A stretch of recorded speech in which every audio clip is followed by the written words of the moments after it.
She was a princess born with a golden spoon in her mouth, but unfortunately, she was an abused princess. The reason was very sad, because she was hated by her father. To make her own life better, she found a way to run away, staying far away from her father. But everything that came to her was unfortunate. In the magnificent and grand setting of a massive castle, everything around this castle area was splendid to a chilling degree. It seemed that with this setting, there would be an extremely lively party with endless laughter, but no. In contrast to this magnificent and grand scene was the tragic wailing of a girl, making anyone who heard it feel pity. The girl, kneeling at her father's feet, cried out with tears streaming down both cheeks. "Father, what must I do for you to love me, Father? Please tell me. If there is something I could do to make you love me more, I will definitely do it. Do I have to be like Jeunesse, Father? If I were like Jeunesse, would you treat me more gently? Is that right? Would you gently call my name and treat me with care, just like Jeunesse, right, Father?" Despite his little daughter kneeling flat on the ground to beg and plead with tears that could not stop flowing, yet the little girl's father still seemed to have no emotion at all. He remained indifferent to his daughter's pleas. Waiting for the little girl to finish asking her hypothetical questions, he coldly replied to her, "That will never happen. Even if I die, don't even dream about it." Hearing this answer from her father, the little girl immediately fell into a state of collapse.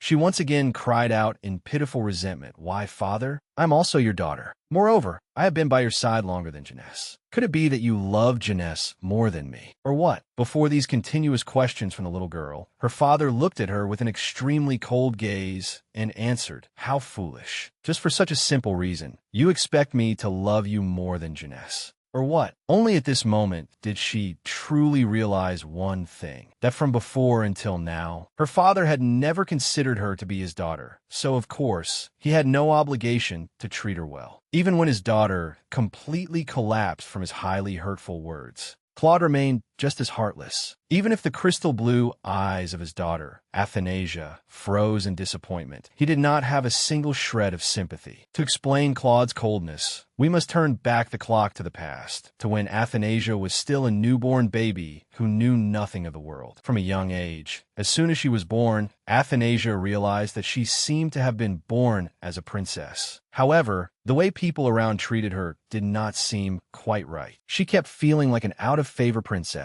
Yet subconsciously, while lying on the floor playing, Athanasia suddenly remembered the novel she had read in her previous life. It was a novel with an extremely silly title left behind by a customer at her shop. But now that she recalled it clearly, the name of the executed princess in that novel seemed to be her current name. Those thoughts completely consumed her mind. She could only flail around enthusiastically, hoping they would quickly vanish from her head. However, the maid beside her did not see it that way. Seeing her young princess drop the toy in her hand, the maid assumed the baby was feeling cranky. The maid immediately approached her and said with a very irritated attitude, "Oh my goodness, why do you keep dropping your toy like that? Please stop crying. Hold on to your toy and keep playing with it, but remember, never make noise again. Be quiet and play." Athanasia, though in the form of a newborn baby at this time, was still aware of what was happening around her. In that moment of absolute panic, compounded by the feeling of being disdained, Athanasia dropped her toy again, doubling the maid's irritation. "What is it now, princess? Why do you keep causing trouble for me? I still have a lot of sewing to do. If you keep bothering me like this, how can I focus on my work?" Looking at the princess lying on the floor alone, a thought flashed in the maid's mind. Perhaps the princess is tired now. How about you go to sleep in your cradle? Immediately, the maid lifted Athanasia up and placed her in the comfortable cradle. Athanasia, not understanding what was happening, just watched the maid blankly. Athanasia did not know where the maid was going next. Was she heading back to the maid's quarters? But even if she comes back here, please don't bring anything like that rattle from earlier. Seriously, at Athanasia's age, she had no interest in such boring rattles anymore. Left alone in the empty room, Athanasia thought to herself, "I only remember that I fell fast asleep after taking a few sleeping pills. After waking up, I actually became like this. What on earth is this? Suddenly, I turned into a baby. Furthermore, I am not an ordinary person.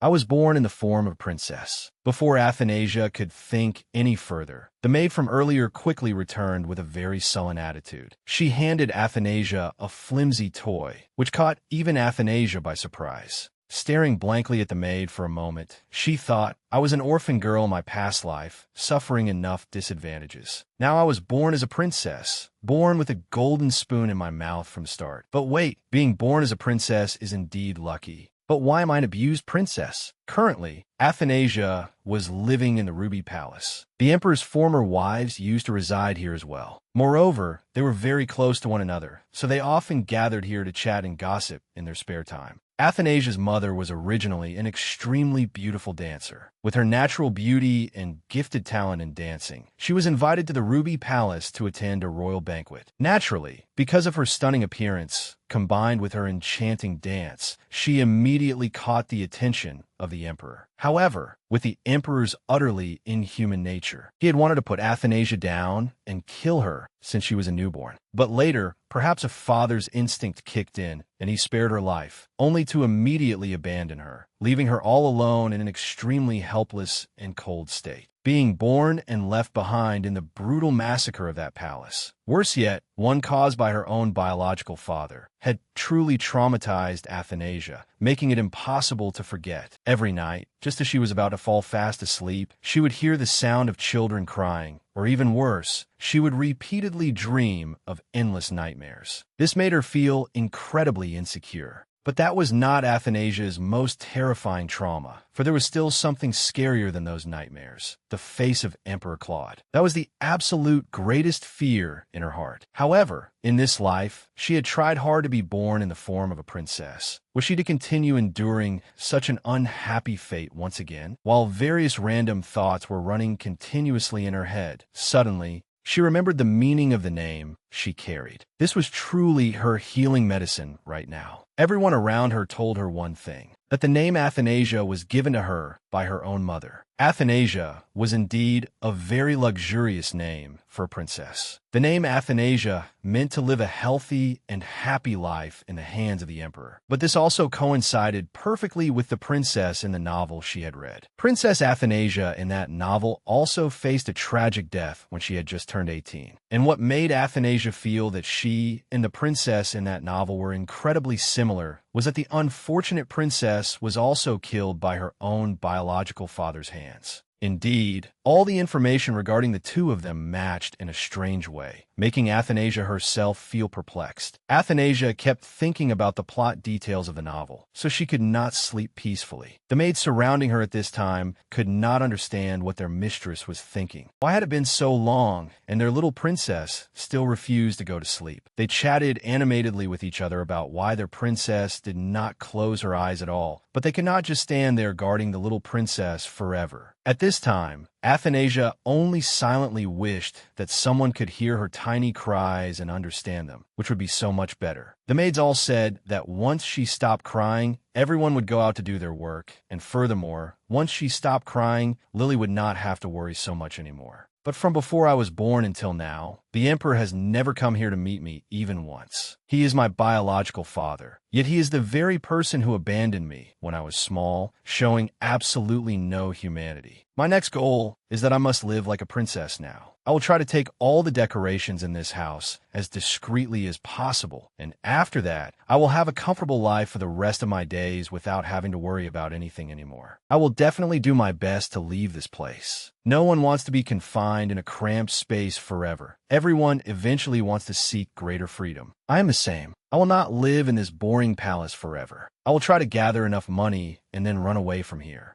Lily also lets me read many books every day, one of which mentions the magicians of the tower. They're the most powerful ones among magicians today. According to Lily, those people possess infinite power and at the same time have an extremely cold heart. They are more rational than emotional, so they never let themselves suffer any disadvantage. However, there's a theory that the Obelian dynasty once killed a magician of the tower. In the book Lily read to Athanasia, besides the image of a tower magician, there was also someone she hated deeply, her biological father. Athanasia's father is the emperor of the current Obelia kingdom. Lily heard that the late emperor and a demon had used a tyrannical regime, aligning with the emperor to ascend the throne. But in this story, The emperor's name was never mentioned. This was indeed extremely suspicious. While she was feeling angry and resentful, focusing on her cruel father, Athanasia seemed to realize something was not right. The name of this emperor felt familiar, just like in a novel Lovely Princess that Athanasia had read online. In that novel, there existed two princesses. One was Princess Athanasia de Algerobelia, whose name was identical to Athanasia's full name. At that time, besides Athanasia, there was also a second princess in the story who was Janess. This princess, named Janess, had a completely different fate from Athanasia. She was a person with an extremely lovely appearance along with a very kind heart. She was not only loved by the people of her small kingdom, but also received the love and admiration of all the citizens across the entire continent. She was truly an extremely impressive person. And of course, among all those who loved Janess, there was also Athanasia's heartless and cruel father. This Emperor Claude was praised by all the citizens as a national hero. But in reality, that was not the case. The reason Claude became the emperor was that his older brother, who was responsible for inheriting the throne, passed away. Therefore, Claude was forced to replace his brother to take power, becoming the cruel and cold-blooded emperor he is today. Unlike Athanasia's resentment toward her father, Princess Janess did not hate Emperor Claude at all. On the contrary, she felt deep love for her father, no matter how cruel he was. Of course, Emperor Claude was also aware of Janess's belated existence, but initially he showed indifference and did not care. Through Janess's endless love and admiration for Emperor Claude, the frozen ice in his heart eventually melted before the kindness she showed him. He grew to love her more and was no longer cold to her. Because of a miserable childhood without receiving love from anyone in the family, Athanasia gradually turned into a weak princess, nothing more and nothing less. The first time she met her father was on her 9th birthday. Attracted by the lights and sounds of the banquet, she took the initiative to leave her palace to follow that enchanting light. Athanasia encountered her father in the palace's back garden. And of course, with someone a naturally cold nature like Claude, he quickly walked away coldly, without caring that the person standing before him was his daughter. And the day that shattered all hope inside Athanasia was her debutante ceremony when she was 14 years old. All her faith was gone. Worst of all, in the end, this poor princess had to lose her life to her father's sword on charges of poisoning Princess Janess. But in reality, that was not the case. Princess Athanasia was actually framed. The person who really did it was Janess's aunt, because she plotted to make her niece the heir to the throne. However, even if Athanasia did not do such a thing, she still would not have received love from her father. On the contrary, if she had known that Janess's cup contained poison, she would have definitely drunk it to save Janess, even if it cost her life, because she did not want Claude to be sad. She knew very well that if anything happened to Princess Janess, the saddest person would be Emperor Claude. Athanasia was a very pitiful and miserable princess. After that horrific incident, she was thrown into prison by Janess's aunt on charges of poisoning the princess. Faced with Athanasia's kindness and goodness towards him, Emperor Claude not only failed to reciprocate, but even worse, he officially executed Athanasia despite her tragic wailing. For years after the poor princess Athanasia passed away, on what would have been her 18th birthday, the truth was finally revealed. Emperor Claude also learned this truth, but he did not show any regret or pity for his deceased daughter at all. His attitude remained just as cold and loveless. It wasn't that the current Athanasia disliked the Princess Athanasia in the novel. She was very good, even many times better than Claude and Janess. But if she really reincarnated as Princess Athanasia in this life, she hoped she would be the only one happy in this life, rather than sharing the fate of that other Princess Athanasia. Thinking of this, Athanasia felt extremely self-pitying and burst into tears. Hearing Princess Athanasia sobbing, the maid quickly ran in. The maid checked to see if there was any problem with her little princess. After checking that everything was fine, she was able to feel a bit more at ease. This maid, who cared deeply for Athanasia, was named Lillian, and she was also the maid Athanasia loved the most. because in the novel she had read, Lillian was the only maid who believed Athanasia was innocent. But for that very reason, she sacrificed her own life to protect her mistress, showing her absolute loyalty. Lillian was originally the second daughter of a count. With such a status, she had no reason to do such heavy work, yet she volunteered to work in the palace and enthusiastically took on the role of Athanasia's personal nanny. The reason Lillian did this was because of Athanasia's biological mother. From a young age, Lillian had greatly admired Diana's freedom, but unfortunately, this talented dancer caught the eye of Emperor Claude himself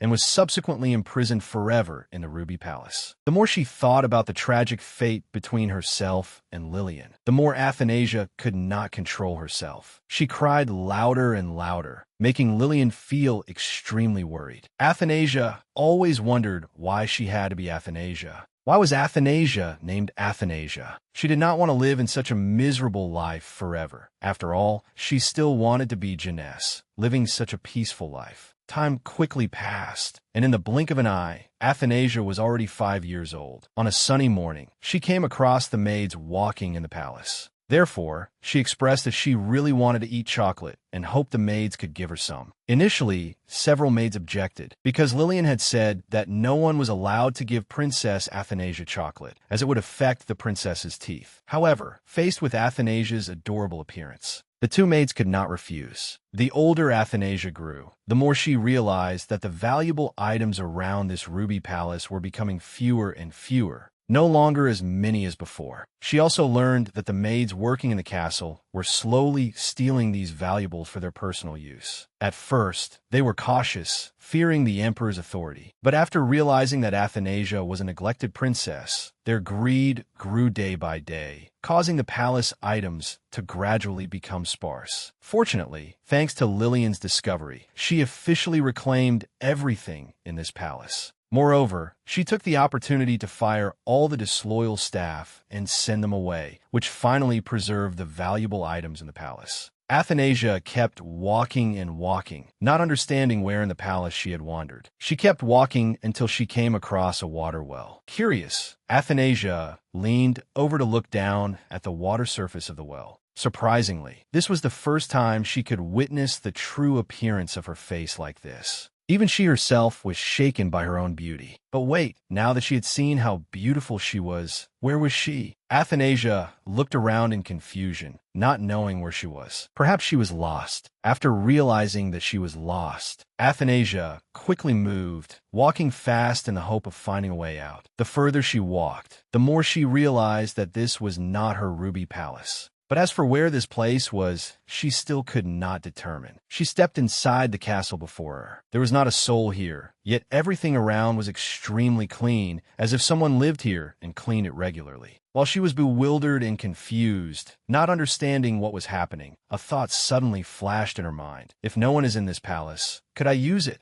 In truth, Athanasia had always been secretly hiding valuable items in the castle, hoping to save a decent amount of money and then escape. However, the Ruby Palace had a significant limitation. Its capacity was limited, and the maids cleaned it regularly, so sooner or later, Athanasia's secret would surely be exposed. Therefore, she decided to choose this castle as her hiding place. This was probably the safest choice for her present. Actually, Athanasia in this life had a much better life than in her past life. According to her memory, in her past life, she might have died from taking too many sleeping pills. She had always lived in deprivation in her past life, so she never wanted to live such a life again. In this life, she had a better life. Although she was just a neglected princess, at least she still had maids around her. Moreover, reading and writing in the body of a 5-year-old child like her truly astonished everyone around. Everyone considered her a gifted child, and everyone in the castle admired her. It was also very fortunate for her that the Ruby Palace where she lived was isolated from the outside world. Information about her was kept secret, with no way to leak out. She had been in this palace for 5 years, yet she had never met Claude. She wanted to earn some money to escape before she turned 18. This secret had to be kept strictly hidden, letting no one know. She had hidden her valuable items very carefully, hoping the maids would not discover her secret. However, hiding them in the Ruby Palace was extremely risky. It was impossible to predict everything, as unexpected events could happen at any moment.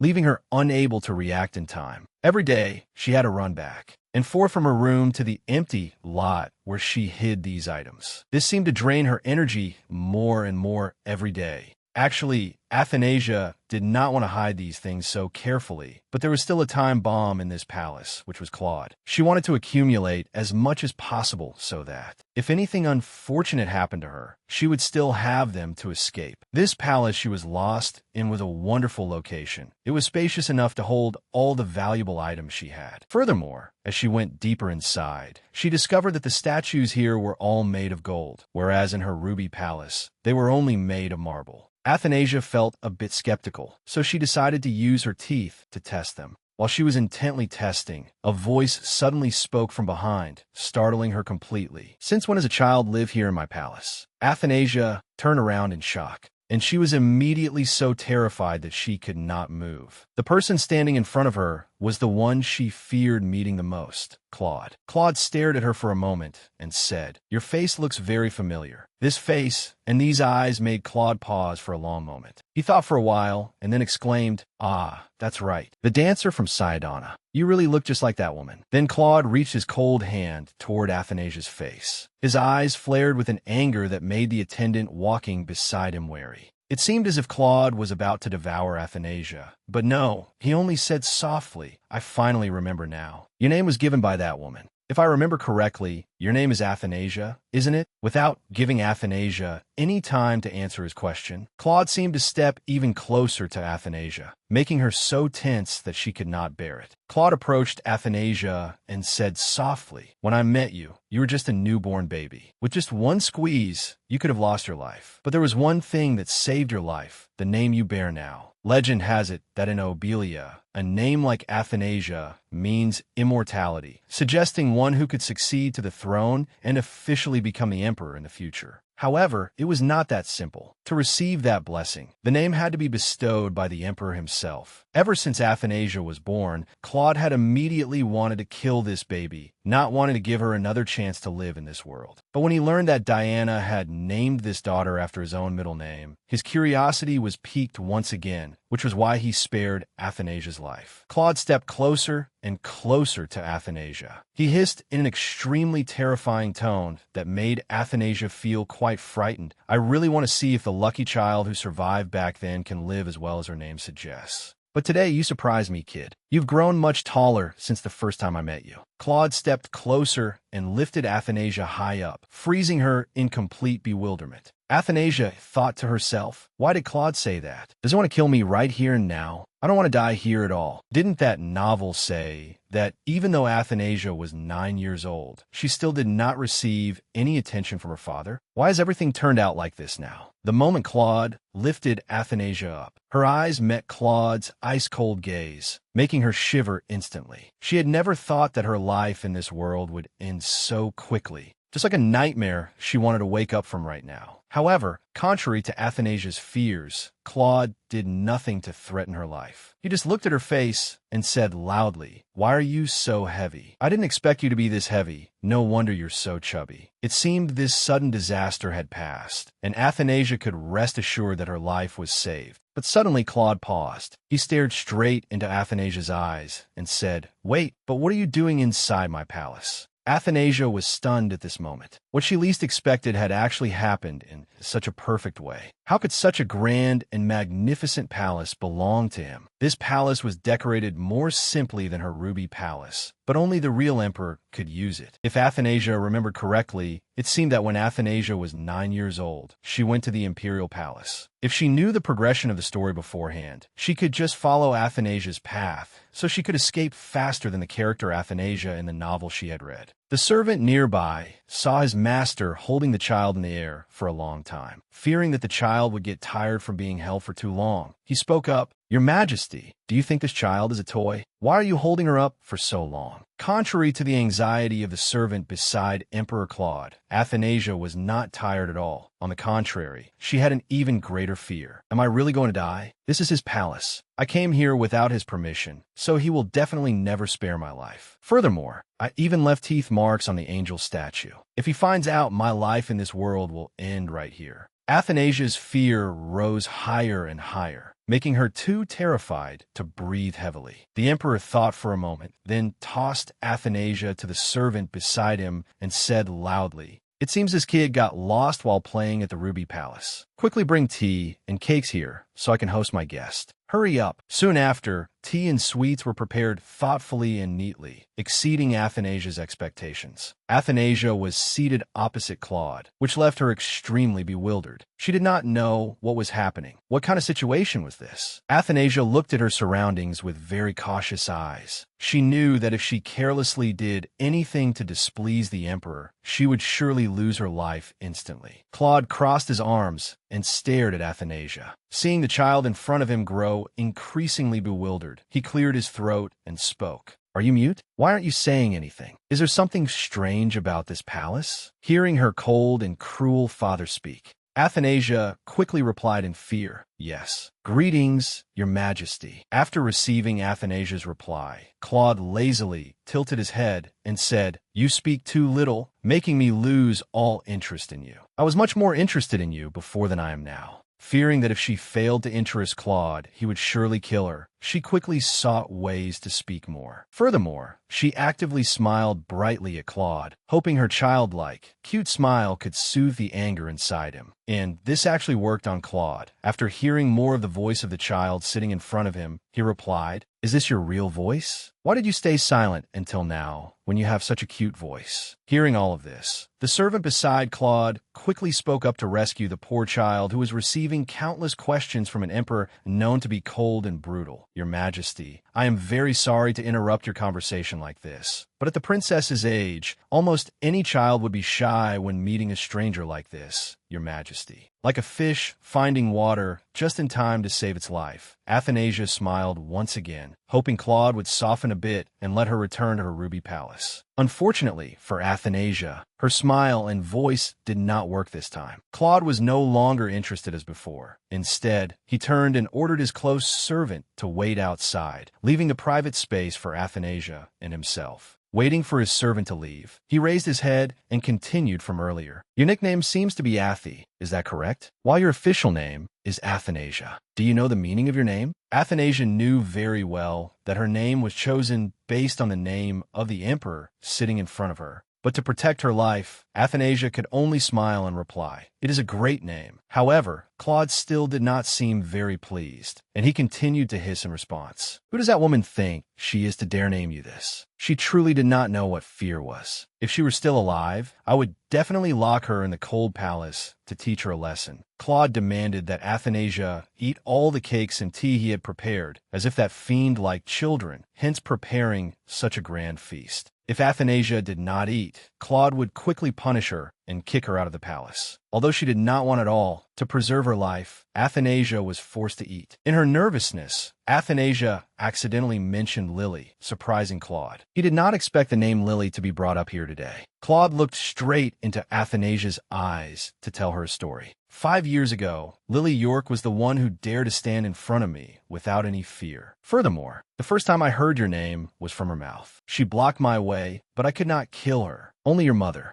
And she were the only 2 people capable of doing that back then. No one else had that ability. You know who I am and what position I hold here, don't you, Athanasia? Hearing this question, Athanasia was instantly startled. She thought to herself, "This is my chance. If I can answer this question, I might preserve my life and live longer. Conversely, if I fail, I will be killed instantly." Panic closed in on Athanasia. She had no idea what to do, because even a single small mistake could cost her tiny life. Athanasia thought for a long time. She did not know what to say to prevent the silence from becoming too heavy, while keeping herself alive and ensuring Claude did not lose interest. After thinking for a moment, she spoke up. "From what I know, the Emperor of Obelia is very great and majestic, right? Usually I only hear others talk about you, but today I have officially met that great person and I feel extremely honored." Claude smiled with satisfaction and said, "Are you flattering me? A tiny child like you already knows how to flatter others?" Hearing Claude say this, Athanasia froze. She asked herself in complete confusion, what is going on? Why did he react so strongly? Did I do something wrong?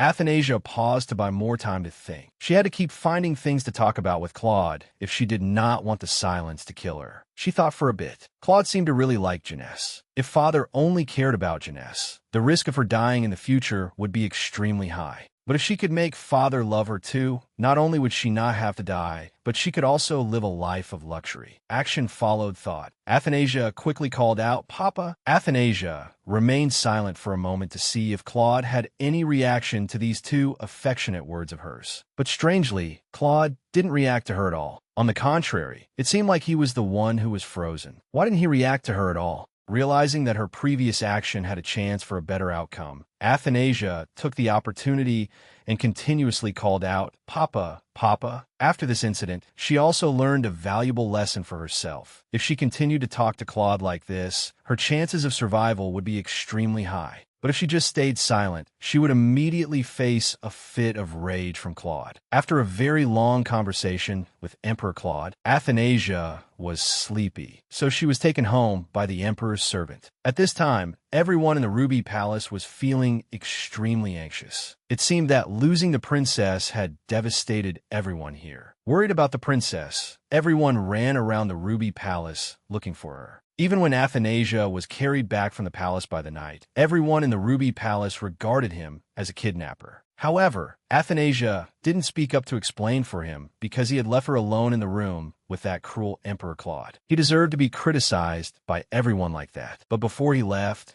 a terrifying message that made everyone around extremely frightened. "Soon, princess, the emperor will definitely seek you out again." The expressions of the people around quickly changed, each lost in their own thoughts. They didn't know why the emperor wanted to meet Princess Athanasia once more. Would that cruel emperor do something to harm this little princess? Or not? Sister Lily then told Athanasia that if the emperor came, Athanasia would have to go with him. That was the fate of this little princess, which she could not refuse. But she didn't want to go with that cruel emperor at all. She only wanted to live the life she desired, without having to follow anyone's orders. That night, she returned to her beloved bed and decided to review the plan she had made before. She wanted to see if there was any way to help her escape this mess. Her plan A was considered a failure because she had already been caught by Emperor Claude. This escape plan was officially bankrupt. Her plan B was no exception. She had planned to gather all the valuables in this palace and then leave on her 18th birthday. But it seemed both Plan A and Plan B were ruined, leaving her with no hope. She thought for a long time and then decided to come up with Plan C. Her Plan C had a higher chance of success because under this plan, Athanasia would act cute and flatter Claude in hopes of completely winning his heart. This was the most perfect plan she could think of so far. Furthermore, it could be combined with the previous plans. So she decided to execute both Plan B and Plan C at the same time, hoping it would work on Claude. The next morning, she was led by Sister Lily to the front of Emperor Claude's palace, just as the servant's message had said. With the utmost respect, Sister Lily bowed and said, "It is my honor to meet you again, the son of this beautiful empire. I apologize deeply to the emperor, as I have been quite busy lately and didn't have time to look after the princess, leading to a small mistake. I hope the emperor will forgive me." "There's no need to be so formal," Claude replied. "It was just a small incident. However, to raise Athanasia to be this healthy, you must have worked very hard, right? Very well, from now on, I will take care of her. You no longer need to worry about this child." This news was like a bolt of lightning out of the blue to Athanasia. She never expected that one day everything would happen to her so suddenly. Was the father she utterly detested now wanting to become her lifelong caregiver? She would rather he just kill her. Why make her live in such misery like this? Lily was also very shocked to say goodbye to Athanasia, but she tightly embraced Athanasia like her own younger sister, comforting and soothing her. "It's all right, princess. This is good for you. You'll have a more comfortable life than before, so there's no reason to be sad." Afterward, Athanasia was allowed to return to her Ruby Palace to rest, only to meet the emperor again when summoned. About 5 days later, Athanasia and her cruel father met again. After exchanging a few greetings, Claude continued, letting her know that today he would take Athanasia boating on the lake. Hearing this, Lily immediately spoke up in worry. That won't do, Your Majesty. At the princess's age, she is still very fearful, so she cannot participate in this activity. But of course, how could Claude listen to Lily's advice? He replied, what is there to be afraid of? I am here, so why should she be afraid? As soon as he finished speaking, he quickly picked Athanasia up and carried her onto the boat and placed her neatly inside. Although Athanasia was very scared at first and did not want to go at all, but after the boat had been moving for a while, she began to feel interested, and it seemed she didn't hate her father as much as before anymore. Sitting on the boat, wandering around the lake for a while,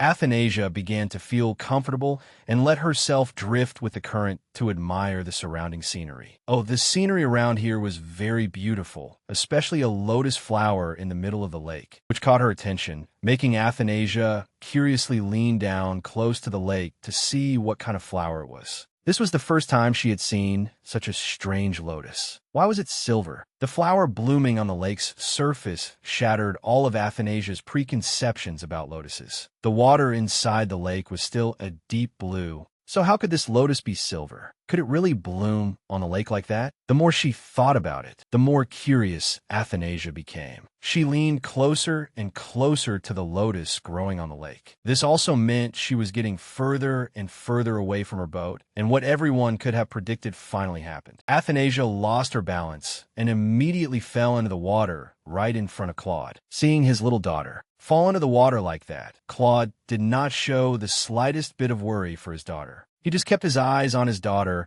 as she gradually sank deep to the bottom of the lake, without making any move to help. Athanasia, now under the water, could not breathe. The accident happened so suddenly that she immediately panicked. Athanasia, under the lake, was trying to struggle to float back to the surface, but all her efforts were useless against the depth of this lake. To make matters worse, while she was hovering between life and death, she saw her father. He just sat there, watching her with a cold, cruel gaze. Only then did Athanasia truly realize how cruel his inner nature was. After a difficult struggle with the swift currents of the lake, deciding that the little girl had learned her lesson, the emperor finally pulled her ashore. Just as Athanasia reached the shore, Sister Lily ran to her side. Like a child who had just been rescued from an abyss, Athanasia saw her and burst into tears, her face filled with terror. Athanasia hugged her sister tightly, while the fear on her face was still clearly visible. The emperor's personal aide, Felix, also felt extremely sorry for the child. He quickly ran to her side to comfort her. Although Claude was the one who had indirectly pushed Athanasia into the lake, and was the only one who witnessed her struggling in vain.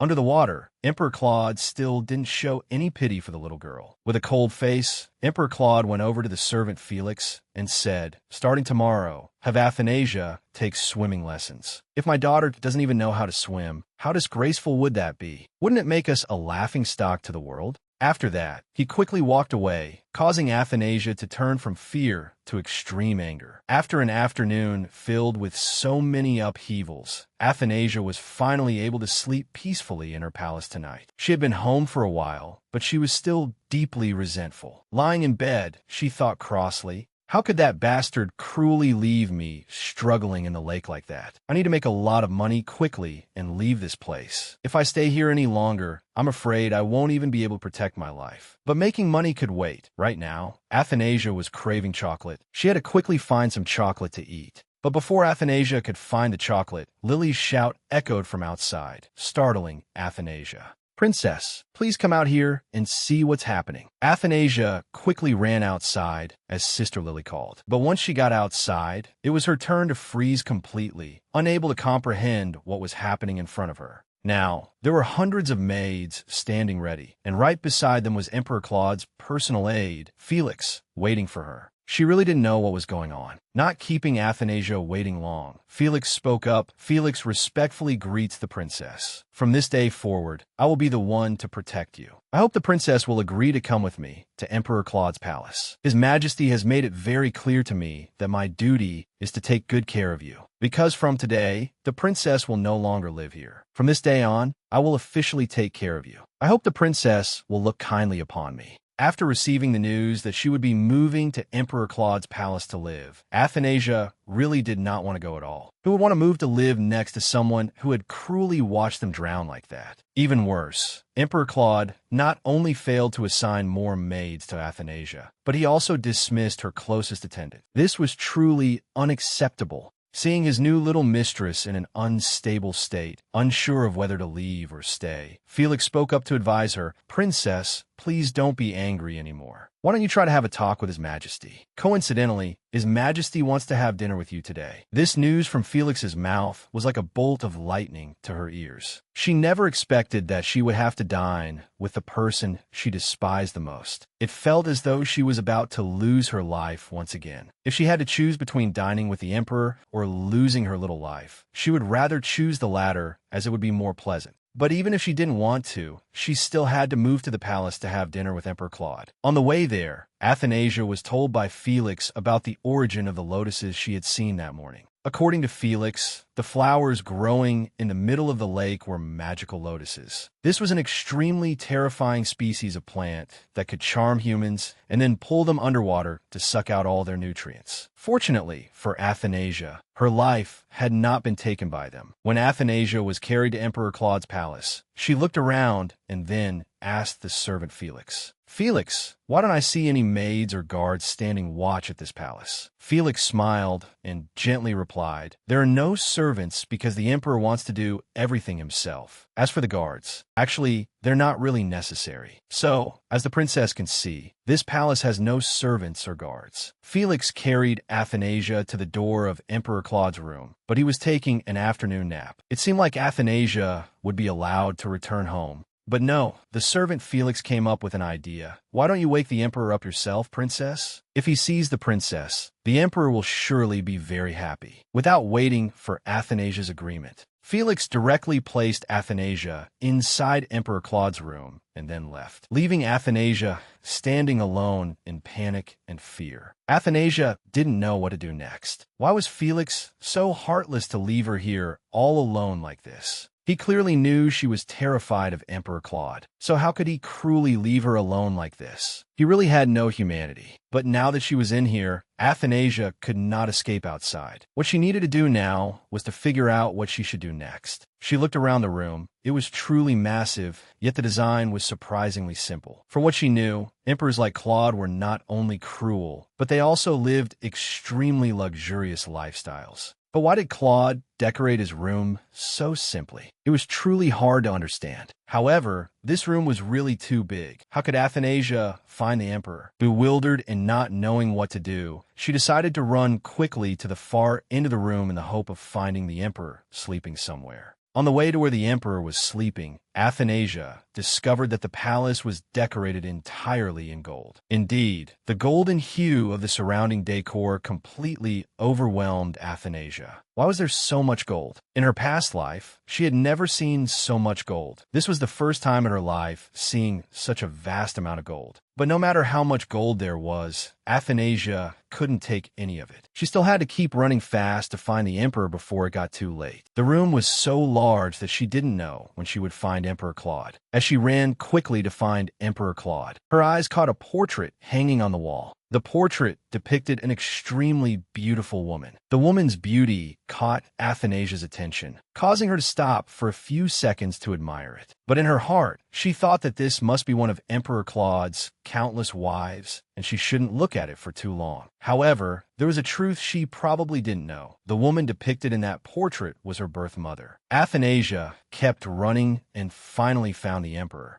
But the emperor was very strange. Why didn't he lie on a huge bed, but instead lay on the sofa to make himself uncomfortable? Athanasia didn't know how to wake Claude up. How could she wake him up without making him angry? It was truly too difficult. Athanasia didn't know what to do, so she just stood and stared at Claude for a long time. Looking at the emperor's soundly sleeping face, he was truly so handsome. Athanasia wanted to try touching it, but didn't have enough courage to do so. Suddenly, a thought sparked in her mind. Since he was sleeping so soundly, if she hit him hard to get revenge, would he know? Should she take revenge for the time he left her in the lake? It would be such a pity to waste such a good opportunity. Athanasia thought for a while, but still didn't know how to take her revenge. Fumbling around, she still didn't know where to start when suddenly Athanasia raised her hand high, intending to give that bastard a painful punch. But perhaps because she was too nervous, the chocolate she was holding tightly in her hand suddenly went a step ahead of her, flying straight onto the Emperor's soundly sleeping face, startling him awake. Seeing Claude wake up like that, she felt extremely terrified and didn't know what to do. Suddenly, she remembered that if you wanted to lull someone to sleep, you just had to sing beautifully to coax them. So Athanasia sang out loud, hoping she could lull the Emperor back to sleep. But this plan failed from the start. Emperor Claude had woken up, and she had to continue having extremely dull conversations with this cruel emperor. Although he had just woken up, Emperor Claude asked Athanasia, "Did Felix let you in? Have you been waiting for me long? Tonight,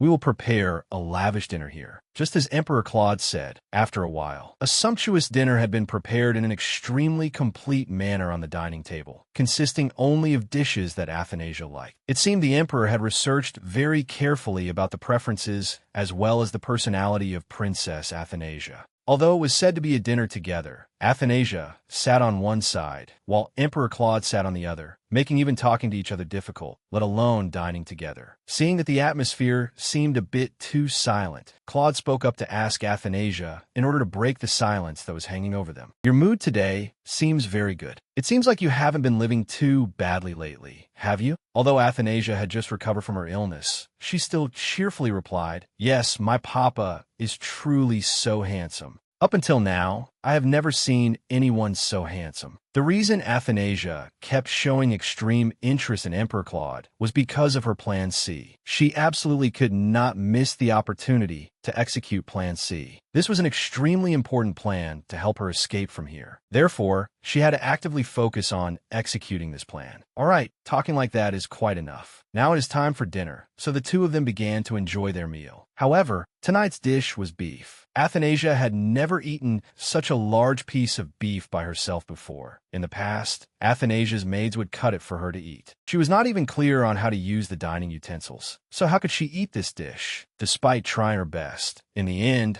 she still could not use these dining utensils, appearing truly unprofessional in front of Emperor Claude. Seeing his daughter struggling like that, Emperor Claude did not show any anger at all. Instead, he just gently said, "You need to learn more about etiquette. Tomorrow, someone will come to tutor you directly. Previously, you were not properly educated, but now it is different. You have become a real princess, so you need a better educational environment." After a dinner that was not very pleasant with Emperor Claude, Athanasia was brought back to her palace to rest as usual. However, there was no way Athanasia could sleep. Her head was filled only with what had happened tonight, making it truly impossible to sleep. But fortunately for her, Sister Lily entered her room to check on her, so she quickly asked Sister Lily to sing her a lullaby. Thanks to that, she had a good night's sleep after a long, tiring day. Athanasia had fallen fast asleep, but the palace on Emperor Claude's side still could not rest. The emperor still could not sleep, lying in one place thinking about tonight's dinner with Athanasia. Claude stared for a long time at the chocolate that Athanasia had left behind this afternoon. Then, Claude spoke up, "This child is not as insolent as Diana was in her youth. She probably doesn't know who Diana is yet. In just one more year, I will be able to completely forget Diana." Hearing this, Felix, who was standing nearby, smiled gently and spoke up. "Your Majesty had a pleasant time with Princess Athanasia today, did you not? The princess looks truly adorable, and I also find her extremely cute." Contrary to Felix's warm smile, Claude turned his head and said, "Adorable? For a long time, my mind has no longer had such vague concepts. All right, I'm tired now and need a rest. Leave quickly so I can have some space to rest." Felix quickly obeyed and went outside, leaving the space for Emperor Claude to rest. However, as soon as he stepped outside, Felix thought to himself, "Although your Majesty says so, you probably haven't forgotten her yet." Just as Claude had said before, since the days following that evening filled with awkward father-daughter interaction, Athanasia was indeed permitted by Claude to take many classes. Since the day she met Claude that evening, it had quickly been a full month of her attending etiquette classes. Today was the day she got to see her father again after a month of separation, but it seemed she did not feel very happy. This morning, she had a class on tea etiquette. Claude himself came to the class to see how she was studying. appearing before Claude in an extremely beautiful state. After just a single month, Athanasia seemed to have become a completely different person, much more beautiful and adorable. Everyone around, even Felix, could not help but exclaim, "Oh, princess, you are so adorable today. You have truly changed so much since the first time I met you." However, contrary to everyone's enthusiastic compliments, Claude did not seem to pay much attention to Athanasia's appearance. He remained the same, keeping that cold face without praising her at all. Athanasia herself was also aware of this. She proactively asked Claude with an attitude that could not be any more cheerful, "Papa, do you think I look cute today, Papa?"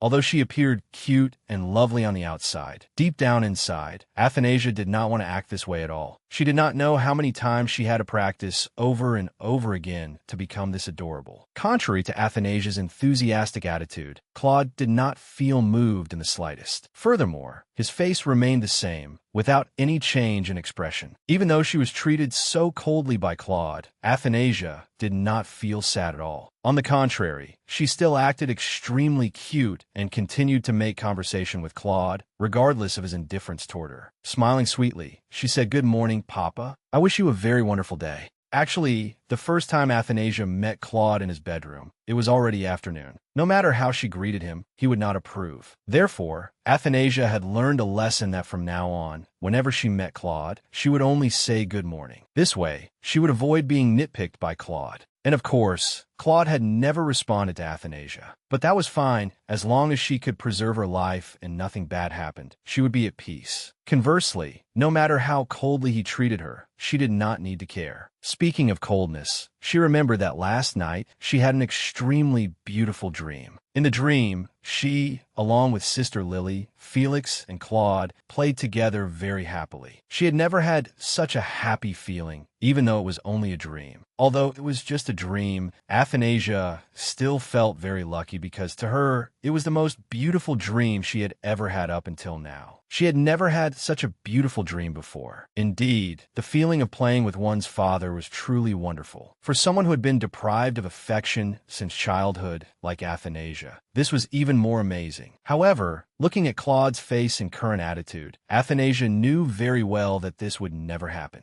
While she was sitting lost in thought about today's tea party with her father, she suddenly noticed a maid staring at her continuously, not understanding what was happening. It seemed this was the first time she had seen Athanasia having a meal with Claude. This was clearly shown through her curious eyes. It seemed that was indeed the case. Not only did that maid feel curious, but almost everyone felt the exact same way as she did. Therefore, no one left. They just stood from afar, staring at Athanasia and Claude. After resolving her curiosity, Athanasia paused for a moment, and then suddenly she was drawn to Claude's image in front of her. Why did her father's eyes look so sad today? Could it be that he was feeling sleepy again? That was impossible. He had just woken up, and now he was sleepy again? How could such a thing happen? Seeing that her father seemed about to fall asleep again, Athanasia quickly spoke up to make the atmosphere less dull. "Papa, do you find these delicious?" "They are very delicious." Claude coldly replied, "They're all very delicious, but I do not like them, so I just do not eat much of them." Like someone clutching at a straw, Athanasia quickly chimed in to agree, "I don't like cakes like this either. They seem too sweet for me." In reality, Athanasia had never liked cream cakes like this, but to please Emperor Claude, she did not hesitate to eat them, and even ate them very happily, as if she loved them very much. Standing nearby and hearing this, Felix quickly spoke up. "These cakes do not seem to please the princess very much. How about this then? Why don't you try this cup of tea, princess? I am sure the refreshing flavor of this tea will help cheer you up." Of course, Athanasia agreed, but on the condition that it must be the same as the tea the emperor was drinking. Otherwise, she would not agree to drink it. Athanasia truly knew how to please others. Before long, the emperor would surely be melted by Athanasia's sweetness. Athanasia began to pick up the teacup to try it. Just as Felix had said, the taste of this tea truly captivated Athanasia. Never before, up until now, had Athanasia drunk such a delicious cup of tea. The flavor of the tea was just like fragrant, fresh flowers blooming in her mouth, making Athanasia so delighted that her blue eyes opened wide. Seeing the princess looking so delighted, Felix suddenly recalled something. He fell silent for a moment and then spoke up. "I guess that the princess would also like this tea very much, because when Diana drank it for the first time, She loved it too. Perhaps the emperor has forgotten this, but the first time you drank this lip tea was because of Diana, because she liked it very much. So the emperor agreed to drink it with her once. As far as I know, the sweetness of this tea is natural because it is extracted from a species of mountain grass. Since it is natural, it is extremely good for one's health. Well, now the two of you should slowly enjoy these delicious cakes. I will go and fetch more cakes and tea for you. Although Felix was so enthusiastic with both of them, Emperor Claude still did not feel very pleased. On the contrary, he complained and said to Felix, "Today you have said things you were not permitted to say. All right, you have spoken too much today. Step down quickly." Athanasia did not understand what was happening. Why did Felix, despite behaving so politely, not please Emperor Claude? On the contrary, he was even angry with him. Was there something she did not know? But according to what Felix said, that was the first time the emperor had agreed to drink this tea because of a girl. Did such a thing really happen? Athanasia was extremely curious as to how a girl could make him change like that. Moreover, regarding the portrait she had seen in Claude's room, she still could not know who the person in the painting was. However, having to sit and drink tea under such intense sunlight, she would rather stay at home and drink milk instead. Not being able to drink milk and having to sit with the person she absolutely detested was truly like a daytime nightmare for Athanasia. After a boring afternoon of drinking tea with Claude, finally, Athanasia was able to return to her beloved room. Having just arrived home, she did not go to rest immediately because she still had a lot of energy. She wanted to draw something as a gift, so she laid out paper and crayons, hoping to draw something beautiful to give to everyone. Seeing his adorable princess intently drawing something on the floor, Felix approached and asked, "Princess, who are you drawing?" Princess Athanasia happily replied, "Silly Felix, don't you know who this is? Isn't this Sister Lily, the most beautiful person in the world?" Felix smiled, then turned to the painting next to it and asked further, "As for this one, I do not know. Who did the princess draw here? Who else?" "This is the brave knight Felix. Thank you for always protecting me." Looking at the portrait the princess had drawn of him, Felix was too moved for words. He stared at the drawing for a long time, then spoke, "I thank the princess for drawing me so wonderfully. I will keep it until I die. I am truly touched by your kindness." Seeing Felix so moved, Athanasia found it very amusing. In fact, she had only drawn it with the purpose of thanking everyone, and there was no other intention. Felix's emotional reaction really took Athanasia by surprise. Despite her surprise, Athanasia did not forget to hand her drawing to Sister Lily. As she gave it to Lily, she praised her, "You are so beautiful, sister. To me, you are as beautiful as a pure sky. This is a drawing I made for you. I hope you like it." Without waiting for Lily to respond, Athanasia quickly returned to her spot to continue her unfinished drawing. There was still one person she had not finished drawing, Emperor Claude. Pouring all her anger into the drawing, she made it look truly hideous. But just as Athanasia's anger was peaking, she suddenly realized something, so she spoke up and asked,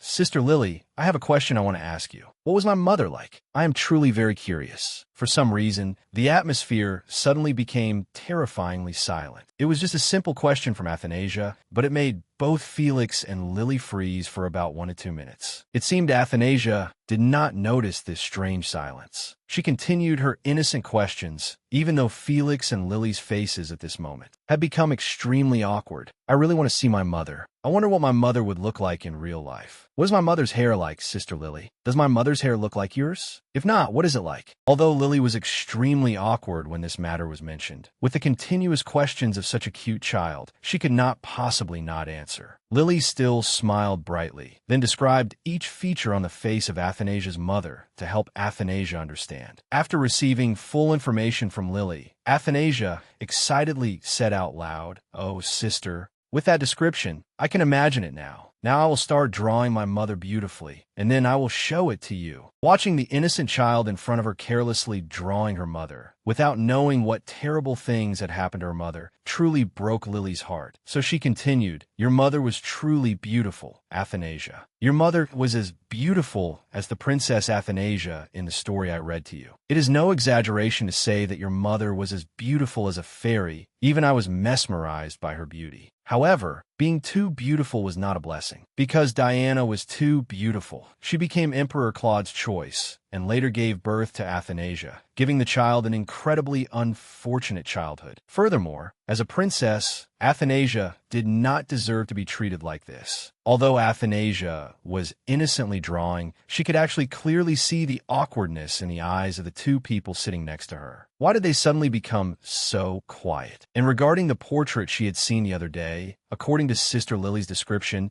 it was almost completely identical. Could it be that the woman in that portrait was her mother? Seeing that their little princess seemed a bit off, Felix and Lily quickly comforted and consoled the princess because they knew that the princess seemed to have realized something was not right. Felix looked at Athanasia with a face that could not be more upright. He held his little princess's hand tightly and said gently, "Princess, you absolutely must not have those incorrect thoughts. His Majesty does not hate you at all. I swear on my title and my boundless courage that His Majesty has never hated anyone, including you or Diana. Please listen to me. You are still very young, so you can comfortably talk to the Emperor without having to hesitate about anything. You are still very young, Princess. I beg you not to suppress yourself at this age. It is not fair to you at all. If you have any difficulties in life, you can tell me. I will certainly look into it very carefully. If possible, I can help you ask the Emperor. That way, no matter what difficulties you face, there will be a way to solve them all. Please do not worry too much about this, Princess." But it seemed Princess Athanasia still could not accept this. She pushed Felix away with all her strength and said, "No, Felix.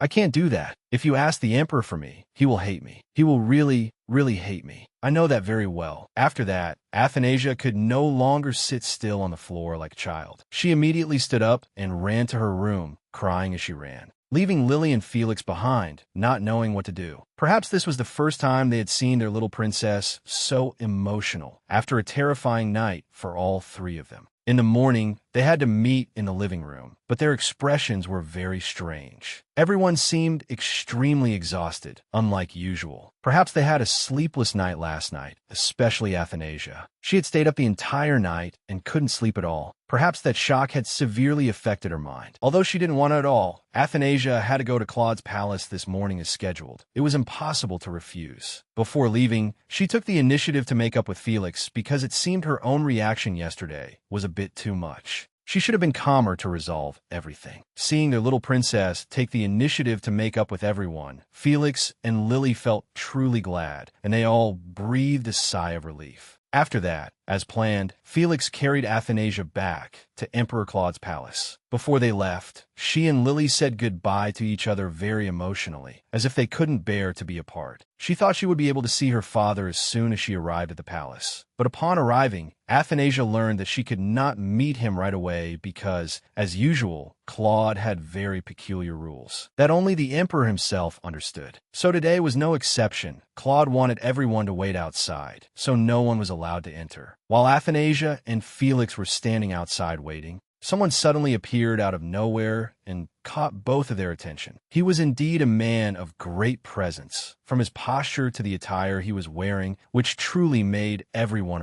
turn around to look at him. This person was the father of the male lead of this story, Alpheus. He had also been waiting here for a very long time to meet Athanasia. He was the owner of the house that had raised Jeanette until she was 14 years old. Moreover, he also had a son named Aijgil, who was the male lead of this story. According to what Athanasia had read in that novel, the person in front of her was not simple at all. He was a very ambitious man who had lived very successfully by exploiting Jeanette, yet on the outside, he always appeared very noble to hide the rotten person he was inside. Athanasia stared at him for a long time in curiosity, but she didn't realize that he had also noticed the unusual look in her eyes. The moment she realized that he was also staring at her, she immediately handed him the candy she was holding in her hand and said, "I'd like to offer you this candy, mister. It is really delicious. If you don't eat it, you might regret it." Although he didn't really like it, he still reluctantly accepted the candy from Athanasia, though he didn't seem to like it very much. The moment he was about to touch Athanasia's candy,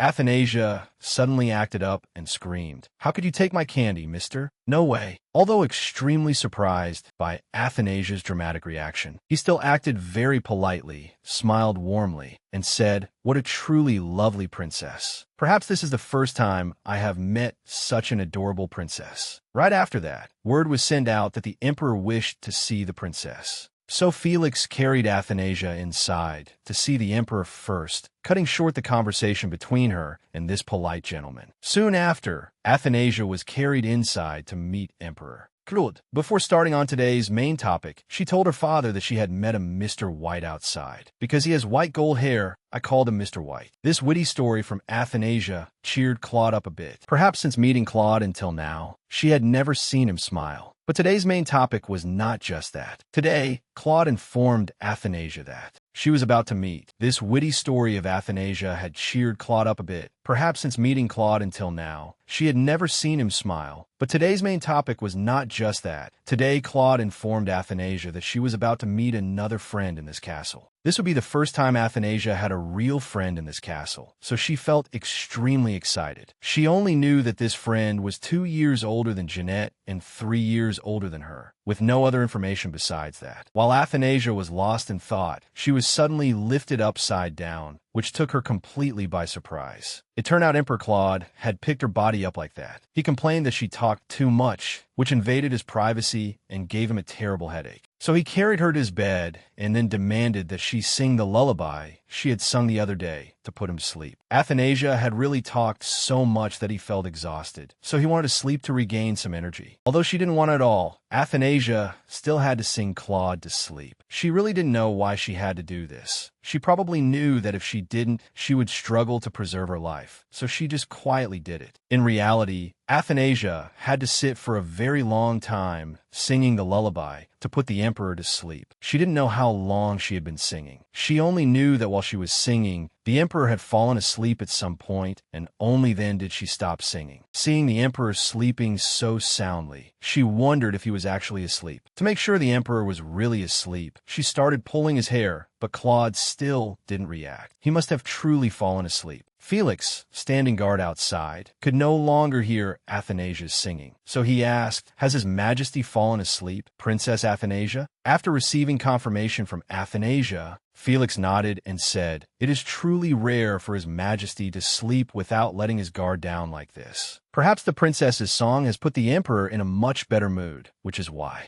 he was able to sleep so gently and peacefully. But Princess, there is something I really want to say to you. I am very sorry, Princess, for what I did yesterday. I shouldn't have left you alone like that. It was because I didn't think it through. I only thought that leaving you there would make you happy and didn't mean any harm." After hearing Felix explain yesterday's misunderstanding, Athanasia fell silent for a moment without answering. In her mind, she thought, does he really think that? Could it be that leaving me in my father's room was out of good intentions, not with bad motives as I thought? Have I misunderstood him? After keeping silent to think for a while, Princess Athanasia spoke up in response. "I also apologize to you for my extreme reaction yesterday, and I even hit you. It was really my own fault." Felix smiled sheepishly and replied, "It's all right, Princess. Actually, I didn't feel any pain at all. Yesterday, it did hurt a little, but now I feel completely fine. So please don't worry, Princess." After explaining yesterday's matter clearly to Athanasia, Felix continued, "Actually, Emperor Claude is not as bad as Princess Athanasia thinks. It's just that because his mother passed away too early, he was suddenly deprived of a mother's care. In fact, I'm the one who understands Emperor Claude's past the best because my mother used to be Emperor Claude's nanny. Because of that special relationship, His Majesty and I became like brothers. Our relationship is not overly close, but we always support and help each other. Do you know, Princess? When I was still a child, I used to hate my mother very much, because I always felt that she spent more time with His Majesty than with me, so I was always envious of His Majesty. But after my mother passed away,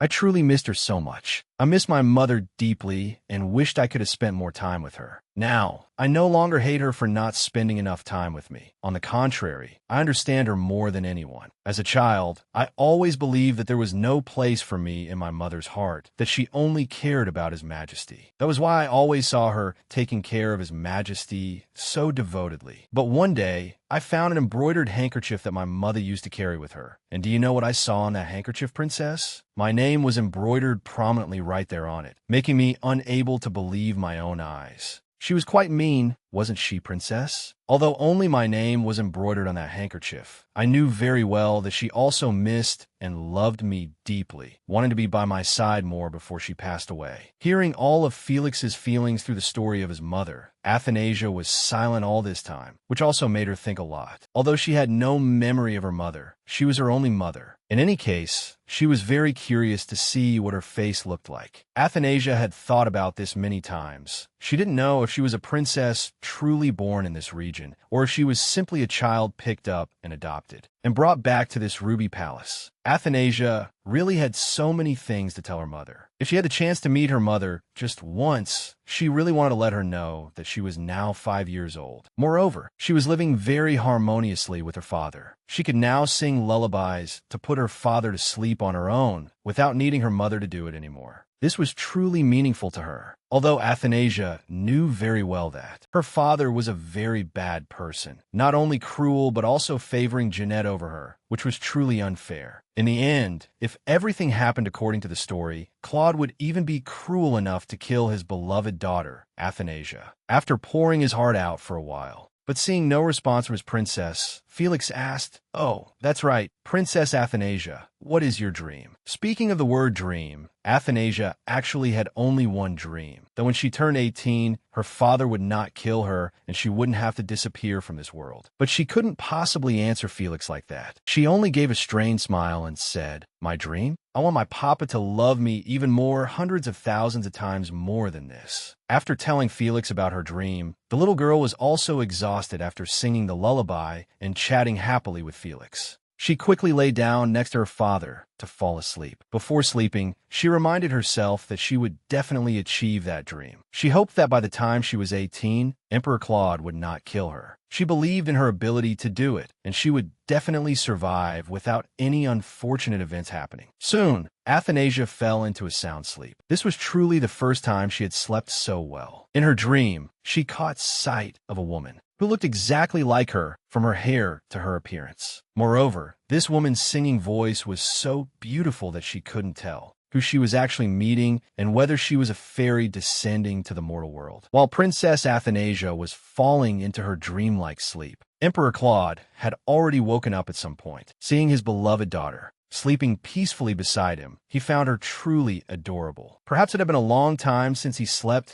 so well from listening to someone's lullaby. Before this cute sight of Athanasia, Claude wanted to touch her hair to pet her, because Athanasia possessed hair that was very similar to her biological mother's. Every time he looked at Athanasia's hair, the emperor would remember the image of her biological mother. But something seemed wrong. Just as he was about to touch Athanasia's hair, he suddenly pulled his hand back and then muttered in annoyance, "Fine, go back to sleep, you troublesome brat." 2 years had quickly passed since the day Athanasia fell asleep on her father's bed. Now, the little girl had grown up a lot and become much more sensible, so the distance between her and Emperor Claude had gradually narrowed. Although she had grown up and was more sensible than before, there was still one difficult problem that Athanasia couldn't resolve, namely, her uncontrollable craving for chocolate. Today, she had stealthily eaten quite a lot of chocolates, so the plate holding them had visibly emptied. If things continued like this, she would definitely be caught. Moreover, lately, her cuteness was no longer as effective as before, partly because she had a cavity, which led Lily to strictly forbid her from eating any chocolate candies. She didn't know what to do now. If this situation continued, she would be found out in no time. Athanasia thought for a while, but still didn't know what would be effective. Suddenly, she remembered one thing. She still had one last lifeline left, which was Emperor Claude. Without thinking twice, she had to quickly go to Emperor Claude to seek help. Only that way could she easily escape this disaster. Quick as an arrow, in no time at all, Athanasia successfully rushed to Emperor Claude's palace.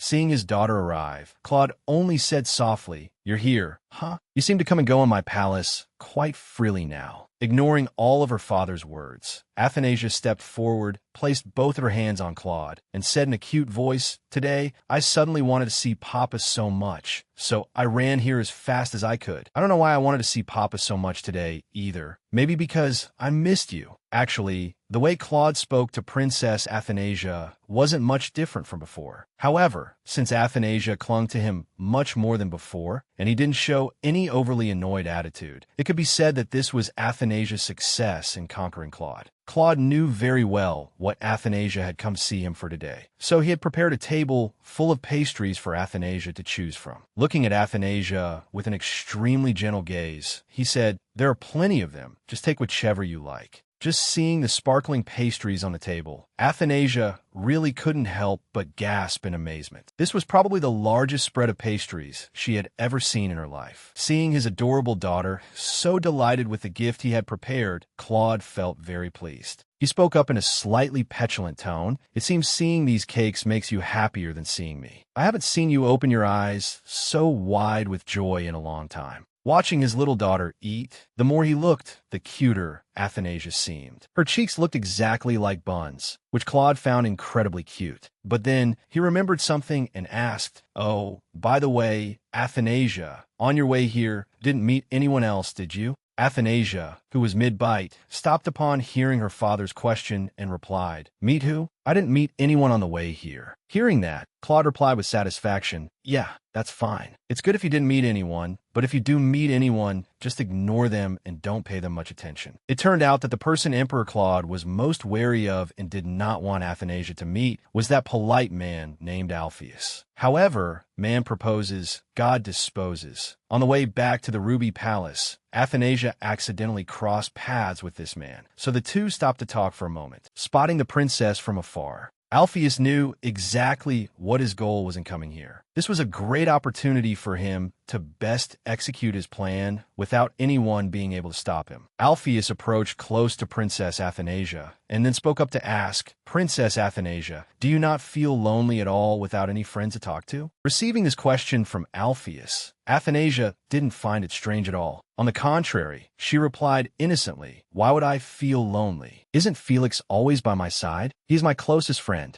"That's not what I meant, Princess," Alpheus replied. "What I meant is that it would be much better if you had a friend of your own age. You would surely find it easier to talk and share things than with a stiff person like Felix, wouldn't you? Coincidentally, I also have a child of the same age as you. He is a very smart and well-behaved boy, although he is 3 years older than the princess. If you consider him an older brother, he will be very fond of you, perhaps even more than his own sister." In the face of this highly transactional proposal from Alpheus, Athanasia did not feel interested at all. On the contrary, she felt a bit used. Was the man in front of her trying to use her as an insurance policy? Perhaps because he saw that her relationship with her father was gradually improving, he wanted to turn her into a backup plan for him. It was truly ridiculous. Seeing Princess Athanasia hesitate in thought, Alpheus immediately continued, "Ahem, this might be a bit awkward to say, but he takes after me, and he is also very handsome." Hearing this, Athanasia frowned and thought to herself, if he looks exactly like Mr. White here, then he is definitely not Athanasia's type. Athanasia had never liked people with platinum blonde hair like this. Besides, Athanasia knew very well that Alpheus' son was the male lead of the story, but he was only 10 years old. Did Mr. Alpheus want Athanasia and that handsome boy to play house together or something? Seeing that the situation did not look very promising, he continued, "Then what would you think about a girl around your age? Surely there would be many more interesting things to share than with a boy, right? She's my niece. Her name is Jeanette. My relatives are vacationing in the suburbs, so they asked me to look after her. Honestly, I think she is very smart and would make a great friend for you, Princess." Of course, Athanasia felt that having another friend would be nice, especially a girl of the same age. That would be wonderful. However, Athanasia had one condition. She did not want to make friends with foolish people. The reason Athanasia made this demand, that was because she already knew far more than other girls her age. To prove this, she demonstrated to Alpheus a vast array of knowledge, ranging from natural sciences to social studies,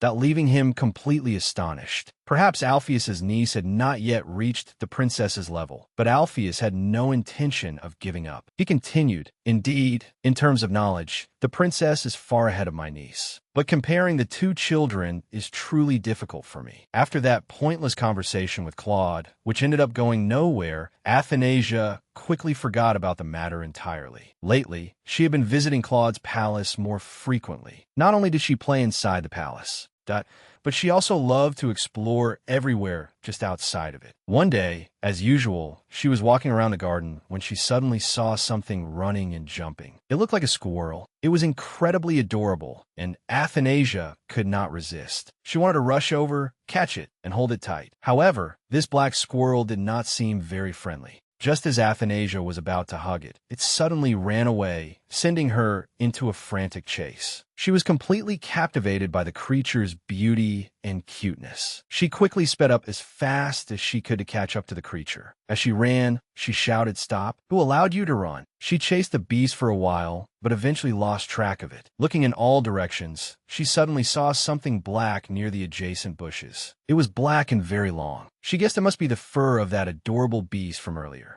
So without hesitation, she lunged and grabbed the long, black thing. As she caught it, she shouted, "Got you, Blackie. Let's see how you escape this time." She thought she had caught the beast, but that was not the case. The moment she touched the long, black object, a loud scream suddenly echoed from in front of her. "Oh my God, my hair. What do you think you're doing, kid? Why are you pulling my hair like that? Let go of my hair right now." The person in front of her suddenly turned around, giving Athanasia a fright. The person she was looking at had an extremely delicate and handsome face. And of course, the thing she had just touched was his hair. His beauty left Athanasia speechless for a few seconds. After regaining her composure a bit, she spoke up and asked, "Not just anyone is allowed to enter this area freely. What are you doing here? I've never seen you before. You probably aren't a servant of this castle." He did not show any fear at all. Instead, he calmly lifted the beast that Athanasia had been chasing so hard and said, "I'm here to catch this beast. Is there a problem?" "Oh, that's Blackie," Athanasia replied. "How did you get him? Are you his owner?" Before he could answer, Felix's voice called out from the distance, startling both of them. "Princess, where are you, princess? Please answer me." But strangely, even though Athanasia was standing right in front of him, Felix still could not see her. He searched every corner of the garden, but it seemed he simply could not see Athanasia at all. He just passed right by her, as if she were completely invisible. Athanasia felt extremely bewildered. Why couldn't Felix see her standing right there? Honestly, Felix had never ignored Athanasia like this. It was simply unbelievable. Suddenly, Athanasia realized something unusual. Felix couldn't see her. Could it be because something was surrounding her, obscuring his vision? There was no way Felix would see her and choose to ignore her like that. Could the boy standing in front of her be a wizard? There was nothing a wizard couldn't do, including making someone temporarily invisible or preventing everyone around from seeing them. After confirming with the young man, he was indeed a wizard, and an incredibly powerful one at that. This left Athanasia feeling a bit overwhelmed. He stared at her for a moment, then turned to look at the beast he had caught earlier and shouted, "How insolent to dare play tricks on me like this! Should I just finish you off? I'm feeling hungry anyway." Hearing this, Athanasia cried out to stop him. "No, you can't eat Blackie like that. Are you even his owner? Why are you treating him so cruelly?" "Huh, I'm not his owner. You are, kid. Is this your first time seeing a wizard, and you don't even know what a magic beast is? What corner of the world have you been living in? Do we even share the same world? Well, you don't need to tell me. Looking at your eyes is enough to know you come from the imperial family. If I'm not mistaken, you are Anastasius's child, aren't you?" "He is not my father," Athanasia replied. "My father's name is Claude, and he is the master of this palace." "Claude?" the wizard asked in confusion. "Is that the name of the current emperor?" "Haha, forgive me. I must have slept through some revolution. Things happen much faster than I thought. I didn't expect time to fly by so quickly." Suddenly, the wizard stepped closer and closer to Athanasia, then said, "You're a very interesting kid. The way you talk really amuses me." Athanasia clutched the divine beast in her arms and repeatedly asked the wizard, "You won't kill him, right? Promise me you won't kill him." The wizard chuckled and replied, "He isn't mine, so what right do I have to kill him? Actually, he is a divine beast created by your own power. Didn't you know that, kid? A divine beast? What is a divine beast? This is the first time I've ever heard of such a concept." Athanasia looked straight at the wizard with her round, jewel-blue eyes, appearing puzzled, making it impossible for him to refuse to explain. "A divine beast is the crystallization of your magic. When it matures, it will return to dwell inside you, and then you can use its magic at will without any restrictions. A divine beast is only born when its owner possesses power that exceeds normal limits. Therefore, they never willingly leave their owner. They only leave on their own when the owner can no longer withstand them. This information from the wizard left Athanasia wide-eyed and utterly surprised. According to the wizard's explanation, didn't that make Athanasia a great wizard too? Not only did she have a divine beast, but more miraculously, her power had exceeded the limit, allowing the beast to manifest outside. It was truly wondrous. But suddenly, while Athanasia was feeling overjoyed, the wizard, for some unknown reason, snatched the divine beast right out of her hands. To the shock of the little girl standing before him, he said playfully, "True, this divine beast is yours, but I'm the one who found him. Now, whether I turn him into a salad or roast him is entirely up to me. You are not allowed to interfere." Athanasia, of course, did not agree. She could not let her adorable divine beast become food. That would be too cruel. But the wizard still had no intention of returning him. He continued cheerfully, "Why are you overreacting? When people are sleepy, they naturally sleep. And now that I'm hungry, are you saying I can't eat? How can there be such an unreasonable thing in this world? Moreover, since I slept for so long, I think my magic has weakened significantly. If I can eat this divine beast, maybe I'll regain my original strength. Wouldn't that be great?" Even though Athanasia begged him with all her might, the wizard had no intention of giving him back. Not only did he refuse to return him, but he also glared at Athanasia with fierce eyes and said, "Don't you realize I'm sparing you? I could end your life right here and take this thing if I wanted to. But since I find you quite interesting, I'm sparing your life. Don't worry, I'll let you go because I'm a very kind wizard." But just as he was about to leave, he threw the divine beast back to Athanasia. He laughed and said, "Didn't I say you wouldn't lose anything? I'm returning this divine beast to you. Just take good care of him.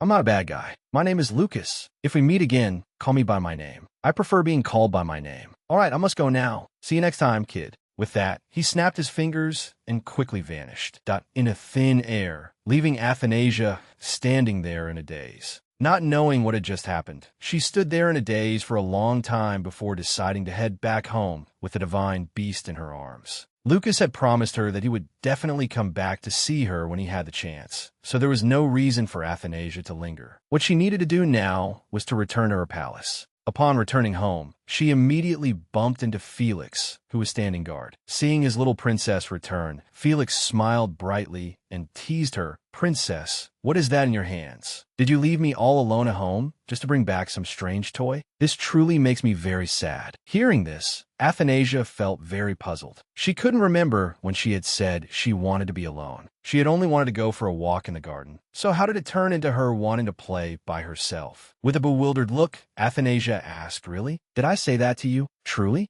"Yes, princess. Not only did you tell me, but you also told Lily. You have no idea how sad we were." Suddenly, before Athanasia had time to react to the news Felix brought her, the divine beast in her hands, ran away once again, giving her quite a scare. Fortunately for her, this time her divine beast was only attracted to the chocolate cake on the table and had no intention of running outside. That was extremely lucky for her. Athanasia truly adored this divine beast. He no longer seemed like just a divine beast, but had officially become her pet. Athanasia was very affectionate toward him. She not only fed and bathed him regularly, but also hugged him to sleep every night. She couldn't possibly pamper him anymore. One beautiful day, while Athanasia was happily playing with her divine beast, Felix suddenly walked over from somewhere. He spoke gently to Athanasia, "Princess, it is time for you to meet the emperor. Please change quickly so we can go see him." Although Athanasia did not want to go at all because she was playing with Blackie, she had no choice but to go. She had no other option. Upon arriving at the emperor's palace, what greeted Princess Athanasia was Emperor Claude's weary and sleep-deprived face. Athanasia disliked this look the moment she saw it. Was the emperor really that sleepy? He only met his daughter once in a while, so was he still not done with his nap? But there was one thing Athanasia did not know. Due to state affairs, Emperor Claude had only slept for 4 hours. It was completely normal for him to feel tired. The emperor did not resent Athanasia as she thought. Looking at her father's weary face, Athanasia felt that if they just stayed inside the castle like this today, it would easily get boring. She guessed that if this dull atmosphere persisted, Claude would soon lose his temper. Therefore, to protect her own life off, Athanasia spoke up. The weather looks beautiful today, father. Let's go outside for a walk. It will be very good for our health and help freshen the air in this room too. Naturally, Claude agreed immediately. Since Claude wasn't feeling very well today, going outside to cool off and get some fresh air was indeed very sensible. Before leaving the palace, Athanasia's gaze was once again drawn to the throne her father sat on. She had no idea how many times she had seen it, but every time felt like the first. Its beauty left her in a daze. Seeing his little daughter standing there in a daze, Claude did not understand what was happening. Before Athanasia could say anything, Claude suddenly picked her up upside down for no apparent reason, startling her. Seeing his beloved princess being carried upside down like that, Felix felt truly sorry for her. He quickly ran to her side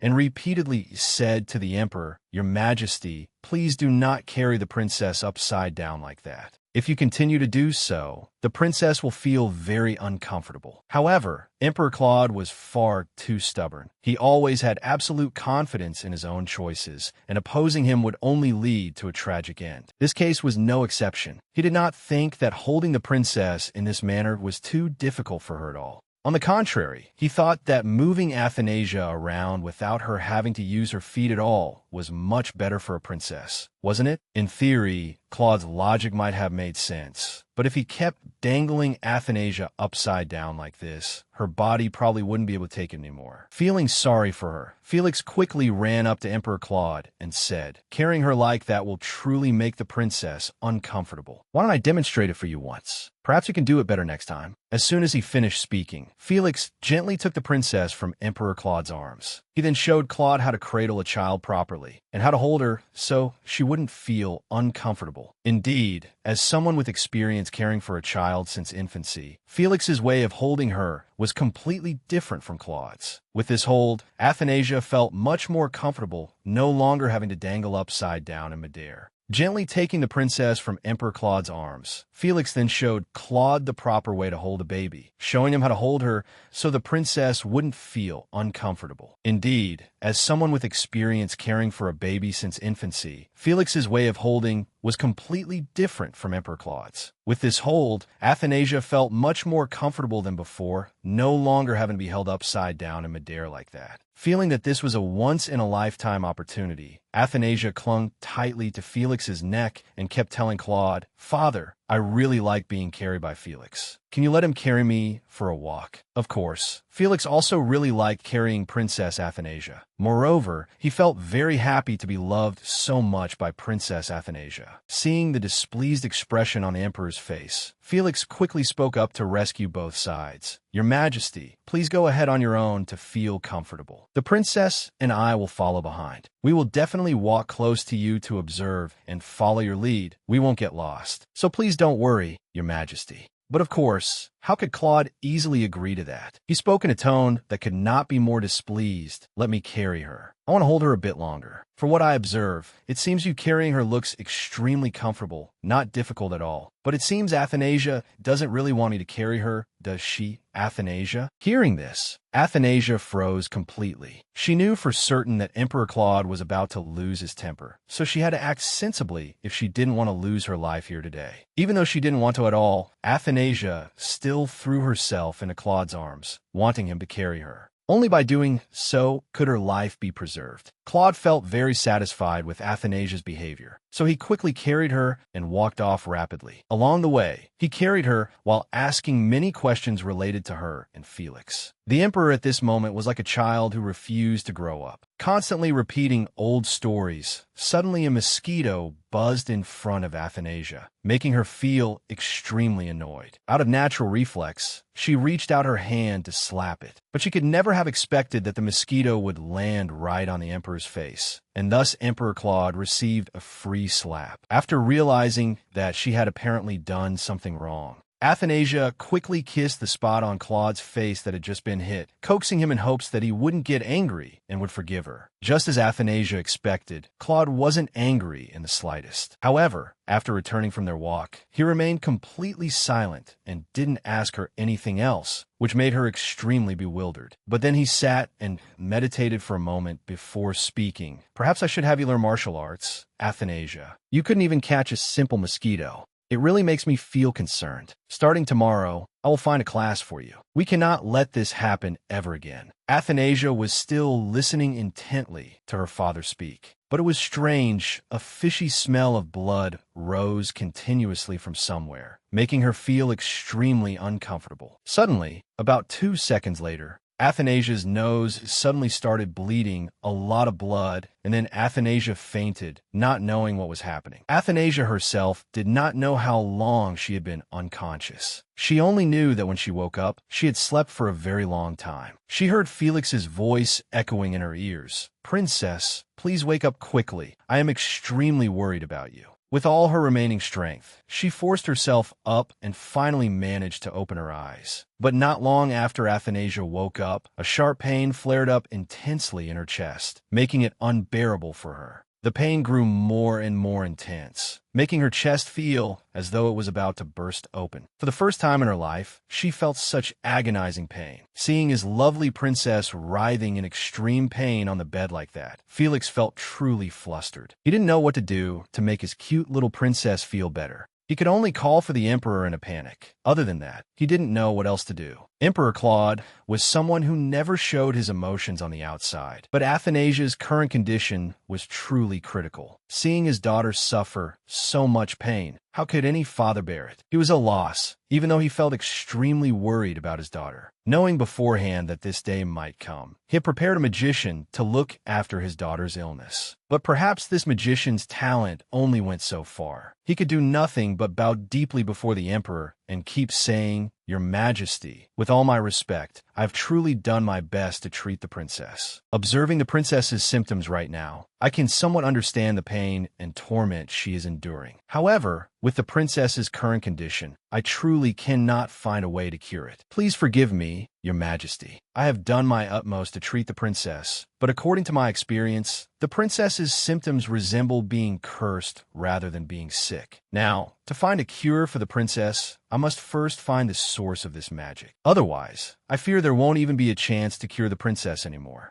Hearing that magician cry and make excuses, Claude felt extremely irritated. He could not just stand there and watch his daughter writhe in pain on her sickbed anymore. He shouted angrily, "Are you looking for death? Why couldn't you find a cure for Princess Athanasia? Have you grown tired of living? Fine, bring me the best magician here. As for this useless fool, lock him in the dungeon for now, so he can repent and reflect. If he dares to speak such nonsense ever again, I will definitely not spare his life." After that magician was taken away, Claude finally turned his attention back to his little daughter. Seeing his daughter's body filled with pain, Claude felt truly heartbroken. However, he had never been used to caring for others. He only knew that if his daughter fell asleep, perhaps she would suffer less pain than right now. So he used his hand to press down on her face, hoping it would help her fall asleep faster. Seeing his daughter's entire body in pain, he suddenly remembered the past, where her mother, Diana, passed away. She had also gone through such a difficult time until her final days. She was actually so exhausted that she couldn't even drink milk anymore, and she couldn't take anything into her body to replenish nutrients, because at that time, her entire body was in absolute pain. She didn't know how to make the pain subside. Sitting alone in the empty room, she was completely at a loss.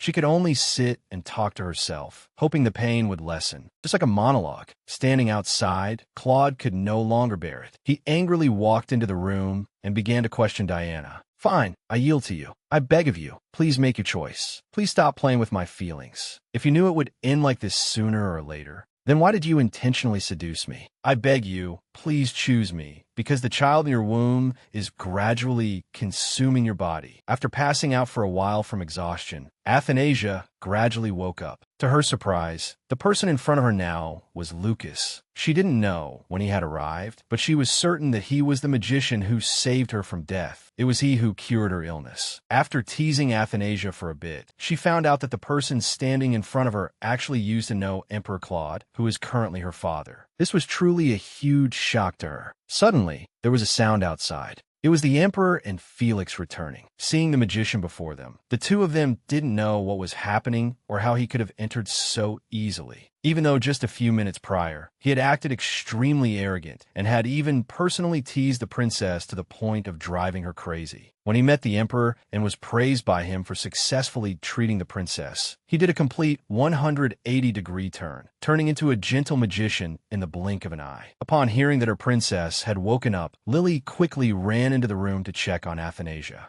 It turned out that 48 days had already slipped away since the day she fainted. Time had passed so quickly that Athanasia couldn't have anticipated it. After playing the victim for a while in front of Emperor Claude, this mysterious magician finally won the emperor's trust. Therefore, he was granted a grand privilege, which was to sit and dine with the princess. Indeed, very few people ever had the opportunity to join the princess for afternoon tea like this. Only Athanasia herself did not understand what was going on. She couldn't comprehend by what power she was forced to sit here and make conversation with this cunning magician. Listening to this magician boast, she would rather sit and listen to her father tell stories. After bragging about 101 things under the sun, he finally turned to Athanasia and said, "Oh right, isn't your dad the son of Eternatas? From what I know, he has that kind of relationship with him." "You idiot," Athanasia replied. "Eternatas died about 200 years ago. He is no longer alive in this world." Hearing that, Lucas said excitedly, "Is that so? Then, now, this empire is under my rule. Who else could it be, right? Haha, without me, how could this empire survive? I suppressed your internal mana, otherwise it might have awakened all kind of conflicts. I will change this empire completely, let alone those average magicians. Even if every magician in the world doesn't know the cause, I can still treat you myself. Because I am a genius magician, I know many things that other magicians can never know." Hearing this, Athanasia felt a little surprised, because this was probably the first time she had seen Lucas so serious about a matter. However, no matter how serious he was, he still couldn't forget the divine beast in Athanasia's hands. And moreover, if this divine beast were cooked, it would make a very delicious dish. Once again, he suggested to Athanasia that if he had this delicious chocolate in his hand, could he trade it for the divine beast in Athanasia's hands? But of course, Athanasia would never trade the divine beast she cherished like a treasure with Lucas, and she would never give it to him. Because she knew that if this divine beast fell into Lucas's hands, it would surely become nothing more than a dish. However, the reason why this divine beast shouldn't stay by Athanasia's side any longer was that the longer the divine beast stayed near Athanasia, the more her mana would return. Occasionally, if this divine beast were separated from Athanasia, her mana would gradually weaken. If they kept letting her stay beside the divine beast like this forever, her mana would definitely return, and at that point, even someone like Lucas would be helpless. He wouldn't know what to do in that situation, so the best way was to kill it. Only when it died would the mana inside Athanasia have no chance of returning. However, Lucas fully agreed with and even highly appreciated Claude's ability, because Claude had stopped Lucas from doing this. Yet, with those actions of Claude's, Lucas was still not sure if Claude really cared about Athanasia or not. The best way now to limit the divine beast's mana was to let Lucas gradually absorb all of it. Although it wouldn't kill the creature, it would at least reduce the magic beast's mana, which was much better for Athanasia. After Lucas and Athanasia talked for a while, Lucas seemed to sense someone's footsteps approaching, so he quickly returned the divine beast to Athanasia's hands. Sure enough, Athanasia's father entered the room shortly after. Seeing her father, Athanasia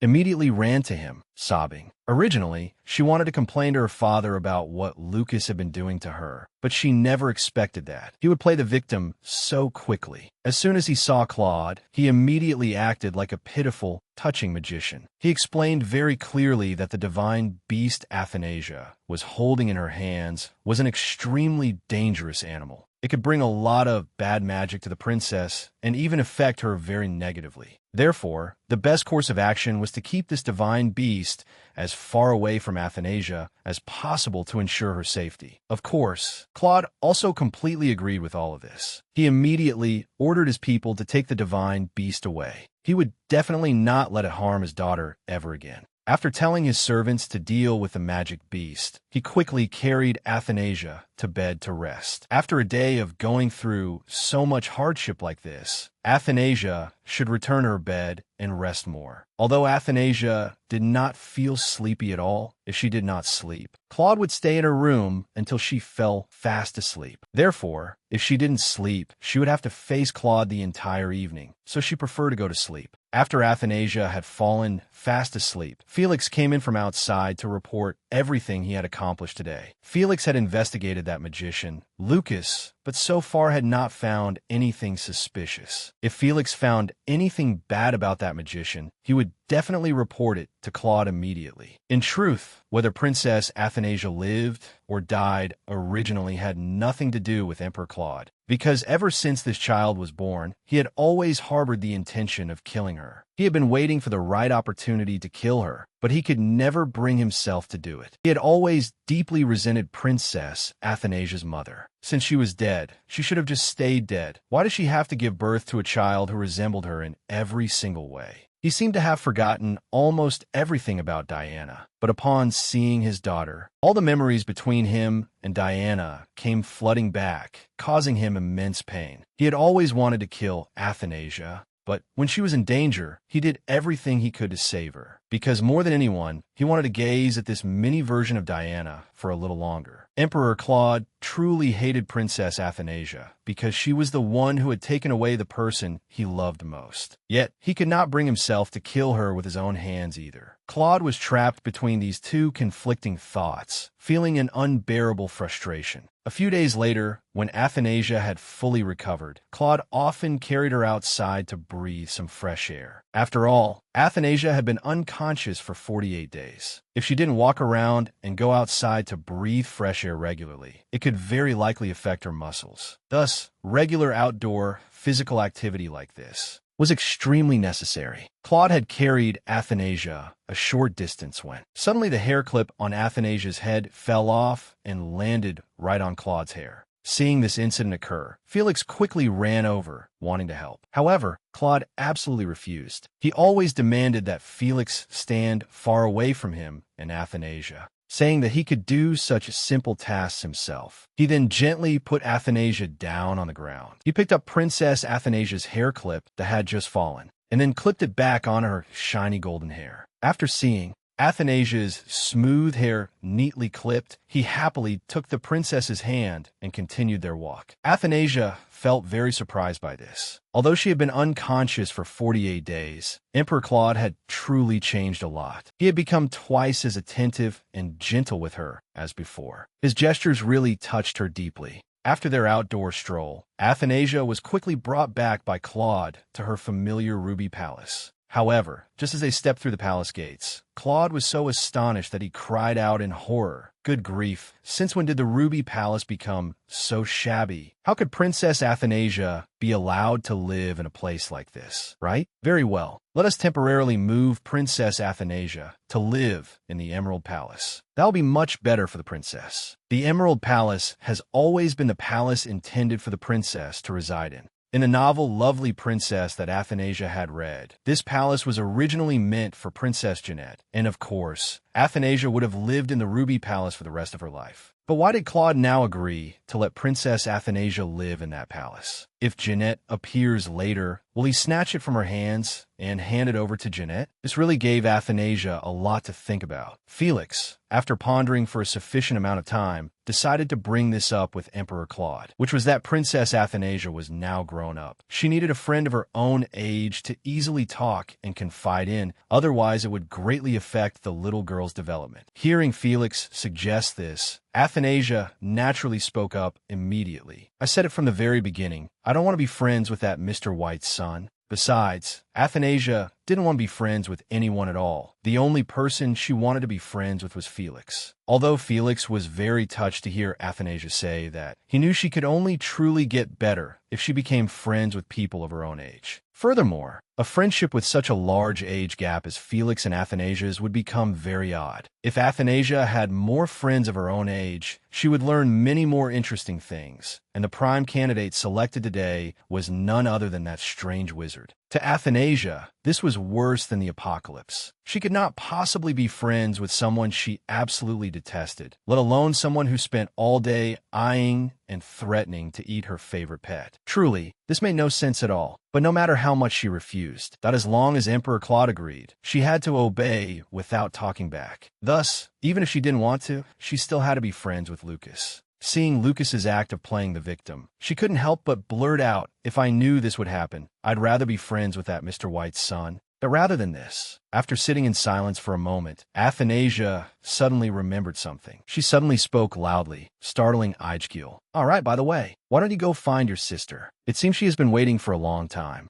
Ijgil was also slightly surprised. He replied shyly, "My sister? Oh, how embarrassing. Did you hear everything? Actually, I really want to go find her, but I don't know if I should because I know she's crying right now. I don't want her to feel awkward because of my sudden appearance at this moment. I know that since I'm about to leave this place, she must be very sad, but I have no choice but to leave. I need to go to another city to study. Although I don't want to leave her at all, I have no other choice." Athanasia nodded upon hearing this. "I see, but what is your sister like? Is she cute and gentle? My sister? She is very lovely. She deserves much more protection than she has now." "Then what are you hesitating for? Hurry up and go protect her. She probably needs you right now. You can comfort her to make her feel better." Ijgil fell silent and said nothing. He thought for a while and then spoke. "Actually, the reason I don't go look for her isn't because I'm shy about her crying. The truth is, I don't know how to soothe her and make her stop crying. I don't know how to comfort a crying girl." Hearing this, Athanasia was extremely surprised. According to the story, Ijgil was a very cool boy who was decisive in everything he did. But in this situation, it didn't seem quite right. How could a male lead of the story be this adorable? Looking at his behavior so far, Athanasia really wanted to tease him. He looked exactly like a 10-year-old boy, unlike the grown men she met at the palace. Ijgil asked Athanasia to find a way to comfort someone who was crying. But Athanasia herself didn't know either, because she was pretending to be an angel, and angels only smile, they never cry. So how could she know how to soothe someone who was crying? The more Athanasia thought about it, the more annoyed she became, not knowing what she was even doing here. Suddenly, she felt strangely irritated. If it weren't for that detestable Lucas, she wouldn't have to be here right now. It was truly unacceptable. Suddenly, as soon as she mentioned Lucas's name,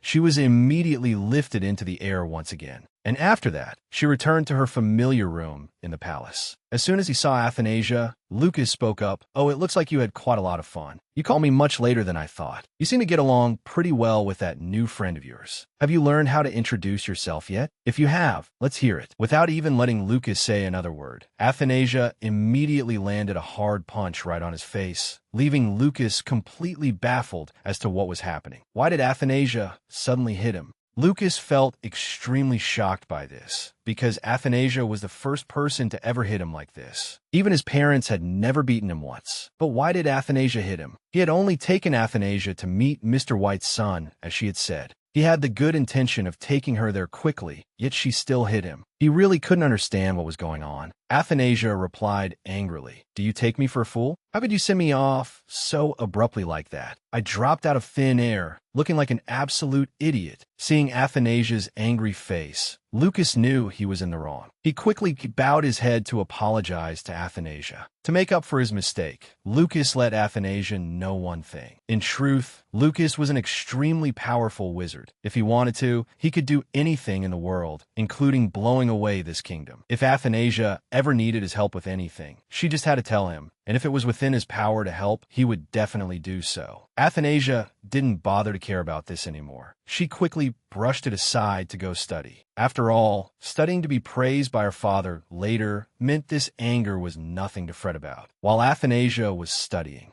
Lucas kept coming over to bother her, which made her extremely annoyed. Actually, Lucas didn't want to make Athanasia angry at all, but the books he was reading, that were just so incredibly boring. Honestly, Lucas couldn't stomach such hypocritical literature. Never before had the image of wizards been so exaggerated. Lucas found it utterly ridiculous. That was why he had never read such books before. The next day, Athanasia went outside to get some fresh air as usual. This time, whether it was good or bad luck, she ran into Mr. White. Looking closely, the features on Mr. White's face bore an uncanny resemblance to Ijkeel. From the way he spoke, it was clear how bitter he was toward Lucas. Because of Lucas, his son Ijkeel had lost the opportunity to be friends with Princess Athanasia. After returning home, Athanasia quickly ran to find Lucas. She wanted him to take her to Mr. White's garden once again. Lucas immediately agreed. Furthermore, he even asked her when she wanted to go and if she wanted to leave right away. Athanasia was a bit surprised. Why was he suddenly so nice today? Had her punch actually worked? But of course, Lucas wasn't going to make it that easy. Athanasia did arrive at Ijkeel's house, but this time she ended up inside a fireplace instead of out in the garden like before. Seeing Athanasia appear in the fireplace covered in soot, Ijkeel was very surprised, but he quickly helped her out to wipe off the dust from her body. Seeing Athanasia like this, she looked so pitiful. While brushing the dust off Athanasia, Ijkeel also noticed the color of her eyes. Actually, he really wanted to know what kind of eyes an angel would possess and whether they were like ordinary people's. However, Athanasia's eyes had now turned red, no longer blue like before. In fact, Athanasia had already noticed this before leaving, so she had quick-wittedly asked Lucas to change her eye color to a different one to avoid drawing attention. Reunited, Athanasia and Ijkeel felt extremely delighted, because Athanasia had suddenly left the other day without saying anything to Ijkeel. It had made him quite worried. But now, seeing Athanasia return to play with him safely like this, Ijkeel also felt a huge sense of relief in his heart. After talking for a while,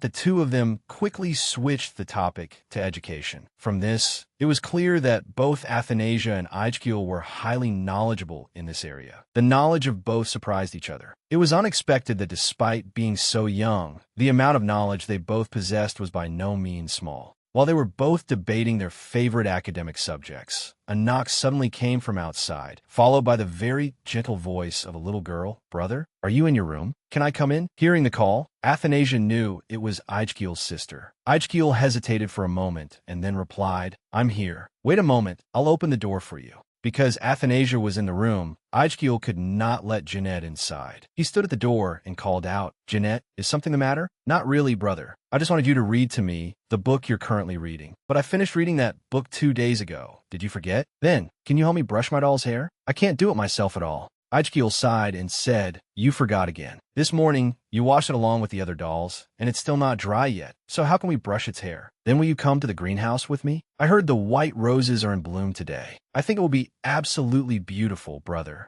Initially, Ijkeel wanted to refuse because he couldn't leave Athanasia alone. But Athanasia, having listened to their conversation, understood how much Jeanette wanted to see her brother, so she signaled Ijkeel to go ahead. There was no need to worry about her. Having Athanasia's cheerful permission, he was very glad.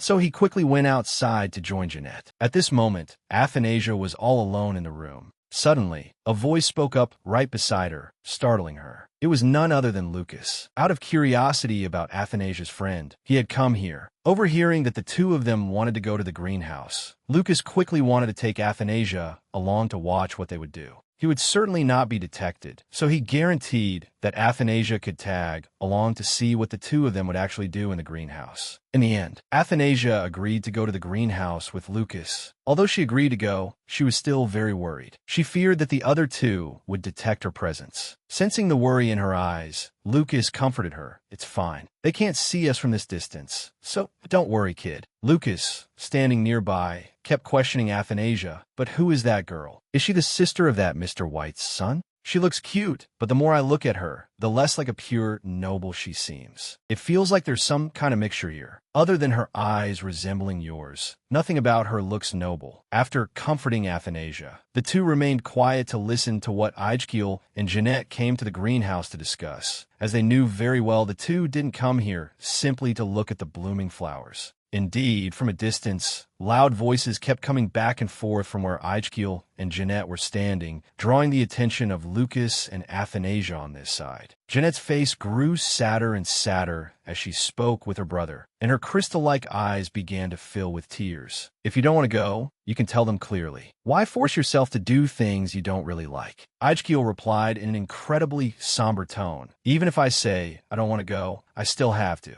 There are no exceptions. But don't worry, I'm not leaving for good. I'm just going to another city to study. I can still come back to visit you during my breaks each term. Rest assured, whenever you send me a letter, I will reply. Don't cry as if I'm going somewhere far away. It's not good for your eyes at all. After overhearing the entire conversation between the siblings, Lucas and Athanasia returned to their palace, as usual, to rest. Upon returning to the palace, Lucas rested his chin on his hand and said, "What's up with that girl? She looks not exactly like a chimera, but she is not a real chimera. This makes me extremely curious." In truth, Princess Jeanette's background was a highly complex issue. Jeanette's mother was Penelope. To put it simply, Jeanette's birth was like a prearranged plan. Penelope and Claude had been betrothed since childhood. However, for some reason, Penelope refused to marry Claude, who was originally expected to inherit his father's throne. As it turned out, she had fallen in love with Crown Prince Anastasius. Thus, no matter what, she would only choose the love of her life. As for Crown Prince Anastasius, but he always considered Claude a thorn in his side. He wanted to eliminate Claude as soon as possible, so he naturally welcomed Penelope to his side with open arms. Speaking of Claude's past, he had witnessed many terrible things, including the betrayal of his betrothed fiancée. This made Claude feel as if the entire world was truly against him. After failing to overthrow Claude, Anastasius had to accept his fate of losing his life. However, he was not someone to be trifled with. Before he died, he used his magic to make Penelope pregnant, not as his test subject. He was always aware that his magic was never as strong as Claude's, so he wanted to create a child who could help him achieve that. However, things did not go as Anastasius wished. When Penelope gave birth to the child, she also lost her life. She only gave birth to a normal child like any other. Aside from its noble-like eyes, it was no different from an ordinary baby. No one could have suspected that Jeanette was not Claude's biological daughter. Everyone assumed she was Claude's child without doubting anything at all. In short, Claude had a very painful past, but after meeting Diana, he found the love of his life, which led him to bond with her. And then she gave birth to Athanasia. Therefore, Diana's passing due to a difficult childbirth caused Claude to break down once again.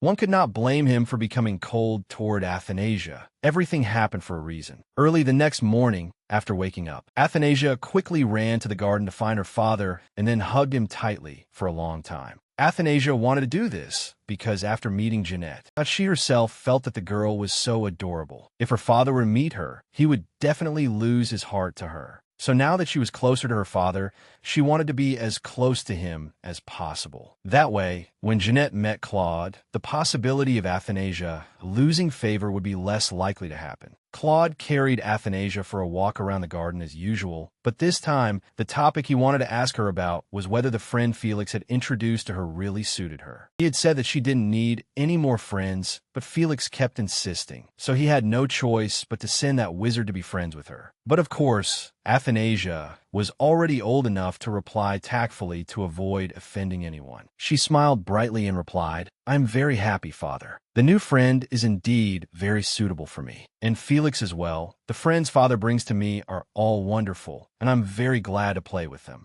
A few days later, Athanasia heard the news that Ijkil had arrived in Arlanta as planned. However, she did not feel pleased at all. She could not accept that a 10-year-old child like him that could read more books than she did. This was not fair at all, so she resolved to study even harder, refusing to be outdone by him. After Ijkil arrived in the city he loved, it was also time for him and his family to pay their respects to the emperor. Ijkil did not go alone. He was accompanied by Jeanette and Duke Alpheus. All three of them were beautifully dressed and appeared before the emperor. To Athanasia, they looked like a real family. However, the appearance of Princess Jeanette was not very welcomed by everyone. Everyone was whispering about her sudden appearance. Jeanette's complexion was not very good, and on top of that, Emperor Claude did not escort Princess Athanasia today. This raised even more doubts among the crowd. But no one knew that the reason Athanasia was absent today was that she had dancing and waltzing classes this morning. Due to her busy schedule, she didn't have time to attend, not because there was an issue as everyone rumored. Athanasia's morning was very pleasant, until the teacher constantly remarked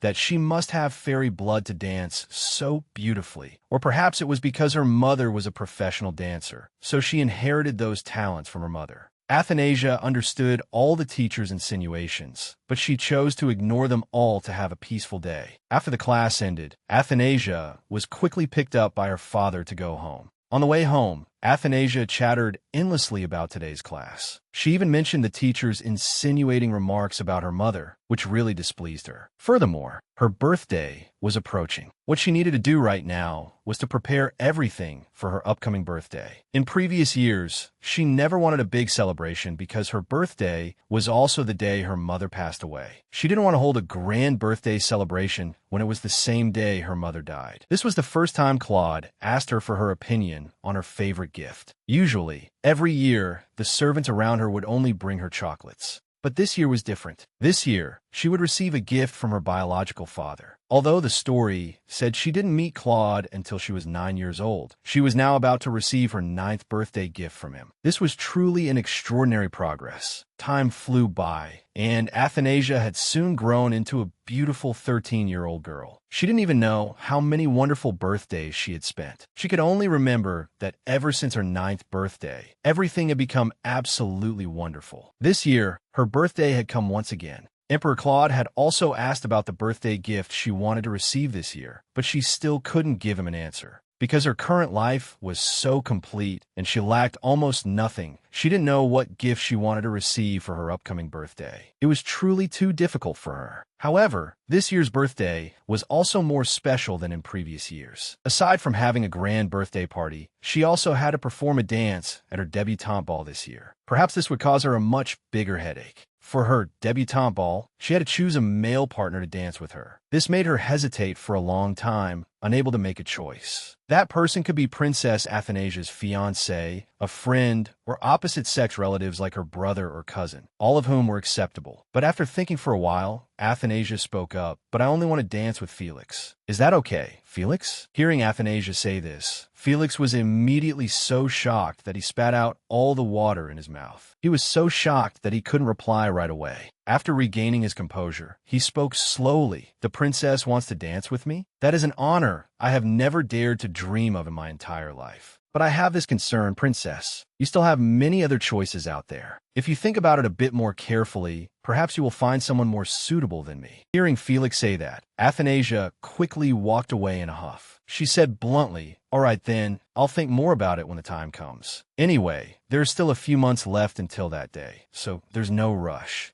But in reality, Athanasia was still very worried about this matter, so she quickly went home to ask Lucas. Perhaps he was the one who could give her the most reasonable advice at this time. Lucas was indeed the most clear-headed person. As soon as he received this question from Athanasia, he calmly gave his answer. "Isn't this simple? Isn't your dad the one who wants to dance with you the most? What is there to think about?" Hearing this, Athanasia immediately looked confused. "That's impossible. How could my father dance with me at my debutante ball? That would be extremely bizarre. I've never seen anyone do that before." "It's fine, kid. I think it's completely normal. Sometimes people still do it. It's not completely unheard of. Don't worry so much about this. Besides, doesn't your dad love doing weird things with you? Perhaps you don't know it, but I'm certain of one thing. Your dad likes you much more than you think. If you get the chance, just open up to him. I'm sure he will agree to your request." Following Lucas's advice, the next day, when Athanasia met her father, she took the initiative to bring up the subject. She told him that she really wanted to find someone to dance with her at the debutante ball. That day was a very special day for her, so she also wanted to find someone special to dance with. However, contrary to her excitement,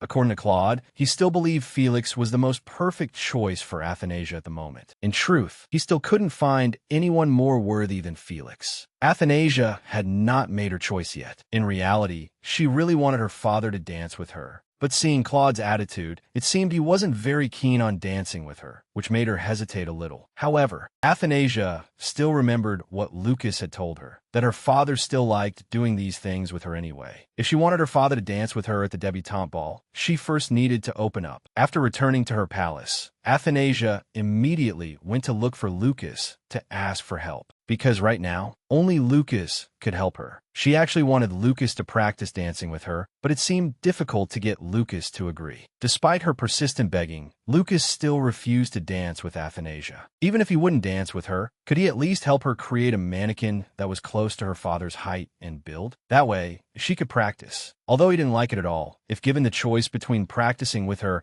and creating a mannequin for her to practice on her own, Lucas naturally chose the second option. The mannequin created by Lucas did resemble Emperor Claude. However, it had absolutely no life in it. It was like a walking piece of paper, and it couldn't even stand up. This made Athanasia extremely frustrated. After struggling with the mannequin for a while, without any results, Athanasia sat down helplessly, giving up. After all, resting like this was much easier than practicing with that paper man. Suddenly, while sitting there, Athanasia remembered that Ijgil had returned after graduating from Orlando Academy. Perhaps he was currently at Mr. White's house. It had been 6 years since Athanasia last saw him. She wondered how he was doing now, and whether he still remembered a friend like Athanasia. Hearing Athanasia say this, Lucas replied, "That's simple, kid. If you want, you can just go there and see him to satisfy your curiosity. It won't affect anyone anyway. Besides, this isn't hard at all for me. If you want, I'll help you right away." Right after Lucas said this, Athanasia was once again lifted and fell freely through the air. Just like before, it had been 6 years since she last experienced this sensation. But even though she was about to meet the person she had been looking forward to seeing, Athanasia still couldn't accept Lucas's method of teleportation. He was truly a terrible person. This time, Athanasia met Ijgil in the garden of Mr. White's house. But this time, her landing spot was very strange. She landed right in Ijgil's arms, which caught him completely by surprise. Athanasia lay in Ijgil's arms for a moment. Then she suddenly froze and shouted in startle, "Oh, put me down. Please put me down. Hurry up." Although Ijgil didn't understand what was happening, with Athanasia's urgent tone, he definitely had to put her down. He looked at Athanasia with a warm smile and said, "All right, I will put you down right now. Just stay calm." After saying this, Ijgil quickly put Athanasia down on the ground so they could talk calmly. The two of them stared at each other for a moment. Then Ijgil spoke, "You look quite different compared to 6 years ago. You changed a lot." Athanasia was stunned for a moment, then thought to herself, "I changed? How could I have changed as much as you?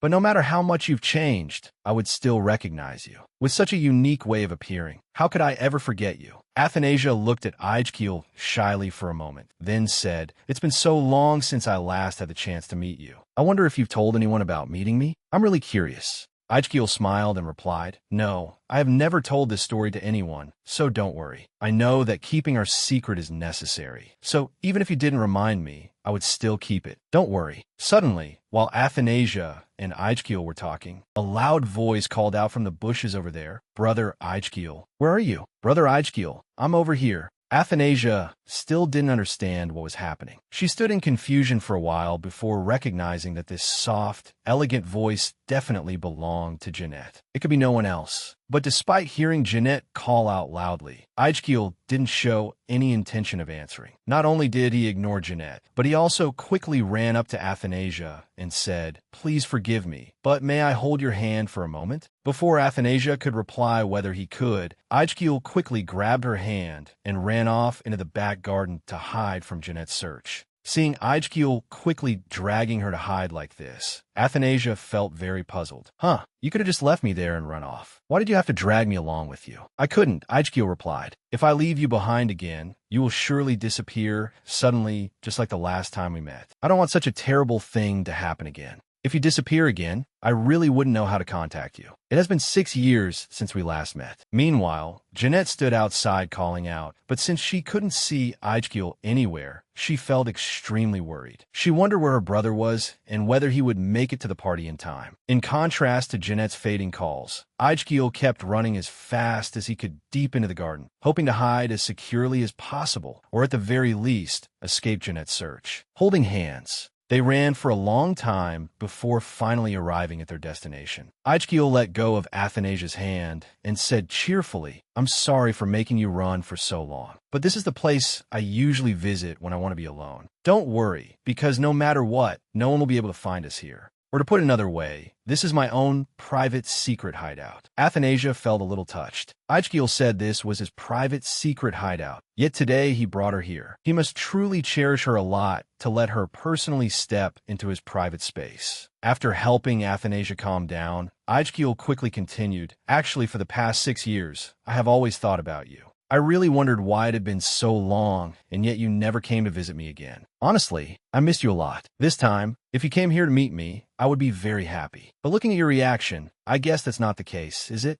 Ichkiel said those words hoping that Athanasia would tell him, "No, actually I did come here to meet you." But it seemed things were not as Ichkiel hoped. Although he had deliberately brought it up, Athanasia remained silent and said nothing, which made him even sadder. Seeing that Ichkiel seemed a bit down, Athanasia quickly changed the subject. "Didn't I hear someone calling you earlier? I think you should head over there right now, otherwise you won't make it in time." Ichkiel sighed and said, "It's nothing. Actually, that person is my sister. But even without my presence at this party, she can still go there on her own. You don't have to worry. Do you know? 6 years ago, on the day I was preparing to leave for a new place to study and live, I frequently returned to the place where we first met. I really hoped that one day you would return to this place to meet me, even if only once. After that, every time I returned home for summer break, I still kept my old habit of coming here to wait for you. Even today is no exception. I've really had to wait for you for a very long time. Although our meeting was just a passing encounter, I couldn't stop thinking about you. You have truly left an indelible mark on my heart." After that, Ichkiel drew closer and closer to Athanasia, the distance between them narrowing by the second. Suddenly, a puff of smoke appeared, and Athanasia was once again returned to her palace. This time, she hadn't been able to say goodbye to Ichkiel, which made her extremely annoyed. She turned and yelled at Lucas, "Why do you always like to teleport people so suddenly? You should at least let me know beforehand." Lucas remained silent. He seemed to be very angry about something. With a solemn expression, he turned to Athanasia and said, "Don't you know I'm angry? Looking at my face, can't you tell that I'm angry?" Only then did Athanasia calm down enough to take another look at Lucas, because she had been too annoyed earlier to notice. After looking closely, she realized that Lucas did indeed seem to be angry about something. His face was completely flushed, but the one who should be angry was Athanasia. So why was Lucas allowed to be angry? Regardless of whether Lucas was angry with Athanasia or not, she still had an important meeting this morning, which she couldn't afford to miss. Her meeting with Anastasius, whom she had arranged to meet a long time ago. It seemed Anastasius had been waiting for a very long time for this meeting. As soon as he saw Athanasia, Anastasius quickly initiated the conversation. "Princess, I would be deeply honored if my son, Ichkiel, could escort the princess to the debutante ball. It would truly be an honor that very few could have." Hearing this, Athanasia was suddenly a bit surprised. She asked in bewilderment, "Huh?" Athanasia thought that Ichkiel and Jeanette would go together that day. How can Ichkiel go with Athanasia when Jeanette is still by his side? Alpheus flashed a strained smile and continued, "There is no need to worry about that, princess. Indeed, being able to serve the princess is already a great honor for our family. If the princess agrees to give Ichkiel a chance, we will of course feel extremely happy." Hearing this, Athanasia understood well enough that the one who set up this whole thing was the old fox standing right in front of her. Perhaps Ichkiel wasn't even allowed to decide this matter himself. But regardless, Athanasia really wanted to meet Ichkiel again. Therefore, she smiled shyly and said, "Actually, hearing Mr. Alpheus talk so much about Ichkiel, Athanasia is also feeling a bit curious about him. If possible, Athanasia would really like to meet him at the debutante ball." Hearing this, Alpheus was overjoyed. He immediately smiled brightly and replied, "Yes, you will definitely meet Ichkiel at the debutante ball. So please rest assured, princess." After that, the two bid farewell to each other, ending a highly hypocritical conversation, and everyone returned to their respective tasks. On the way back, Felix could no longer contain himself, so he turned to Princess Athanasia and said, "Actually, that boy named Aijgil is quite mysterious, isn't he? We have spoken to Duke Alpheus many times, yet we've never had the chance to meet that young man. Have we, Princess?" Of course, Athanasia could only agree with Felix. She couldn't possibly tell Felix that she had already met him a few times. As they were walking along the road, Athanasia suddenly spotted a very familiar figure. Wasn't that the wizard Lucas? It had been a very long time since he last came to see her. So seeing him suddenly like this today, Athanasia felt very happy and quickly ran over to greet him. "Lucas, you seem to have been very busy lately. Why haven't I seen you come to my place at all?" At this moment, Lucas didn't bother to answer Athanasia's question.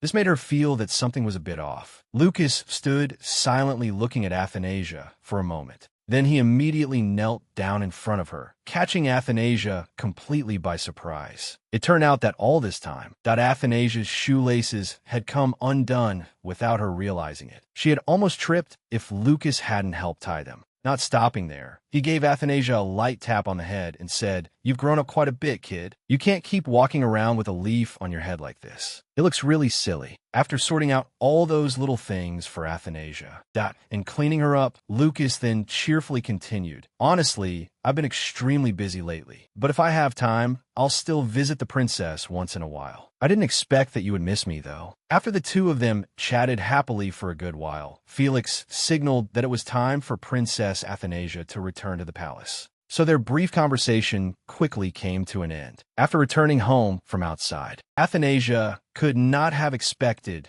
that a surprise was waiting for her at home. No wonder Felix kept urging her to return early. Today was Athanasia's 14th birthday. Everyone inside the palace had prepared everything grandly to celebrate the little princess's birthday. All the servants in the palace loved Athanasia very much, so they had prepared many gifts for her, from the cake to the decorations. Everything around the palace was beautiful and styled after Athanasia's favorite things. Athanasia was truly touched by the love that everyone showed her. Perhaps this was the lifetime in which she was loved the most out of all the lives she had lived so far. After a joyful birthday celebration with everyone, Athanasia then went to bed to rest. Before she fell asleep, Lily, as she did every day, spoke sweet words to Athanasia. "Princess Athanasia is truly beautiful. You are not only our treasure, but also the treasure of this entire kingdom. I hope you live a happy life." Every year on her birthday, Lily would always do this, speaking kind words to Athanasia, just like her mother would. After Lily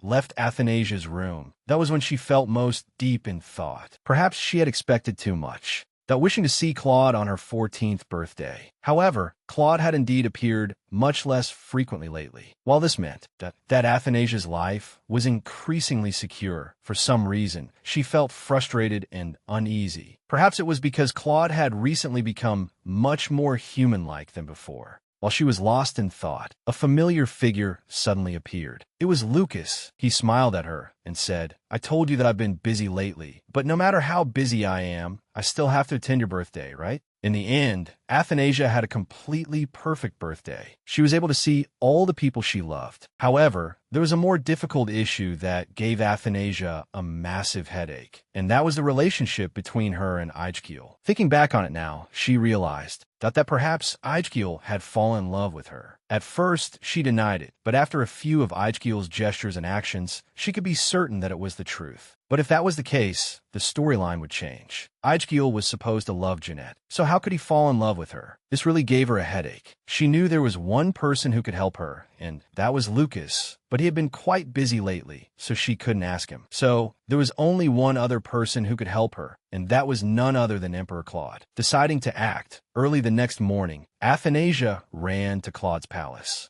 to speak to him about her issue. Actually, she was feeling very anxious about her debutante ball. She was afraid that the ball wouldn't go completely smoothly if she went with Felix. She felt there was still a slight danger if she went with Felix. Athanasia looked at Claude for a long time, then spoke up, "Actually, this time, I want to hold Father's hand and go to the debutante ball together. I don't want to go with anyone else but Father." Hearing this, Claude suddenly froze slightly. He didn't expect Athanasia to make such a request of him. In truth, he also really wanted to attend the debutante ball with his daughter, but he still felt a bit self-conscious, so he hesitated to agree. Seeing her father's expression, Athanasia immediately followed up. "Father, I really want to go with you. Besides, this debutante ball happens only once in a lifetime, Father. I want to go with the person I love most." Athanasia's words up to this point made Claude waver a little, but he still couldn't agree so easily. He looked at Athanasia for a long time and said, "You cannot be so greedy. You already have Felix to accompany you, so why do you want me as well? I think it is enough for you to go with Felix." But of course, once Athanasia set her mind on something, only heaven could stop her. She continued to look at Claude with pleading eyes. "Father, please go with me. I will definitely do my best to make you proud." Faced with Athanasia's extremely sweet pleadings, Claude could no longer bring himself to refuse. He finished the cup of tea on the table,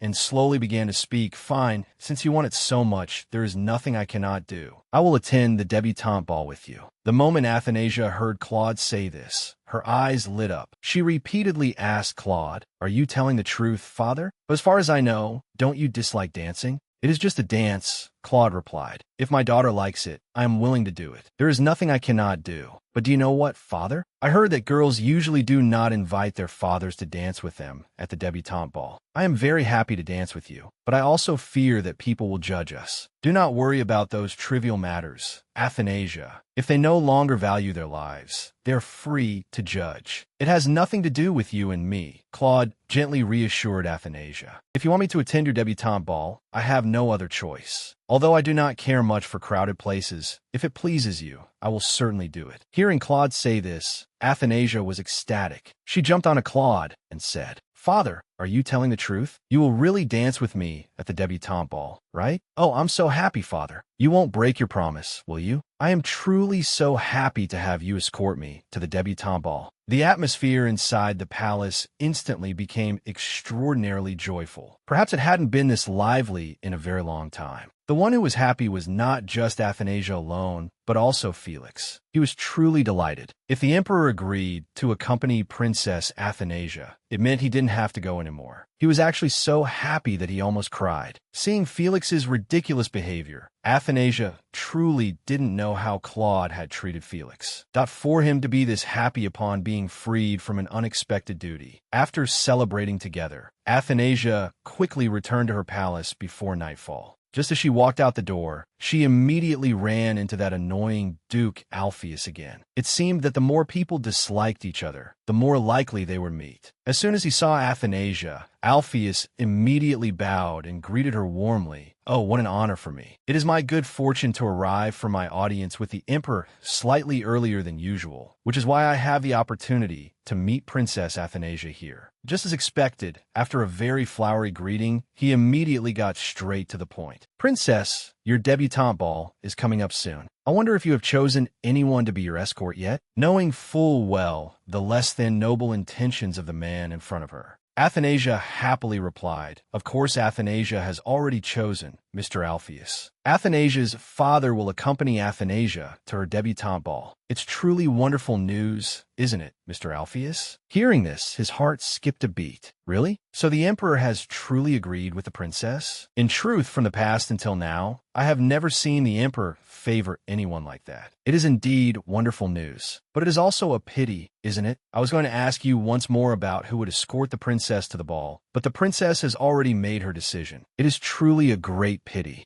Perhaps the princess does not know yet, but my son, Ijkil, has returned to Obelia after completing his studies. He will probably attend your upcoming debutante ball. Princess. Actually, Athanasia still couldn't understand what Alpheus wanted from her. Was it not enough that she told him Emperor Claude would attend the ball with her? Why did he have to brag to her about Ijkil as well? After a long and tiring day, Athanasia finally returned to her room. She thought she would get a good night's sleep, but no, things were not that simple. Athanasia had not been in bed for long when Lucas appeared at the window, disturbing her once again. It seemed tonight would be quite a long night. It turned out that Lucas came to see Athanasia tonight because he wanted to take her to see her little pet, Blackie. It had probably been a long time since she last saw it, and it must have missed her a lot too. Fortunately for Athanasia, although she hadn't seen Blackie in a long time, it still remembered her. Seeing her come to play, it was overjoyed. The two of them rushed to embrace each other affectionately, which made Lucas, watching from the side, feel annoyed. After playing with Blackie, Athanasia also had some things she wanted to ask Lucas. She looked at him for a moment, then spoke up. At the upcoming debutante ball, I will be going with my father. Do you think I won't make any mistakes, Lucas? Lucas thought for a moment and replied, I see you practicing hard every day from early dawn until late at night. You must be looking forward to this day very much. I think with that level of practice, unless you are a complete fool, you will definitely do fine. Finally, the day that Athanasia worried about the most arrived. The debutante ball was about to take place soon. Athanasia did not have much time left to prepare. From early morning, Lily woke Athanasia up to get everything ready. Because more than anyone, Lily knew exactly what was needed to prepare for a princess's debutante ball and how much time it would take. Athanasia had just woken up and was not yet fully awake when she was quickly put into a flurry by the maids. Some prepared her clothes.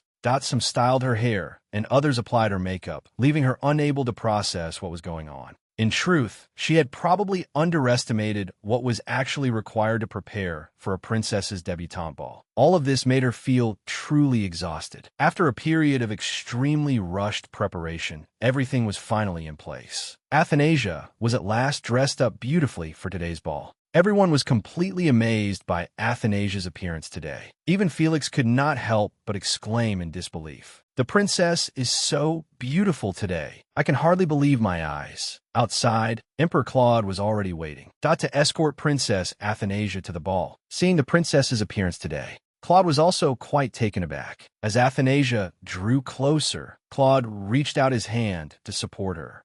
And gently said, You look truly beautiful today. Let us head to the debutante ball together. After Athanasia and Claude were fully prepared, the two of them quickly set off to reach the debutante ball as fast as possible, otherwise they would be late. After a somewhat tiring carriage ride, Athanasia and Claude finally arrived at the grand debutante ball. Stepping inside the palace where the ball was hosted, Athanasia was truly overwhelmed by the formal atmosphere and the decorations. This was probably her first time appearing in such a crowded place. This palace was incredibly luxurious and magnificent. A far cry from the palace where she usually resided. This was likely one of the largest balls she had ever attended. After it was announced that Emperor Claude and Princess Athanasia had arrived, everyone quickly looked in bewilderment toward the main entrance, where Emperor Claude and Princess Athanasia were entering. Every single eye in the room was fixed on Athanasia, making her feel a bit self-conscious. This was probably the first time she felt she had received so much attention from everyone. She really felt a bit shy. Seeing the embarrassment clear in his daughter's eyes, Emperor Claude immediately understood what was happening. To suppress the gazes directed at Athanasia, Claude instantly glared at them, causing everyone to gasp in fear and immediately bow their heads before Claude's murderous gaze. After sensing that the situation had settled down, Claude turned to Athanasia and spoke very gently. Do you feel a bit more comfortable now? If you wish, I can make them keep their heads bowed like this until the end of the ball, as long as it makes you feel comfortable. Hearing this extremely earnest offer from Claude, Athanasia immediately felt that something was not right. She immediately replied, No need, father. I feel fine like this, it's really okay. Actually, doing that wouldn't be fair to the other girls today at all. Because today isn't just Athanasia's debutante ball, but it is also the debutante ball for many other girls. If Athanasia agreed to let Claude do that, those other girls would certainly be at a great disadvantage. They have waited a very long time for such a special day. Athanasia smiled happily and continued to her father. It's all right, father. Since I have you to escort me, as long as you are by my side, I don't feel afraid of anything anymore. I'm just a little bit nervous, that's all. Seeing his daughter constantly blushing and stuttering in her speech, Emperor Claude could not contain himself and replied, I did not think you would be anxious about a simple ceremony like this. After all, when you were little, you even pulled my hair and slapped my face. I thought a ceremony like this wouldn't be much of a challenge for you. Hearing those words from her father was truly like a bolt of lightning to Princess Athanasia's ears. She laughed awkwardly and replied, "Not at all, father. I don't remember any such thing. You must be teasing me, right?" But thanks to this joke from Claude, Athanasia felt much happier than before. Honestly, she felt a bit more relaxed. Once Athanasia's mood had eased a little, it was also time for her to dance the first dance for the debutante ball with Emperor Claude. Seeing her father's extremely professional dancing posture, Athanasia shyly and gently said to the emperor, "Father, please don't worry about my dancing skills, because I have practiced for today's ceremony many times. My dance teacher praised me so much that my ears were practically ringing. Father, honestly, this time I'll make you proud." But just as Athanasia finished saying those words, she stepped on the emperor's foot with her shoe. Athanasia thought she was doomed this time. Not only had she failed to perform her best to make her father proud, but now she might even lose her footing and fall, and she wouldn't know where to hide her embarrassment. But fortunately for Athanasia, just as she was about to fall, her father caught her in time, and the two of them spun through the air together, creating a highly eye-catching display. As their dance routine was nearing its end, Emperor Claude could not help but turn to tease Princess Athanasia. "Didn't you tell me that you practiced dancing every day? Weren't you always praised by your dance teacher to the point that your ears were ringing? Why is your performance so strange now?" Athanasia smiled shyly and said, "Honestly, I did my best to do well, father. I used to think you only had strong arms, but now I know that besides your arms, your legs are also very strong. I never expected that even though I stepped on your foot so hard, you barely reacted." The father and daughter then laughed together happily and held hands to bow to everyone, concluding their performance. After the dance of the princess and the emperor was over, everyone else could finally begin their dancing. Amidst the crowd at the party, Athanasia's gaze met that old fox Alpheus. He had probably come to attend the party. Looking at the way he observed his surroundings, it was clear that he had not come alone today, but was accompanied by Ijkiel. Athanasia wondered if Jeanette was with Ijkiel today, and whether the people at the party would still refer to Jeanette as Emperor Claude's daughter. And if they did, how exactly would Claude react? This genuinely made Athanasia extremely curious. Putting Athanasia's worries aside for a moment, it was now time for everyone to begin their second dance. After the princesses had finished dancing with their chosen partners, it was now time for the princesses to dance with their peers. Athanasia was still looking around in a daze, as if she felt someone was staring at her. Those eyes were strangely black, resembling mysterious black gems. Claude was standing behind Athanasia at that moment. Seeing his daughter looking hesitant and unsure of how to join the crowd, he walked over and gently placed a hand on Athanasia's back and said, "Hurry up and join the others. I'm sure it will be fun." The moment Claude stepped up and whispered to Athanasia, she finally realized that the reason she felt so safe today was because her father was escorting her. His trust and love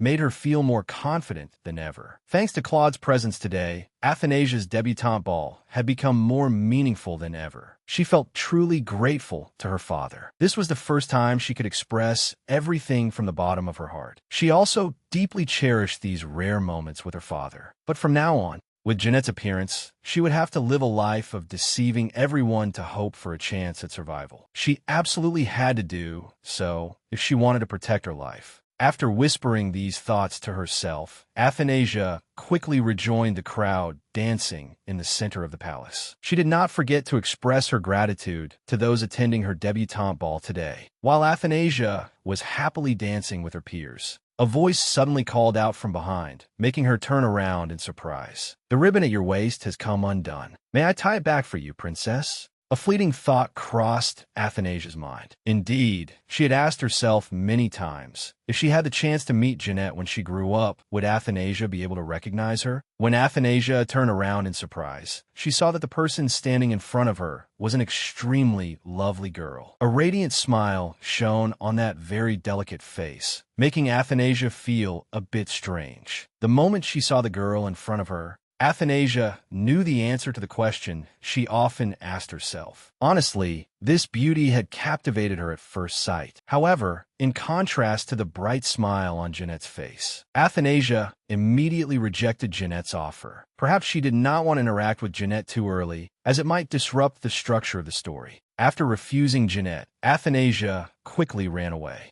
to avoid Jeanette's questioning. But as she was running blindly, someone blocked her path, stopping her from going any further. When she looked up, she discovered that the person standing in front of her was none other than Ijkeel. He flashed a very bright smile at her and said, "I am Ijkeel. It is a great pleasure to meet the princess here today." After Athanasia and Ijkeel met, they quickly left an impression on each other, so they agreed to dance together in front of everyone as a gift for their meeting. But this time was no exception. Athanasia had made no progress. She kept stepping on Ijkeel's shoes, startling him. However, Ijkeel did not show the slightest annoyance. On the contrary, he smiled warmly and continued to dance with her until the dance was finished. Perhaps after tonight, the two of them would have unforgettable impressions of each other. After finishing his dance with the princess, Ijkeel quickly kissed her hand and spoke with excitement. "I was very happy to dance with the princess today. Today is perhaps the most honorable day of my life. I hope to meet you again on future occasions. My angel." Athanasia was stunned when she heard Ijkeel say this. Perhaps she never expected that Ijkeel had actually recognized her long ago. But he remained silent, pretending in order to dance with her until the end of the song. After leaving Athanasia utterly frozen in disbelief, Ijkeel also quickly departed, leaving Athanasia feeling even more bewildered. Felix had been searching for Athanasia for a while without success, so he felt very anxious. After a long search, he finally found Athanasia and asked happily, "Athanasia, where is your father? I saw the emperor here just a moment ago. My father said he had some business, so he left first. I don't know where he went either, but perhaps he is very busy." Seeing Athanasia's somewhat confused face, Felix guessed that the princess might be very worried about the emperor, so he smiled brightly and said to Princess Athanasia, "Don't worry. Your father is probably busy with something and will return shortly. Today is your debutante ball. How could the emperor leave? He will surely return to you soon, so please do not worry. Since the emperor hasn't returned yet, would the princess do me the honor of a dance?" In truth, Felix's appearance by Athanasia's side at this moment was not accidental. He had been instructed by Emperor Claude to be there to protect Princess Athanasia. Although he did not quite understand what was happening, the emperor might have sensed that something was about to occur, which was why he had made such a request to Felix. Just as Emperor Claude had predicted, after dancing with Felix, many people around wanted to dance with Princess Athanasia, making her feel extremely panicked. Quickly after that, Felix immediately escorted Athanasia back to her palace to rest, even though the party was not over yet. Perhaps she felt too exhausted after a long day of partying, or maybe such crowded places were not suitable for her at all. Just as Athanasia reached the gate to return to her palace, she immediately encountered her father waiting outside the door. She seemed quite surprised that her father was still waiting for her there. She had thought he left due to some business, but she never expected him to be standing here waiting for her like this. She was deeply touched.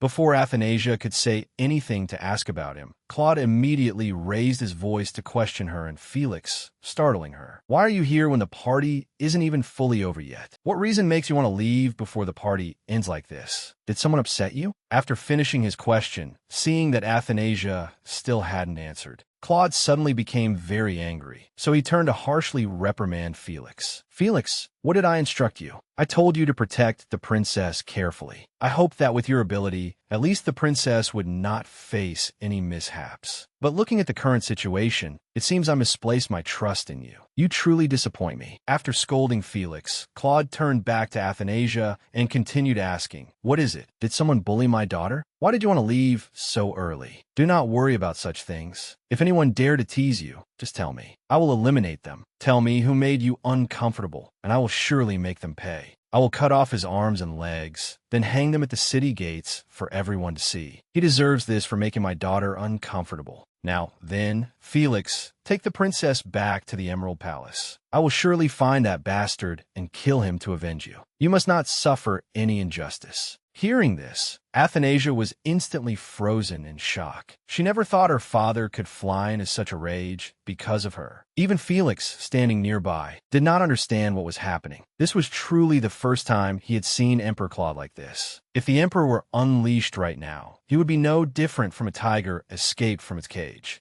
Athanasia felt that the situation was getting out of hand, so she tried her best to hold her father back. However, this action did not seem very effective on Claude. He remained so furious that no one could calm him down. Seeing her father about to rush out to kill someone, Athanasia quickly shouted, "No one teased me. No one tried to harm me. I left the dance hall because I wanted to find you, father. You left me behind, so I want to come out to search for you. Because you were gone for so long, I felt extremely anxious, and that's why I did it. No one did anything to me." Athanasia originally thought this trick wouldn't work, but strangely, why did the emperor stop like that? Could it be that the emperor was truly moved by Athanasia's words? Seeing that her father seemed to be moved by what she said, Athanasia continued, "Please don't be like this, father. Come with me to the Emerald Palace. The hall is very loud and bustling. I really don't want to go back there again. Let's go home together, all right, father?" Athanasia did not understand why she had to do such useless things. Protecting her own life was hard enough, yet she also had to protect the lives of others. It was truly unfair to her. In the end, with Athanasia's warm words, Claude finally calmed his anger and listened to her. It was extremely fortunate for Athanasia. If Claude had not calmed down, there was no telling what terrible things might have happened. Suddenly, as Athanasia and Claude were about to leave, a frantic call came from behind, causing them both to turn around in surprise. It turned out to be Jeanette. She had run after Athanasia all the way out here. They didn't know what had caused Jeanette to go to such trouble. As soon as she saw Emperor Claude and Princess Athanasia turn around to look at her, Jeanette was startled to realize that the Emperor of the kingdom was standing right in front of her. Immediately,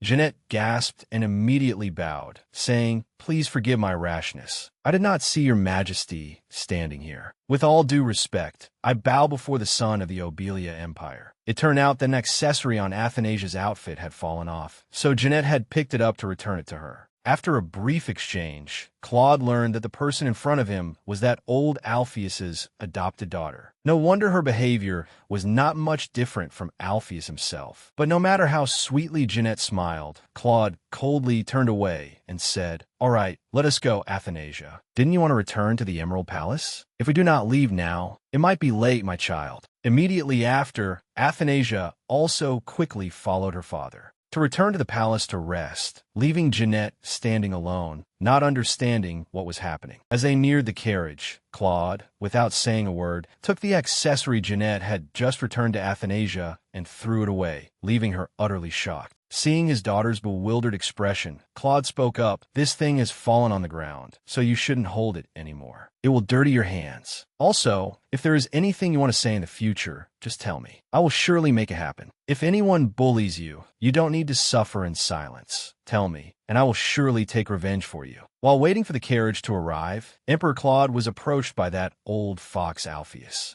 As soon as he saw the emperor, he quickly struck up a conversation. Alpheus greets the emperor. "May glory and prosperity cover the Obelia Empire. I am delighted that the princess's debutante ball has finally taken place. The princess must have been very happy today, right, your majesty? Honestly, I have watched the princess since she was just a child. Seeing her grown and so beautiful now, I am truly very happy. But do you know, your majesty, you truly made everyone marvel when you appeared with the princess. Hypothetically, if the emperor had a few more princesses and princes, surely you would love them just as you love the princess now, wouldn't you? I feel that the emperor seems to adore children very much, which is why you are able to love the princess to such an extent." However, Claude didn't seem pleased with Alpheus's attitude. He only calmly responded, "That hypothesis is truly empty. Are you someone who likes to speak of such empty matters? If there is ever a case where I have more children in the future, it will definitely be because my current daughter split herself. Otherwise, there will be absolutely no exceptions." Seeing Claude's irritable attitude, Alpheus still didn't seem to know fear. He stubbornly and cheerfully continued, "Your Majesty, my niece is also attending this ceremony today. After the ceremony ends, could she come and greet you? Little children are like pieces of glass. Emperor, they are very fragile if they cannot find someone to talk to. I wonder if the princess feels lonely without any peers of her age by her side. If the princess had someone by her side to be her companion, she would surely be very happy, wouldn't she, Emperor? I know the princess is intelligent, but no matter how intelligent she is, she will still have worries to share. No one could do this better than peers of her own age. Does the emperor not think so?" Emperor Claude didn't believe a word of Alpheus's empty talk. He only replied coldly, "Why are you talking so much today? Fine, you don't need to say anything more. I also do not want my daughter's time to be interrupted any further." After that, Claude quickly got into the carriage to return to the palace with his daughter. Before boarding the carriage, he also happily said, "Happy 14th birthday and coming-of-age celebration, Athanasia. I wish you always be very happy." Athanasia was a little surprised, but she still happily replied, "Your congratulations are quite late, father. I've already received wishes from everyone else. However, this is probably the most wonderful blessing for me up to this moment. I truly thank you very much, father." After the party ended, it was also the time when Athanasia felt her mind most at ease. She no longer had to wear those extremely heavy dresses. Instead, she could now leisurely wear a very light dress and stand on the balcony to gaze at the stars. For her, this was perhaps the most peaceful time of the day. But her peace did not last long before Lucas arrived. He always appeared in a flash like that, so Athanasia was already too used to it for it to be a surprise. But this time, Lucas appeared looking very special. Perhaps he knew that today was Athanasia's coming-of-age ceremony, so he was dressed much more formally than usual. As soon as he arrived, Lucas immediately began teasing Athanasia. "As usual, no way. You're still this happy right now? I thought you'd be hiding in some corner crying your eyes out, but it turns out you can still be this cheerful. I guessed right, didn't I? This is probably the only time in your life that your father will dance with you, right? I'm sure your father will never do such a thing again. But it seems today your father wasn't the only one who danced with you, right? Surely many people must have danced with you." Athanasia stood there with a blank expression, still not understanding what was going on, when Lucas quickly flicked her on the head, hurting her. Then he said, "It looks like you met a lot of people today, which is why you're so dirty. I don't want to find you in such a filthy state every time I meet you. Next time, don't let me see you looking like this ever again. All right then, now your body is clean. Hurry up and go inside to sleep. It's already very late." After receiving Lucas's instruction, Athanasia quickly got into bed and obediently fell asleep, and then Lucas even played some melodious music to lull her to sleep. In fact, with such good external conditions, Athanasia couldn't help but fall asleep even if she didn't want to, so she quickly drifted into a deep sleep. This was probably the only time she got a rest during the entire day today. After waiting for Athanasia to fall fast asleep, Lucas wondered whether he should leave this place or not. But seeing Athanasia's appearance at this moment, he couldn't bear to. He didn't want to see her magic power growing stronger like that, as it would surely affect her health greatly. Therefore, after thinking for a long time, he decided to interfere a little, to reduce her magic power by a bit before deciding to leave. In contrast to the very moving scene on Athanasia's side, Jeanette was currently being lectured severely by Alpheus at their manor. Alpheus, with an attitude that couldn't be any fiercer, repeatedly scolded her. "What is wrong with you? Didn't I warn you carefully not to wander around freely? Why didn't you listen to my words?" Jeanette trembled in fear before her uncle's lecturing. She repeatedly apologized and replied, "I am very sorry, Uncle Alpheus, but I suddenly saw Princess Athanasia, so I couldn't help but run after her. I am truly very sorry." Ijkiel, seeing his sister Jeanette being scolded so harshly, felt deeply sorry for her in his heart. He walked towards Alpheus and spoke up in her defense. "Father, please don't scold her so harshly anymore. After all, today is Jeanette's coming-of-age ceremony. You shouldn't treat her like this. If you still want to scold her, please wait until tomorrow. It won't be too late to scold her then." Actually, Alpheus wasn't that angry at Jeanette for running off after the party and forcing him to look for her. It was rather the absolute certainty in Emperor Claude's words that made him feel devastated. It seemed that all his efforts had gone down the drain. He had sacrificed everything from his son to his niece, but none of them could win the Emperor's favor. Had he really lost? Ever since the coming-of-age ceremony ended, for some reason, Athanasia was always busy. Letters flooded into Athanasia's Emerald Palace, more and more, to an extent she could never have expected. However, Athanasia knew very well who those letters were from, and she also knew why they sent so many to her. The reason these letters sent to Athanasia's residence increased day by day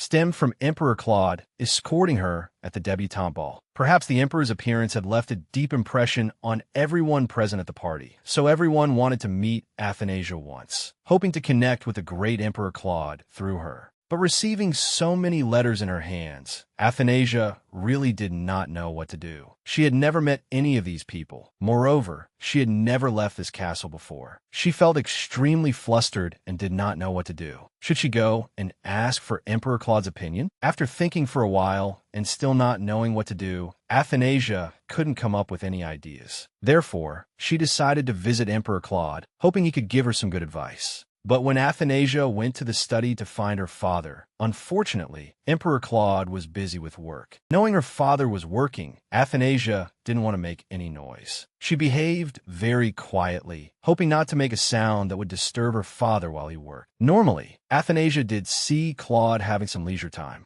Why did Athanasia never see Claude work, only seeing him take walks and then rest? She really couldn't tell when Emperor Claude actually worked during the day. But today, she got her answer. His appearance while working was truly extremely captivating, radiating the aura of a true emperor. While waiting for her father to finish working so she could ask him, it seemed Claude would still be working for a long time. She decided to find something nearby to play with to pass the time while waiting. Suddenly, her eyes fell on a small sculpted statue neatly placed on the desk. The beauty of its small size completely captured her attention. Seeing his daughter like the statue so much, Claude naturally gifted it to Athanasia right away. He was quite surprised that she liked such small and cute things. If Athanasia liked anything in this study of Claude's, he didn't care what it was and would directly give it to her because to Claude now, Athanasia held the #1 spot in his heart. But after playing there for a while, Athanasia still didn't see her father finish his work. It seemed her father still had a lot of work to do. Seeing this situation, Athanasia didn't want to disturb her father any further. Since her father was busy, she decided she would come to see him next time instead. She now had to return to her room. However, when Athanasia asked Claude for permission to go back to her room, he immediately reacted very strongly, startling Athanasia a little. "Where are you going, Athanasia? You said you had something to ask me, so why are you leaving before asking? I am free now and no longer busy. If you want to ask anything, just ask me."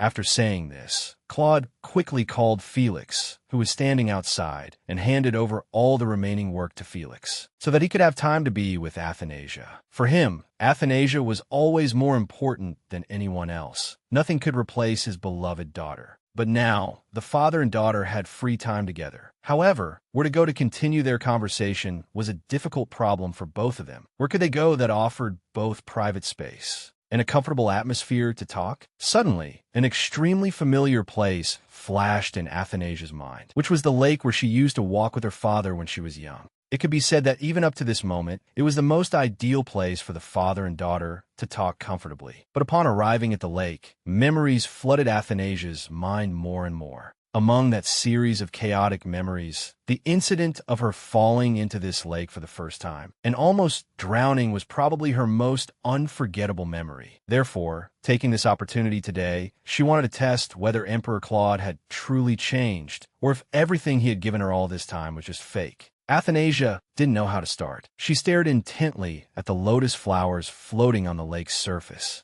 then pretended to like them so much that she was about to fall into the water just to get them, wanting to see how Emperor Claude would react. But even when Athanasia was on the verge of falling into the lake, Claude still didn't make the slightest move. This made Athanasia extremely disappointed, but she didn't blame him at all. She knew that a leopard cannot change its spots. All of this was just her own delusion. She had hoped Claude had become a better person, but perhaps she was mistaken. Just when it seemed Claude would disappoint her, he did not. Instead of letting her fall into the lake again, just to pick those flowers, today he did something different. He directly used his magic to make those flowers float high up in the air. That way, Athanasia didn't need to get close to the water's surface to admire these beautiful flowers. However, while she was admiring these beautiful flowers, an incident occurred once again, causing both Athanasia and Claude to fall into the lake. Perhaps they both shared a strange connection with this lake. If they hadn't fallen into this lake, perhaps their dinner today wouldn't have tasted as good. But thanks to this fall into the lake, Athanasia discovered something. Even though Claude also fell into the water, he still tried his best to carry her to the shore first, instead of leaving her behind like the first time. This meant that Claude had changed his way of treating Athanasia. A few days later, after receiving her father's advice, Athanasia quickly accepted the reasonable ideas and began executing her plan.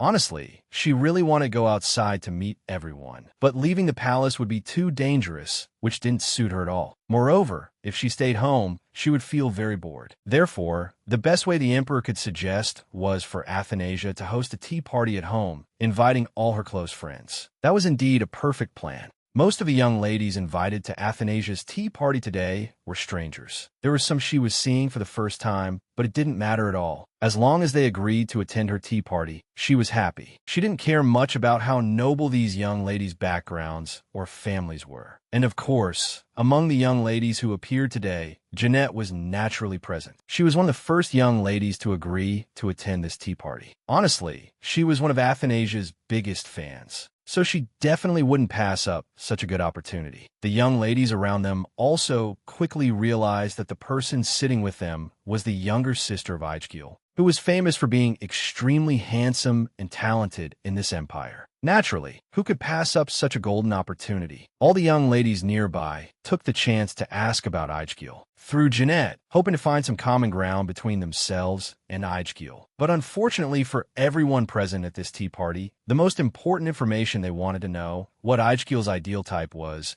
unknown to Jeanette. Since Jeanette didn't talk about this topic with her brother very often, it was understandable that she didn't know. Perhaps everything in the party at this moment was focused on Jeanette. This situation seemed to align more with the original story than what had happened from the beginning up until now. Actually, besides Aijgil, there were still many other young men enthusiastically discussed by the young ladies. Each of them was highly prominent and had their own talents. A young lady there chimed in. Many young men attended that day, and truly, everyone had their own charm. Most people were probably captivated by young Master Alpheus due to his gentle manners and perfect looks. But as for me, I was impressed by the young master named Cable. That's right, another young lady piped up. I also feel drawn to him. Although he isn't warm towards women like Alpheus is. On the contrary, he has eyes so cold that they draw everyone in, as if a wolf resides within him. He is as cold and swift as a hunting wolf. But suddenly, another young lady spoke up, causing the space to fall silent and everyone to focus in her direction. Everyone, do you see the knight standing guard over there? Honestly, I've been watching him for a very long time. His facial features are so perfect that I can't take my eyes off him, and those sharp eyes of his seem to have stolen my heart. Another young lady quickly turned to Athanasia and said, "Right, princess? Do you have any information about that knight on guard? Could you let us know?" "Who do you mean? Do you mean Sir Felix Robane, or the knight standing guard outside?" Hearing Athanasia say this, the young ladies immediately jumped up and continued, "Sir Robane? Could it be the rumored Crimson Blood Knight, Felix Robane? Then it really is him. He is the one who saved the Obelia kingdom from that hideous dark beast. I heard that no one can wipe out an army as fast as he can, and he can even kill someone with just a single fist." Princess, after hearing all of this, Athanasia was extremely surprised. She had been by Felix's side for so long, yet she had no idea that he was actually the Crimson Blood Knight. Moreover, with such a gentle appearance, how could anyone have imagined that he once had such a glorious past? The young ladies there continuously showered Felix with compliments, making him feel extremely embarrassed. They praised him as someone who seemed cold on the outside, but had a truly warm heart, captivating everyone around him. Furthermore, people like that usually have extremely kind hearts, and those beside him would surely feel very happy, wouldn't they, Princess Athanasia? Just as Athanasia was about to share her thoughts on Knight Felix, someone suddenly approached from behind. That person was none other than that damn wizard, Lucas. Why does he always show up at serious moments like this?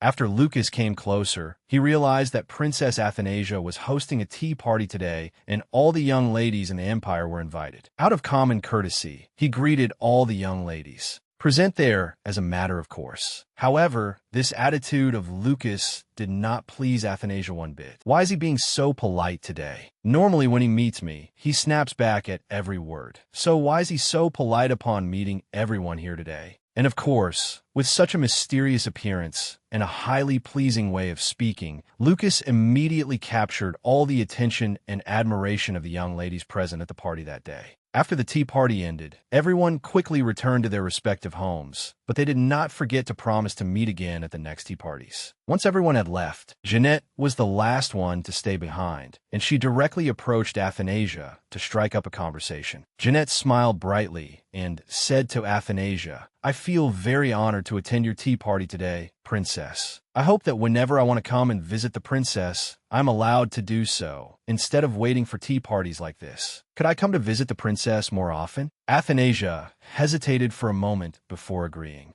because she knew that after all, being friends with Jeanette was much more pleasant than being her enemy. After the tea party, on the way back to her palace, Athanasia continuously teased Felix about being the true Crimson Blood Knight. Regarding this matter, aside from teasing Felix, she was actually very proud of him. She could not believe that the person who walked beside her every day was actually a true national hero. After today's tea party, the next place Athanasia had to go to was her father's room. Athanasia came here to ask the emperor to go for a walk with her as dusk fell. She really wanted to admire the scenery with her father in the evening, but it seemed the emperor had overworked himself last night. He was still sleeping soundly on his chair, unaware that Athanasia had come to find him, until Athanasia playfully tucked a flower into Claude's soft hair. Only then did he startle awake. However, with his defensive instincts, he almost injured Athanasia, but fortunately, he managed to keep his composure. It seemed that having spent so much time with Athanasia, he had forgotten to stay on guard while sleeping. Claude quickly regained his composure. Seeing his beloved daughter before him brought Claude great peace of mind, but he couldn't help but wonder what intention his daughter had in coming to find him so early today. After playing around with her father for a bit, Athanasia got to the main point. She wanted her father to go for a walk with her after tea. In truth, Athanasia had yearned for this for a very long time. Faced with Athanasia's adorable begging, Claude, of course, could not refuse. He naturally had to agree. After finishing afternoon tea with her father,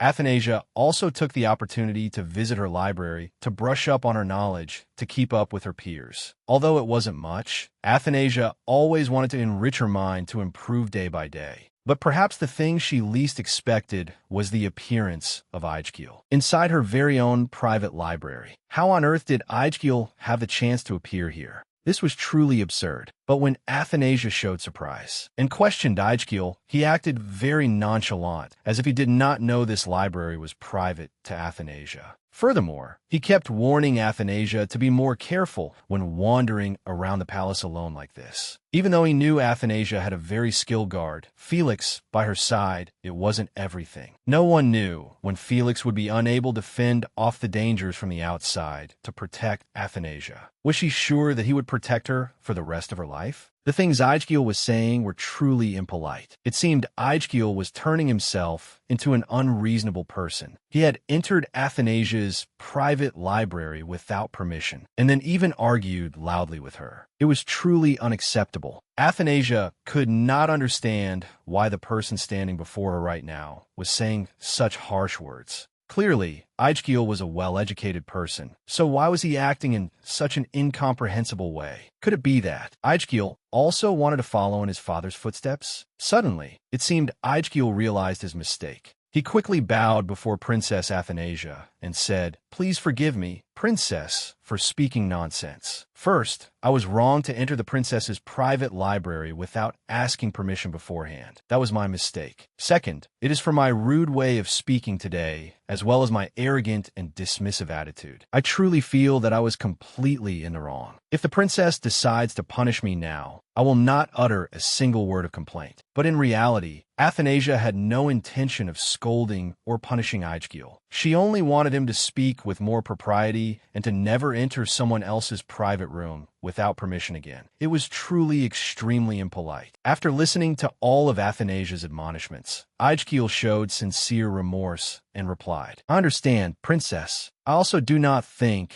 I will ever have such a fortunate opportunity again." Fortunate? Athanasia questioned in confusion. What fortune are you talking about? Aijgil sighed and continued, "I was walking aimlessly, hoping for a slight possibility, but I never expected the person in my thoughts to suddenly appear right before my eyes like this. However, I have a request, though I do not know if it is asking too much. Could I come a little closer to you, Princess? Just a little, Princess." At this moment, as if spellbound, Aijgil moved straight toward Princess Athanasia. unable to think about anything else. Suddenly, a voice rang out from behind. "That's enough. No need to go any further," causing Ijkiel to stop in surprise. It turned out to be Lucas. He glared at Ijkiel with eyes full of murderous intent and continued, "Since the princess is already uncomfortable, you had better stop right here. Do not take another step if you value your life." Ijkiel did not show any fear. He smiled and said to Lucas, "You are the wizard of this palace, correct? Why don't you introduce yourself? After all, we don't know each other yet." "Fine. If you wanted to introduce myself, then listen closely. Yes, I am indeed the wizard of this palace, but I serve the royal family. Except for the orders of the princess and his majesty, I have no obligation to follow anyone else's commands. You have violated the rules, and furthermore, you bothered Princess Athanasia. This is truly unacceptable. Fortunately for you, Princess Athanasia is not one to hold a grudge, so she agreed to overlook your behavior. But you should be mindful of your actions and keep your distance."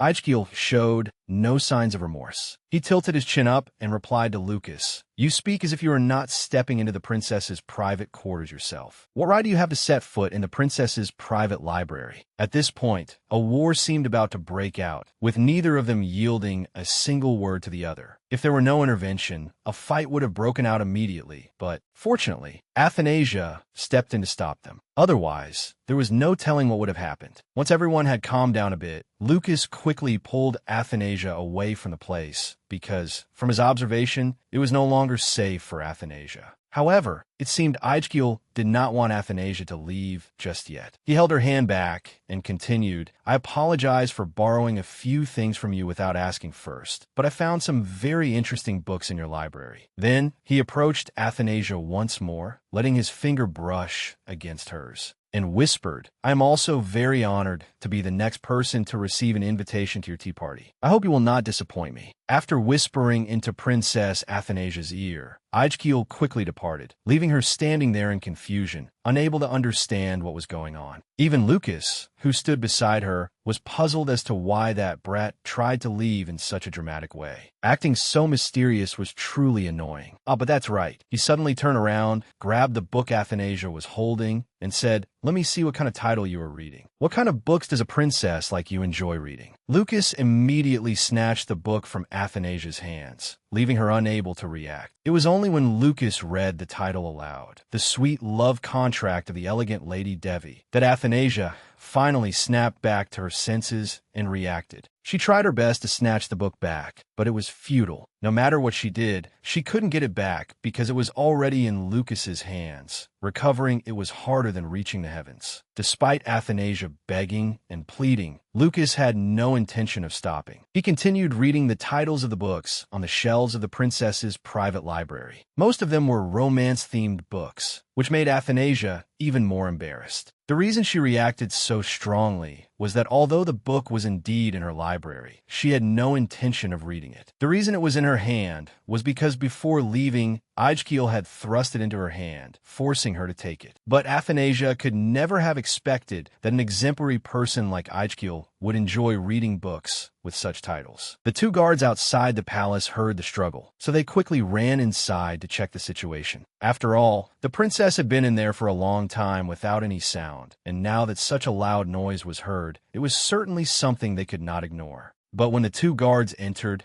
they found that the princess was only bickering with the palace wizard, which was nothing to worry about. Moreover, they noticed that the books scattered on the floor seemed to belong to the young man who had just left, so they quickly wanted to give chase to return the books to their owner. Lucas finally stopped teasing Athanasia for a moment. He turned to the two guards who had just entered and asked in a sinister voice, "Since you mentioned the person who just left, I have a more important question for you. How did an uninvited guest manage to appear in the princess's private library? How do you explain this?" Hearing this, the two guards suddenly trembled with fear. They probably realized they had made a disastrous mistake, allowing someone without authorization into the princess's private area. Strictly speaking, they would surely be punished. And of course, Lucas went on to lecture them severely about staying focused on their duty. Lucas's harsh dressing down of the two guards was truly an eye-opening experience for Athanasia. After lecturing the two guards, Athanasia and Lucas made their way back to their palace. On the way back, Athanasia turned to Lucas and said, "You don't seem to have much goodwill toward Ijkiel, do you? I noticed that every time you meet him, You seem very annoyed. Upon hearing Athanasia's question, Lucas looked away and replied, Actually, it's not that I dislike him. I just find him a bit arrogant, and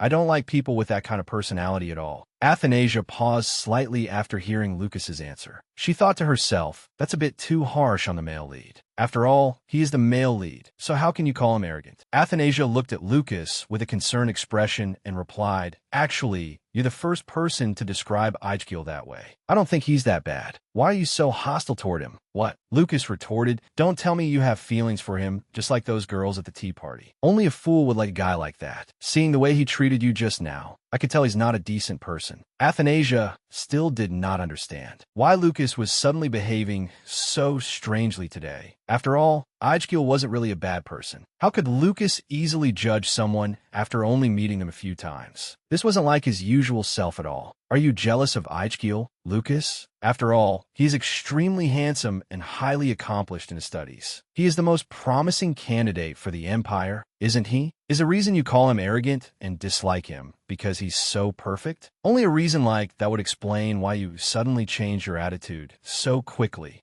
Wait, what? Lucas replied, How can you think of me that way? After all, I am many times handsomer than that kid. How can he even compare to me? Athanasia chuckled and responded, Ijgil belongs to the Alpheus family. You might not know this, but Alpheus is one of only 3 ducal families in this Obelia Empire. They own vast fertile lands and vaults filled with diamonds and gems. Because of that, they quickly became extremely wealthy, capable of making everything perfect in their hands. Hearing this, Lucas still didn't give up or show any hesitation. He raised his head high and said, I have even more than they do. They don't necessarily have more wealth than me. Athanasia then interjected, But Lucas, at least he is taller than you. In this regard, you definitely lose. Hearing this, Lucas immediately retorted, What? You say he's taller than me? Right after saying this, Lucas instantly transformed to become extremely tall, then said to Athanasia, Actually, I am naturally this tall. But to play with you, I deliberately used magic to suppress my height. It's not that I'm short.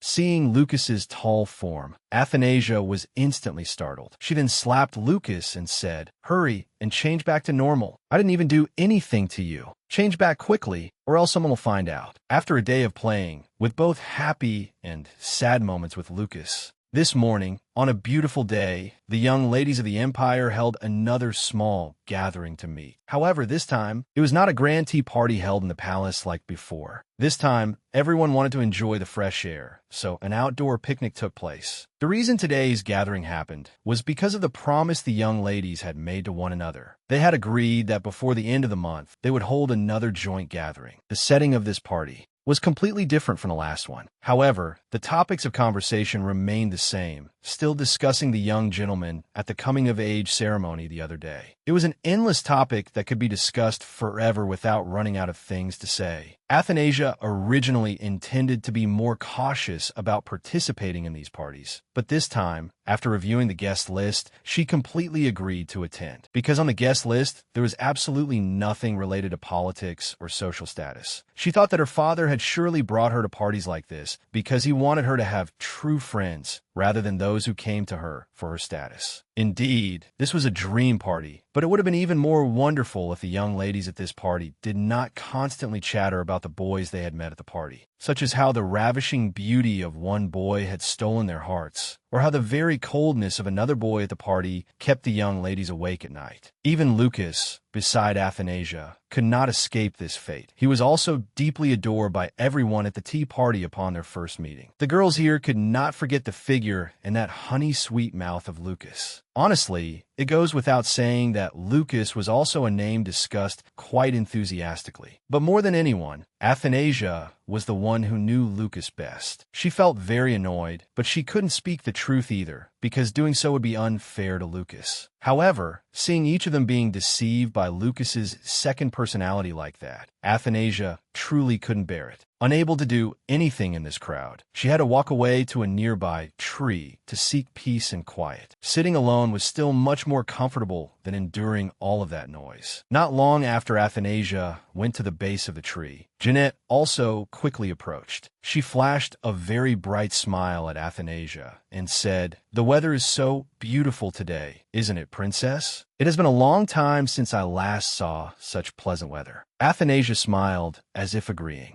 But she was also a bit curious, so she asked Jeanette, "Why aren't you sitting over there talking to everyone anymore? Aren't they still talking very excitedly about the young nobleman at the party? Why did you leave there and come over here? I feel very happy to chat with friends my age like this. It feels so wonderful." However, what was shown on Jeanette's face was completely different from the way she spoke, which made Athanasia herself feel a bit suspicious. Seeing that she could no longer lie, Jeanette sighed and said, "I have no interest in stories like that, princess. Originally, I only sat and listened and did not participate much in the gossip, because I know very well that talking about someone too many times is not a good thing to do, so I didn't feel very enthusiastic. I just wanted time to pass by really quickly. But I must also admit, point one thing that I myself found extremely interesting, which is that the young ladies here have a very strange way of talking. Perhaps I have never had the opportunity to hear such ways of speaking before. For example, last time everyone said Ijkil was a person with an extremely gentle charm. That phrase was also the first time Jeanette had heard it. She found it extremely interesting, so she went home and repeated it to Ijkil, hoping that he would also enjoy hearing these stories. But in the end, young Master Ijkil did not understand what I was saying, even though it looked like. Ijkil was trying to act as if he understood everything I said, but his face just went blanker and blanker with each of my sentences. It was truly so funny. I have never had feelings like this before. Indeed, the young ladies here have brought me a completely new style that I haven't had in a very long time. However, while Jeanette was laughing very heartily to tell Athanasia everything, she suddenly realized one thing. Athanasia did not seem very interested in the story she was telling. Looking at that slightly sad face of Princess Athanasia, Jeanette held her hand and said, "Princess Athanasia, I have something I want to tell you, but I'm afraid you might feel uncomfortable hearing it. So, even if you feel uncomfortable with what I say next, please spare my life, princess. It is because I see that you and I have some points that are extremely similar, truly so similar that even I find it astonishing." Looking at Athanasia's bewildered face, not understanding what was happening, Jeanette knew what she was wondering, so she quickly explained to Athanasia. Jeanette smiled very shyly and continued, "From the very first time I met you, I hoped that we could become friends. Although we had never met before, for some reason, I had an unbelievably familiar feeling. Honestly, I kept thinking that we had already met many times before, but I didn't dare to tell you what I was thinking, princess, because I felt a bit afraid. However, today I gathered all my courage to let you know, because if I do not say it now, I might never have the chance to say it again. Do you think I'm being too arrogant by saying that, princess? Am I hoping for too much by wanting to become one of your friends?" After listening to all of Jeanette's feelings, Athanasia suddenly fell silent for a moment to think. Actually, it was not strange at all for Jeanette to think that way, because in the novel she had read, Jeanette originally wanted to have a complete family. Growing up lacking family love had hurt her more or less. Therefore, it was extremely understandable that Jeanette yearned for a family. Jeanette must have thought that Claude was her father, while she herself was just the older sister who was always by her side to protect her from storms. Suddenly, while thoughts were still cluttered in Athanasia's head, she blurted out, "No, I don't want to be your friend. I want to have the chance to be your older sister instead." Hearing this, Jeanette's eyes showed such clear surprise that she could not seem to close them. Originally, she only wanted to become friends with Athanasia, and she could not have expected that by saying these things, she would suddenly become sisters with Princess Athanasia. Truly, this was probably one of the greatest honors of her life. Athanasia at this moment was no less bewildered than Jeanette. She did not understand why she had blurted out such words. But there was one thing she was sure of. She did not regret saying these things at all, even though it was just a momentary slip of the tongue. She did not understand why she had lost her guard like that either. Was it because she was no longer afraid of Claude now, so the fear was gradually disappearing? After their relationship became increasingly close, Jeanette no longer felt afraid. Instead,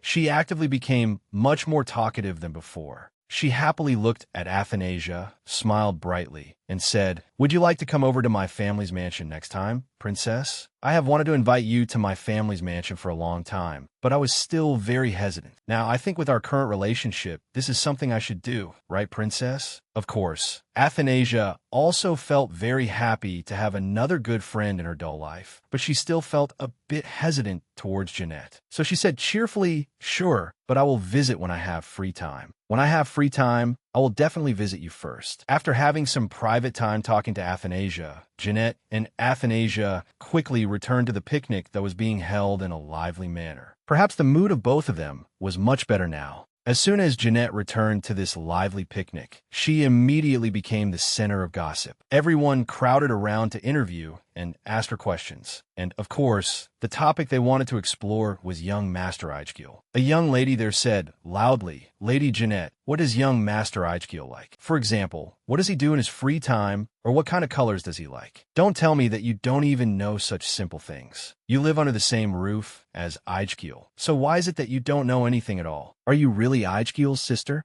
Originally, Jeanette did not want to hide basic things like this from everyone, but Eichgiel was an extremely introverted person. What he liked, he would definitely not allow others to know. Therefore, that was the reason why Jeanette did not know anything no matter what she was asked. After the party ended, it was also the time when everyone took turns heading back before it became late and dark. Jeanette was supposed to go home with another young lady, but while they were walking, that young lady suddenly had a small issue and could not go any further. Jeanette had to continue alone, but the further she walked, the more she could not find a way out anywhere. It seemed this palace was too vast, making it impossible for her to distinguish where the exit was. Moreover, she could not see any guards or maids around at the moment. Had she really gotten lost? Jeanette kept walking until she actually wandered into another palace. At this moment, she realized one thing. Why was this place so desolate? It seemed that no one lived here. What should she do to get out of here? Before Jeanette could panic any further, a very chilling voice suddenly came from behind her,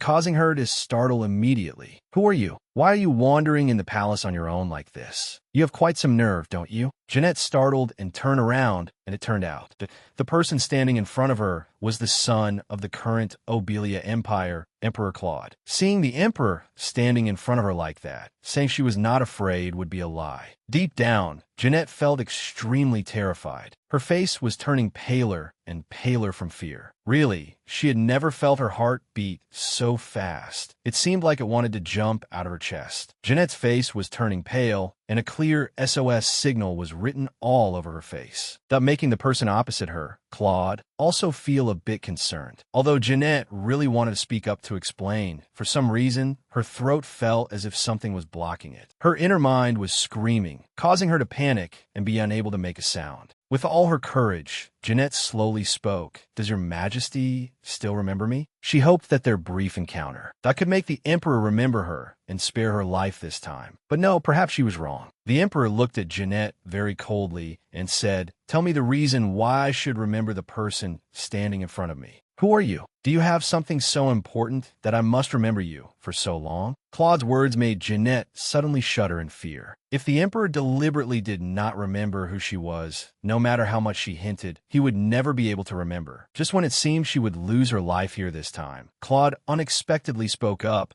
"If you are an unfamiliar face and yet can walk freely in the palace at this hour, it is likely that you are a friend who came to my daughter's tea party. Therefore, for those reasons, I will temporarily let you off this time and not take your life for daring to wander around in the palace. But you should remember well, opportunity only comes once. If next time I catch you wandering around in my palace like this once more, I will definitely have a suitable punishment for you. By then, do not blame me for being heartless. Do you understand clearly?" Each of Claude's words was like an arrow piercing straight into Jeanette's heart. She felt extremely terrified by Claude's thunderous words. Although many people had spoken to her with such a cold attitude, this was probably the first person who made her tremble with fear like this. Not stopping there, waiting for Jeanette to calm down a bit, Emperor Claude continued, "You should silently thank heaven and earth for protecting you. Today is indeed your lucky day. Once again, let me remind you clearly to never try to appear in front of me ever again. Otherwise, I cannot guarantee even your life." After that, Emperor Claude quickly left, leaving Jeanette standing there in a daze, not understanding what was happening. Even though the emperor spoke such harsh words to her, she did not have the slightest reaction. Not long after the emperor Emperor left, Jeanette quickly went on to find her way back to where the picnic was taking place.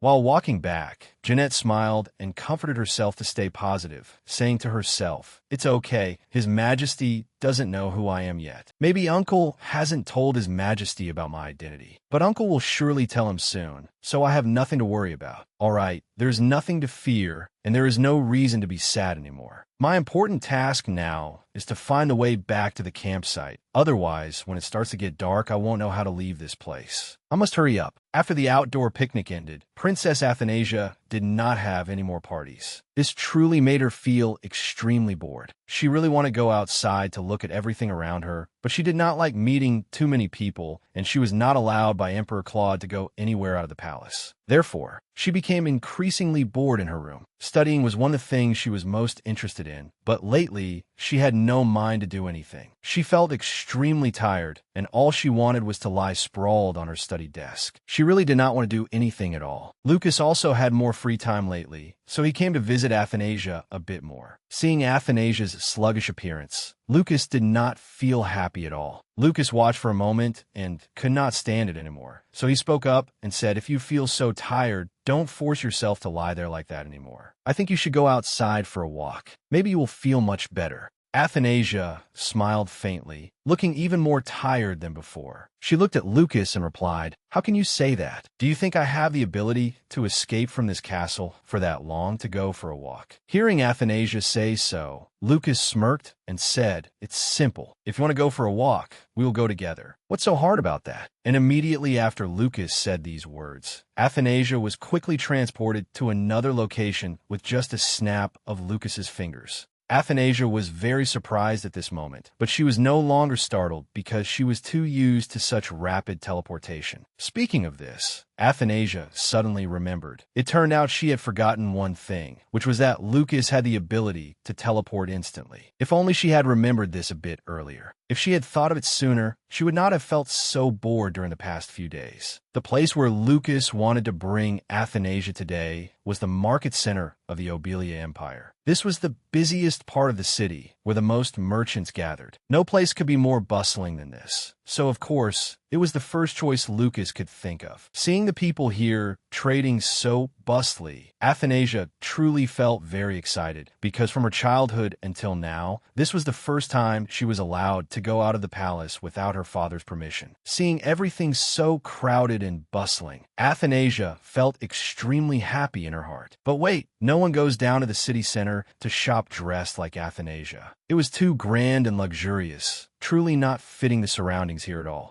Understanding these issues, Lucas did not need Athanasia to speak. He directly helped her. With just a snap of Lucas's fingers, Princess Athanasia's fluffy fairy-like dress immediately transformed into a simple, ordinary dress, making it extremely suitable for the surroundings here. It had to be admitted that thanks to Lucas, Athanasia got to experience a complete life. Really, she had enjoyed a life inside that castle for too long. She really wanted to go outside to look at the sky and land and breathe the fresh air, but because of the rules Claude set, she could not go outside the palace at all. Luckily, she met Lucas today. Her comfortable life started here. However, Athanasia only had a very short time to stroll around. She had to return before being discovered by Claude. Thought if she wanted to be able to go out more times. Therefore, although he was very glad to let her go out to play, Lucas did not forget to remind Athanasia to enjoy herself quickly because the time budget for both of them was not much anymore. Then, Lucas and Athanasia quickly went at full speed to stroll around in the most effective way. They stopped by every shop to have a look. Truly, they sold many types of goods here, from food to clothing as well as accessories, without lacking a single item. All of them were extremely perfect, making it impossible for Athanasia to take her eyes off them. After strolling outside for quite a while, Athanasia and Lucas, they finally chose a cute little restaurant to sit and eat together. Holding the menu in her hands, Athanasia said, "Many people told me that the food at this restaurant is very delicious, which made me extremely curious. But how lucky, I'm finally able to enjoy it. But it's not because you walked around for too long that you're hungry, right? You probably used a lot of magic today." Athanasia then scanned the menu and said, looking very concerned, "Everything looks delicious. I don't know what we should eat, Lucas. Besides, these dishes are really expensive. I wonder if we can afford it." Lucas? Hearing Athanasia's concerns, Lucas spoke in a calm manner. No matter how expensive it is, I can pay for it. Just order whatever you like. I can pay for you. Don't worry too much about these things, because whether it's gold or bronze coins, all I need is a snap of my fingers. Don't worry so much. Athanasia wasn't that worried before, but after hearing Lucas say that, she became even more worried. Furthermore, if Lucas could conjure up money, it would be considered counterfeit. Under the laws of Obelia, anyone who uses counterfeit money is punished extremely brutally. This was really not good at all. But of course, how could someone like Lucas use counterfeit money? It was true that the coins were made by magic, but with Lucas's skill, they wouldn't disappear and would circulate forever. This was completely different from a wizard of the kingdom or an inexperienced wizard whose skills were still green. Now that they had money, all they had to do was choose their food. But suddenly, while Athanasia was choosing her food, a noise came from the neighboring table. Surprised and curious, Athanasia looked over and discovered that Ijkiel and Jeanette were also inside this restaurant, and they were about to leave. Lucas also noticed something wrong at the next table and turned his head to look. He suddenly turned back and asked, "Isn't that the son of that Mr. Whitey? How can they raise their voices like that in a public space? It's so noisy. Kid, do you want me to get rid of him right now?" But before Lucas could act,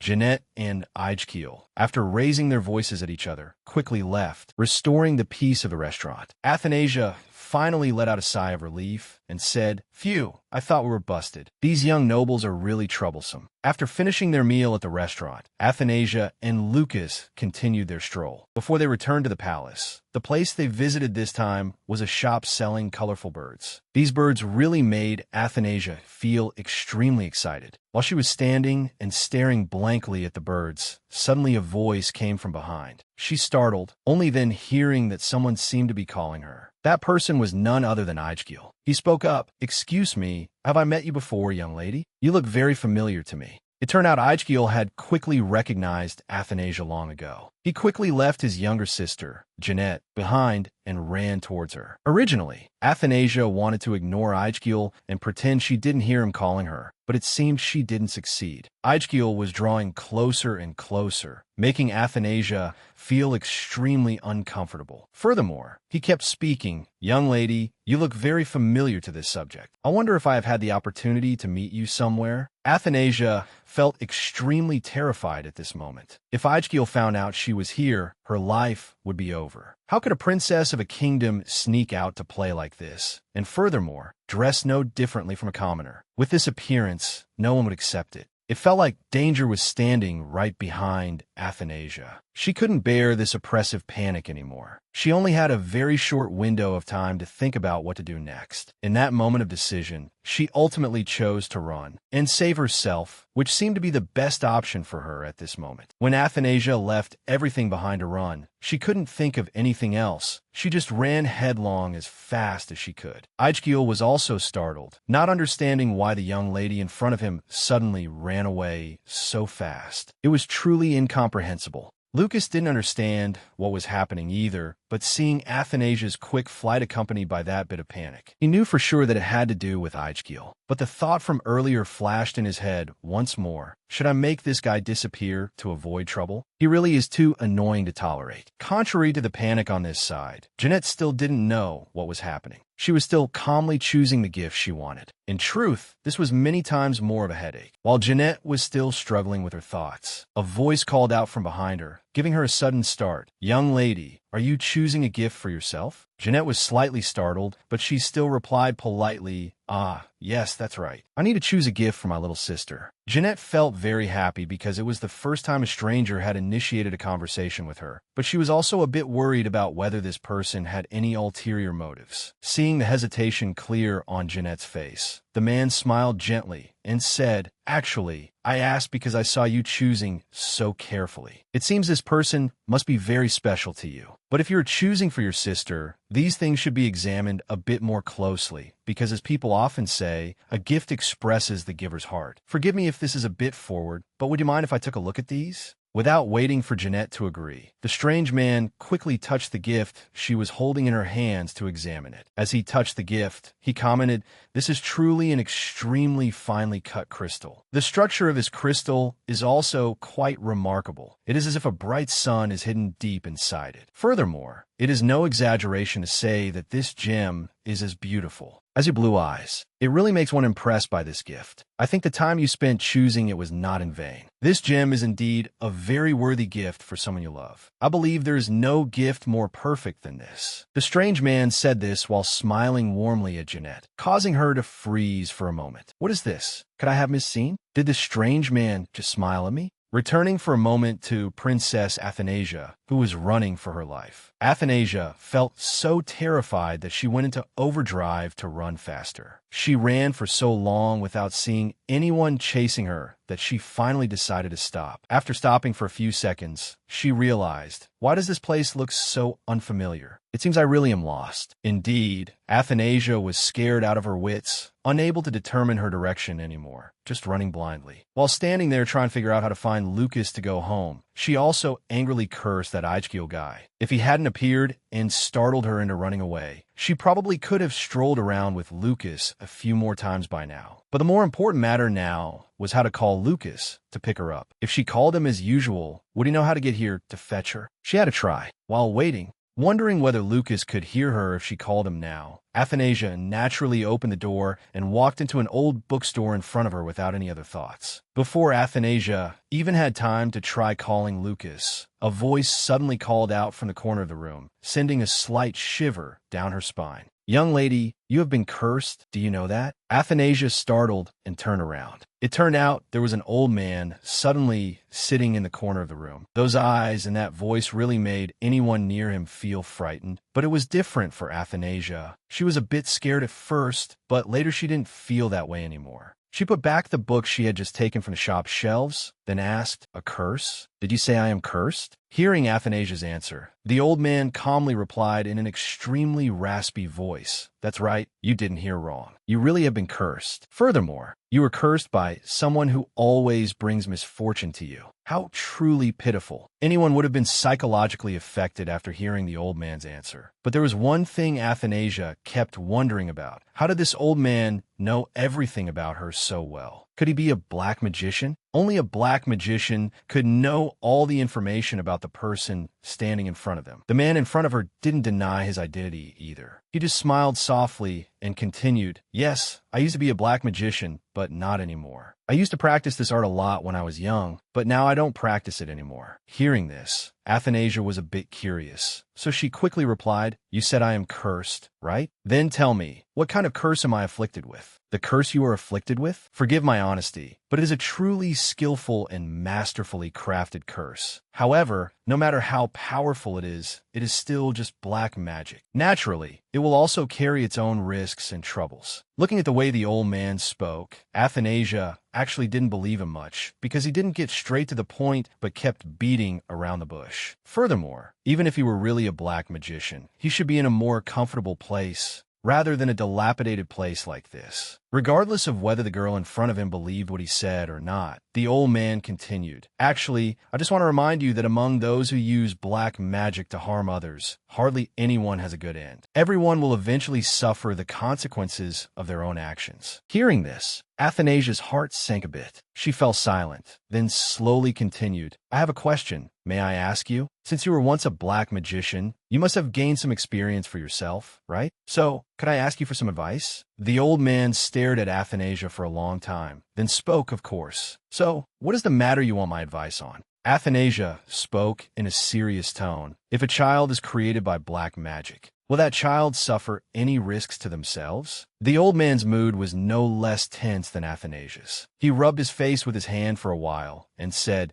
"This is truly the strangest question I have ever heard. But since you want to ask, I will sincerely answer your question. Let me tell you about black magic. In truth, it is not creation, but destruction. If, as you say, a child is born of black magic, then there is no doubt that the child is naturally cursed. And resolving that curse is no simple matter. No matter how skilled a magician is, they would be helpless before it. Even in the slightest way, its power still brings certain risks to the cursed person. But looking at your eyes, I feel that you have too many things you cannot afford to lose. Therefore, as an experienced magician, I advise you not to come to places like this from now on. It won't be safe for you at all. All right, you should leave quickly. I won't sell you anything in this shop, so don't even dream of it. After that, Athanasia was quickly ushered out of the shop while she was still in a daze, not understanding what was happening to her. After standing blankly for a while, not knowing what to do, Athanasia finally managed to call Lucas. But it took a very long time for Lucas to arrive at where Athanasia was waiting. Lucas, after a difficult journey, finally reached Athanasia's side. He also didn't understand how Athanasia could have run all the way here by herself. Despite his frustration, on the way to Athanasia, he still managed to buy her an ice cream cone. Perhaps Lucas knew that after waiting for him for such a long time, she must be very tired. Seeing the cool ice cream in Lucas's hand, Athanasia's eyes widened in surprise. She kept staring at the ice cream without saying a word, until Lucas, holding the ice cream that was about to melt, spoke up in annoyance. "Have you stared at enough, kid? Why don't you take it and eat instead of just staring? Is this ice cream that different from normal ones? All right, stop staring at it. We need to quickly return to the palace before your father finds out about this. If your father finds out, I won't be able to escape responsibility either." Hearing this, Athanasia quickly agreed. She also didn't want her father to find out about her sneaking out to play, so she quickly took Lucas's hand to teleport back to the palace as fast as possible. This was originally not difficult at all, but suddenly, for some reason,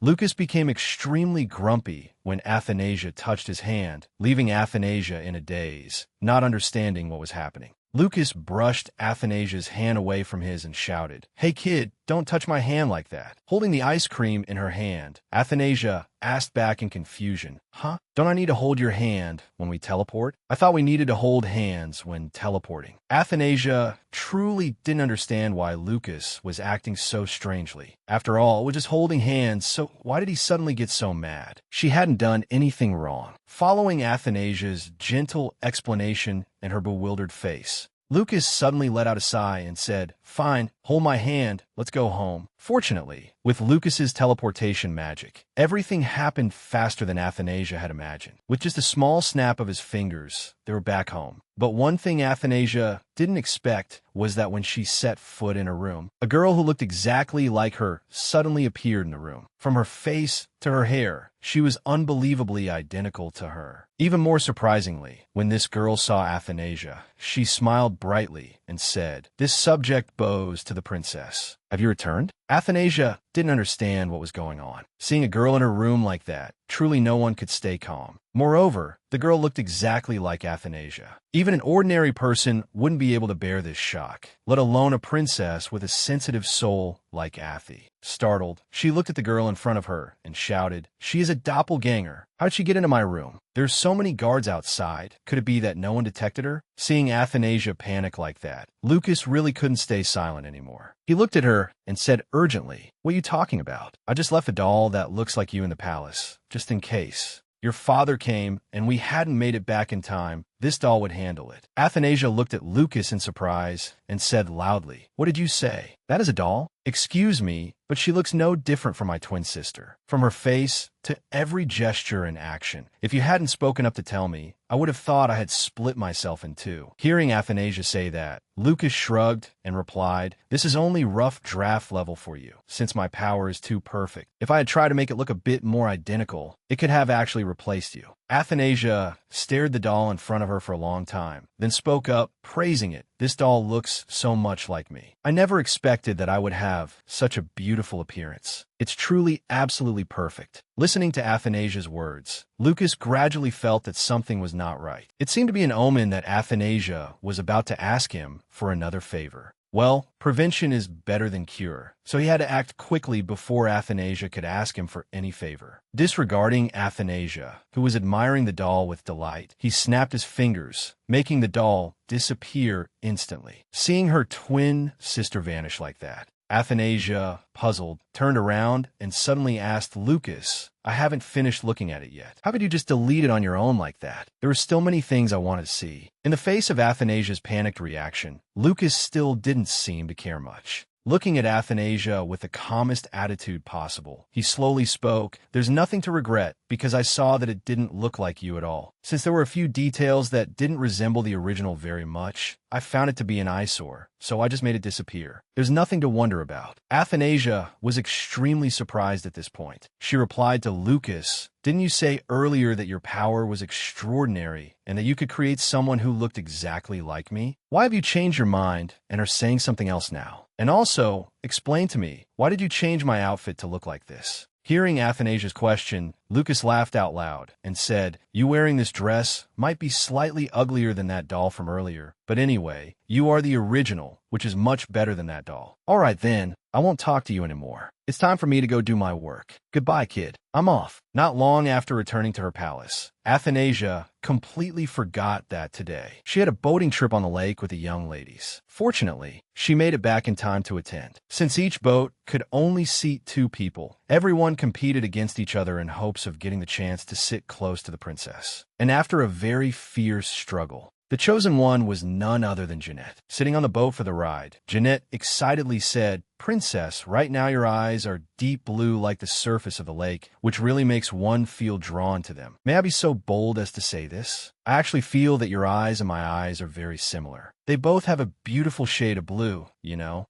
The first time I met you at the debutante ball, I was deeply impressed. I was not only impressed by your appearance, princess, but also by the way you and His Majesty interacted. Truly, I felt the 2 of you were incredibly lovely. Perhaps the Emperor loves you very much, doesn't he? Princess Athanasia, hearing these heartfelt words from Jeanette, also smiled gently and spoke, "Actually, I can see that you and the members of the Alpheus family are also very close to each other, aren't you? I feel like there is no distance between you and them at all." "That is true, princess. Even though I'm only a relative of Duke Alpheus, I consider them like my own family members. And above all, I believe everyone in the Alpheus family also considers me a family member." "Oh, right, princess. We were so caught up in other topics that I suddenly forgot about this. I have a gift for you, princess. I don't know if you would feel hesitant to receive it, but I hope you will accept this small token of my heart. It's just a small ribbon, because I kept thinking about the ribbon you dropped at the party. Actually, it got dirty, so it probably can't be used anymore. I tried to clean it, but there was no way to get the stain out. Fortunately, when I went out the other day, I saw this ribbon and thought it would suit you perfectly, so I quickly bought it to give to you. I hope you will like this small gift of mine." In truth, although she said it was a coincidence, Jeanette had actually chosen this gift for Athanasia on purpose. However, she didn't dare to say she had spent a lot of time selecting this gift for Athanasia. She could only say it was by chance, because she was still haunted and terrified by Claude's gaze the other day. She feared that if she admitted she gave this gift to Athanasia on purpose, and Claude found out, he would certainly not let Athanasia accept it. So, despite saying it was by chance, Jeanette had actually chosen this gift for Athanasia on purpose. Holding the gift she had spent so much time choosing in her hands, Jeanette gently whispered to Athanasia, "Actually, this is not a very special gift. Furthermore, it might even be something you don't like, princess. But with a heart full of affection, I hope you will accept this small gift of mine." Faced with Jeanette's sincere heart, Athanasia could not possibly refuse. Moreover, there was no reason for her to reject such a lovely gift at all. Athanasia accepted the gift with both hands and happily said, "Thank you so much for this gift. I really like it. I will definitely wear this beautiful ribbon. Perhaps at our next tea party? If I wear this ribbon, I might become the most prominent one at the party." Seeing Athanasia so delighted to hold her gift in her hands, Jeanette felt like leaping for joy inside. Honestly, before giving this gift to Athanasia, Jeanette had hesitated quite a bit, but in the end, she decided to give it anyway, because she knew very well that her fondness for Athanasia was immense. If she couldn't give this gift to Athanasia, she would feel extremely uneasy, for sure. As for Athanasia, Jeanette was truly an extremely sweet girl, from the way she spoke to how she treated everyone. Furthermore, the gift she gave Athanasia today was proof enough of what kind of person she was. What a truly innocent and pure 14-year-old girl she was. But suddenly, the warning of the old wizard from that day flooded back into Athanasia's memory. He had clearly told her that he had never seen anyone who used black magic meet a good end. Furthermore, as for a child born from black magic, they would naturally be cursed, without a doubt. But looking at the way Jeanette treated her, she could not bring herself to believe that a lovely child like Jeanette could do such things. So, whatever that old man said might not necessarily be true. Maybe he just wanted to trick her into buying books at his shop. There was nothing to worry about. Besides, how could someone who treated her so well like Jeanette have the heart to harm her? Could a girl with such a wonderful face and an equally friendly personality really bring misfortune to her? Therefore, what the wizard said might not be true. Suspecting someone of things they didn't do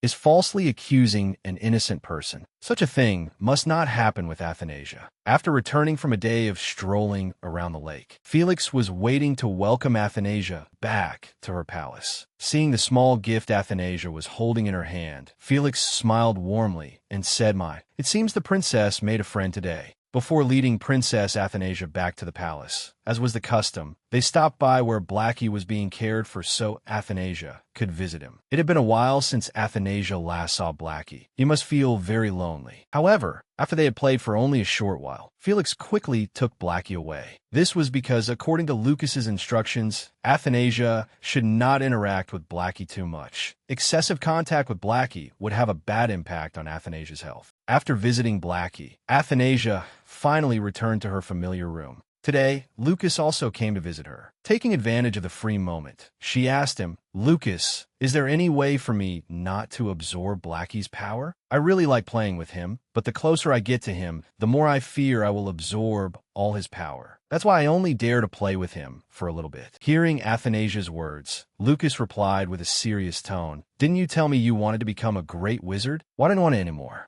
Athanasia, startled, replied, "It's not that. I'm afraid that if I spend too much time with Blackie, he will disappear." "Didn't you say Blackie was created from my own magic?" Resting his chin on his hand, Lucas continued, "Do you think a divine beast will become a pet just because you treat it like one? Abandon that idea. A divine beast is not a living creature. It only exists in a living form. Therefore, if it disappears in the future, that is simply its fate. Don't get too attached to it either, because sooner or later it will turn into nothing but a pile of debris." Hearing Lucas's words, Athanasia immediately became furious. She threw a pillow at Lucas and yelled, "Yes, I got too attached to that divine beast, all right? And what's more, trusting a divine beast with no life force, yet not wanting it to disappear. I'm just that foolish. Are you satisfied now? But couldn't you show a little more concern for me? Or is this the best attitude you can manage with me?" As Athanasia shouted louder, she stepped closer to Lucas, only to suddenly fall flat on the floor due to a trip from Lucas. Seeing Athanasia sprawling on the ground, Lucas smirked and said, "You look so pathetic, kid. But I can't just leave you be either. I will be going away for a while. It might be very difficult for you." After a long day of bickering with Lucas, Athanasia could finally rest. Tonight, she needed to rest early because tomorrow she had a tea party with her father. If she appeared before Claude looking groggy, it would be no different from digging her own grave. The next morning, as planned, Athanasia was to have a tea party with her father. Thankfully, the weather was quite clear this morning, so the tea party proceeded very smoothly without any issues. This was truly a wonderful factor that contributed to a meaningful day for Athanasia and her father. But it seemed Athanasia couldn't stand too much peace. While she and her father were enjoying their tea, Athanasia suddenly remembered something and spoke softly. "Father, do I really look that much like Mother?" Hearing Athanasia's question, Claude was startled. He never expected that one day Athanasia would ask him this. However, avoiding it forever was useless. What he needed to do now was to face it directly so that he wouldn't feel awkward in the future. Claude originally had no intention of answering Athanasia's question, but seeing her clear, sparkling eyes, he found himself unable to refuse. Thus, if Athanasia wanted an answer, he would tell her. Claude let out a heavy sigh and continued, "I don't know. How could I remember what someone's face looks like after so much time has passed? Even a resurrected god couldn't describe it. So stop asking such useless questions." In truth, Claude was lying when he said he didn't remember. He remembered every detail of Athanasia's mother's face, but he didn't want to describe it to her, because doing so would only make him miss her more. As for Athanasia, she didn't know what her mother's beauty looked like, but in her dreams, her mother always appeared with an incredibly beautiful appearance. Surely, her mother must have been just as beautiful in real life. Originally, Mentioning Athanasia's mother in front of Claude was an absolute taboo. If it had been in the past, she definitely would not have dared to do so. Back then, every time this topic was brought up, she had to carefully steer the conversation in a different direction if she still wanted to keep her life safe. But now, things were different. She felt that her father had changed a lot compared to before, and she no longer felt afraid when meeting her father.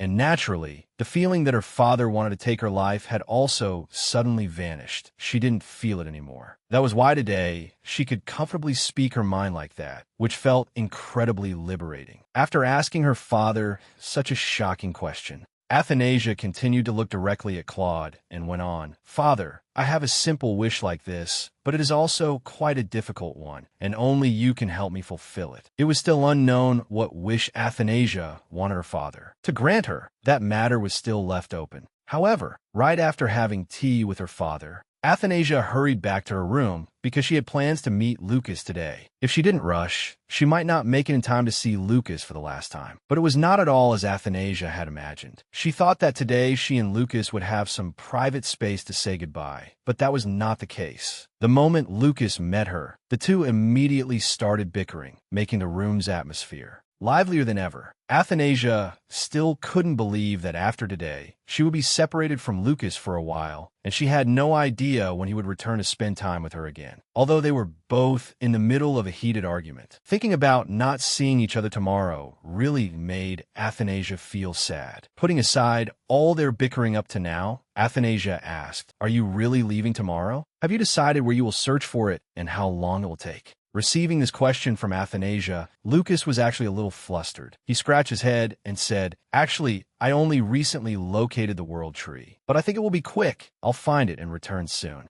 Athanasia looked at Lucas with concern and thought to herself, "Actually, Lucas ending up like this is partly my fault. It's because I used his magic to teleport too much, which is why he became like this. I really feel so guilty." It turned out there was a reason Lucas was setting off to find the world tree. In fact, his magic had been weakening lately, so he needed something to replenish it. Coincidentally, the fruit of the world tree could do just that, leaving Lucas with no other choice but to go search for it. Even though she felt very guilty toward Lucas, Athanasia still suggested, "Why don't you just absorb some of my magic? Wouldn't that be easier for you? That way, you wouldn't have to go so far." Hearing Athanasia's suggestion, Lucas was completely stunned. How could a magician like Lucas absorb a princess's magic? That would be so improper. Seeing Lucas's utterly bewildered expression, Athanasia immediately spoke up. "Why are you reacting like that? Didn't you always say my magic is overflowing? If you absorb my magic now, you'd actually be helping me. Besides, you told me that finding the world tree is extremely difficult, so why are you walking straight into danger like that, when you could just absorb my magic and be done with it?" Contrary to Athanasia's good intentions, Lucas just smirked with a hint of disdain and said, "Aren't you being too good to me? Or are you saying this because you're afraid you won't be able to control your magic without me?" Seeing her good intentions trampled on like that, Athanasia was taken aback. She crossed her arms in annoyance and said, "Fine then, I don't need to try and keep you here anymore. Because we are good friends, and I consider you my friend. That's why I offer to help. If you're going to say that, just go find that tree of yours. I only hope that you find it before it runs out of fruit. Otherwise, you'll be in big trouble. No joke." Lucas could tell Athanasia was sulking. Originally, he wanted to argue back fiercely, but after a moment of reflection, he realized he would be leaving tomorrow anyway. So leaving on a tense note wouldn't be good at all. He gently replied, "It's fine. Even if I arrive late, I can still gather the fallen fruits, and that will be enough. I wouldn't dare ask for more." Although they fought like cats and dogs, Athanasia and Lucas actually cared for each other a lot. Before departing, Lucas took the opportunity to help Athanasia suppress her magic once more. If he didn't do so, there was no telling what might happen during his time away. After Lucas finished helping Athanasia suppress her magic and made sure it would not overflow before he completed his task, having done everything, Lucas gently patted Athanasia's head and said, "Keep your magic in check. If your magic overflows again when I return, I won't be lenient. I'll eat your blackie." Hearing Lucas say this, Athanasia unexpectedly replied, "What? You still dare to threaten me before you go far? Without you here, who else am I supposed to play with besides Blackie? But the more I play with it, the more my magic overloads. It's really hard to decide. Hearing that, Lucas smiled gently and continued, if you feel bored without me here to play with you, then as a last resort, that you can play with that bluebird I just bought. Even though it's a bit stupid, at least it won't adversely affect your health. That's also the reason why I haven't kicked that bird out yet. Hearing these words from Lucas, Athanasia was extremely annoyed. She couldn't accept that Lucas threatened to eat her little pet every day. Moreover, with such an arrogant attitude, he was definitely trying to start a fight with her, wasn't he? She really wanted to give this cheeky guy a good scolding, but before Athanasia could say anything, Lucas quickly vanished. Just like that, he left without a proper goodbye. The moment Athanasia realized Lucas was gone, she felt a bit empty inside. Lucas had left just like that, without saying a proper farewell to Athanasia. She never thought she would have to say goodbye to a friend who had played with her for so long.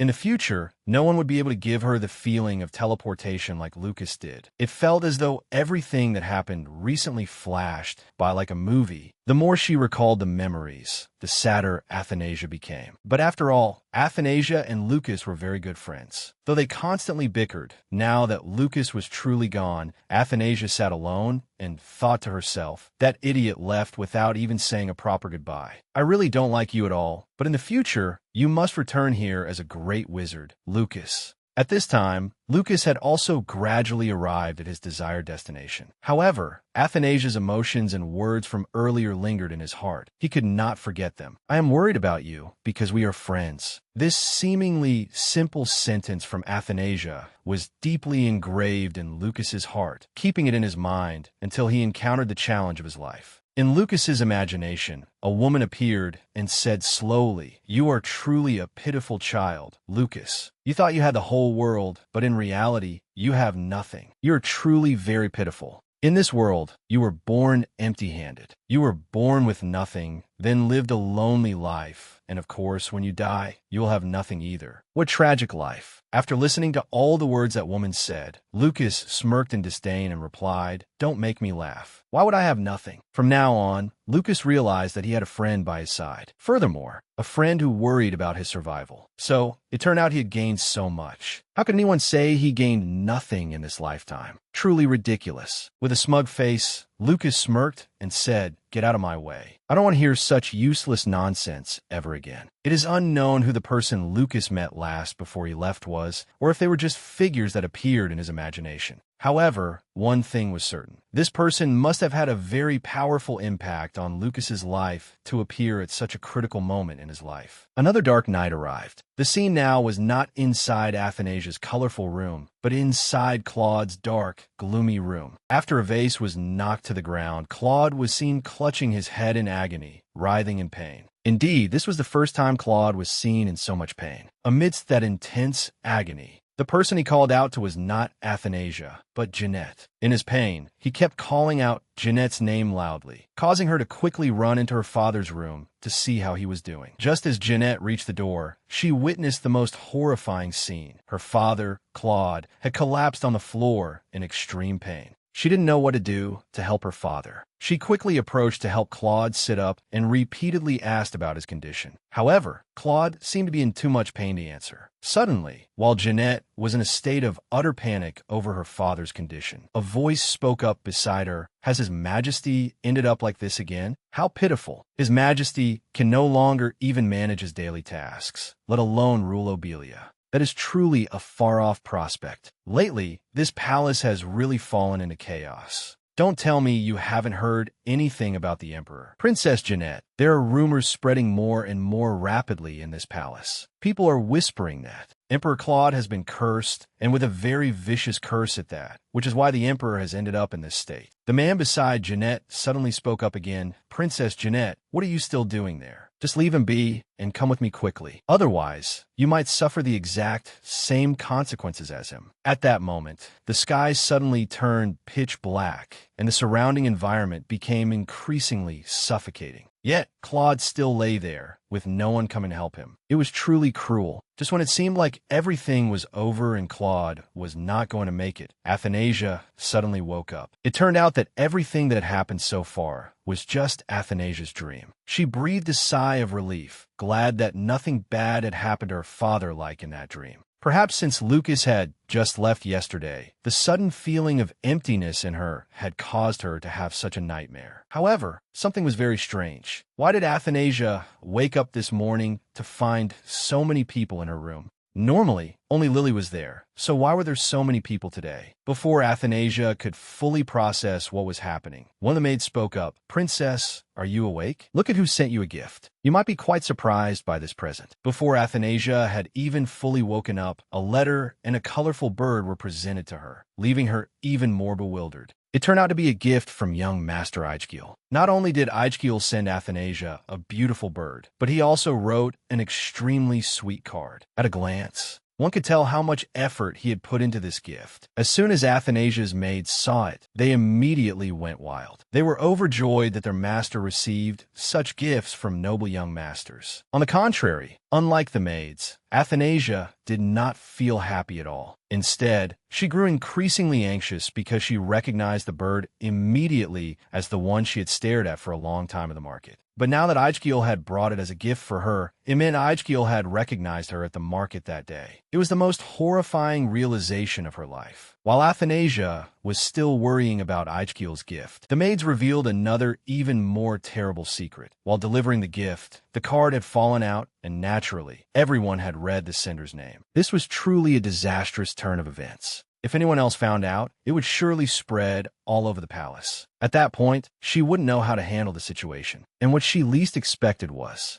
that this rumor quickly reached Claude. Right at the afternoon tea party, her father immediately questioned her about this. Furthermore, no secret could be hidden from him. He even knew exactly how Eichkiel had sneaked into Athanasia's private library. No wonder Athanasia had wondered why the guards at her private library had all been replaced. It turned out this was the reason. Resting his chin on his hand, Claude looked at Athanasia with a very disapproving gaze and continued, "I heard that Eichkiel kid sent you a gift. I think he has learned the bad habits of the Alpheus family. He wasn't like that before. That boy is too childish, so his actions are extremely thoughtless. Moreover, him being by the side of someone like Alpheus is a great danger. That Alpheus is a true venomous snake who only thinks of his own benefits. Even though he only sent you a gift this time, you must be extremely vigilant because anyone from that family is not decent at all." Felix, standing nearby and hearing the whole conversation, chimed in. To be fair, the older the princess grows, the more she resembles Empress Diana. The princess is just like a blooming flower. In the future, when the princess attends royal banquets, countless young noblemen will surely fall head over heels for the princess. Then one day, the princess will find a suitable partner to marry and spend the rest of her life with. So, it is natural for the princess to leave her father. Even if her husband moves into the palace in the future, the princess won't have as much time with your majesty as she does now. Thus, this is only a matter of time. The tea party seemed to be going very pleasantly, but when Felix reached this point, everything suddenly ground to a halt. Felix did not seem to realize what was happening yet, and continued, "I dare not imagine what it will be like for your majesty when the princess gets married in the future." This statement really struck a nerve with Claude. He immediately dismissed Felix in anger, declaring that he never wanted to see Felix at his tea party again. Poor Felix did not understand why he was kicked out, but since it was the emperor's order, he could only withdraw in grievance. After Felix left, Athanasia then spoke up, "Is marriage really mandatory? I don't like it at all.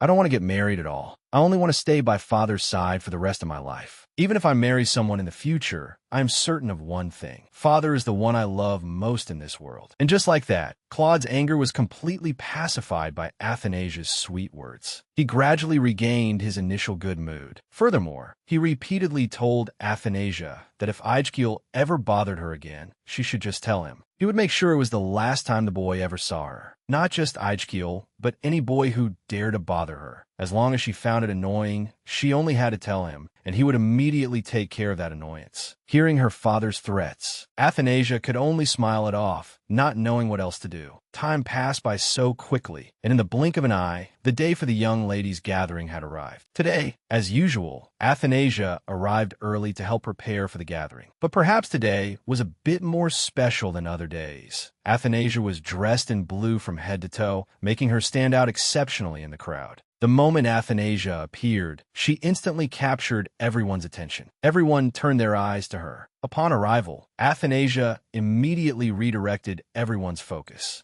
Seeing that everyone was undecided about where to go, she immediately suggested they visit the flower garden, as the yellow roses were in full and beautiful bloom this season. After admiring the flowers, everyone quickly found a suitable spot to sit so the meeting could proceed as usual. Right as they met, the young ladies began buzzing about the upcoming festivals, what beautiful dresses to wear, and what elegant accessories to put on. Everyone was excited about the upcoming celebrations, but Athanasia was not. She still could not forget how suffocating she felt during her debutante ball. To her, it was like a nightmare. She didn't want to experience that feeling ever again. Jeanette noticed that Athanasia seemed lost in thought, so she turned to ask her, "Princess Athanasia, will you be attending the festival this time?" Athanasia remained silent for a long moment, then replied, "I don't know yet. I haven't been able to make a decision." Jeanette let out a sigh and continued, "Actually, this is my first time participating in such a festival, so I'm honestly a bit nervous." Indeed, Jeanette had been known for her weak health since childhood, so she rarely attended any ceremonies, let alone such a grand festival. Suddenly, while everyone was chatting happily, an unknown sound came from behind the bushes,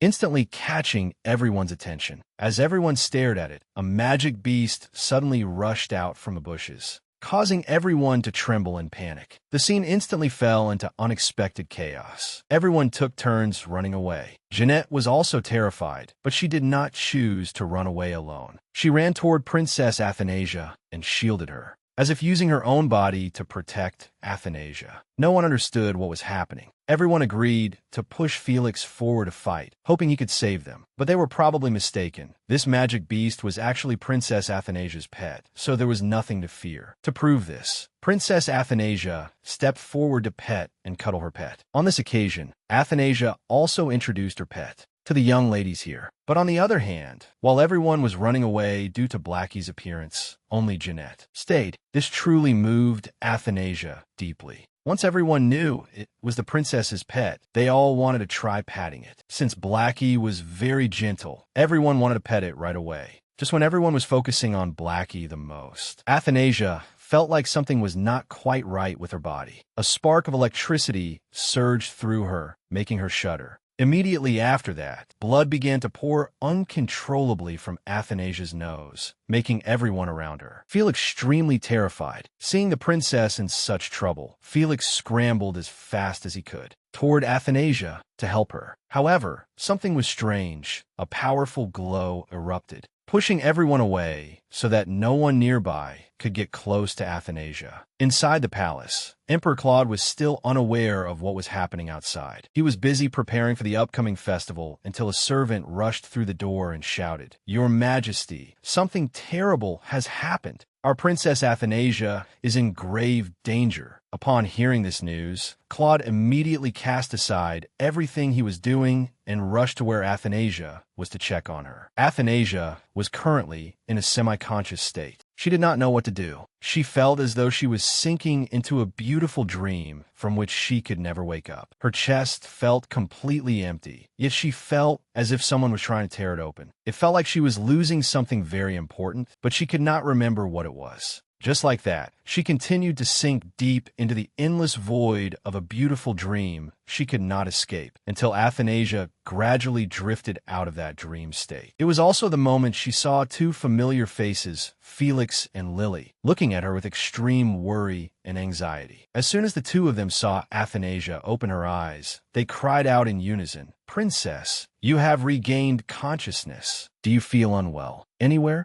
As soon as Lily saw Athanasia open her eyes and look around, she could not contain her emotions and burst into tears. "Princess, thank heavens for protecting you. The princess has finally woken up after a 10-day coma, after all." But contrary to Felix's and Lily's worries, the moment Athanasia opened her eyes, the first person she wanted to see, that was Lucas. As soon as she could speak, her very first question was, "Has Lucas returned yet? Has he appeared in the palace again?" Naturally, there was a reason why Athanasia asked this, because she knew what caused her to faint and who could solve this issue for her. That was why, the moment she woke up, she immediately asked for Lucas knowing full well that only he could save her at this moment. The second person she suddenly remembered was her father, just as she was about to fall into a coma, that she had caught a glimpse of Claude's figure. Therefore, she was certain that her father had come to save her. But now, her father was not present here. Had something happened to him? Athanasia's thoughts grew more and more tangled. She could no longer sit still like this.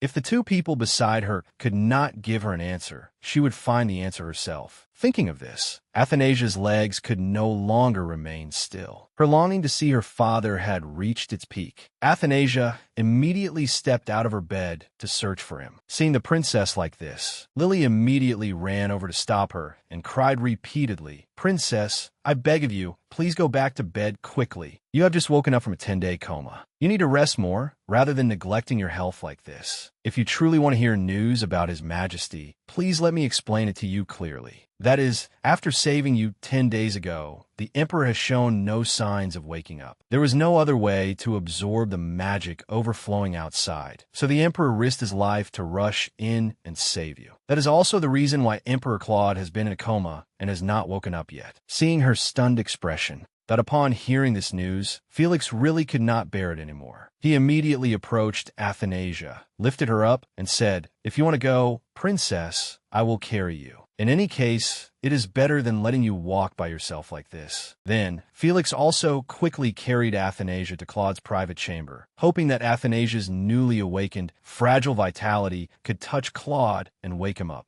However, things did not seem to go very smoothly. Just as Athanasia rushed in, not to check on her father's condition, he began to move. Indeed, with Athanasia's presence, Claude gradually regained consciousness, that after his 10-day coma. But perhaps what Athanasia least expected, that was her father's memory. The moment Claude woke up, he immediately stared straight at Athanasia's face and uttered a sentence that left her stunned in a familiar raspy voice. Claude asked, "Who are you?" Athanasia should have been absolutely overjoyed that her father had woken up after a 10-day coma. But now, why had everything turned out to be so contrary? A father who normally loved his child so much, like Claude, woke up from a deep coma and could no longer remember who his daughter was. Under Athanasia's astonished gaze, Claude continued to ask, "I am asking you, who are you to dare show up in my bedroom so presumptuously like that?" Seeing the little kid in front of him, still looking utterly surprised, Claude felt helpless and called out loudly, "Felix, where are you? Get in here quickly." Felix, who was standing guard outside, heard the Emperor's voice calling him after a coma of more than 10 days. He was absolutely overjoyed. Obeying the order, he quickly ran into His Majesty's room to see if there was anything he needed help with. The moment he arrived, Felix was so overjoyed that he immediately fell to his knees at Claude's feet and said, "Your Majesty, I cannot believe my eyes. Have you truly woken up? You have really woken up." Seeing Felix crying so pitifully, Claude was not accustomed to it at all. After all, in his eyes, Felix had always been a very strong knight. He had never seen him this emotional before. After calming down, Claude spoke to Felix. "Felix, you seem to have aged quite a bit after not seeing you for a night. What happened to you?" In reality, although it had only been 10 days, Felix's appearance had indeed aged visibly. Because he was so worried about the health of Princess Athanasia and Emperor Claude, he had been unable to eat or sleep, which gradually caused his health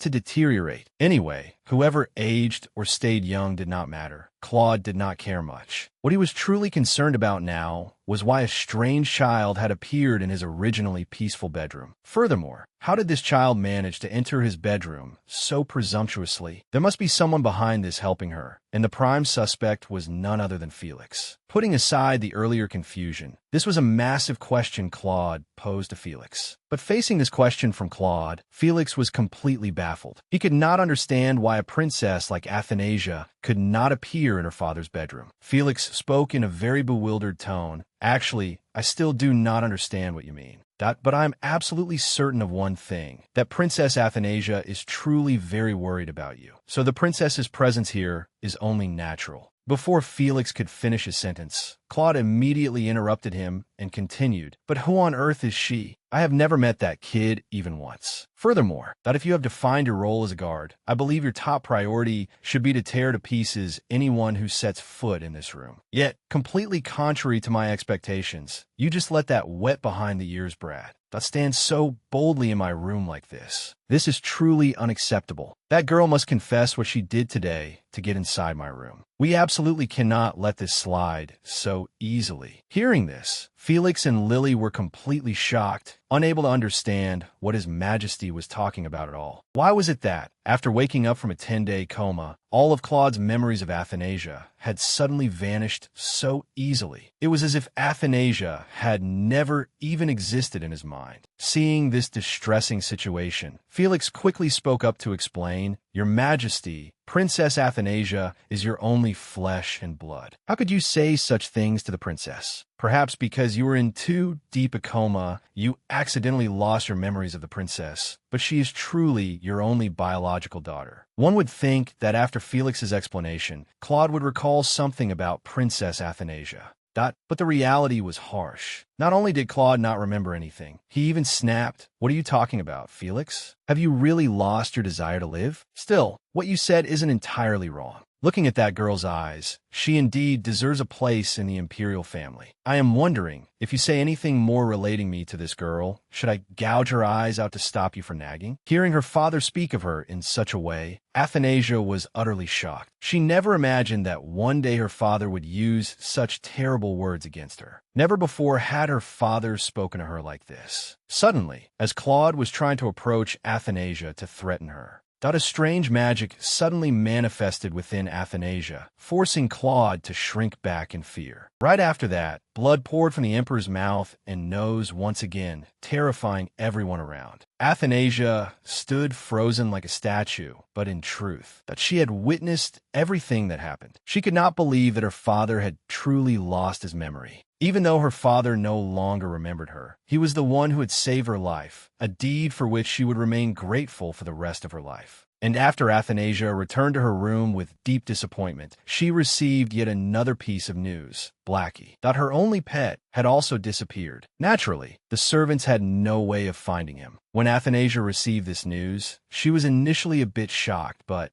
this was something Lucas had warned her about beforehand. He always told Athanasia that one day, if Blackie was drawn away by a stronger magic, he would naturally leave without any reason. Athanasia's feelings at this moment were extremely chaotic. She had never expected to find herself in such a situation. Now, from a happy princess, she had suddenly become someone shunned by those around her. Her father no longer recognized her face, and her pet had also abandoned her. There were truly too many problems piling up on her small body. While Athanasia was feeling at her lowest, Felix was also trying his best to bring up Athanasia to Claude, hoping he might recall something. However, this effort did not seem to have any effect at all. Claude still could not believe Felix's words, always maintaining that he did not share a blood relation with anyone, especially the girl who appeared in his room this morning. Things seemed to be getting too serious for Felix. No matter how he explained it, Claude refused to believe it. Frustrated and helpless,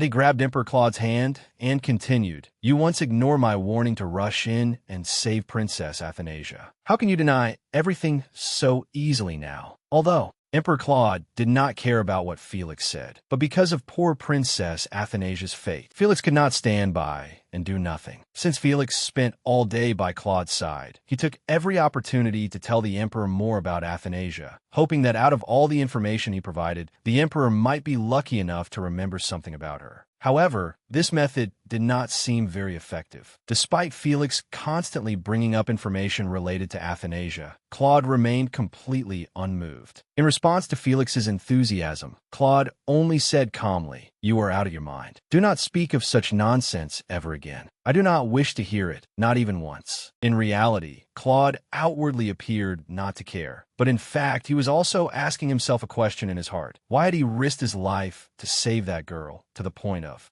falling unconscious for 10 whole days, and without even knowing if he would survive. It was truly ridiculous. Yet there was something very strange. Why did that girl emit magic? This was the first time Claude had encountered such a strange phenomenon. After days of deep coma in his sickbed, today was officially the day Claude returned to the Empire's affairs. However, in Claude's current condition, he could not get anything done. Just looking at the pile of reports and paperwork made him feel overwhelmed. His head was spinning as if something were pounding against it. Since he was already feeling quite uncomfortable, he scanned his office to see how it looked after not being there for over 10 days. Suddenly, he noticed a few very strange things that had never existed in his memory. Unable to find an explanation, he began to complain to Felix. "Hey, Felix, I recall that in my office, other than me sitting and you standing, where did this eyesore chair in the middle of the room come from?" Indeed, a chair was placed right in the middle of Claude's office, and overall, it really did look out of place. However, as Claude had lost his memory, he could not remember that this very chair was where Princess Athanasia frequently sat to watch him work. More than anyone, Claude was the one who had ordered Felix to bring a high-quality chair for Athanasia to sit comfortably. But now, everything had drifted into the past. Claude could no longer remember a thing. Looking at the only keepsake left in the room, Felix felt like a suffocating fish that had finally found water. He immediately recreated the daily scene between Athanasia and Claude, hoping against hope that His Majesty might remember something. But once again, Claude left Felix disappointed. No matter how Felix described it, Claude still could not recall anything, as if his memories had been completely erased. Things on Athanasia's side were not much better. Since the day she was so coldly rejected by her father, she had indeed been hurt. Originally, her goal in this lifetime was just to live in peace and keep herself safe. However, as she lived here for more years, Athanasia felt more and more as though she had fully integrated into this life. Initially, she only tried to act cute and adorable to avoid Claude's scrutiny. But as time passed, she realized that staying by her father's side was not as dull as she had thought.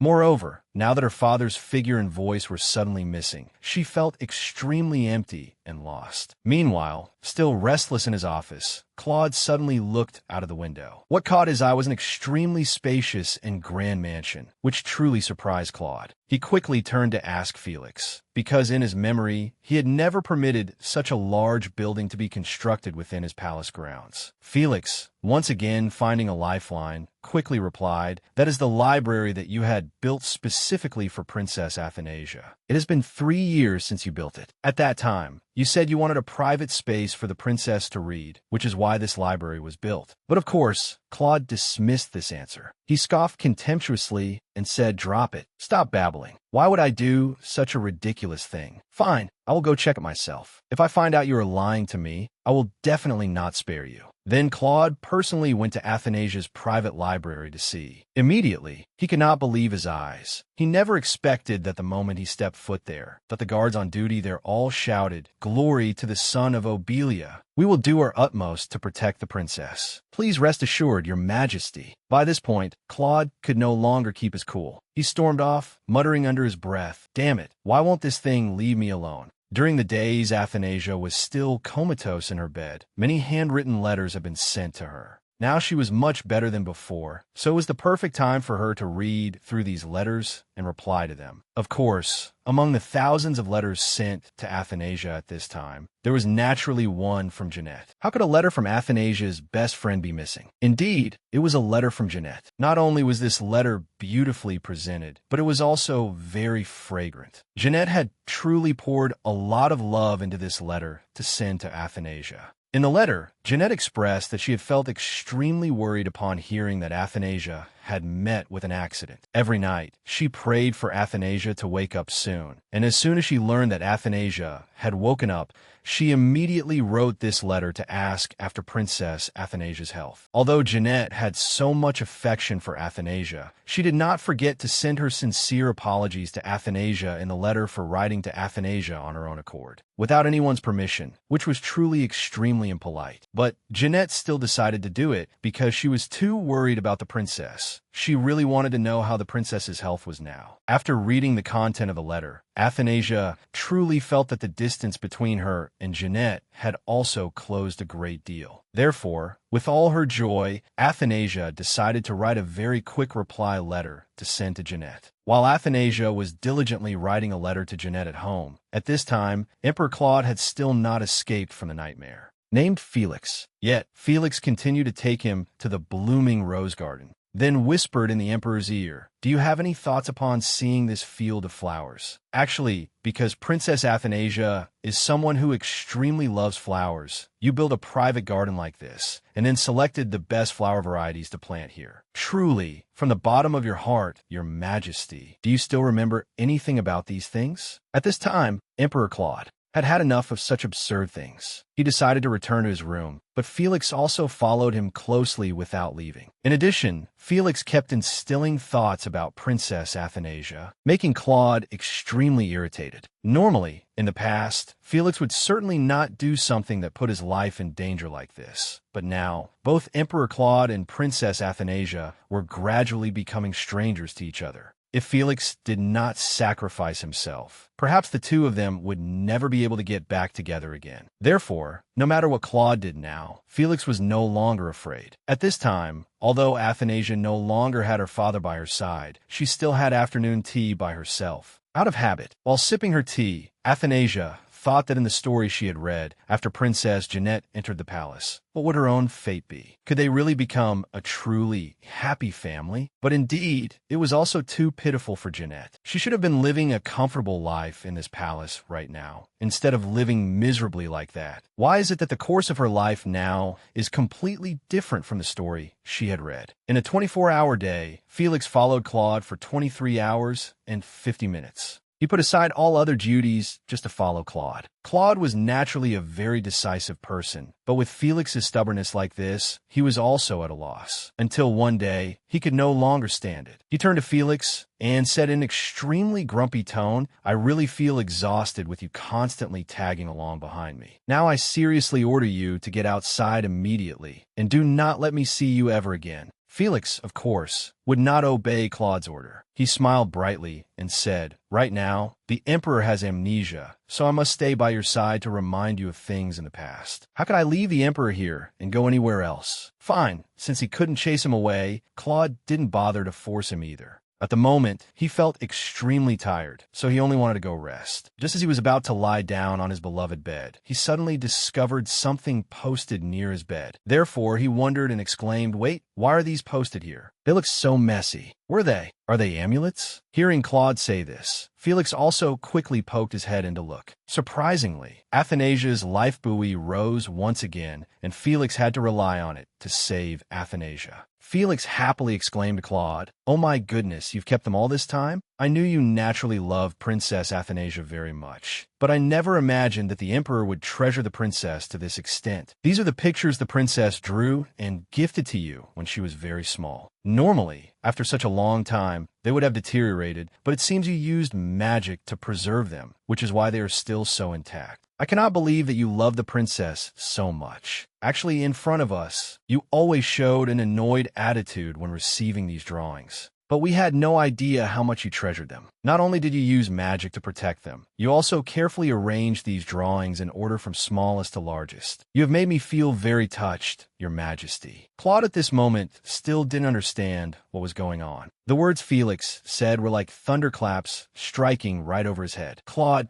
did not remember anything related to this at all. Why these drawings appeared in his room, as well as why he preserved them, he truly could not remember. Looking at Claude's bewildered face, Felix understood. He cheerfully continued, "Perhaps because you have amnesia, you can't remember anything anymore. Let me make it clear to you. The first drawing is to depict the scene of the princess going out with Your Majesty. This drawing was drawn when the princess was 5 years old. The second drawing was drawn when the princess was 8 years old. The princess drew the scene of walking on the clouds with you. This next drawing here was from when the princess was 9 years old. She drew the scene of you and the princess lying together, enjoying this huge pile of treasure. Truly, the important events in the princess's life are very closely related to you. Your Majesty. Not stopping there, seeing Claude's confused state, still not understanding what was happening, Felix quickly continued, do you want to see other drawings, Your Majesty? I still have many drawings that I want to show you. But of course, how could Claude easily agree? He quickly turned away and said loudly, no, that's enough. Do not say anything more to me. I do not want to see any more of those crazy pictures. Do not try to do anything anymore. But perhaps there was one thing Claude still could not expect. Besides these drawings drawn by Athanasia's own hands, there was still another painting, but this painting was drawn by the royal painter. Before Felix showed Claude this painting, he had also warned him beforehand that because quite a bit of time had passed, the quality of the paint colors might not be the same as initially. But Felix still hoped the emperor would not worry, as nothing could replace the content inside the painting. It turned out that, before this terrible memory loss occurred, Athanasia and Claude had once had a very happy time together. He and his little daughter had been painted together in a beautiful portrait showing how happy the two of them were. The moment he saw this painting, Claude instantly froze in shock. He did not understand why he suddenly appeared in a painting with that strange brat. It really shocked him extremely. Furthermore, why was Athanasia smiling so sweetly in this painting? From childhood until now, he had never had that strange expression. He had never smiled, not even once. Yet now, in this painting, he was smiling so brightly. This truly left him so bewildered that he felt helpless. Claude asked himself, why did I have such an expression? Why did I smile like that while standing next to a strange brat when I don't even know who she is? Fine, I must have been bewitched. There is no other explanation for this. I should kill that brat immediately to prevent further trouble later on. Seeing the emperor's state like that, Felix guessed that he was not doing well.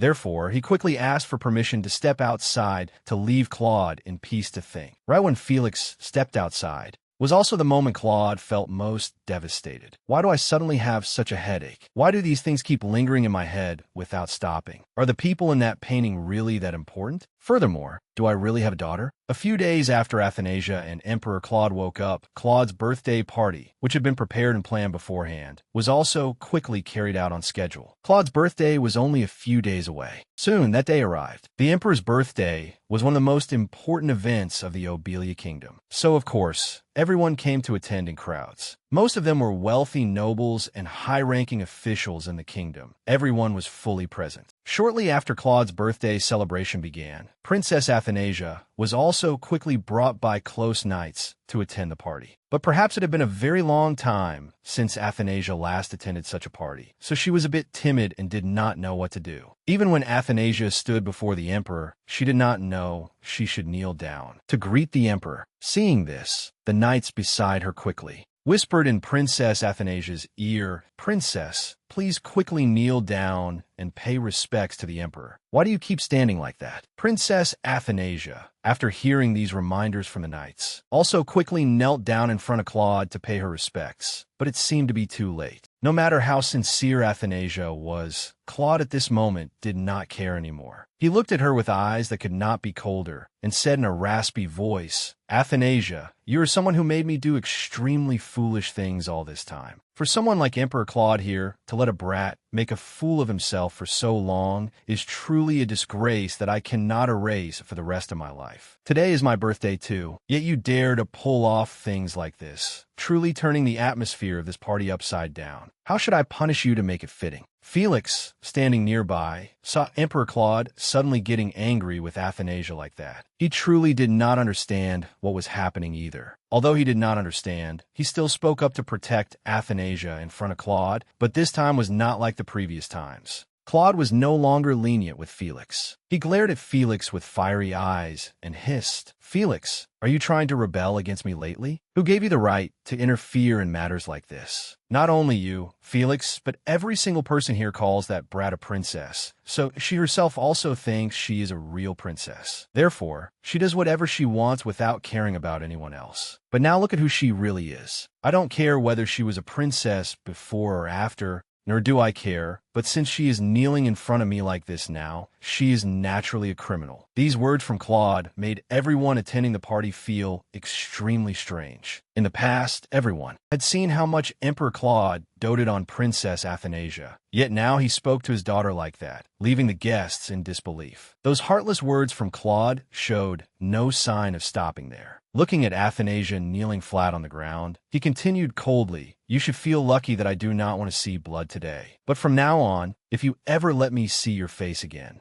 I will surely take your life. So protect your life well, and do not think you are a princess and can do whatever you like anymore." All right, I do not want to see her anymore. Guards, quickly take this brat out of my sight. The further the better. Hearing the emperor's order, the guards also quickly approached Athanasia and then lifted her entire body, which looked extremely painful. But at this moment, it seemed Athanasia's endurance had also reached its limit. Her magic manifested from that, sending the surrounding guards flying quite a distance away from her. After dealing with the guards around her, Athanasia gently turned to say to Claude, "I do not know if you want to receive this blessing of mine or not, but on this occasion, I also wish you a happy birthday and ask for permission to withdraw first." After saying goodbye to Claude, Athanasia at this moment could no longer control her emotions. She quickly ran away as fast as she could so that no one could see her crying. But perhaps Athanasia ran too fast. She tripped and fell flat on the ground, looking very miserable. Coincidentally, at that moment, a voice from behind her called out, "Athanasia," sounding extremely affectionate. As a natural reflex, Athanasia turned around to look, and it was none other than Ijkeel. She also did not know when he had started following her. She only knew that when she felt most lonely, only Ijkeel followed her. To explain the reason why Athanasia suddenly appeared at Claude's birthday party, as well as the reason why Claude suddenly got angry with her like that, we have to go back in time to the day before Claude's birthday. On the night before Claude's birthday celebration took place, he had a dream once again. This was probably the rarest time he had dreamed since waking up from his coma until now. In that dream, full of reveries, the figure of the wife he loved most also returned, with that familiar shape and smiling face. But for some reason, meeting her again this time, Claude could not feel happy at all. In a familiar, gentle voice, Diana spoke, "I hope you will love this child. Please promise me that you will love and protect her just like what you did for me, which would make me very satisfied." Claude remained silent, listening to all these sweet words from Diana. Then he stood up angrily and shouted in the dream, "How ridiculous. You have already passed away, yet why do you have the right to ask me to do this and that? You demand so much from me, while you ignored my pleas to leave me so easily. Is that fair, Diana? Let me tell you clearly once more, I do not remember ever having a daughter. Furthermore, even if I really had a daughter, I still could not love a child who took your life. I cannot accept such a child, whether in the future or the present. But if you are so worried about her, why don't you come back here and take care of her yourself? Who could take care of a child better than her own mother?" The woman standing in front of Claude at this moment did not say anything. From earlier until now, she just stood still in one place, quietly listening to all that Claude said, until she received this questioning from Claude. She did not say another word, just vanishing like that before Claude's extremely astonished eyes. Seeing the figure of the one he loved vanish before his eyes like that, Claude immediately rushed forward to hold her back, but it was too late. The person he loved most had vanished before his eyes. With his anger and extreme resentment towards this passionate love, Claude woke up with a start after a terrifying dream.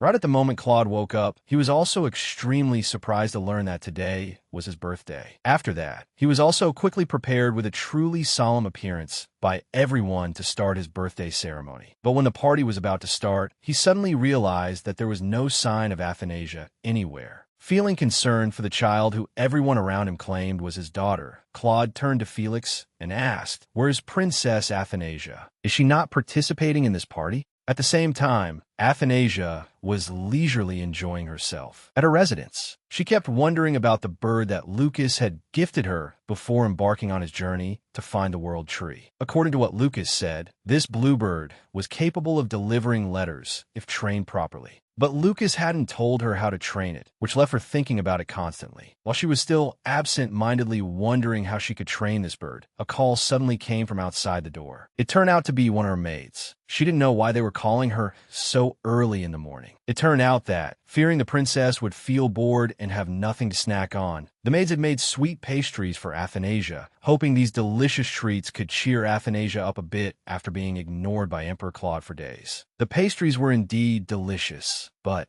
why did Athanasia feel like the palace was so empty this morning? It was much quieter than the past few days. Where had everyone in the palace gone this morning? Athanasia was very curious, so she turned to ask the maid where everyone had gone. The maid, who was tidying up Athanasia's things, heard this and cheerfully replied, "I heard that the banquet held at the Garnet Palace was short-handed, so they borrowed a few people from our palace. Perhaps they will return quickly after finishing their assigned tasks." Upon receiving this answer from the maid, Athanasia suddenly realized, that's right. Today is Father's birthday. By standard custom, I should also be present at the party today, but the host of that party probably doesn't want me to show up, so it's best for me to just stay here. After tidying everything up, the maid turned to her young mistress and saw that Athanasia looked very sad, completely lacking her usual vitality. So she quickly said cheerfully, "I've asked the chef to prepare a grand dinner for you. You will surely have a wonderful dinner tonight. Everything is almost ready, so let me check on it one more time. Once it's all prepared, I'll serve it to you immediately." But just as the maid turned around, she gasped in surprise and spoke out loud. "Isn't this the Emperor's personal guard? Why are there so many of them coming here?" Seeing such a large group of knights appearing at the princess's palace, everyone felt extremely terrified, wondering what their purpose was. But contrary to the maid's anxiety, the knights spoke politely. "His Majesty has ordered an audience with Princess Athanasia. She must go to His Majesty's palace immediately. Princess Athanasia, please come with us right away, so you won't be late for the banquet." Athanasia thought that her father had sent these knights to escort her to the banquet, hoping he had remembered something, or at least no longer hated her as before. But she was probably mistaken. She did not expect that by appearing at the banquet today, she would suddenly turn into nothing more than a laughingstock. Even now, she had to run away, to the point of tripping and falling onto the ground in such a humiliating manner. Ijkiel ran after Athanasia for a while, and when he saw her fall flat on the ground, his heart truly ached for her. He didn't know why Emperor Claude was treating the princess so coldly, but he knew one thing. The princess was in immense pain right now, and he had to do something to help Princess Athanasia stand back up. He approached Princess Athanasia and said gently, "Please forgive me, Your Highness. Please allow me to put this shoe back on you, otherwise your small foot will be very cold." As he gently put the shoe back on Athanasia's foot, Ijkiel continued, "Princess, does it hurt from the fall? I'm truly worried about you." Princess Athanasia remained silent and did not reply, because in truth, she was not doing well at all. The reason she was not doing well was that she was currently in immense pain. Perhaps her emotions were surging too much, so she couldn't say another word. In her pain, she suddenly remembered everything, not from the past up until now, from when she was just a lonely girl, fighting her battles alone in her past life, to when she became a princess pampered by everyone around her. Perhaps she had been wrong from the start, trying to deceive Emperor Claude just to preserve her own life. No one actually wanted to deceive someone else for no reason, but the events of her past life had haunted Athanasia too much, so in this life. Since she already knew the course of her life beforehand, why wouldn't she try to make it better? She was terrified of the feeling of loneliness and isolation in her past life, where she had to struggle all on her own with no one to come to her aid. In her past life, she had to live all by herself, and she truly lacked the warmth and affection of a family. But in this life, not only did she have a more comfortable life, she also had Claude's love. Therefore, all of this had accidentally misled her. She thought that knowing everything in advance was her own special privilege, so she kept digging deeper into deceiving Claude. But the events of today had woken her up. She realized that not everything would go as she wished, including gaining the love of another person. And especially with a cold-blooded man like Claude, it was completely impossible. After his birthday banquet ended, Emperor Claude returned to his chambers. However,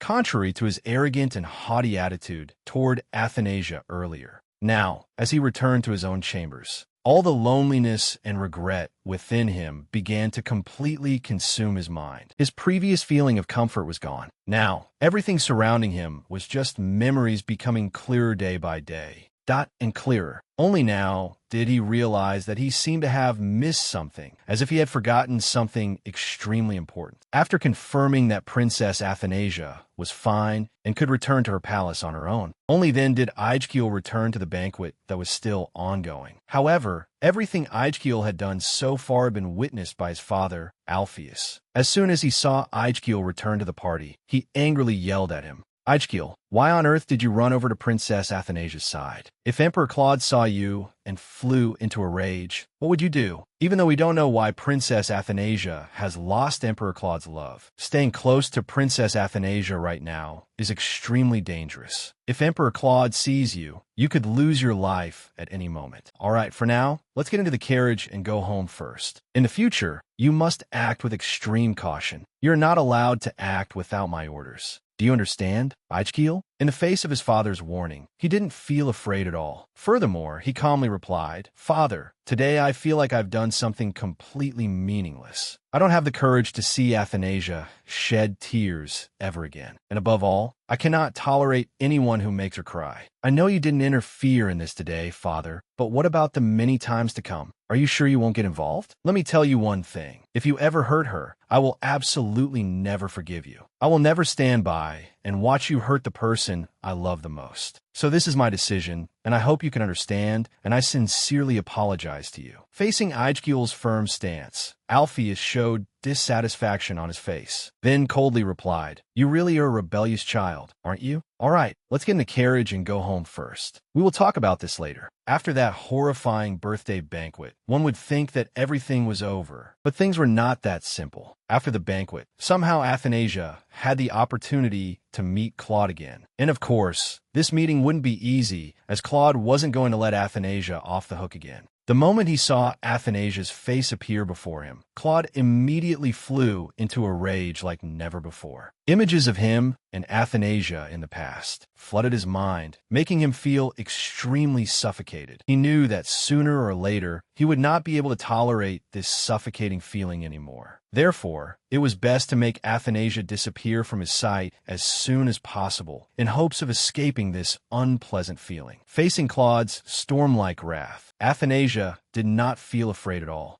Instead, she calmly questioned herself. Is this the punishment Father has for me? It's all because I couldn't control my own magic, resulting in this terrible consequence. This is what I deserve. No matter how cruelly he treats me now, I cannot deny one thing. He's my father. No matter how badly he treats me, it cannot change my inner thoughts. I will still call him father, just like before, even though there is no room for me in his heart anymore. But no matter what, I don't want to lose my life in vain like this, especially not by my father's hands, someone I used to love so much after all. But no matter how positively Athanasia tried to think, it could not change the truth that her father still did not spare her life. With a burst of magical light, she vanished like sea foam, leaving absolutely no trace behind. Immediately after Athanasia vanished, Lily and Felix also quickly ran over to check the situation. But when they arrived, they realized that their Princess Athanasia had disappeared forever without a trace. Yet, Claude did not seem to regret what he had done to Athanasia. He could not accept the fact that Athanasia had vanished before he unleashed his magic. Someone must have interfered in this. This situation made Claude even more furious. He immediately turned around and shouted at Felix, "Send a search party immediately. I don't care what it takes. You must bring her back. Otherwise, watch your worthless lives." The situation in the palace was extremely tense. Almost everyone in the palace knew that the relationship between Princess Athanasia and Emperor Claude was no longer what it used to be. The only one who didn't know about this was Lucas. Since he was still searching for the fruit of the world tree, he had absolutely no way of knowing what the situation in the palace was like now, or if Princess Athanasia was in any trouble. What Lucas cared about most at this moment was how to obtain the fruit of the world tree, the very thing he needed most to restore his vitality. After a terrifying clash with Emperor Claude, it seemed as though Athanasia had disappeared from this world forever. However, contrary to everyone's worries, Princess Athanasia was safer than ever at this moment. Dressed neatly and comfortably, she was sitting in a very cozy room. Furthermore, she was thinking of ways to restore someone's memories, because the resources she had found in her private library didn't mention it at all. While Princess Athanasia was racking her brain over these difficult problems, a call suddenly came from outside. "Princess Athanasia, I have prepared pastries for you here. Not only do I have pastries, but I also have very delicious tea. I hope you will like it, Princess." It turned out to be Jeanette. For some miraculous reason, Athanasia had ended up here. At the very moment she was about to lose her life at her father's hands, she had been teleported to Jeanette's room, and she was able to rest comfortably in this room without having to worry about anything anymore. Let's rewind a bit to the events before Athanasia suddenly appeared in Jeanette's room.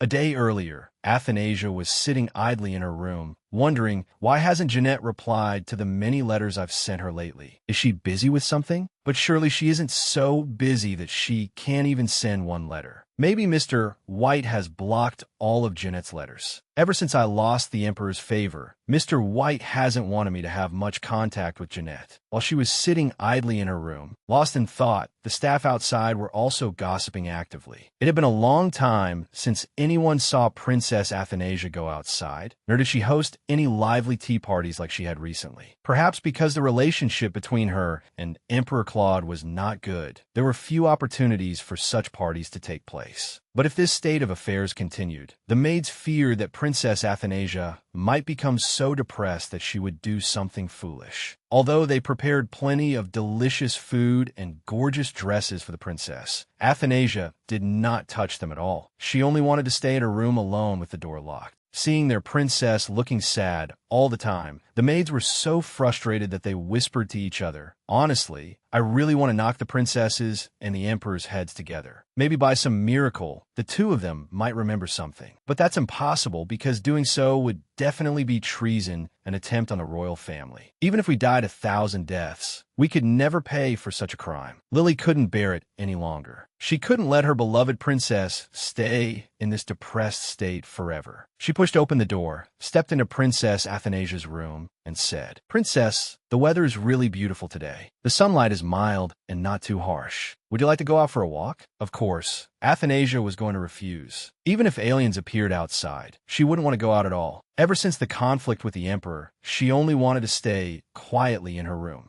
But no matter how many times Athanasia refused, Lily insisted on making her go outside. Because Athanasia had been in her room for too long, she needed to go out to receive sunlight and breathe some fresh air. Otherwise, she would be consumed by the gloom of this room. Although she didn't want it at all, Athanasia had to go outside, otherwise Lily would certainly not let her off. Perhaps it had been a very long time since Athanasia last went out, so she had gradually forgotten what sunlight felt like. The moment she stepped into it, she only wanted to return to her room as quickly as possible. However, there was no going back now. She had no choice but to keep walking forward. Since she had already made the effort to come outside today, Athanasia told herself to take a short walk around the palace gardens. Perhaps the sunlight, along with the vibrant flower beds, will make her feel better. Coincidentally, at this time over at Emperor Claude's palace, a very difficult problem was also unfolding, which was that Emperor Claude, after a long period of insomnia, had finally been able to get a good night's sleep without any nightmares. Claude was now fully awake and alert, so he had finished all the work he needed to do. Having some spare time and not knowing what to do with it, he decided to go out for a walk. After all, the weather was very beautiful today, and if he didn't go outside to breathe some fresh air, he would certainly be doing himself a disservice. Princess Athanasia was looking at the flowers alone in the garden at this moment, completely unaware that a danger was about to threaten her, one that could take her life at any moment if he so wished. Standing in such a wonderful setting, Athanasia did not feel happy at all. She only focused her attention on a carefully tended rose bush in a corner of the garden. While looking at these roses, she thought to herself that this was the rose bush she liked very much. Moreover, this was the very rose bush her father had ordered to be planted for her. Because she loved this flower, her father had ordered people to select the best varieties to plant for her. But now that the flowers have bloomed so beautifully, she no longer has the opportunity to look at them with her father. Thinking of this, Athanasia grew even sadder. She did not know why her father had suddenly forgotten her and even treated her so terribly. In the end, where did she go wrong? Filled with all her questions, Athanasia plucked the roses one by one with her hand and threw them onto the ground. One after another, all of these beautiful flowers ended up under Athanasia's feet for no clear reason. She kept plucking them like that until she reached the end of the garden, when she suddenly froze, because of a familiar figure in front of her who was none other than her father. As soon as Claude saw Athanasia, his expression changed instantly. He coldly hissed, as expected, "I cannot forgive you. I should have killed you the very first time we met, so that I wouldn't have to suffer from headaches until now. Fine then, since I couldn't kill you the first time, let be this time." Immediately, swift as an arrow, Claude cast magic to attack Athanasia. But there was something incredibly ridiculous. Claude could not attack Athanasia at all, because Athanasia was a princess who had been loved since childhood, so no one could touch her. Furthermore, when Emperor Claude attacked her, the thing protecting her was none other than the light created by Claude's own magic. Though Claude did not want to believe it, he was forced to accept the truth that the wall protecting Athanasia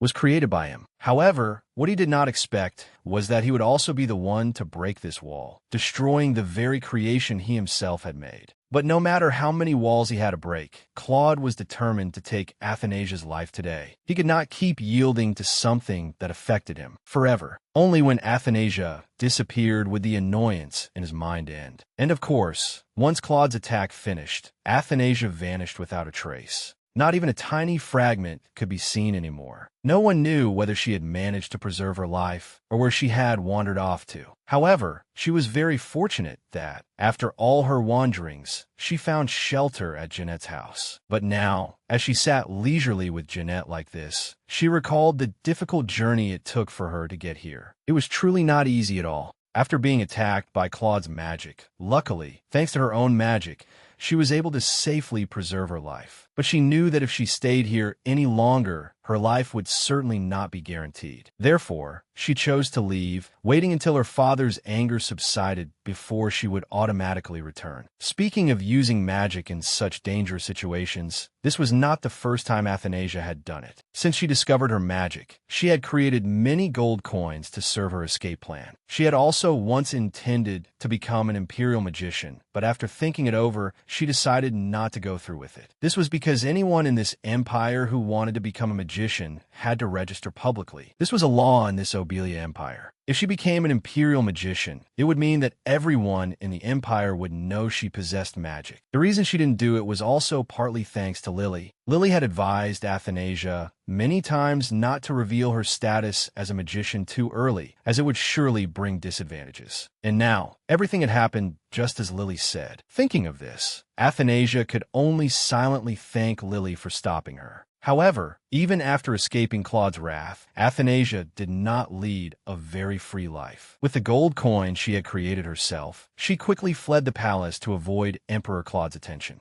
This was because she knew that if she were discovered by Claude again, he would definitely take her life, no matter what. Although Athanasia carried a lot of gold coins and wealth with her, she lived in constant fear wherever she went because she heard people searching for her everywhere. And of course, they weren't searching for her just for fun. It was all because of Emperor Claude's order and reward. Therefore, everything around her was extremely dangerous, and she did not know who was a friend or who was a foe. While the people around her were not paying close attention, she quickly escaped to another place as fast as possible before being discovered, running away in fear. She recalled the words that the old man in the second-hand bookstore had told her. The more she thought about it, the more worried she became. Could she really have been cursed? Could the person who cursed her be Jeanette? Not knowing the truth, she naturally had to go find out. Athanasia found her way to Jeanette's house, but she didn't have enough courage to go inside. She could only stand quietly outside and observe, because from what she could see of the current situation,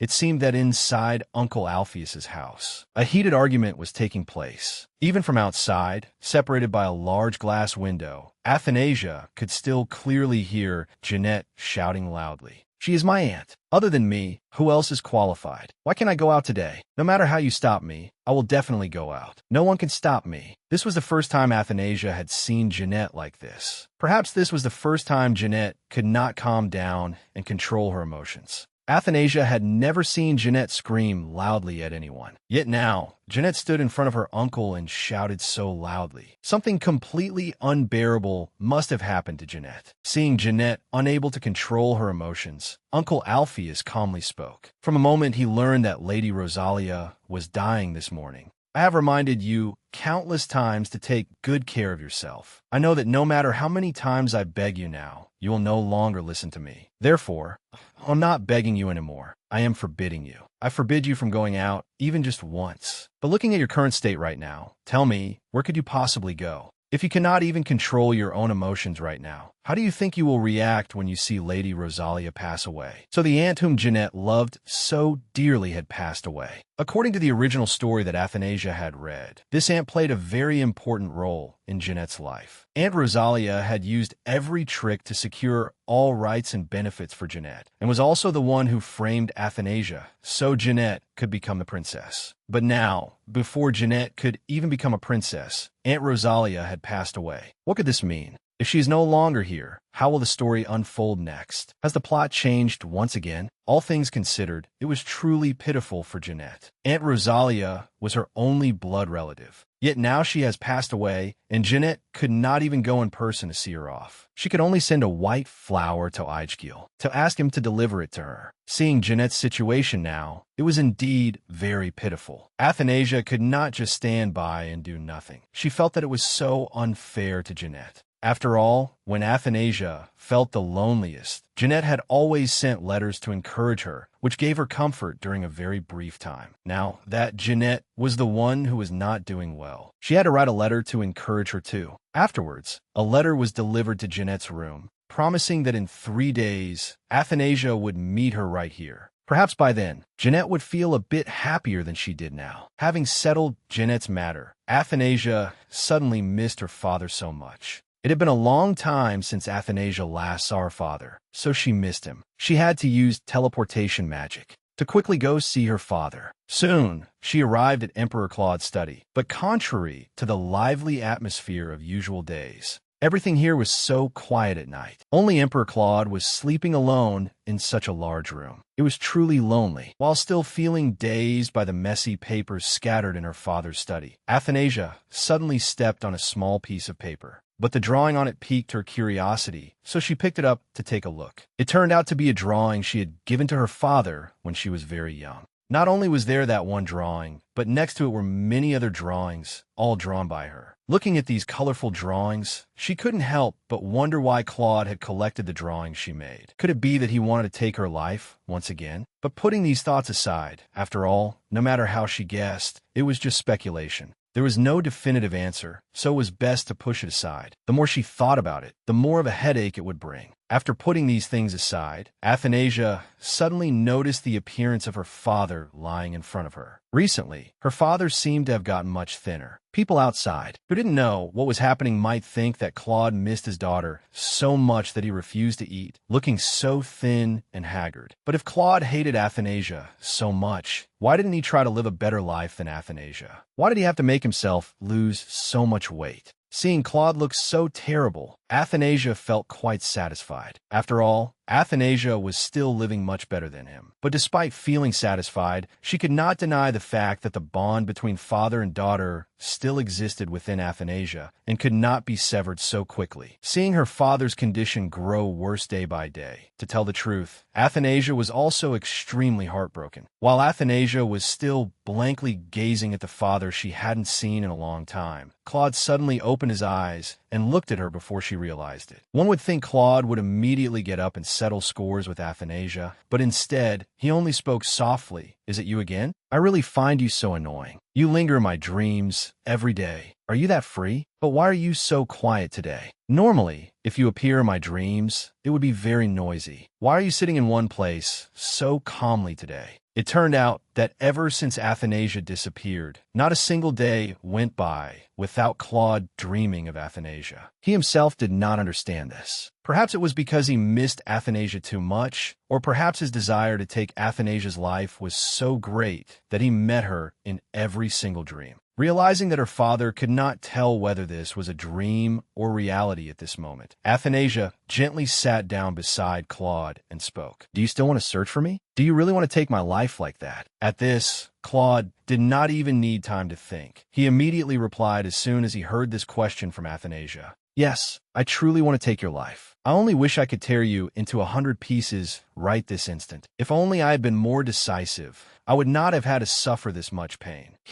Hearing these cold words from her father, Athanasia really could not bear it any longer. She immediately stood up and said loudly, "I don't want to die, and I certainly don't want to die at the hands of my own father. This is not a dream, father. It's just that I missed you so much, so I came here to visit you. Now everything is over. Goodbye, father. I will leave first." Then Athanasia quickly vanished in a bright light, leaving Emperor Claude behind, still not understanding what had happened. After Athanasia escaped from Emperor Claude's palace, she was feeling extremely sad. She had thought her father had forgiven her, but no. Today's meeting made her realize one thing. She had to keep hiding if she wanted to survive. There was no longer any hope left in Emperor Claude. Before she knew it, 3 days had passed. It was time for her to meet Jeanette, after a long time of not seeing each other's faces. The moment Princess Athanasia appeared, Jeanette was overjoyed and quickly rushed to Princess Athanasia and hugged her tightly. In her immense joy, Jeanette hugged Princess Athanasia tightly while crying out, "Oh my goodness, is it really Princess Athanasia? I thought I would never see you again in this lifetime. Since the day I heard you vanish from the palace, I have been so worried about you. But now that you are here, I am truly so happy." Since their emotional reunion that day, Athanasia frequently sneaked to visit Jeanette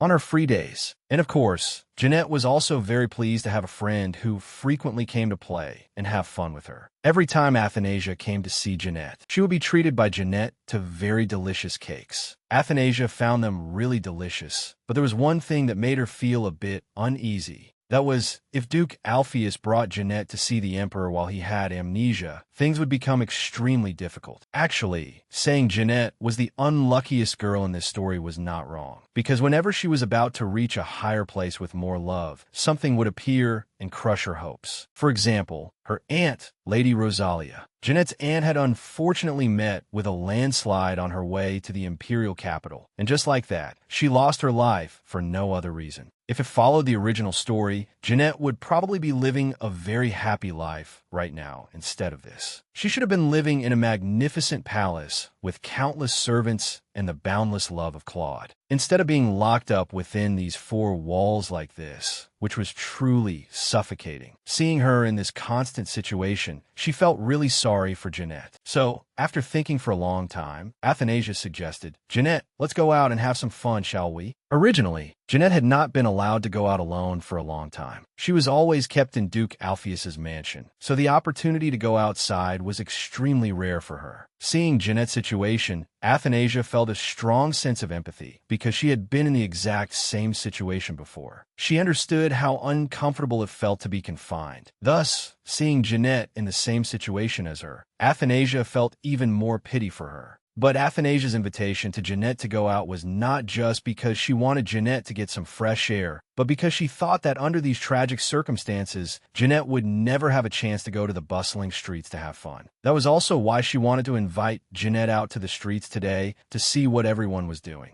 But before heading out to that bustling and crowded street, Athanasia advised Jeanette to disguise herself carefully. This was because if she went out wearing such splendid clothes, she would surely become a target for dangerous bandits. Therefore, they should disguise themselves a bit, which would certainly ensure their safety. This was probably not the first time Athanasia had visited this street, but every time she disguised herself very carefully. From her hair color to her eye color, she altered them so cleverly that it was hard for anyone to recognize her. Moreover, Athanasia's magic had improved significantly by now. Whenever she wanted to travel anywhere, she just needed to use teleportation magic, no longer wasting time like before. This time was no exception. Athanasia also used teleportation to bring Jeanette to the street like this. both quickly and avoiding other people's attention. Immediately upon arriving by teleportation, Jeanette didn't wonder about it at all. On the contrary, she was very delighted because it had been a long time since she last went out so freely. Seeing Jeanette so happy, Athanasia was secretly very curious in her heart. Why didn't she wonder at all when Athanasia had just used teleportation magic to bring her here?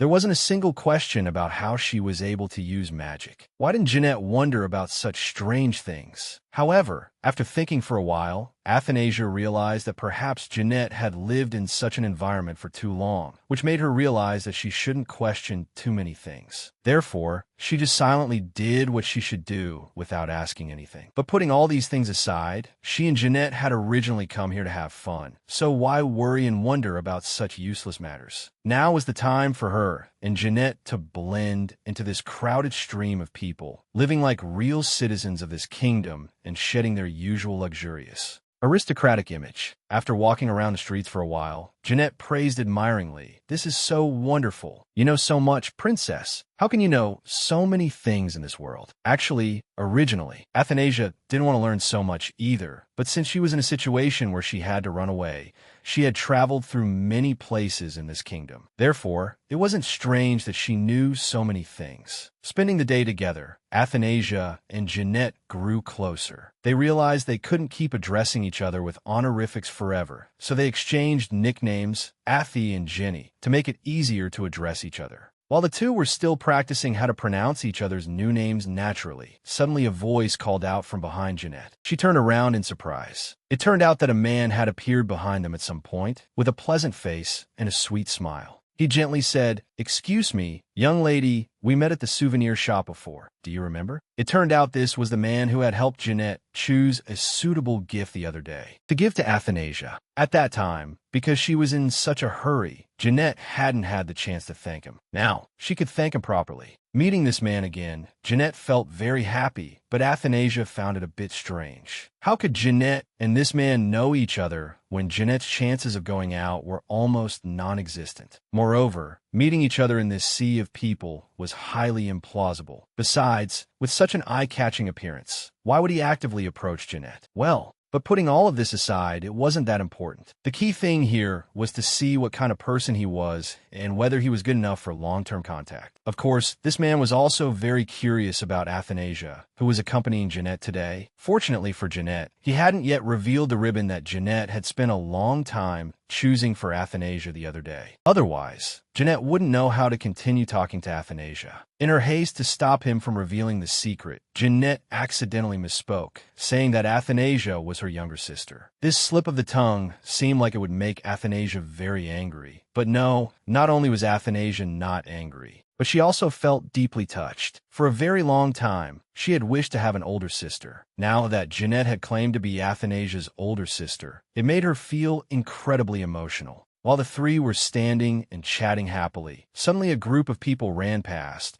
bumping into all three of them without any intention of stopping to apologize. It seemed they were in a great hurry to do something. According to the strange man's observation, the opposite booth seemed to be displaying handicraft items. Because a major festival was approaching, artisans from Sedona had opened a shop there. That was also the reason why so many people were attracted there. Well, since we're already here, why not check out what that booth is like? Athie and Jeanette also decided to go and see what that booth was all about and why it attracted so many people to join. Inside the booth, many things were on sale. There were also extremely eye-catching outfits, but one costume caught Athanasia's attention. It was the very one she had seen the strange dancer wearing in her dream. While Athanasia was still engrossed in looking at these unusual costumes, the man managed to approach Jeanette and confide, "Actually, that last time, I still had some unspoken words for you. That is, I also have a younger sister, but due to fate, we were forced to be apart. Originally, my sister didn't hate me much, but my father is a bit terrifying, so my sister doesn't dare to interact with me much. This is a secret I've only told you. Can you keep it a secret for me?" Of course, Jeanette agreed, and she even happily made a pinky promise with him. At this moment, the two of them looked incredibly close to each other. Contrary to Jeanette's carefree and cheerful attitude, Athanasia felt that something was not quite right. She quickly approached Jeanette and pulled her away to another place. Because from the moment they met until now, although Jeanette might not have noticed, this man actually possessed an extremely cold look that foreboded an unfavorable future. After a long day of going out with that strange man, even though Athanasia didn't like him at all, she couldn't deny that today was a fun outing. Indeed, she got to go out and have a lot of fun today. Moreover, going with Jeanette made it many times more enjoyable. Today, Athanasia and Jeanette walked past many shops and looked at many types of goods. In the end, Athanasia chose to buy Jeanette a gift to commemorate the first time they were free to go out and have fun together. Because Athanasia's financial situation was also very tight, she could only afford to buy Jeanette a small, cute bracelet. It wasn't a valuable gift, but it carried all of Athanasia's sincerity. Although Athanasia herself wasn't sure if Jeanette would like the gift, she only bought it because she felt it suited Jeanette very well. However, contrary to Athanasia's inherent self-doubt, Jeanette loved the gift very much. At first, Athanasia thought Jeanette wouldn't like it because it was too simple and nothing special. She thought Jeanette wouldn't like a gift like this. But Jeanette showed that she liked the bracelet extremely much, which made Athanasia feel a bit surprised. Nevertheless, this gift made Athanasia feel very guilty because it was so simple, unlike the gift Jeanette had given her last time. Truthfully, Athanasia felt very embarrassed. But since Jeanette liked the bracelet so much anyway, Athanasia also felt happy in her heart. After exchanging gifts, it was time for Jeanette and Athanasia to head back. Before leaving, they didn't forget to turn back and thank the man once more, because after all, thanks to him today, Athanasia and Jeanette had more places to visit and enjoy.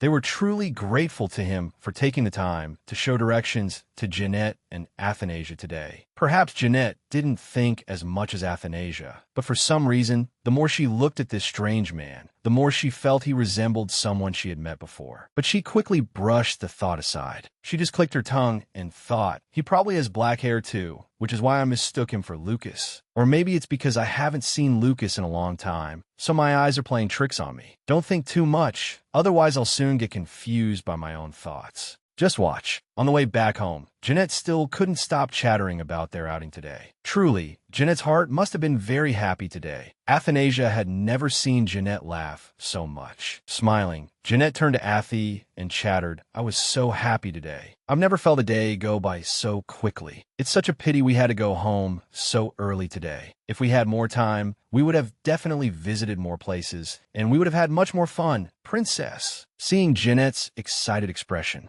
she also felt very happy in her heart. She smiled softly and replied, it really is a pity that we have to return early, but we need to get back in time for dinner. If you want, we can do this again next time. As long as we don't get caught, we can go to even more places. Hearing this, Jeanette's eyes lit up like headlights. She exclaimed, really, Princess? Oh, that would be wonderful. Athie smiled warmly and continued, but, Lady Jeanette, have you ever seen fireworks? I've heard about them many times, but I've never seen them in real life. They must be beautiful, right? If there's an opportunity, I want to see what fireworks look like. If there is an occasion, would you like to go with me? Of course. Jeanette was more than willing to agree to go with Athanasia. Furthermore, she blushed in surprise, not expecting Athanasia to show her such favor. She had never imagined that one day she and Princess Athanasia would become this close. She thought this only happened in dreams. In her heart, it felt as if a bright star had just shone down. She let out a happy sigh and said, just recently, I felt as if I were being confined with no way out. Yet since I met you, Princess, my life has turned over a new leaf. It feels as if the life I am living is heaven. Every day I wake up and meet you, Princess, I feel extremely happy. I have never had such a strange feeling. Jeanette's words truly touched Athanasia's heart. She never thought her actions would have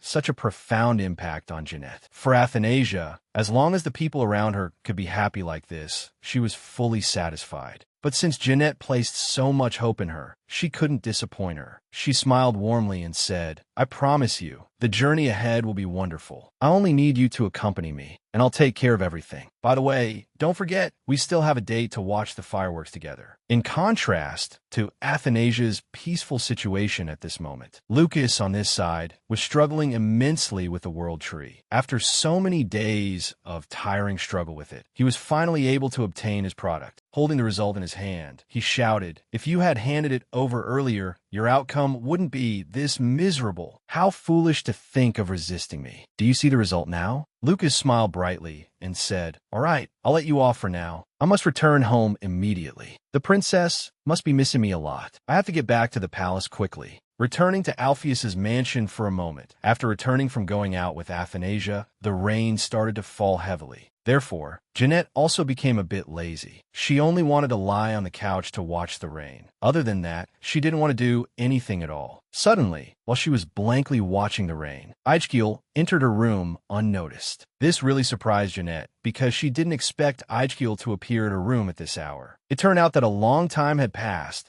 but Eichkiel hadn't seen Jeanette come out. Feeling very worried about her, he came to her room to check on her. After all, he had to continue his journey tomorrow, and he wanted to check on his younger sister so he could set off with peace of mind. It turned out that since the day Athanasia went missing until now, Eichkiel had also established a private search party solely for finding Princess Athanasia. However, in this awkward situation, Jeanette could not reveal to Eichkiel that Athanasia was staying with her, even though she cared for Eichkiel very much and wanted him to rest after his endless search for Athanasia. She also didn't want to lose her only friend. If she didn't tell Eichkiel, Athanasia would forever belong to her alone without having to share her with anyone else. After seeing Eichkiel off for a distance, Jeanette also returned to her room to rest. But at this moment, she suddenly heard noises from Uncle Alpheus's room. It was already this late, so why were there still sounds coming from there, seeming like an argument? Unable to suppress her curiosity, Jeanette decided to go and check it out immediately. While she was lurking outside to listen, the people inside the room suddenly opened the door and walked out, causing her to freeze completely, not knowing what to do.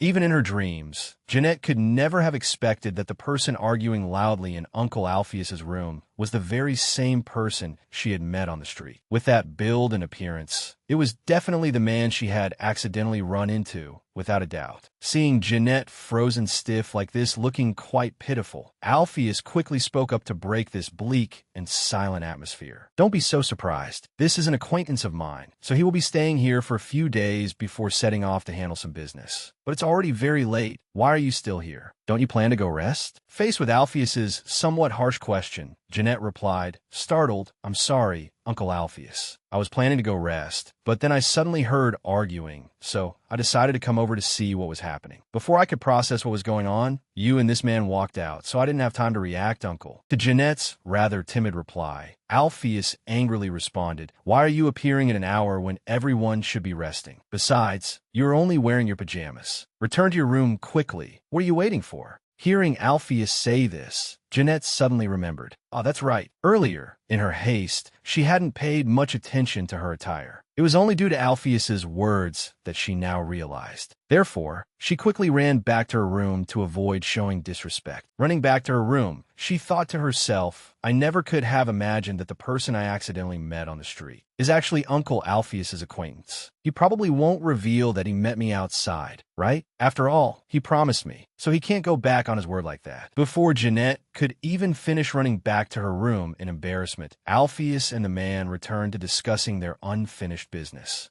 Seeing the discouragement clearly written on Alpheus's face, the man continued, "What? Is it my fault then? Well, things are already as they are, and nothing can be changed. But rest assured, as I told you before, I will never reveal my identity to Jeanette, so stop being so stressed." These comforting words could not make Alpheus feel any better. He sighed and continued, "Jeanette is naturally a very smart and active child. I assure you that if she sees you for long, she will definitely be reminded of the Emperor. This is really not simple at all." Speaking of the reason why this man suddenly appeared in Alpheus's study and was even very close to him, we have to go back to the time when the debutante ball was taking place. While Alpheus was standing still, watching Jeanette's arrival, suddenly a loud call came from behind, causing him to turn around in surprise. When Alpheus turned around, what caught his eye was a tall figure with a very familiar face. It seemed Alpheus had met this person somewhere before. Before Alpheus could remember who he was, this man quickly spoke. "Perhaps you have forgotten me, but that is fine. I believe you will remember soon. Today, I came here with the main purpose of repaying your kindness. As a father, thank you for taking care of Jeanette like your own daughter all this time." It turned out this strange man was the former emperor. This was probably the person Alpheus felt the most wary of, because if Jeanette was discovered to be the child of the former emperor, many troubles would certainly arise. Therefore, Alpheus did not want this to happen at all. Originally, Alpheus did not want to let this guy stay in his mansion at all, but because he was the former emperor, there was no other choice but to let him stay for a few days. After all, even if he stayed a few more days, he wouldn't be able to have much contact with Jeanette, so he let him stay to keep the peace. However, there was one thing Alpheus probably did not expect, which was that Jeanette was much more curious than he thought, and the next morning, due to her curiosity, Jeanette stood peeking outside the door to spy on this strange man, but she was quickly spotted by the former emperor. With no other choice, she could only lie that she was on her way to the back garden and just happened to pass by,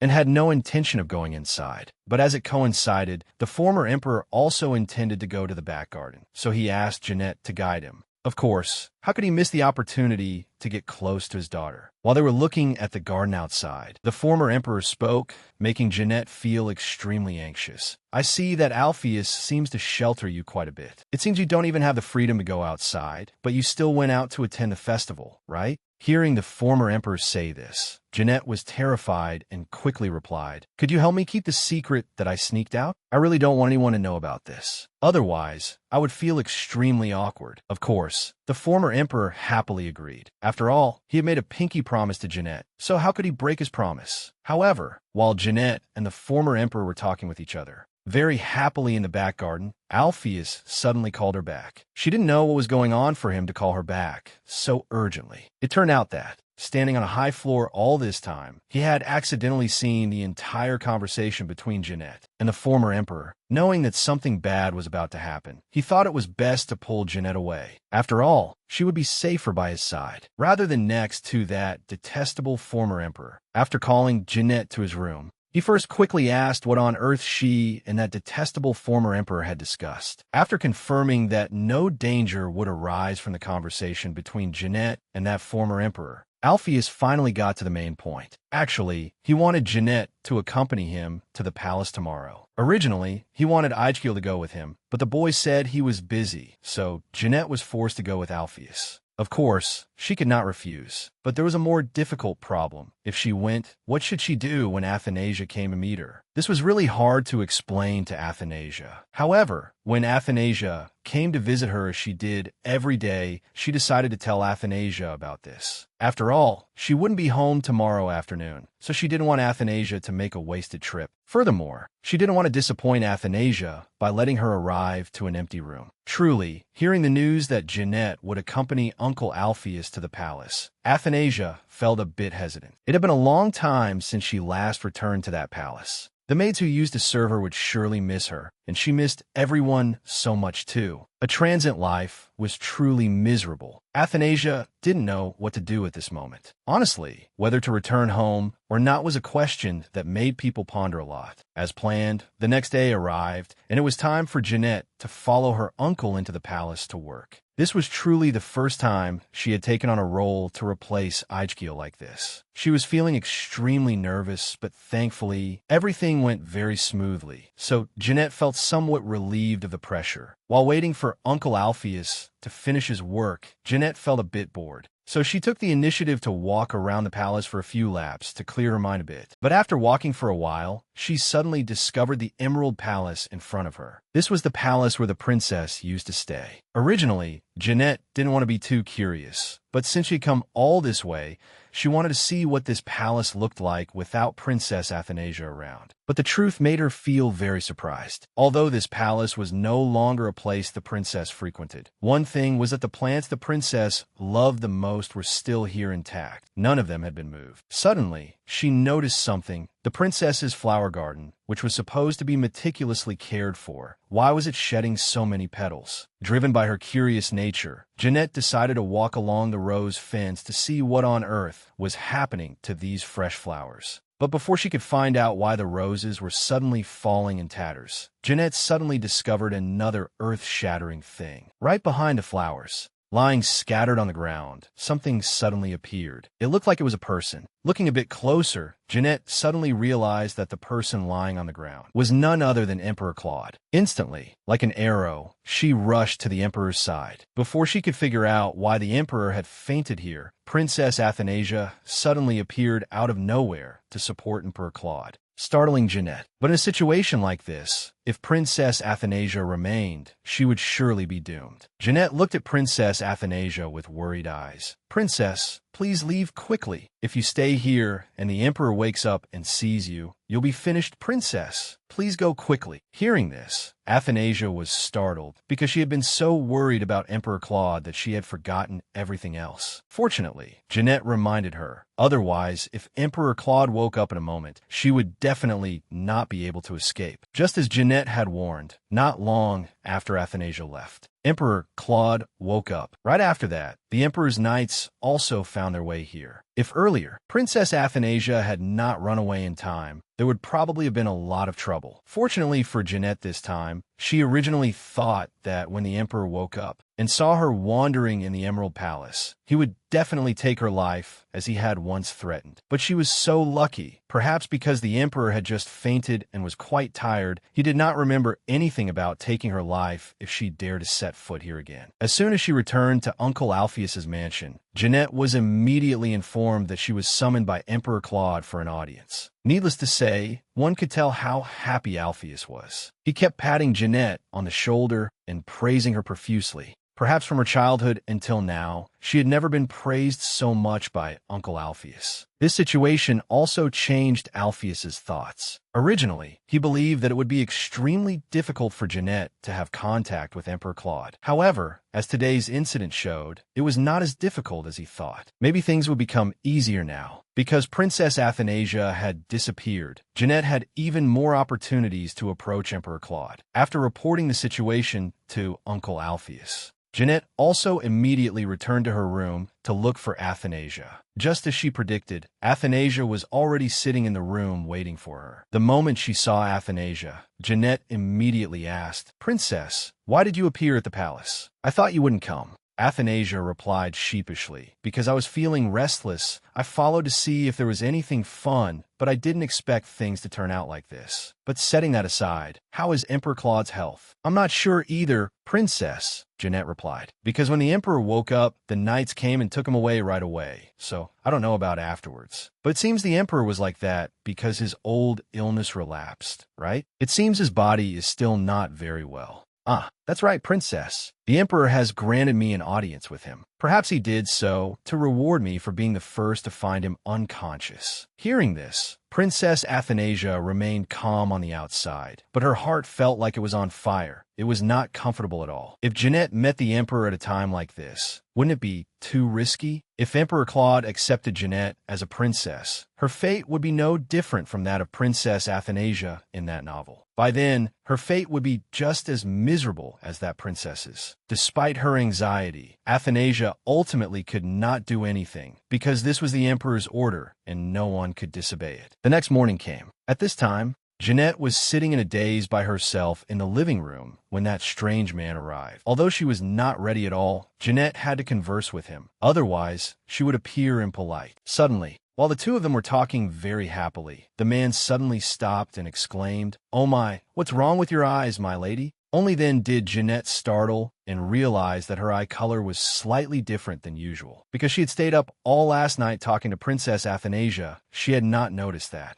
Her eye color was different from normal. Now, she didn't know what to do. Had her secret really been discovered by this man? Jeanette could not believe that the secret she had hidden for so long was completely exposed in just a moment of carelessness. Truly, this was too terrible for her. Not knowing how to handle this situation, Jeanette quickly ran away. After all, staying here would only make things more awkward. It was best to just run away At least it would save her from embarrassment. After running straight back to her room and collapsing onto her bed, Jeanette didn't want to see anyone. She felt extremely anxious because the secret she had hidden for so long had been discovered, and worse yet, it was discovered by a strange man. Athanasia came to hang out with Jeanette, as she usually did, but today, it seemed something was wrong with Jeanette. Athanasia herself didn't know what problem Jeanette was facing. She just saw Jeanette wrapping herself in a warm blanket the entire time. But without being told, Athanasia knew well enough that for someone usually so cheerful like Jeanette to end up in such a state, there was only one possibility. She had run into a sensitive problem. However, if Jeanette didn't want to talk, Athanasia wouldn't force her. She only said gently, "I don't know what problem you are facing, but if there's something hard to say, feel free to confide in me. I will definitely make time to listen to you."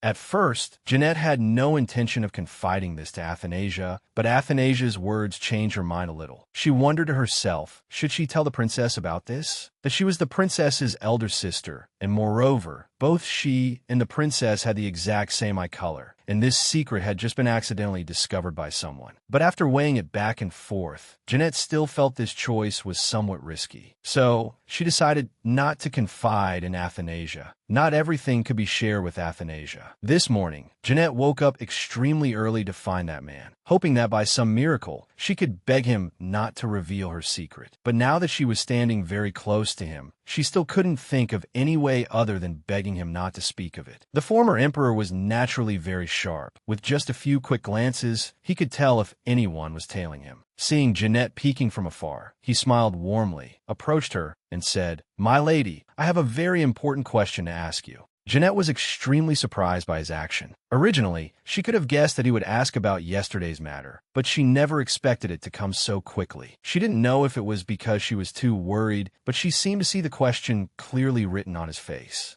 But completely contrary to what Jeanette had been worrying about all this time, he did not mention yesterday's matter at all. Not only that, he even smiled brightly and said, "After all, you are keeping my secret too, aren't you? Don't worry too much. I'm someone who values my word. If I make a promise to someone, I will definitely keep it. I hope you will do the same. Shall we keep each other's secrets forever like this?" This was really beyond Jeanette's imagination. She had been convinced that she was done for this time, but she didn't expect him to treat her so kindly. Truly, she was extremely grateful to him in her heart. Everyone felt extremely happy, except for Athanasia, who was hiding behind a nearby tree. She was very curious, which was why she followed Jeanette all the way here. However, after waiting for a long time, there was still no result. In return, Athanasia discovered another matter, which was that the man talking to Jeanette, wasn't he the one she and Jeanette had met on the street? By some miracle, how could he appear here? It was truly hard to understand. And of course, if there was a question, it had to be asked immediately, to avoid keeping it in her mind for too long, which would cause confusion. Athanasia tactfully asked Jeanette, "Ah, that's right, Jeanette. Actually, today I accidentally saw the man who gave us directions on the street. Why did he suddenly appear here? Could he be Uncle Alpheus's guest?" "That's right, Princess," Jeanette replied. "It's quite a lovely coincidence, isn't it, Princess? He's been staying here for a few days, but only now did you have the chance to meet him."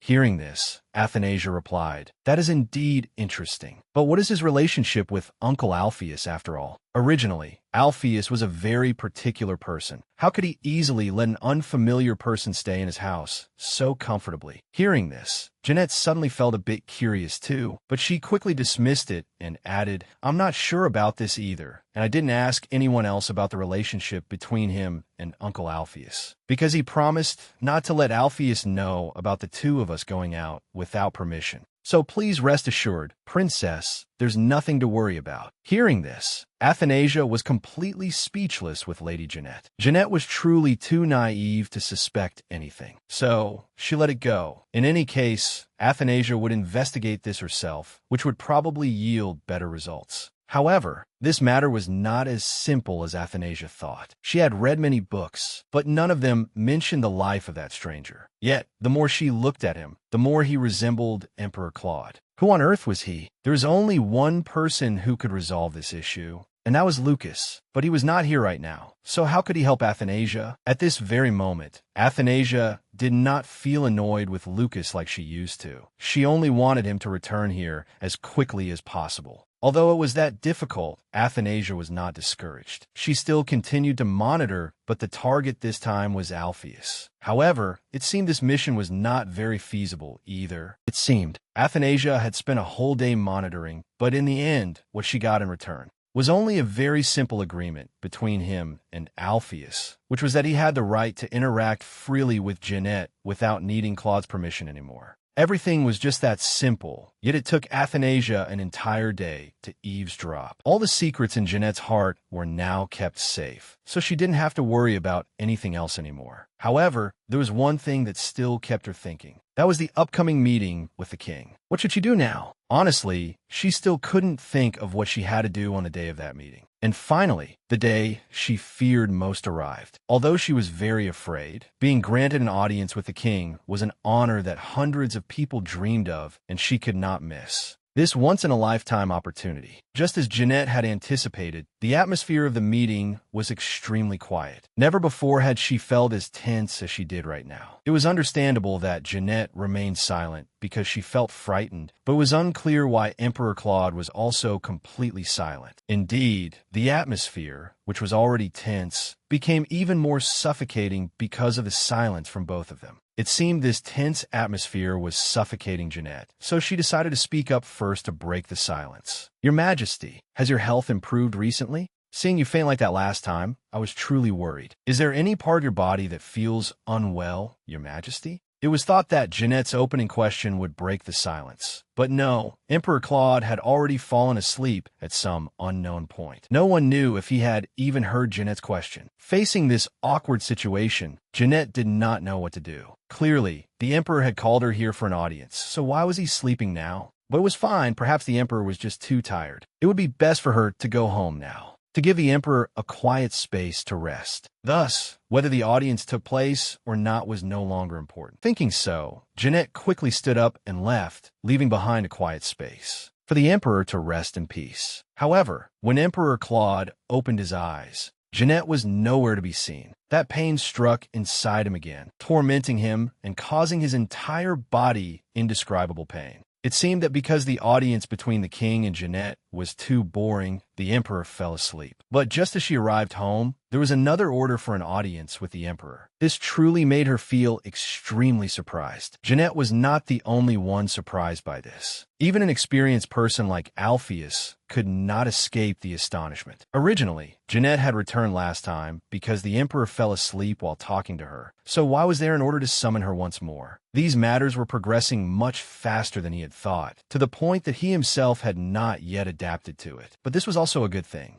Actually, Alpheus really wanted Jeanette to be loved by the Emperor, just like Athanasia, because once Jeanette was favored by the Emperor, he would naturally benefit from it. Under the Emperor's protection, he wouldn't have to fear anyone in this world anymore. Anyone who stood in his way, he would immediately deal with them. After delivering the news to Jeanette, she also had to return to her room to prepare for the next audience. Just after stepping out of the door, Jeanette immediately ran into the former emperor once again. Seeing Jeanette's radiant face, the former emperor could not contain his curiosity, so he asked, "Is there something happy happening to you today, my lady? I see your expression is very bright today." Originally, Jeanette did not intend to tell this to anyone, but because her joy was too great, she could no longer control it. She decided to share it with that strange man. Jeanette quickly leaned close to his ear and whispered, "I've been summoned by the Emperor once again. Don't you think that's wonderful?" Of course, the former emperor felt very happy too. He cheerfully said aloud, "If that's the case, then that is wonderful. I see the two of you have been apart for too long. Now is the time you should be reunited. That will surely make you feel much happier, right?" Indeed, what he said was also what was in Jeanette's heart. She had hoped for this day for a very long time, so obtaining such opportunities made her feel extremely happy. Recently, the princess visited her very often, and now the emperor summoned her too. It was truly a wonderful time. Never before had Jeanette lived with so much attention from everyone. She felt incredibly happy because these good signs also tacitly informed her of one thing. She was about to return to her family. However, Jeanette had to quickly end the conversation here. She still had a lot of work to do. After saying goodbye to Jeanette, The former emperor also quickly continued his unfinished business. On the way, he accidentally ran into Aijgil, the person he probably had the least contact with in this mansion. The moment Aijgil saw the former emperor, he immediately felt annoyed, because after Athanasia's coming-of-age ceremony, he had suddenly appeared in Aijgil's house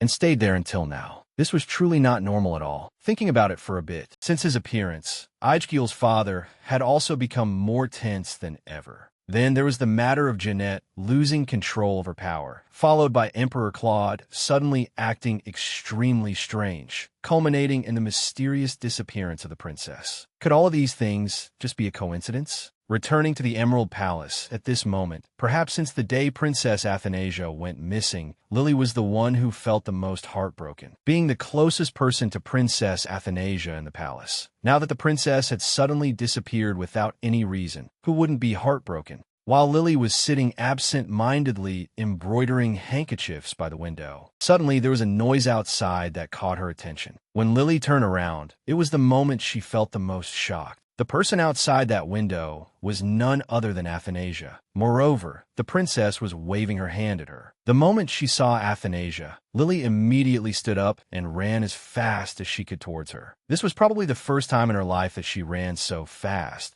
because she was afraid that if she didn't run fast enough, Princess Athanasia would disappear once again. If that really happened, she would probably regret it for the rest of her life. As Lily rushed toward Athanasia, she cried out, "Princess, have you really returned? This isn't a dream, is it?" Unable to contain the longing welling up in her mind, Lily hugged Athanasia tightly, as if Athanasia would disappear again if she let go. Seeing Lily so emotional, although Athanasia missed Lily very much as well, in this situation, she had to stay calm and explain things to Lily. Otherwise, Lily wouldn't know where Athanasia had been all this time. While patting Lily's shoulder to comfort her, Athanasia said, "I can only stay here for a short while. I have to leave again soon. I'm sorry for disappearing without leaving any message like this. In truth, I miss everyone so much. If I had the time, I would meet each person, but right now I have very little time, so I can only see you." Lily, of course, would never blame Athanasia. She was just overjoyed that Athanasia returned safely, and she didn't care about anything else. Seeing Athanasia's haggard face, Lily wanted to call the servants to cook something delicious for her, but for some reason, Athanasia quickly declined despite being very hungry. It turned out Athanasia feared she was still under the emperor's wanted order. If too many people knew of her presence, it might threaten her life. She had never stopped worrying and feeling afraid whenever Claude was mentioned, because she always believed he was trying to take her life. If he so much as laid eyes on her, he would surely never let her off. But meeting Lily today, Athanasia learned a shocking truth. All this time, her father had not been searching for her to take her life. It was true that Emperor Claude was sending people to search for her, and even offered a massive reward for whoever found her. But the reason the emperor did so was because he felt guilty toward her. He had always reproached himself for hurting her. He had truly realized his mistake and wanted to welcome her back to live in the Emerald Palace as before. After hearing all these words from Lily, Athanasia finally realized that she had misunderstood her father all this time. She never thought her father would do so many things for her. Honestly, she also felt very guilty toward her father. Thoughts suddenly flickered in her mind. Should she meet Emperor Claude once more? Would he be angry or overjoyed upon seeing her figure? But perhaps the father-daughter affection in Athanasia was too strong. Her fear of her father remained, but she chose to go meet her father once again. She didn't know if this decision was right or wrong, but she did it anyway. She did not want to miss any opportunity to restore the relationship between her and Claude. However, it wasn't as simple as just wishing for it. When Athanasia decided to go meet her father, she saw another heartbreaking truth: the image of her father drinking tea very happily with Jeanette. This truly made Athanasia ponder deeply. The more she looked at the scene in front of her, the more painful Athanasia felt. If the incident that day hadn't occurred, she would probably be drinking tea with Claude now, happily like that, rather than hiding like this. But then, she suddenly asked herself, if she didn't exist, would reality be like this? Originally, that seat was meant for Jeanette, not for her. It seemed she felt everything was now falling into the right track it should take, and her existence here had become completely redundant. Perhaps it would be better for her to leave this place. In her indescribable sadness, Athanasia cast teleportation to go to another place. Right now, she didn't know where she wanted to go,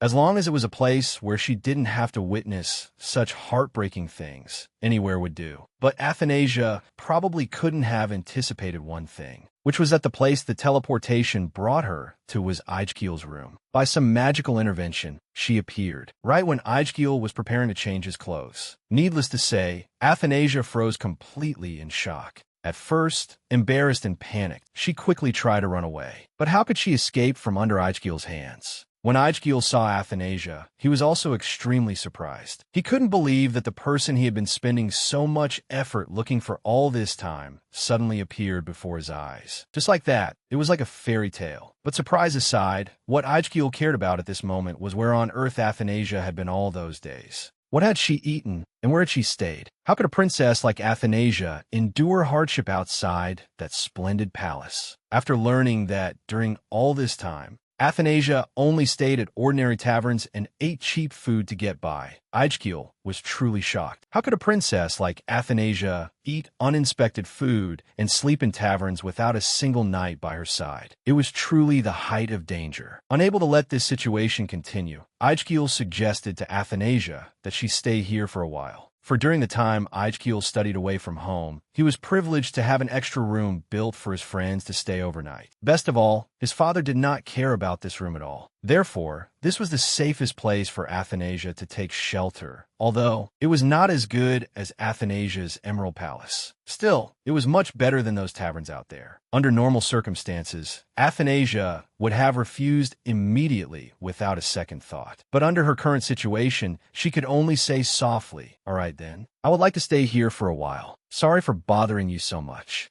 While Athanasia and Ijgil were still not fully comfortable regarding Athanasia's accommodation, it happened that Jeanette also just returned home. Today was indeed a wonderful day for Jeanette. She used to think the Emperor was a very difficult, even unapproachable person, but after today's meeting, everything had changed a lot. She felt the distance between herself and the Emperor gradually narrowing, so she felt extremely happy. Naturally, on such a happy day, the first person she wanted to tell was her close brother, Ijgil. Out of habit, she simply pushed the door open and walked into Ijgil's room. But today, there was one thing she could never have expected: Athanasia's presence inside as well. At the very moment Jeanette opened the door and walked in, she was completely frozen by the sight in front of her. Why did Athanasia suddenly appear here? What was going on? It seemed Ijgil didn't notice his sister's frozen state. He cheerfully said, "Oh, Jeanette, you've returned just in time. Let me introduce you. This is Princess Athanasia. She will be staying at our house for a short time."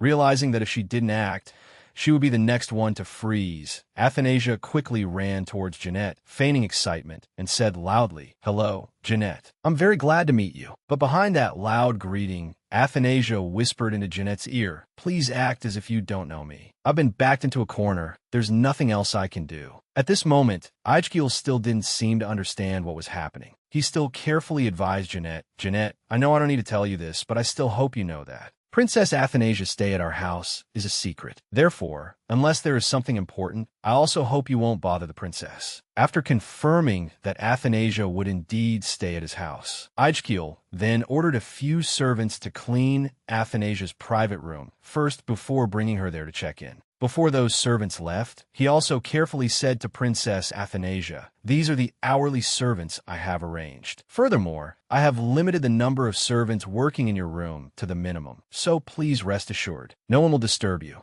Although he had been so hospitable to Athanasia, Ijgil seemed to feel it was still not enough. He looked at her apologetically and said, "Please forgive me this time, Princess. Originally, I wanted to prepare everything more perfectly for you, but because time was too tight, I couldn't make it in time. I hope you can forgive me this time." In the face of Ijgil's sincere apology, how could Athanasia not be touched? But in truth, Ijgil did not commit any fault at all. He treated Athanasia far better than she had expected. No matter how lacking in amenities this room was, it was still many times better than those shabby taverns out there. Seeing her brother prepare everything so perfectly for Princess Athanasia, Jeanette felt a bit hurt. She felt as though she were a third wheel. After all, she had met Princess Athanasia earlier. Why was it Ijgil who prepared everything so perfectly for Princess Athanasia and not her? After everything in Athanasia's room was set up reasonably well, Ijkiel suddenly realized that Jeanette had come looking for him earlier, as if she had something to say. He quickly turned to Jeanette and spoke. "Oh, that's right, Jeanette. What did you come to find me for? I was busy arranging things for the princess earlier that I completely forgot." Originally, Jeanette was very excited to tell Ijkiel about today's events, but now, with Princess Athanasia present here, it was not convenient at all. After all, the princess used to be the person the emperor loved the most, and now that she had fallen out of favor like this, Jeanette telling this story would make her look like a bad person. Thinking it over and over, Jeanette still didn't know how to start. She was truly put in a difficult situation. But for someone as delicate as Athanasia, she immediately grasped the issue. She spoke gently to break this awkward atmosphere. "Is it a private matter that you only want to tell Ijkiel? If so, the two of you should go outside to have some private space to talk. I also feel a bit tired, so I want to rest for a little while." Of course, Athanasia was not so tired that she had to politely dismiss the others. But to prevent this awkwardness from spreading further, this was probably the best way. After leaving Princess Athanasia's room, Jeanette and Ijkiel quickly had a private meeting to talk,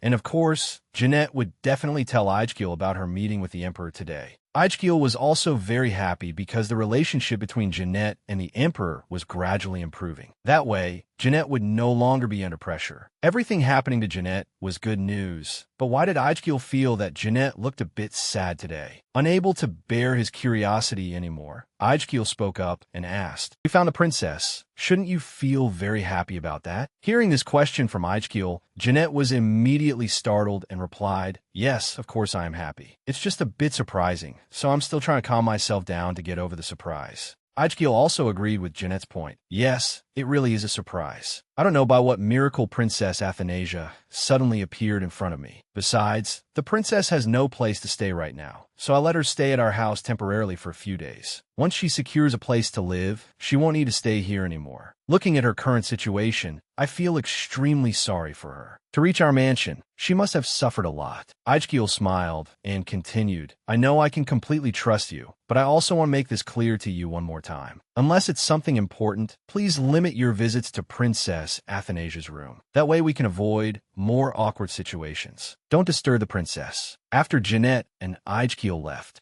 Athanasia was left all alone in the empty room, and only then did sadness truly envelop her. She was indeed very sad to see Emperor Claude drinking tea with Jeanette, but she couldn't blame Jeanette for it, because originally, in this storyline, Jeanette was the main character. She had tried her best, but there was still no result. Now, it was time to hand over the spotlight to the main character. It was true that this storyline had changed a bit compared to the original, as she had obtained magic. However, the plot still hadn't changed too much. With a small ray of hope, she hoped she wouldn't be executed when framed. Perhaps the plot would gradually progress in a better direction. Time passed quickly, and Athanasia had been staying at the Alpheus Mansion for quite a while. While she was staying at the Alpheus Mansion, Ijkiel still occasionally came to visit her when he had free time. Today was no exception. Ijkiel was free, so he came to hang out with Athanasia to relieve the boredom. But after talking for a long time, suddenly Ijkiel suggested that he and Athanasia go to the backyard to play. Although she still didn't understand the purpose of going there, if Ijkiel wanted to, Athanasia would go along with it. After all, it would just go to the backyard, not doing anything serious.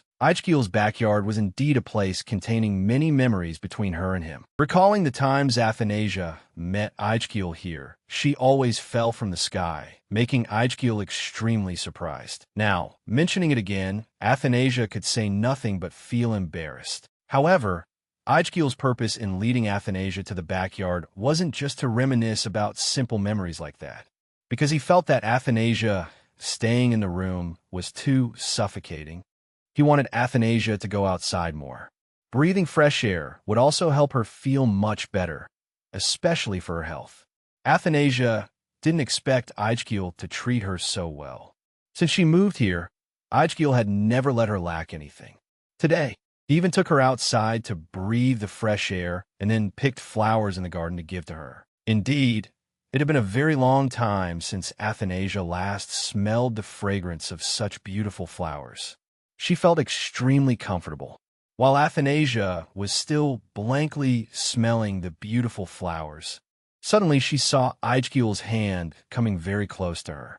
She hurriedly spoke up, "Oh, what are you trying to do?" Is there something dirty on my face? At this moment, Ijgil suddenly blushed. He could only stammer to make excuses for his actions just now. He himself didn't know why he acted that way. But to Athanasia, this was not a problem. She quickly put it out of her mind, then turned to Ijgil and said, "All right, that's enough playing for today. It started to get very sunny. Let's head inside quickly." Speaking of the conversation between Athanasia and Ijgil just now, some of you might wonder where Jeanette went today and why she didn't come to hang out with Athanasia like Ijgil. But actually, Jeanette had another appointment today. She once again received a summons from Emperor Claude, so today she had to go to the palace to meet the king. Just like previous meetings, Jeanette was still the one to actively start the conversation. Emperor Claude still sat still in one place like a statue, only occasionally replying to Jeanette with a few words as if he was still listening to her story. But if an observant person looked, they could immediately recognize that Emperor Claude had no interest in this. Just looking at the way he reacted, the issue was clear. However, for a carefree person like Jeanette, how could she realize that?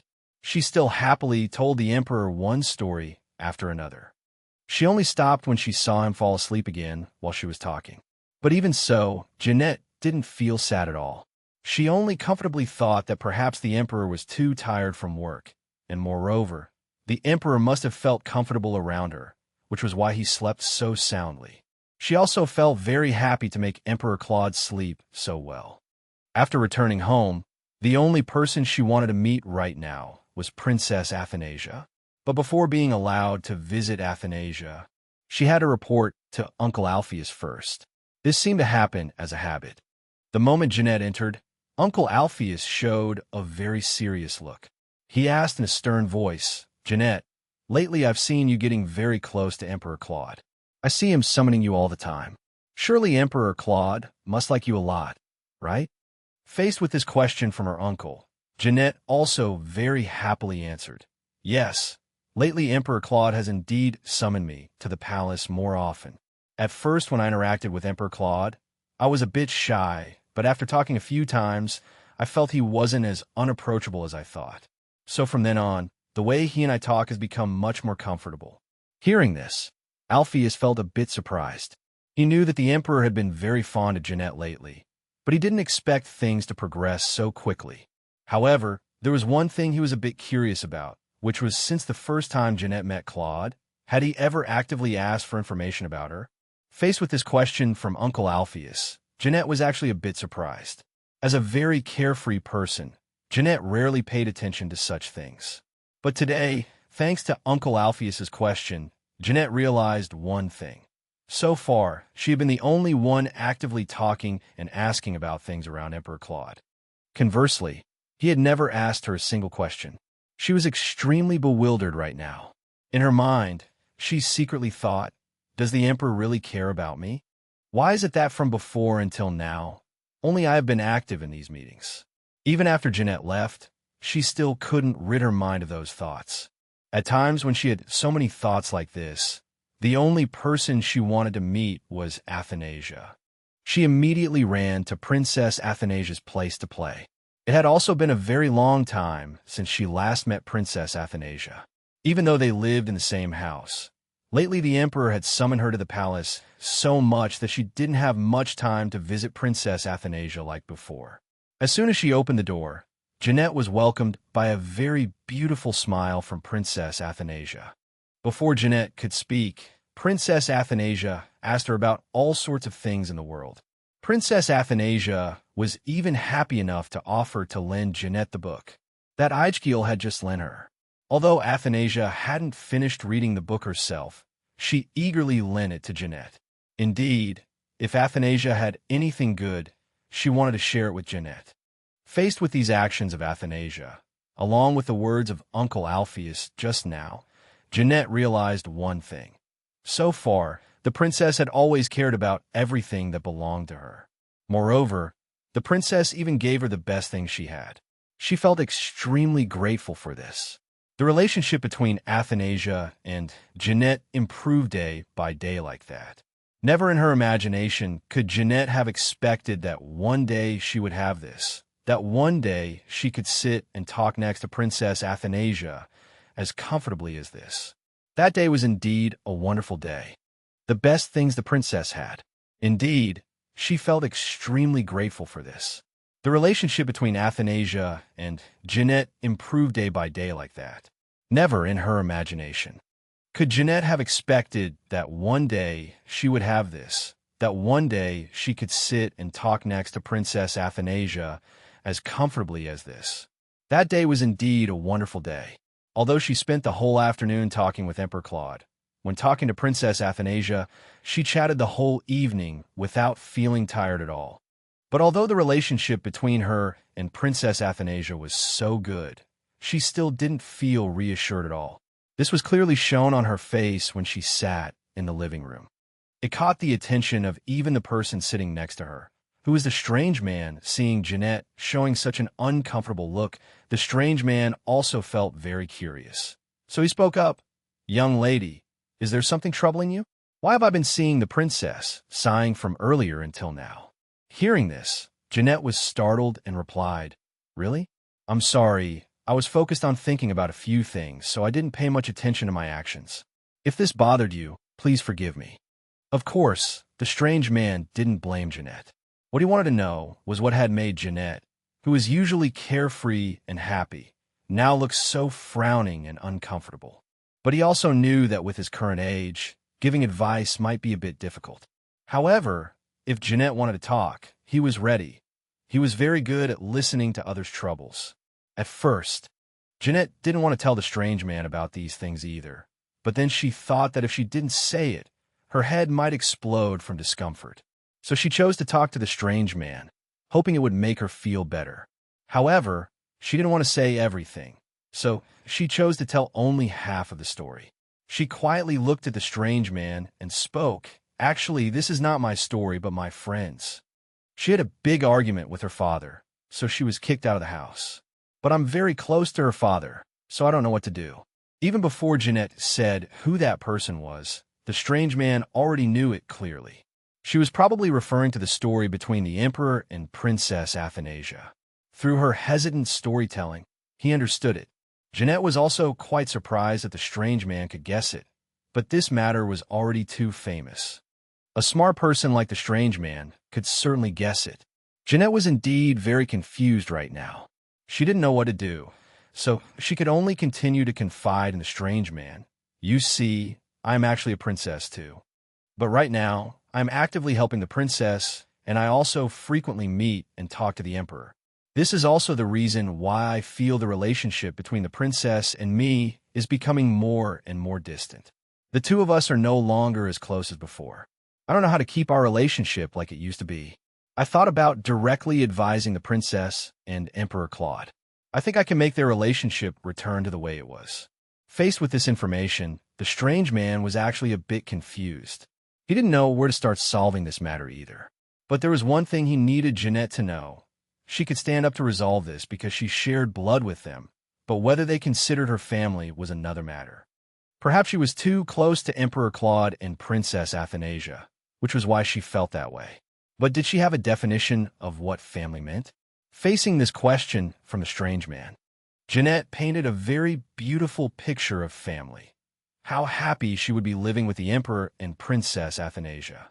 These were very normal things to Jeanette. But for some reason, when they reached the strange man's ears, it felt suffocatingly uncomfortable. Although he didn't feel comfortable in his heart at all, he still continued to explain to Jeanette, "I understand your sincere heart, young lady, but there is one thing I am very worried about for you. Will the princess and Emperor Claude actually accept you as a family member?" At this point, Jeanette still didn't understand what was happening, but she could still calmly answer the strange man's question. "Of course they will accept me. I'm sure of it."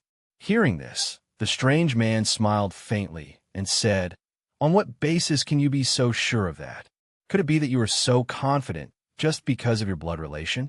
Even if having a blood relation gives you more hope, are you sure that when you say it, they will immediately believe your words?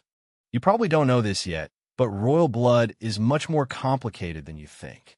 Are you sure the princess will be happy to know that you are her half-sister? The princess must have treated you very well, even better than sisters in the same family. But that was when she didn't know you were actually her sister. Have you tried to think about how the princess would react when she knows the truth? Seeing Jeanette's face now showing clear confusion, the strange man still continued. You must know very well that the princess is the sole heir to the throne, right? Whether you like it or not, your appearance will clearly hinder the princess's path. Will the princess still be happy then? Hearing this, Jeanette could not bear it anymore. Originally, she had never thought about things like this. She only thought that she shared a blood relation with Athanasia and the emperor, so she treated them with sincerity, but she had never thought about how they would treat her when they found out the truth. The former emperor was still continuing to speak, even though Jeanette was already very uncomfortable at this point. I've talked a bit more today than usual, but I only want you, young lady, not to misunderstand the matter of blood relation. I don't want you to believe that if you have a blood relation with the royal family, everyone will be treated the same, because love is not infinite. The same goes for Emperor Claude. He is not a god who could distribute love to everyone. I think for someone like you, young lady, you must know this very well. Even before Princess Athanasia went missing, you had never obtained the emperor's love. It is naive to think he will open his arms to welcome you just because you share blood with him. What will you do when Princess Athanasia really returns? Have you thought about that situation? The atmosphere in the room was getting tenser by the day. Jeanette had never felt her heart compressed like this. Perhaps today she had received too many life lessons that she herself couldn't have expected, while the atmosphere in the room smelled of heavy seriousness. Fortunately, Uncle Alpheus appeared to resolve the situation. For someone with experience like Alpheus, he could easily sense the tension coming from this room. Just entering the room, he immediately asked Jeanette to go out, because he knew that if Jeanette were still there, the strange man would definitely not be able to maintain his composure and would continue to say words that would hurt Jeanette. Indeed, never before had he seen the strange man speak so harshly to a child like that. Something must have influenced him. On the way back to her room, Jeanette could not stop her tears from falling. Today, she had truly been hurt too much. No one had ever said such harsh words to her before. However, those very harsh words from the strange man woke her up. She questioned herself about how the princess would react when she found out she was the princess's biological older sister. Jeanette did not need to think anymore. She immediately rushed to Princess Athanasia's room to tell her the truth. However, contrary to Jeanette's expectations, Princess Athanasia's smile turned into a frozen state upon hearing these truths. This truly hurt Jeanette a lot. After Jeanette left, Athanasia, now alone in the room, began to feel regret. When Jeanette told her these things, she was actually so shocked that she froze and did not react at all. This made Jeanette feel embarrassed, so she took the initiative to leave. Athanasia did not want this to happen at all, even though she also liked Jeanette very much, and knew that she was her biological older sister. But this was truly too sudden. Athanasia had never thought it would come so early.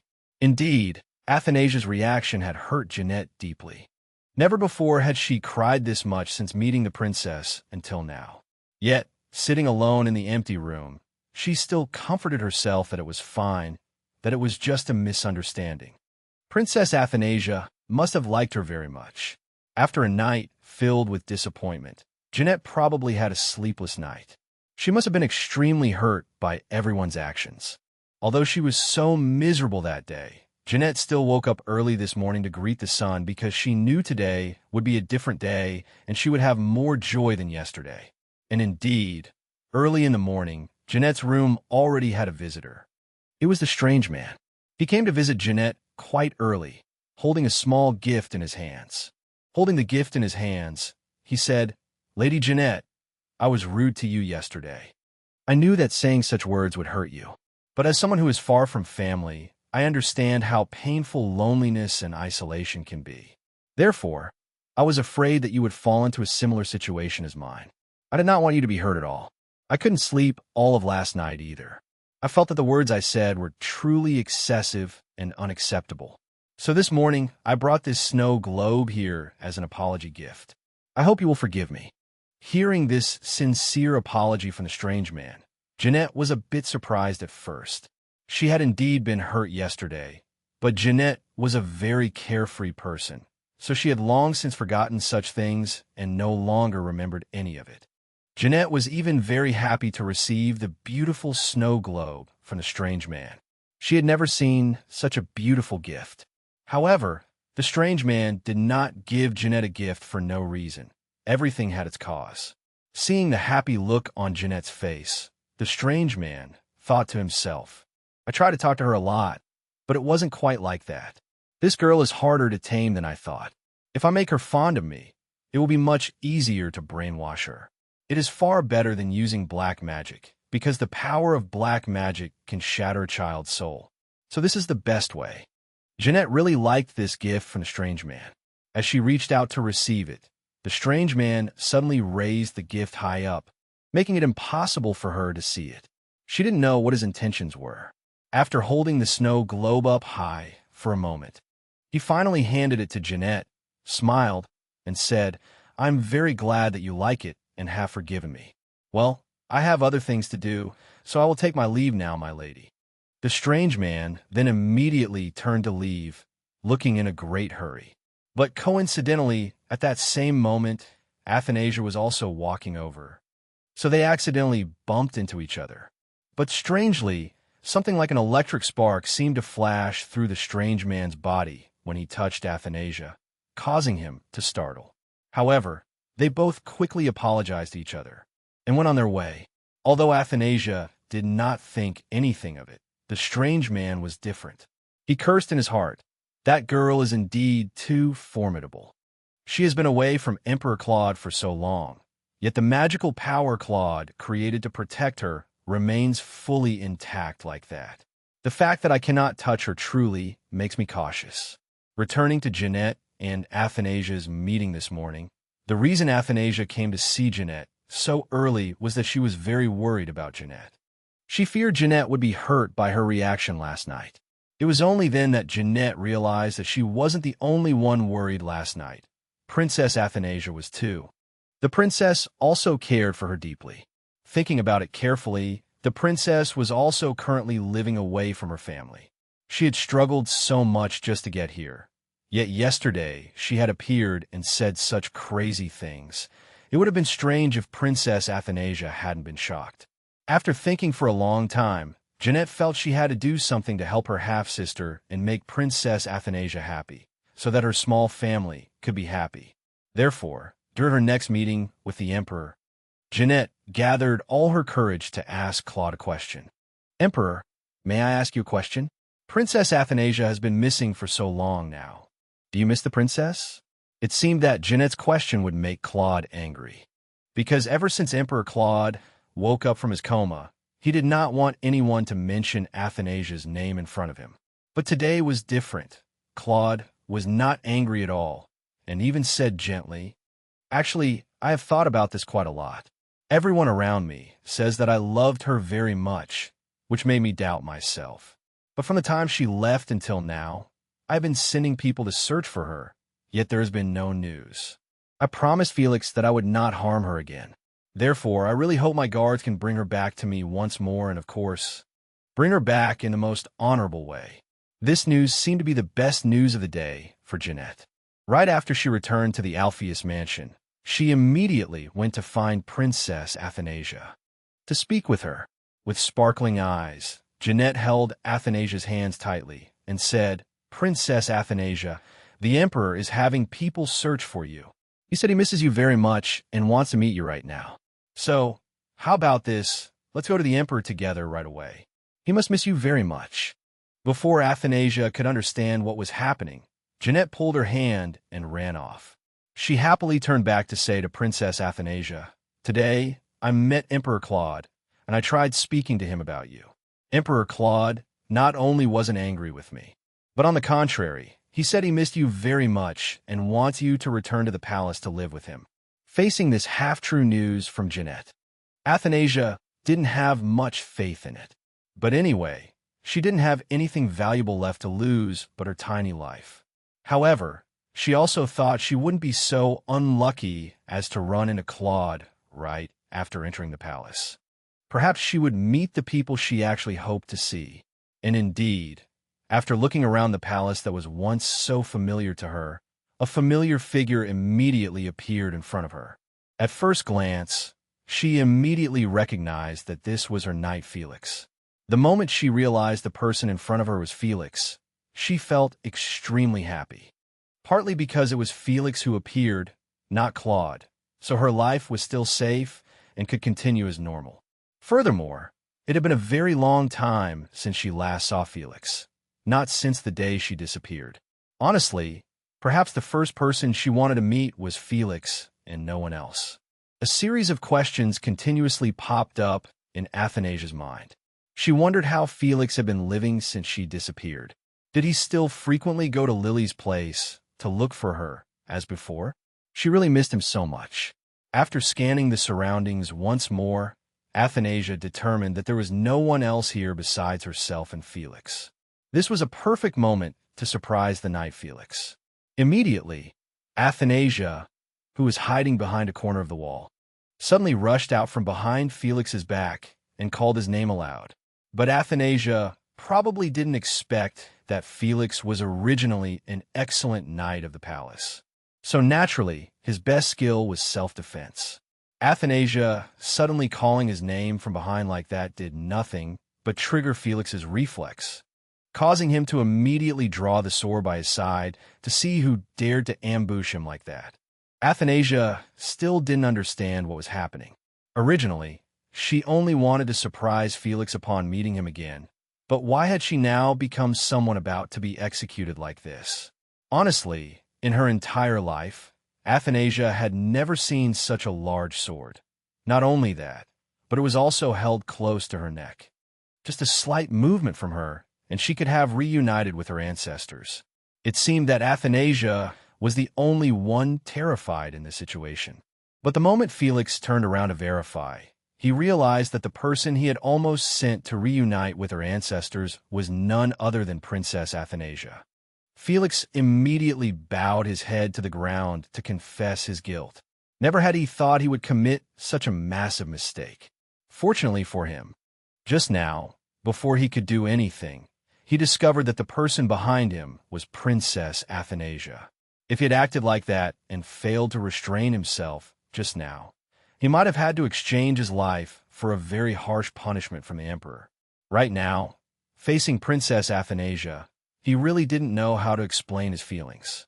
Part of him felt terrified because just a little bit more and he would have harmed the princess. But a larger part was his great joy. It had been so long since he last received even a shred of information about Princess Athanasia. Originally, he was also in the squad sent to find the princess's whereabouts. But no matter how hard he tried, he still couldn't find Princess Athanasia, as if she had dissolved into the clouds in the sky. But now, Princess Athanasia was appearing right in front of him.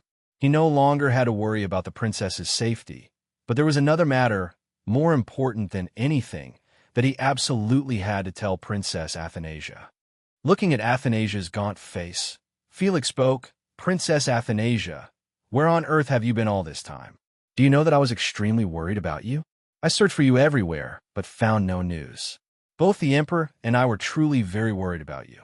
Princess Athanasia, please don't be afraid of Emperor Claude anymore. He won't do anything to harm you, because the emperor was the one who ordered me to search for your whereabouts. Honestly, the emperor is no longer angry with you as before, and furthermore, he misses you very much. Princess, please go meet Emperor Claude. He will surely be very happy to see that you have returned safely." Felix then immediately led Princess Athanasia to meet her father. Felix really wanted the relationship between the princess and the emperor to be as good as before, or if not, at least to treat each other a bit better instead of avoiding each other like this.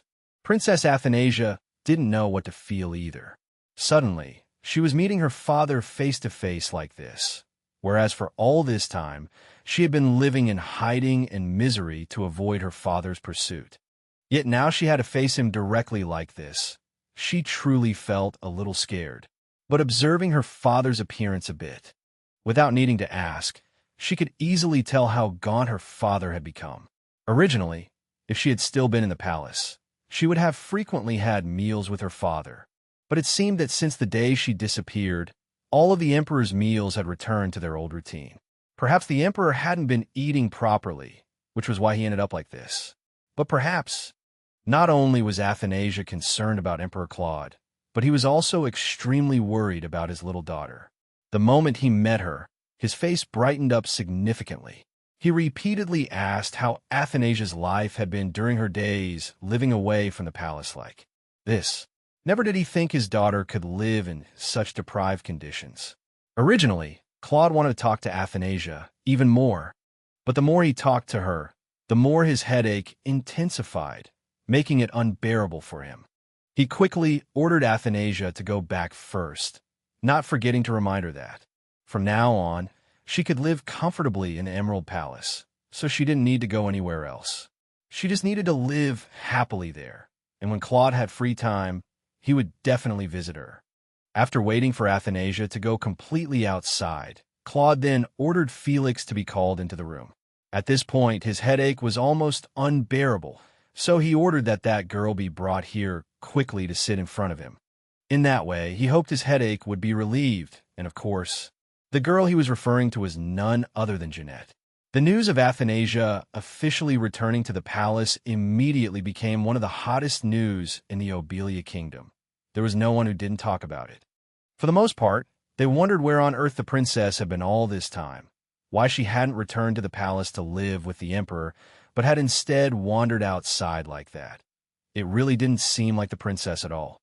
Furthermore, who was the girl who frequently appeared next to the princess? What position did she hold to be so close to Princess Athanasia? It was truly puzzling.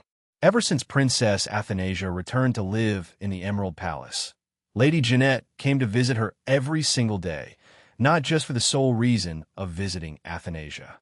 Aside from that, Jeanette had a higher duty, which was to lull His Majesty to sleep. For some reason, every time the Emperor talked with Jeanette, he slept very well, so whenever he wanted to sleep, he would call Jeanette over. Today was one of those days. Once the Emperor had fallen fast asleep, Jeanette was permitted to leave. Walking out to the living room, she saw Athanasia sitting there waiting. Jeanette immediately went over to her side and said softly, "Princess Athanasia, the Emperor is asleep now. It seems he hasn't been able to sleep for the past few days, but now he is sleeping very peacefully, so please don't worry." This had been going on for a while, but only after Athanasia returned to the palace did she learn about it. Whenever her father wanted to sleep, he would call Jeanette over. Thanks to Jeanette, her father could sleep more peacefully, so she truly felt very grateful to this good sister. But she knew one thing. With her father's current condition, it still could not be considered very stable. Her father's frequent insomnia affected his body greatly. This was an extremely important matter, and since she could not summon Jeanette all the time, she had to find a more optimal solution. Sitting there for a long time, she still couldn't think of a better way. In her head, Athanasia secretly complained, wondering why Lucas had been gone for so long and still hadn't returned. If only he were here, it would be wonderful. Lucas would definitely find a method to cure her father, and she wouldn't have to worry this much anymore. Suddenly, while Athanasia was sitting lost in thought, Lucas suddenly appeared in front of her. Normally, she didn't pay much attention to what was in front of her, but then, she suddenly saw a very familiar figure. Wasn't this the person she had been waiting for? And indeed, it was a wish come true. Lucas had actually appeared right in front of Athanasia. Not only that, but he also startled Athanasia so much that she screamed out loud. The moment she was startled and realized the person in front of her was Lucas, she screamed out loud in joy, causing Jeanette, who was nearby, to be startled as well. Finally, her father had found someone to save him. Finally, she didn't have to see her father in so much pain anymore. But the moment he heard Jeanette's voice, Lucas became extremely wary of her. Therefore, Jeanette and Athanasia went to another corner to talk. It's unclear whether it was because Athanasia was too overjoyed or because she felt angry that Lucas had returned so late, but when she and Lucas went to a quiet place to talk, Athanasia immediately pinned Lucas against the wall, making it impossible for him to breathe. After a moment of dominating Lucas's spirit, he finally learned to be afraid of Athanasia. So he calmly sat down to see what this brat wanted him to do. Why was she acting so annoyed with him? With Lucas's agreement to help, Athanasia immediately told him the entire story from the day Lucas set off to find the world tree until now. Actually, Athanasia's urgent attitude towards Lucas was justified because Claude's current situation was already at a critical level. If no magician appeared to save Claude, he would surely be tormented by his insomnia and pass away. What was even worse was that after waking up from a coma, the Emperor had forgotten who Athanasia was, and he even wanted to send her to an early grave. He really had no conscience at all. After listening to Athanasia's entire story, Lucas actually thought about the matter for a bit. He learned about Claude's current situation, which was amnesia, but there was one thing that puzzled him greatly. Only Athanasia's magic should have had enough power to make Claude lose consciousness. So, why did Athanasia's magic leak out? Before he left, he had cleaned things up very well for Athanasia. It was probably because she had interacted with Blackie too much at home, causing her internal magic to overflow. But seeing is believing. If they wanted to know Claude's condition, the only way was to go and see for themselves. And of course, Athanasia immediately took Lucas to her father's room to check on him. However, seeing Claude asleep like that, Lucas had no reaction, but just stood in place and watched. This made Athanasia extremely anxious. It wasn't without reason that Lucas suddenly stood still like that, because for a magician as capable as him, just a glance was enough to understand what Claude was suffering from. However, there was something very strange, so he had to turn and ask Athanasia, "Hey kid, didn't you tell me that he was just unconscious? But why can my abilities sense that it seems like your father is slowly dying?" In contrast to the tense atmosphere on this side of Claude's palace, Jeanette had just returned to her mansion after finishing her task. As soon as she stepped through the door into the house, she immediately heard the former emperor's voice. By coincidence, the former emperor was on his way somewhere, so he spoke up to greet her. "You just returned from the palace, didn't you, my lady? Everything today was wonderful, wasn't it?" "Yes, that's right," Jeanette replied. "I just came back from the palace. Actually, I mainly went to the palace to visit Emperor Claude and Princess Athanasia, but with the emperor's prolonged insomnia like that, I really feel very worried." Hearing Jeanette say this, the former emperor smiled brightly and said, "Do not worry anymore, my lady. His Majesty will recover quickly. I am absolutely sure of it." But perhaps things were not as smooth as the former emperor had said. Everything seemed much more serious than Athanasia had imagined. For a magician as capable as Lucas, this was indeed an extremely difficult case. Never in his life had he encountered such a bizarre case. From what Lucas could see, the magical forces in Claude's head were twisted together. However, they were twisted in an extremely chaotic manner, not following any system. After observing carefully for a while, Lucas could confirm one thing. This was not a common case of amnesia. However, as for what kind of illness it was, Lucas needed a little more time. He tried many methods on Claude, but then he was shocked to discover the truth that he could no longer intervene too deeply in this matter, because what he was seeing was beyond his control. However, with Claude's health in this state, Lucas had to do something to make him feel a bit more comfortable. Otherwise, he might not survive and would pass away. He looked at Athanasia with a very tense face and continued, "First, I can heal this body, but I cannot retrieve his memories for him, because I don't think this is ordinary amnesia. To put it more accurately, it is a curse. It is like a punishment. He is being punished because he himself once used black magic." Hearing this, Athanasia felt extremely bewildered. She asked Lucas in confusion, "What do you mean by that? Does it mean my father once used black magic?" "Yes," Lucas continued, "but there is one thing I want to ask you. Your father suddenly became cold, and then even wanted to kill you, while on the contrary, he is extremely close to Jeanette. So, the question I want to raise here is, could this black magic have originated from Jeanette? Don't be too surprised when someone has magic. All of us have magic within, but it depends on whether it is used correctly or not. I noticed it from the first time I met her. That girl has magic, but her magic usually exists in a dormant state. Because she desperately desires love, dark magic has no chance to develop around her. Speaking of which, Lucas suddenly sighed and said, "Anyway, let's take a break. Since I returned until now, I haven't rested at all." Athanasia then suddenly realized that she had been so focused on her own worries that she hadn't noticed how tired Lucas was.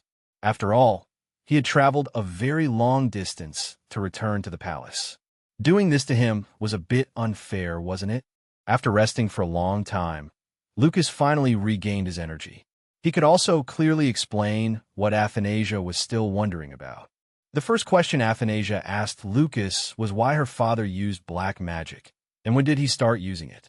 Regarding this matter, how could Lucas know the exact timeline? However, judging by the situation, it was probably used by her father a very long time ago. Originally, when Lucas first came to this palace, he could still see the magic circle on Claude, but it was already broken, leaving only tiny remnants of magic. How could it possibly affect anyone else? But now it was different. Why did those tiny remnants of magic become so powerful, even far exceeding what Lucas could have imagined? Lucas looked at Athanasia for a moment and continued, "As for why they became stronger than before, I think you know. It could be that the recent explosion you caused allowed those weak magic remnants to grow in an extremely powerful way. I have thought about this before because from what I can sense, you have a very special kind of magic. The nature of that magic trapped your father in a loop of the past, and at the same time, the black magic turned back your father's time, making him unable to remember that you ever existed in his life." Hearing this, Athanasia suddenly jumped up and said, "Then how do we turn back time to how it was? Is there any way to make everything return to normal, Lucas? How could there be a way, kid?" Lucas replied, "Don't say such meaningless things anymore. But then again, calling it meaningless isn't quite right for you, because I think you've already experienced all of this, haven't you? Now that my magic has been restored, kid, I can clearly see everything you've done. Nothing can escape my eyes anymore. The first time, maybe you were unlucky. The second time, maybe you were too desperate. But you're much more interesting than I thought. Those things have already happened to you, and now you want to go back to that time again?" However, Lucas didn't care much about that issue. Even if the black magic was broken before completion, it wouldn't affect Athanasia much, so Lucas didn't bother paying attention. Lucas might not care, but Athanasia was different. She cared deeply about this. After all, this was her father, so how could she not care?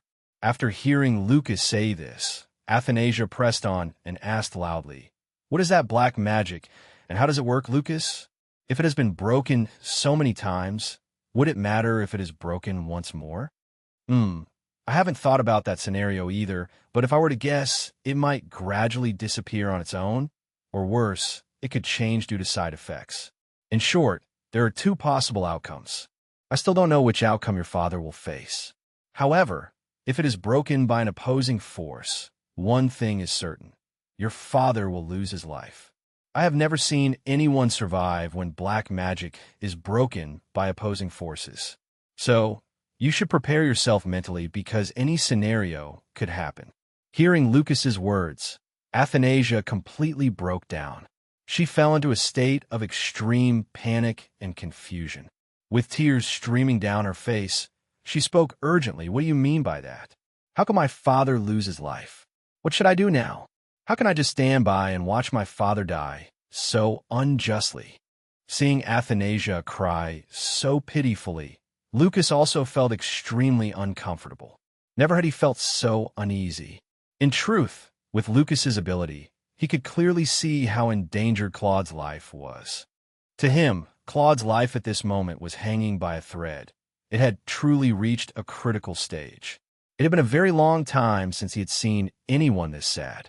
The last time he witnessed such a scene was when he was young, accompanying his master to the funeral of one of his master's friends.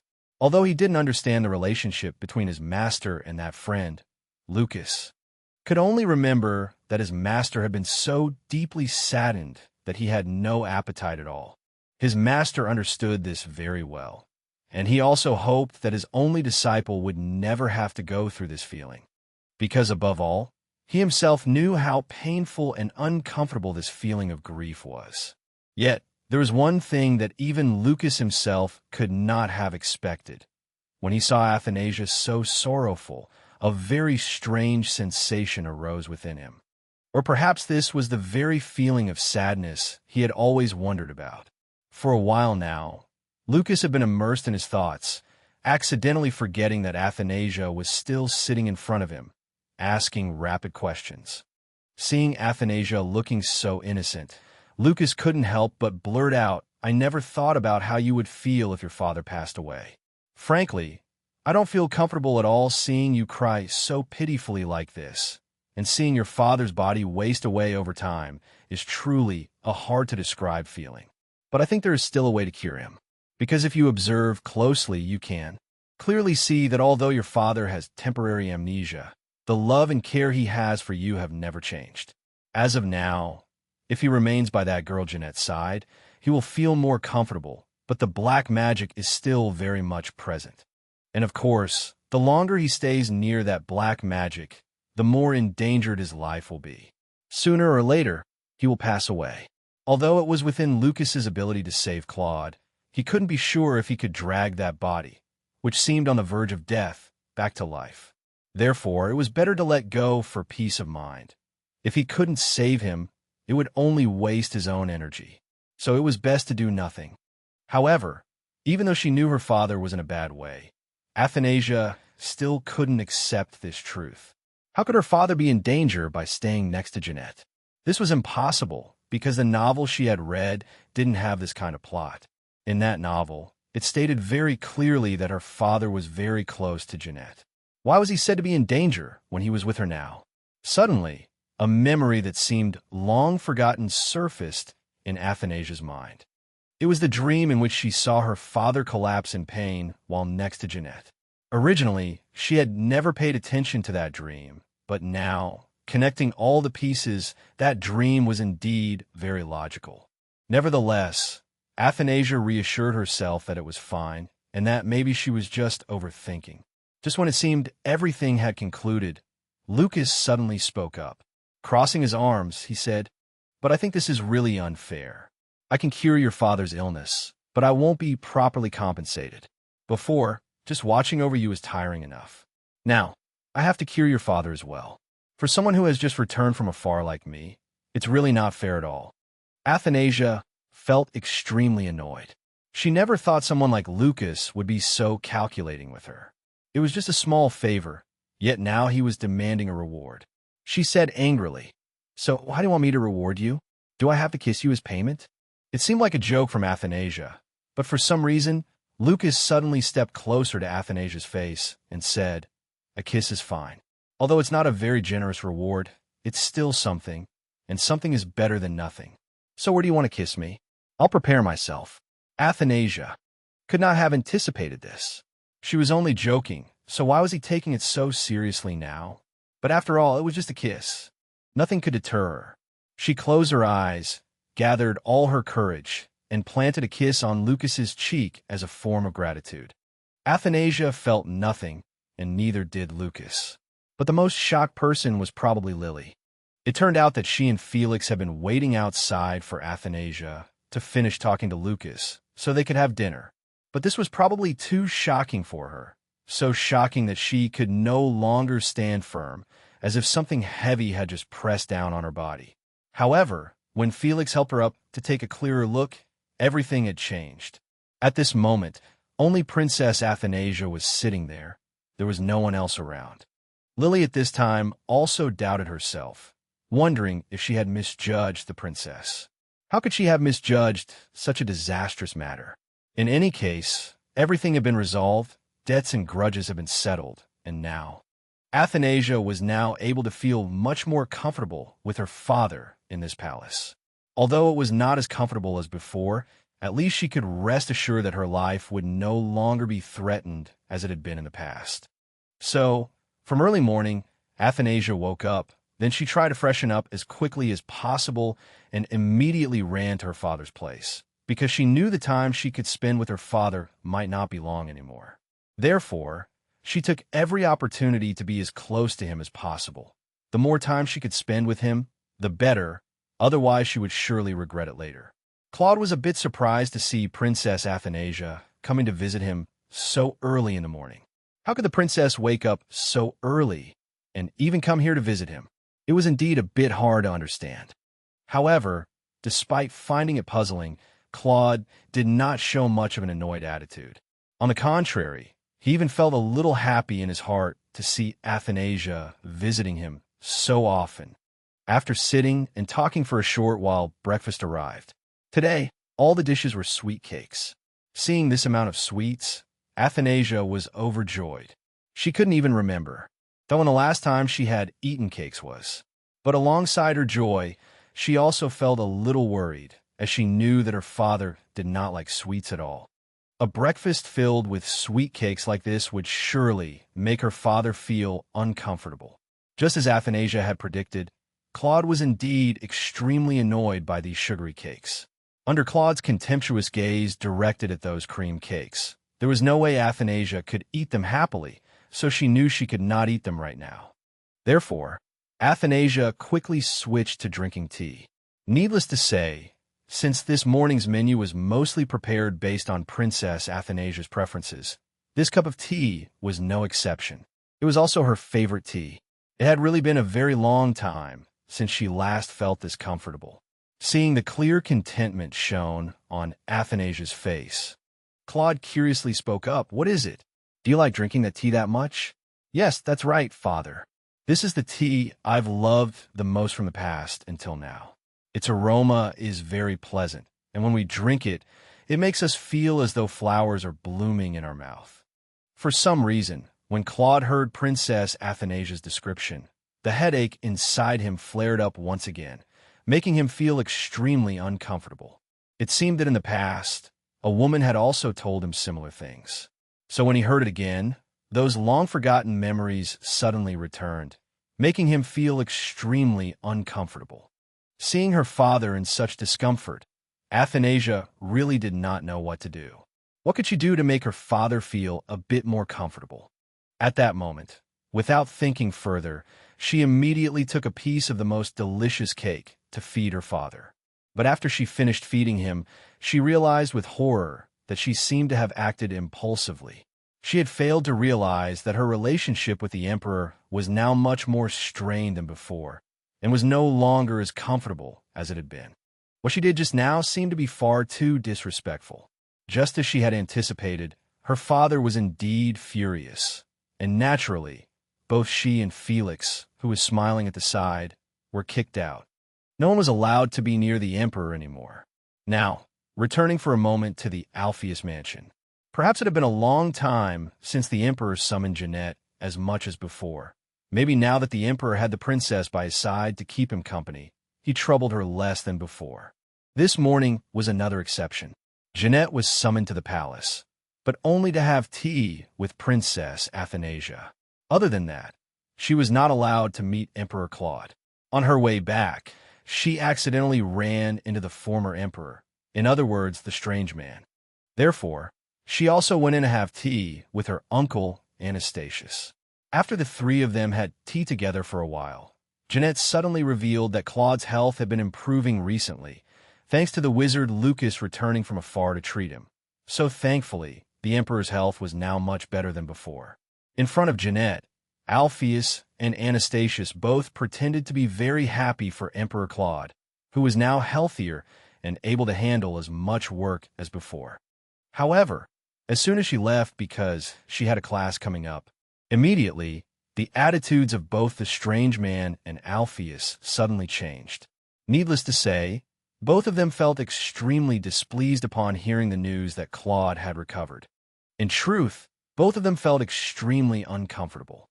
They had originally planned these things before Princess Athanasia's return, but now that Princess Athanasia had returned and Jeanette was still not truly close to the emperor, it made the strange man and Alpheus feel incredibly anxious. The strange man thought for a moment and then said, "We could have dealt with Princess Athanasia while that brat was still in this mansion, but I never expected that kid would be able to return so soon. This would normally be quite ordinary, but suddenly, when Alpheus heard this, his attitude changed as well. He shouted, "That girl lived in my mansion? Since when? And how did I not know about it?" The strange man calmly replied, "It was for a long time. Both Ijkiel and Jeanette knew about this. They just didn't tell you. That's all. I also knew, but I couldn't say anything because I promised Jeanette that I would keep this a secret from her. But even if you had known, you wouldn't have been able to do anything to her anyway. She knows invisibility magic. Even if you caught her, it's not certain that proving Princess Athanasia was in this mansion would change anything. In fact, that is no longer important anymore. What the strange man and Alpheus should probably care about most right now was Jeanette's favor in Emperor Claude's heart. It was already not absolute, and now, with Athanasia's presence, everything was even more difficult, and they didn't know what to do in this situation. Furthermore, by Princess Athanasia's side now was the help of that annoying wizard, who had likely returned from the World Tree. Since the strange man originally never intended to erase Claude's memories, how could Lucas possibly cure his memory loss? The more he thought about this, the more smug the strange man felt. He knew very well that no matter what Lucas did, he would be completely helpless. Lucas was currently alone in the tower when he suddenly sensed that someone seemed to be mentioning his name. He stopped and observed his extremely messy living quarters for a moment, then realized and said aloud, "So, during the days I was away, it seems some thief was lingering around my place."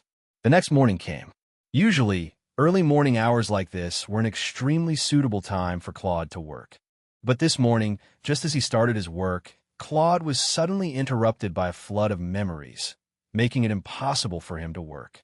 The memory took him back to the time when he was still young. At that moment, he was walking around the castle in extreme confusion because he couldn't find his older brother anywhere. Although there were many soldiers patrolling around the castle, Claude still decided to go look for his brother. This was indeed a very risky move for Claude, because if those soldiers discovered that he was skipping his lessons and wandering around the palace like this, he would surely be punished by the emperor. However, at that moment, he could not think that much. He simply thought that his brother also needed to go to class, but he had been searching and still couldn't find him. How can I go to class with peace of mind when there is no trace of my brother? After a hard search, Claude finally found his brother. But it was strange. Why was his brother standing completely still like a statue? Normally, his brother didn't like coming to such gloomy places. Unable to suppress his curiosity, Claude stepped closer to ask his brother. The moment he approached, Claude's brother also suddenly snapped out of it. Claude's brother asked in bewilderment, "Huh? Why am I here?" Looking at Claude's bewildered face, his brother understood that if he himself didn't know, how could Claude? Claude's brother sighed and said, "I don't understand why I'm here either. I only remember someone calling my name, so I came to this place. I don't know how I could have stood here for so long. But whatever, we've already missed our morning lessons anyway. Shall we play truant together?" Looking at his brother's bright, smiling face, Claude knew that his brother must have been scolded by his mother again this morning. Otherwise, why would he be wandering aimlessly like that? For some unknown reason, these thoughts suddenly surfaced in Claude's mind, making his headache grow significantly stronger. It made him so uncomfortable that he could not bear it. He thought to himself, "It must be because I've been thinking too much about children and family that I've ended up like this. How troublesome." While Claude was having a headache over family matters on this side, Lucas was not faring any better. After rummaging through all the documents in the library, he sighed and said, "I knew it would be like this. How could there be any document recording information about him? What a waste of my time. Should I continue searching here or go out for a walk to clear my head? It's really hard to decide." While Lucas was still fumbling in the library, Claude had already arrived to attend Athanasia's afternoon tea party. Athanasia stood watching her father from behind for a moment and thought, "People often say that if a person receives an electric shock, there's a high chance their memories will return. Should I give my father a kick to wake him up?" The back of father's head does look quite nice, though. But after a moment of thought, she immediately discarded the idea. "No, I can't do that. After all, father is sick. How could I kick in the head?" What an unfilial daughter I am. Moreover, my father is still protected by a spell, and anything unsafe could threaten my father's life. I don't know why I had such childish thoughts. To talk a bit about the reason for organizing the tea party today. It was because of Jeanette's presence today that Athanasia organized a tea party, both to enjoy delicious tea and to chat together. Wouldn't that be wonderful? However, the presence of all three in the same party would usually cause an awkward feeling for everyone involved. But it seemed only Athanasia felt that way, as Claude's attitude at this moment appeared very normal. As for Jeanette, not only was she acting normal, but she also felt very delighted to meet her father and younger sister again. Right on schedule, Jeanette arrived. But she did not just show up alone. Today she also brought along sweet cakes she had made with her own hands. They looked extremely appetizing, drawing all of Athanasia's attention. However, there was one issue that deeply concerned Athanasia. Claude did not like sweet cakes at all.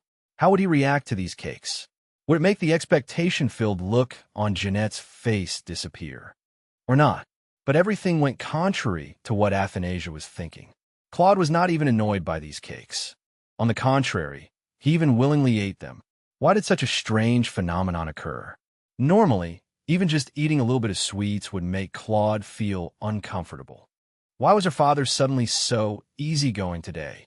He didn't even frown or show a look of disgust toward them. Wasn't this the favoritism that people often talked about?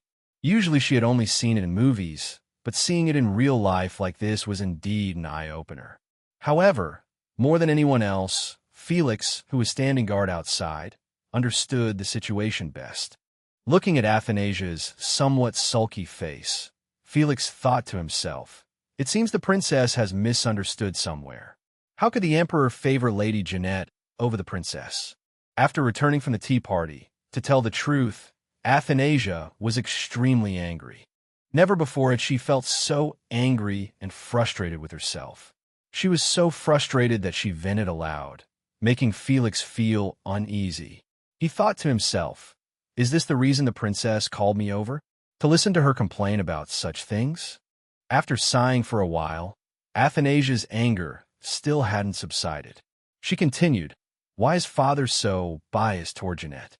If he likes Jeanette so much, why doesn't he just call her for a private meeting? Why invite me as well when he doesn't even care about me? It's really not fair at all. I really hate my father, Felix."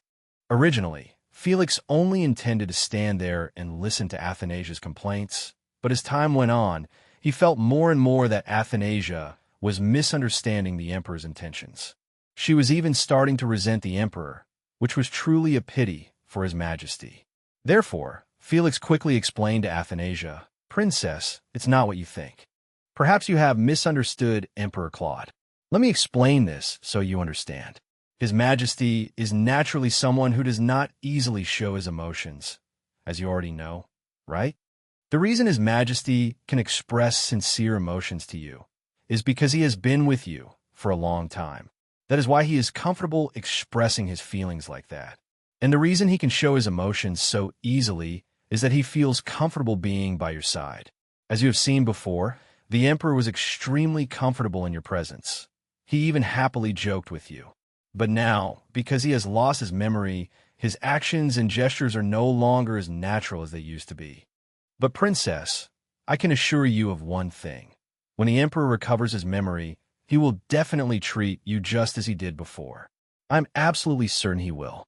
After hearing Felix say all this, Athanasia finally realized she was wrong. She had thrown an unjustified tantrum at a father who loved her so dearly. Moreover, her father was ill. How could she blame someone who was sick? She felt deeply ashamed. Although she was a bit embarrassed, Athanasia understood her father a little better today. She also felt extremely grateful to Felix. Thanks to his explanation, she realized how foolish she had been in acting that way toward her father. Felix, seeing that the princess was no longer angry, but instead understood everything, felt truly delighted. The reason Felix was so happy was because a few days ago, Lily had some business that required her to leave the palace. But before she left, She did not forget to instruct Felix to take good care of the princess and absolutely not let any problems happen to her. Now, he had fulfilled that to some extent, so he felt incredibly happy and proud of himself. The misunderstanding had now been resolved, and Athanasia no longer worried about anything, so she was particularly happy and comfortable. But suddenly one morning, the sound of servants running frantically across the floor signaled that an ill omen was about to befall Athanasia, sending a sudden chill down her spine. The maid ran quickly into Athanasia's room and cried out, "Princess, something terrible has happened. Princess, the young master of the Alpheus family wishes to meet you. Should we agree?" Upon receiving this news, not only was Athanasia bewildered, but the maids sitting nearby were also just as bewildered. They looked at each other in confusion, asking why he had suddenly appeared here. Why did he come without warning like that? Does he know he's putting us in an extremely difficult situation? On top of that, he even demanded to meet the princess. Is he really in his right mind? Should we refuse, Princess Athanasia? Athanasia remained silent for a moment and thought, that's right. Since the day I left the Alpheus mansion, I have never contacted Ijkeel again. He treated me so well, yet in the end, I left without saying a single word. It really is a bit unfair to him. If I refuse to meet him now as well, how could that be acceptable? All right, it's been a while since I last saw him. He must have missed me a lot. And so, a hasty meeting between the two young people took place. Although they hadn't met for a while, Ijkeel was still the same, not a single bit less handsome. He was truly delighted that Athanasia agreed to meet him today. It had been a very long time since the day she left the mansion, and he hadn't had the chance to meet her. It was truly a great pity. After a brief moment of greeting and asking about each other's health, both fell into a passive silence, with neither saying anything to the other. Seeing such a quiet atmosphere, Athanasia felt rather uncomfortable, so she took the initiative to speak up. Lately, I've heard Jeanette tell me many things about you, that you've done very well with the responsibilities Uncle Alpheus gave you. Honestly, hearing that, I feel extremely happy for you, glad that your efforts have been worthily rewarded. But Uncle Alpheus's power is still so great, it must affect you more or less, right? It must have caused you a lot of difficulties, hasn't it? Ijkeel remained silent and didn't answer. He was dazed for a moment, then spoke. There is something that might be overstepping if I say it, but if there is anything the princess needs help with, please tell me. I will definitely do my best to make you happy. Hearing Ijkeel say this, Princess Athanasia burst into laughter and said aloud, "Now I understand why Jeanette loves you so much. You are truly as kind and thoughtful as she described. I already knew this, but seeing it with my own eyes today, you are actually much kinder than I thought. Come to think of it, you are also very good to the servants in your house. I've never seen you scold them even once. Although you are very busy with work, you've never neglected Jeanette. She really feels very happy to be by your side. It seems you treat everyone this well, don't you? I have never seen you refuse to help anyone." Hearing Athanasia say this, Ijkeel replied, "It's not that I treat everyone this well. You and Jeanette are my exceptions. Jeanette is an extremely adorable and innocent girl. I look at her as my own sister." This statement from Ijkeel made Athanasia blush completely. She couldn't tell if Ijkeel still liked her or not, but all of his actions showed that he did. But there was one thing she could never have expected. Although she knew Ijkeel liked her a little, she didn't expect him to be so straightforward about it. While Athanasia and Ijkeel were talking very enthusiastically in the room, Lucas suddenly appeared. He spoke in a cold tone, "Apologies for interrupting the conversation of you two, but I am here to escort Princess Athanasia. It is already very late, Princess." Only then did Athanasia startle and realize, "Oh right, I had an appointment with Lucas today, yet I forgot it." She then quickly stood up to go with Lucas. It was already very late to set off, so the unfinished conversation between Athanasia and Ijkeel ended just like that. Athanasia's departure left Ijkeel standing there in confusion, not knowing what to do. Lucas pulled Athanasia away while she was still in a daze. But she also didn't understand why she was suddenly pulled away like that. Lucas said it was because she had a class this morning, so she needed to leave immediately to make it on time. Wait, what class is there this morning? Why didn't Athanasia know about it? But anyway, in this awkward situation, Athanasia had no choice but to follow Lucas. Although she didn't know where Lucas was dragging her, she decided to just follow him first. Whatever it was, they could talk about it later. While Athanasia was walking in a daze behind Lucas, he also noticed her. Why was Athanasia's face so red today? Could she have a fever? But in reality, Athanasia's health was completely normal. She was simply embarrassed by Ijgil's actions and words. It seemed like everything had ended there, but no, Ijgil suddenly ran after Athanasia and said, "Princess, please wait for me a moment. I have something to say to you." Athanasia stood still in confusion, wondering what was going on for Ijgil to suddenly run after her like this. Normally, he wouldn't act this way. Just as Athanasia turned around, Ijgil caught up to her. He gently took Athanasia's hand to plant a kiss on it and sweetly said, "Thank you, Princess Athanasia. Thank you for giving me a little of your precious time. Now that you have to go, we can't talk any longer, but I will definitely return soon. I will return to do what I told you. So, Princess, please wait for me patiently." Athanasia, who was already confused and didn't understand what was happening, was now even more bewildered by Ijgil's action. Her confusion was truly doubled. While Athanasia was still confused about everything, she hadn't noticed that the person next to her was acting equally unusual. From the moment Lucas witnessed this scene, he went from normal to extremely angry. He kept wondering if he should beat this guy up. Who did he think he was to dare do such a thing? But Lucas was smart enough to know he shouldn't do that. After all, this was Claude's palace. If anything happened, wouldn't he be the first one to take the blame? Although he told Athanasia she had a class to attend today, in truth, she didn't have any classes this morning. Lucas had only said that on purpose to trick her into going somewhere else with him. Right after Ijgil left, Athanasia and Lucas also moved to another spot to talk. However, before their conversation could even begin, something else happened. While Lucas was standing in a daze, thinking about what had just occurred, he suddenly felt someone touching his hair. Just as he thought, Athanasia was trying to braid his locks into a very beautiful braid. Not understanding why she was doing that, he asked, "Hey brat, what are you doing with my hair?" Seeing that her action had been noticed, Athanasia calmly replied, "Let me borrow your long hair for a bit, okay? I need to do this to soothe my own heart." Truth be told, after those words from Ijgil, Athanasia was deeply affected.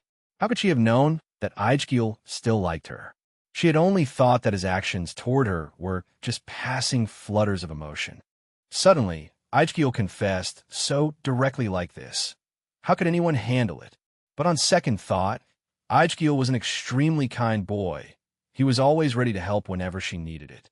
At first, she thought he would help anyone in the same way. But only now did she realize that she and Jeanette were his exceptions. Aside from her and Jeanette, he wasn't this good to anyone else. Currently, she also had a bit of feeling for Ijgil, but she knew this was impossible. After all, in the novel she had read, Ijgil and Jeanette would eventually end up together. How could she and Ijgil become a couple? She thought for a while and asked herself, could it be because of me that the plot has changed? Can Jeanette and Ijgil no longer love each other? Let me recall how Ijgil and Jeanette fell in love in that novel. If I remember correctly, in that novel, Ijgil always appeared to comfort and soothe Jeanette whenever she was sad. He was always so attentive and took care of Jeanette like that, which was how they became close. But how the rest of it went, she honestly couldn't remember, while Athanasia was lost in thought about the subsequent events of the story. Lucas's voice suddenly rang out, startling her. "Hey, what have you been thinking about all this time?" At this, Athanasia was like someone waking up from a dream. She quickly realized that the braid she had been diligently weaving for Lucas had become tangled at some point. What a pity. Athanasia repeatedly told Lucas, "It's nothing. I wasn't thinking about anything just now." But Athanasia forgot that Lucas was a wizard. With just a glance, he could tell that this was the first time Athanasia's mana had fluctuated so much. Something was definitely wrong with her. In his heart, Lucas assumed, Perhaps Athanasia was worried about her father, which was why she was so anxious. Understanding this, Lucas gently comforted her and said, "Don't give up, Athanasia. I will support you with all my might. As long as you don't lose heart, we can overcome anything. Whether it's restoring your father's memories or anything else, I believe you and I can get through it if we do our best." Athanasia didn't understand what Lucas was trying to say to her. She already had so many things to think about, and now she had to listen to Lucas talk about these meaningless things. It was truly troublesome. Athanasia sighed and said, "Please stop saying things like that. Thinking about Ijgil has already given me a headache. Stop talking about such nonsense." Hearing this, Lucas replied, "Ah, so you've been thinking about him all this time. Is that so? And here I thought you were worried about something, and that's why you were so tense. Turns out I was wrong.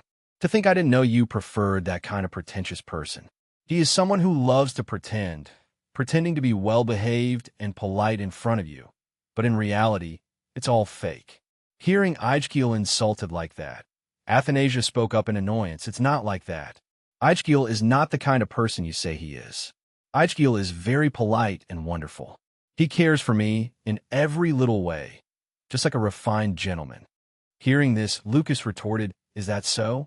Then is this something a gentleman should do?" After saying this, Lucas suddenly grabbed Athanasia's hand and kissed it, startling her. "Oh my goodness, what kind of day is this? Why is everyone suddenly acting like this toward me? This is really so hard to understand. Oh my gosh." Beside this messy situation Athanasia was in, a very headache-inducing meeting was also taking place nearby. It was the meeting between Duke Alpheus and Emperor Claude. It is unknown what Claude and Alpheus discussed in their private audience, but one thing was for certain. Claude looked extremely displeased to have to speak with Alpheus. There seemed to be something radiating from him that made Claude feel uncomfortable. Meanwhile, back at the Alpheus mansion, Jeanette was lying on her bed, extremely bored. It had been several days since she last saw Athanasia. She truly missed her princess very much. While her longing for Athanasia took over her mind, she looked through each of the gifts that Princess Athanasia had given her. But perhaps the gift she cherished the most was the bracelet the princess had given her on the day the two of them snuck out to the streets for a walk. When the princess gave her this bracelet, she had happily said, "I've heard many people say that your wish will come true if you wear this bracelet. I hope it brings you good luck." Honestly, Jeanette wanted to wear it on her hand every day in the hope of meeting Athanasia more often. But she couldn't do that, because if she kept wearing this bracelet, Uncle Alpheus and Ijgil would surely notice and ask questions. The princess had told her that it would bring her luck. So if she couldn't wear it every day, she would just keep it safe like this. Whenever she went to see the princess, she would definitely wear it, and that would make her content. Jeanette sat in a daze for a while, then suddenly remembered the tea party the other day with Emperor Claude and Princess Athanasia. Truly, during that party, both of them treated her very well. She felt as though they regarded her as a member of their family. If she and the two of them continued to grow closer like this, they would soon become one family. Just thinking about such things made Jeanette feel incredibly happy. But this wish of Jeanette's seemed very difficult to come true, because she had raised this matter with her Uncle Alpheus many times, yet she had not received his approval. Uncle Alpheus always told her that now was not the right time to speak of it, because it was still too early. When he felt the time was truly right, he would take the initiative to speak to the emperor. Although Jeanette knew it couldn't be said yet, she felt really excited. She kept imagining how happy the princess would be when she found out. Athanasia would surely run over and give her a warm hug in delight. She would see. After thinking for a long time, she comforted herself. Uncle Alpheus must be right. Now, it doesn't seem to be the right time. Let's just wait a bit longer and see. When the right time comes to speak, things will probably be a bit easier. On the other side, Athanasia wasn't thinking that far ahead. The only issue she cared about at the moment was the feelings Lucas and Ijgil had for her.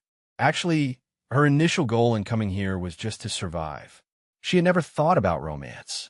But now that things had turned out this way, she was forced to think about it. However, after thinking for quite a long time, Athanasia still couldn't figure it out.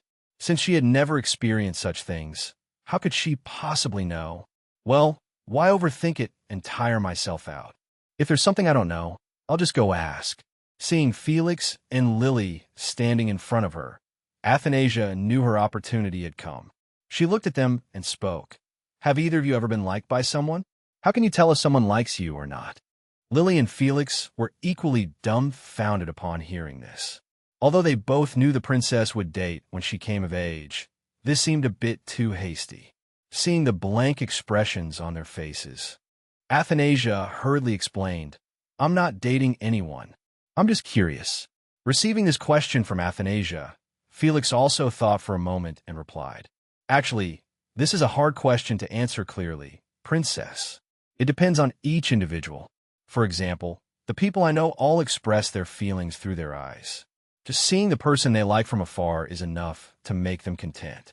Hearing Felix say this, Athanasia nodded in agreement. It was just like Felix, a person with both looks and competence. No wonder so many people pursued him. But Felix, with so many people pursuing you, have you ever been confessed to? A confession? I've never had anyone, because as the princess knows, I always have to accompany His Majesty. Those who pursue me all run away when they see His Majesty. So up until now, no one has dared to confess to me, princess. Hearing this, Athanasia was truly shocked. Did Felix really not have any private time for himself? In the past, he served as a knight protecting her father, and now he is by her side. Doing this is really not fair to Felix at all. Well, all right. At least there were people pursuing Felix. Even though no one had confessed to him yet, he still knew what it feels like to be pursued. However, the ways of pursuing that Felix told her about were actually too common. One wouldn't even need to look into it to know. But what about you, Lily? Have you ever had anyone pursue you? Receiving this question from Athanasia, Lily lowered her face to the ground and shyly said, Actually, there have been a few people pursuing me. These were usually invitations to lavish and luxurious banquets to dance for them, or more simply, flowers and love letters. It was just that simple. Princess Athanasia thought that after asking Felix and Lily, she would have the answers to her questions. But perhaps she was mistaken. These answers only made her even more confused. It was truly a massive headache. Athanasia shouldn't have gotten involved in such complicated romantic matters in the first place. She remembered that in the past, when discussing these things with the young ladies, she would always just stand on the outside and listen. She had never intended to join in those complicated conversations, but things were different now. Circumstances forced her to think about it. However, the most important thing she should focus on right now, that was restoring her father's memory, not these romantic matters. All right, I'll put this love stuff aside for a moment. What I need to focus on right now is my father's health. I will do my best to help my father regain his original memories. And the first thing Athanasia could think of was the familiar lake near her palace. Because in Athanasia's mind, this was the place that held the most memories of her and her father. If they came here often, perhaps her father's memories would gradually return. Although Claude initially complained that he had been to that place too many times, after being persuaded by Athanasia repeatedly, he agreed to go with her. Not only that, he even agreed to let Athanasia invite Jeanette as well if she wanted to. This was truly wonderful. But as soon as Athanasia left, Claude suddenly remembered something. It was so serious that his expression gradually changed. He suddenly remembered that there was a man-eating plant in the middle of the lake. Going there for a stroll with Athanasia would be far too dangerous for her. Besides, that lake was too deep and vast, which wasn't good for Athanasia at all. However, Felix had already prepared for this. He had quickly followed Claude's orders to deal with that plant, so no one could harm the little princess anymore. Seeing Emperor Claude so worried about Athanasia, Lucas laughed to himself and remarked that it seemed the emperor's memories were gradually returning, as he now knew to worry about Princess Athanasia's safety. This was indeed a promising sign, although the plant had been dealt with, and there was nothing left to threaten Athanasia's life. But the issue of the lake's size could not be changed. Therefore, Felix and Claude quickly came up with an alternative. He and the emperor took the initiative to find a very large boat and prepare everything thoroughly and securely to ensure Athanasia's safety. However, Claude could not have anticipated that Felix would go so overboard. Originally, he had only asked him to prepare a boat that was large and sturdy enough to ensure Athanasia's safety. But Felix had gone above and beyond, preparing a boat so luxurious and splendid that it looked like a palace on the lake, leaving Claude completely speechless. Even though Emperor Claude didn't care for it, it was highly favored by the servants in the palace. And of course, when Athanasia and Jeanette saw the luxurious and splendid boat, they both loved it instantly and repeatedly thanked Claude for going to the trouble of preparing such a beautiful boat. Although Claude initially didn't like the idea of this boat very much, now that Princess Athanasia adored it so much, of course. How could Claude reject this boat anymore? As Athanasia had previously requested, today, besides Athanasia and Claude, Jeanette was also present. It had been a very long time since she had seen such a peaceful scene. However, before they could enjoy the peaceful scenery for long, an unexpected incident suddenly occurred. For some reason, while Jeanette was sitting safely on the boat, she suddenly fell into the lake, sending Athanasia into a panic. Athanasia didn't know what to do at that moment. She could only quickly extend her umbrella so that Jeanette could grab onto it. Then, she quickly turned to her father and called out loudly, "Father! Father, please save Jeanette quickly."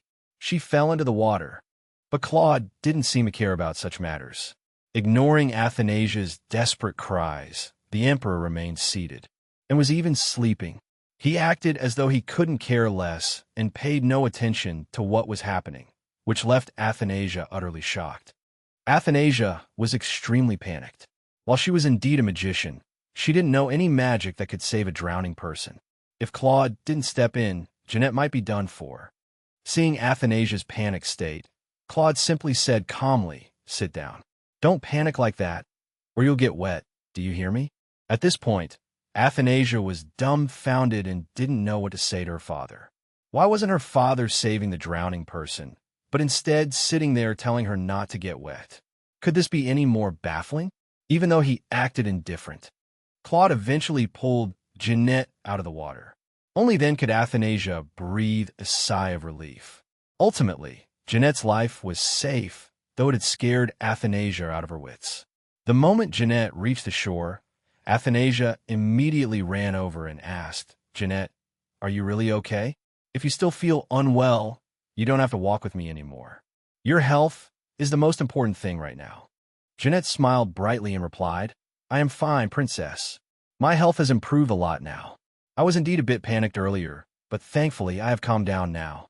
Furthermore, thanks to His Majesty drying my clothes, they're already dry.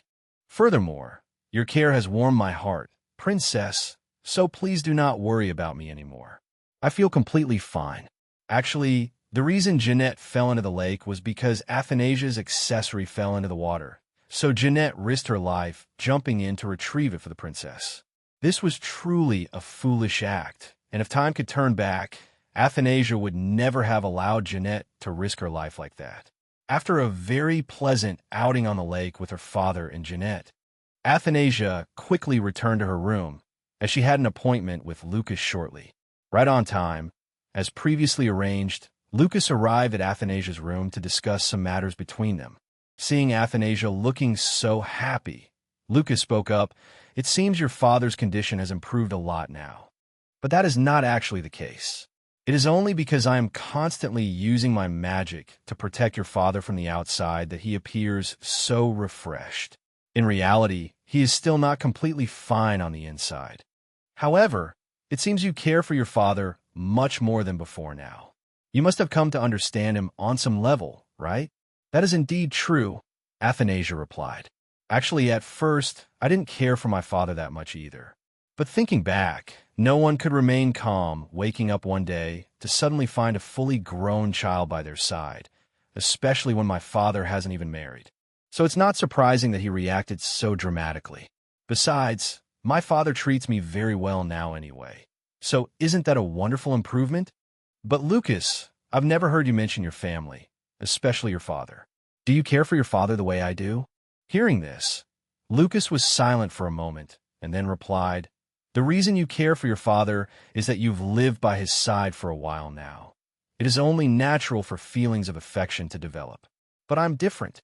Whether Athanasia did it intentionally or not, before Lucas could explain his reason, she suddenly interrupted him and said, Oh, that's right, Lucas. Teach me magic. Even though I know I have magic, I've never known how to use it. Could you please teach me? Earlier, when Jeanette accidentally fell into the water, I was really scared but couldn't do anything at all. I know I have the ability to manifest money and jewelry, but if they disappear one day, wouldn't I be left empty-handed? So, please teach me magic. That way, even if I lose my magic, I can still survive. Wouldn't that be great? Right now, I can only use magic. Got to move the teapot in front of me like this, but it suddenly breaks whenever I try to move it the way I want. I really find this very annoying. Please help me, Lucas. Seeing Athanasia's kitten-like expression, Lucas shrugged and said, Actually, I don't have a habit of teaching magic to others. But since you want to learn so much, I'll teach you this once. Consider yourself my sole exception. It wasn't without reason that Lucas called Athanasia his exception. In fact, in the past, many people had wanted Lucas to teach magic to their children. Most notably, one day, a man in the palace brought his son to Lucas and asked him to teach magic to his son. But the moment Lucas looked at the boy standing before him, Lucas felt a bit skeptical. Even though the boy's father kept saying that his son still had many shortcomings and hoped Lucas could help him. Lucas could tell from the man's attitude that something was off and that he was hiding something. Looking at the child's innocent face once again, Lucas asked out of curiosity, Very well, but there is one thing I would like to ask you. Is this boy really your legitimate son? He looks so weak on the outside that I don't even think he's worthy of being a member of your family. What kind of power brought him into your family? Originally, Lucas had intended to agree to the man's request. But seeing the boy's weak and feeble demeanor, Lucas said, I'm sorry, but I cannot teach someone so weak. Very well, take your son back home quickly and never return here again. Although many people had wanted Lucas to teach magic to their children, only that father and son had left such a lasting impression on him. From then until now, Lucas had never taken on another student. However, since Athanasia took the initiative to ask him today, Lucas had no choice but to accept his very first student. Lucas looked at Athanasia and said, Fine, kid, consider yourself very lucky. Not just anyone gets to be taught magic by me. Now that you become my student, you must cherish every opportunity one give you, understand? Actually, the boy Lucas had mentioned earlier would later become the strongest person in the Obelia kingdom. The reason Lucas originally rejected him was not entirely because he was too weak, but rather because, with his talent, Lucas could sense that the boy would use magic for evil deeds in the future. So, it was best not to teach him at all. If Lucas's premonition proved correct, then with the magic Lucas taught him, combined with his own cruelty and coldness, many innocent lives would surely be lost. Therefore, to this day, Lucas had never regretted his decision back then. Athanasia sat listening to Lucas recount his past experience. She had only one question. If Lucas had so many years of experience and had even met the strongest emperor in history when that emperor was just a boy, then how old was Lucas now? Well, let's forget about that. Lucas didn't want to talk too much about the past either. It was just that the memory had suddenly returned to him, so he wanted to share it with Athanasia. But what was more important in the present was teaching magic to Athanasia, and the first lesson Lucas wanted to teach her was how to control her overflowing mana. More than anyone, Lucas knew very well that the only problem Athanasia faced was that she didn't know how to suppress her mana. Because her mana was so abundant, it caused unfortunate incidents, most notably Emperor Claude's memory loss, just to protect her. Thus, this was an extremely necessary skill for Athanasia. Lucas looked Athanasia over and said, Controlling this magic is quite difficult for beginners like you. But all right, I'll demonstrate it once. So pay close attention and learn from me. Actually, it's not hard at all. Just focus on your mana and then suppress it. Only in this way can the mana inside you be stabilized. Hearing this, Athanasia immediately followed suit. Indeed, when she focused her mind on her mana, it was instantly and completely under control, with no more issues arising as before. At first, Athanasia thought that she actually had a knack for this, since she succeeded on her very first try. But after thinking for a while, she realized that she had inherited this absolute concentration from her father, Emperor Claude. Just looking at the way Emperor Claude focused when working, as well as the way Athanasia focused when she wanted to learn something new, they were truly alike, proving they were indeed father and daughter. The next lesson Lucas wanted to teach Athanasia was telekinesis, moving objects at will. For a magic user, this was an extremely important spell. Having this magic would be a powerful asset for any talented magician. And of course, Athanasia succeeded, easily on her very first attempt, although she was a bit clumsy at first. Thanks to her innate talent, she could easily pass all the tasks Lucas set for her. It was only a matter of needing more time to practice. Thanks to magic, Athanasia's life became much easier. Lucas had also taught her how to dry clothes with magic. Now, she no longer had a fear that her clothes would get wet whenever she fell into the lake. In addition, with this magic, she could probably help others a lot, especially her close sister Jeanette. Meanwhile, at Duke Alpheus's mansion, a very interesting conversation was taking place.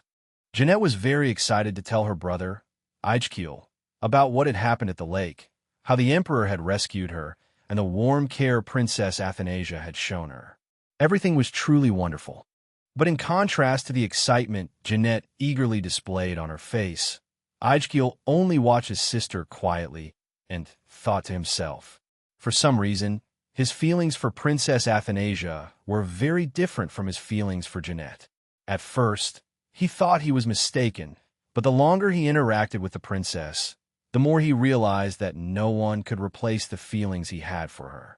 Indeed, he couldn't understand why he had such unusual emotions either. But I am sorry, Jeanette. I'm sorry that I cannot treat you the way I treat Princess Athanasia. After practicing with Lucas for a while, Athanasia had learned quite a lot. It seemed she learned faster than Lucas had expected. But there was one thing that kept Lucas thinking. Did Athanasia really inherit these latent abilities from her father? Because as far as Lucas knew, Claude was not an outstandingly talented person from the very beginning. He had also tried very hard to get to where he is today. Lucas looked at Athanasia for a moment and said, "Actually, I know how hard your father worked to get to where he is today, but have you ever thought about what kind of person your father is? Because after all the talents you have now are more or less inherited from your father." Receiving this question from Lucas, Athanasia actually hesitated and thought a lot. No one had ever asked her similar questions before. But thinking about it carefully, she had never seen her father being lazy at any moment. He always tried to do everything himself, even though he had Felix by his side. But other than protecting the emperor, she thought Felix couldn't do much else. Despite being so busy, her father always appeared in the neatest appearance possible. Athanasia had never seen her father appear in a messy and disheveled state. Furthermore, he always showed up very punctually at every banquet that required his presence. Athanasia really couldn't understand how her father could accomplish everything so excellently. Athanasia thought about it once more, then suddenly she remembered. Right now, she only knew that her father wasn't a tyrant, but if someone asked what kind of person her father was, she really couldn't answer. She only knew her father was her father, and she didn't know anything else about him clearly. Above all, what she knew about her father was only his past in the novel she had read, and other than that, she didn't know anything clearly either. Perhaps the interaction between her father and her wasn't great enough, so she didn't know much about her father. In the near future, she would probably try to talk to her father much more to understand him better. And immediately, Athanasia put this into action by going to Claude's study and sitting there. Originally, she only intended to tell Claude that she had some very difficult assignments recently and couldn't do them. But perhaps because Athanasia's tone was so cute, Claude thought that she wanted him to help her to complete all these difficult assignments. Even though he was quite old compared to Athanasia, Claude could still complete very well the assignments that his daughter could not do. With just a few simple steps, Claude was able to complete these assignments, which really made Athanasia feel very admirable. And of course, before such talent and intelligence of her father, Athanasia also wanted to show off a little. She happily informed her father that she was recently taking a magic class from Lucas and had also learned quite a bit of knowledge, so she wanted to show her father. The magic she chose to perform for her father today was telekinesis. She had hoped a lot for this kind of magic.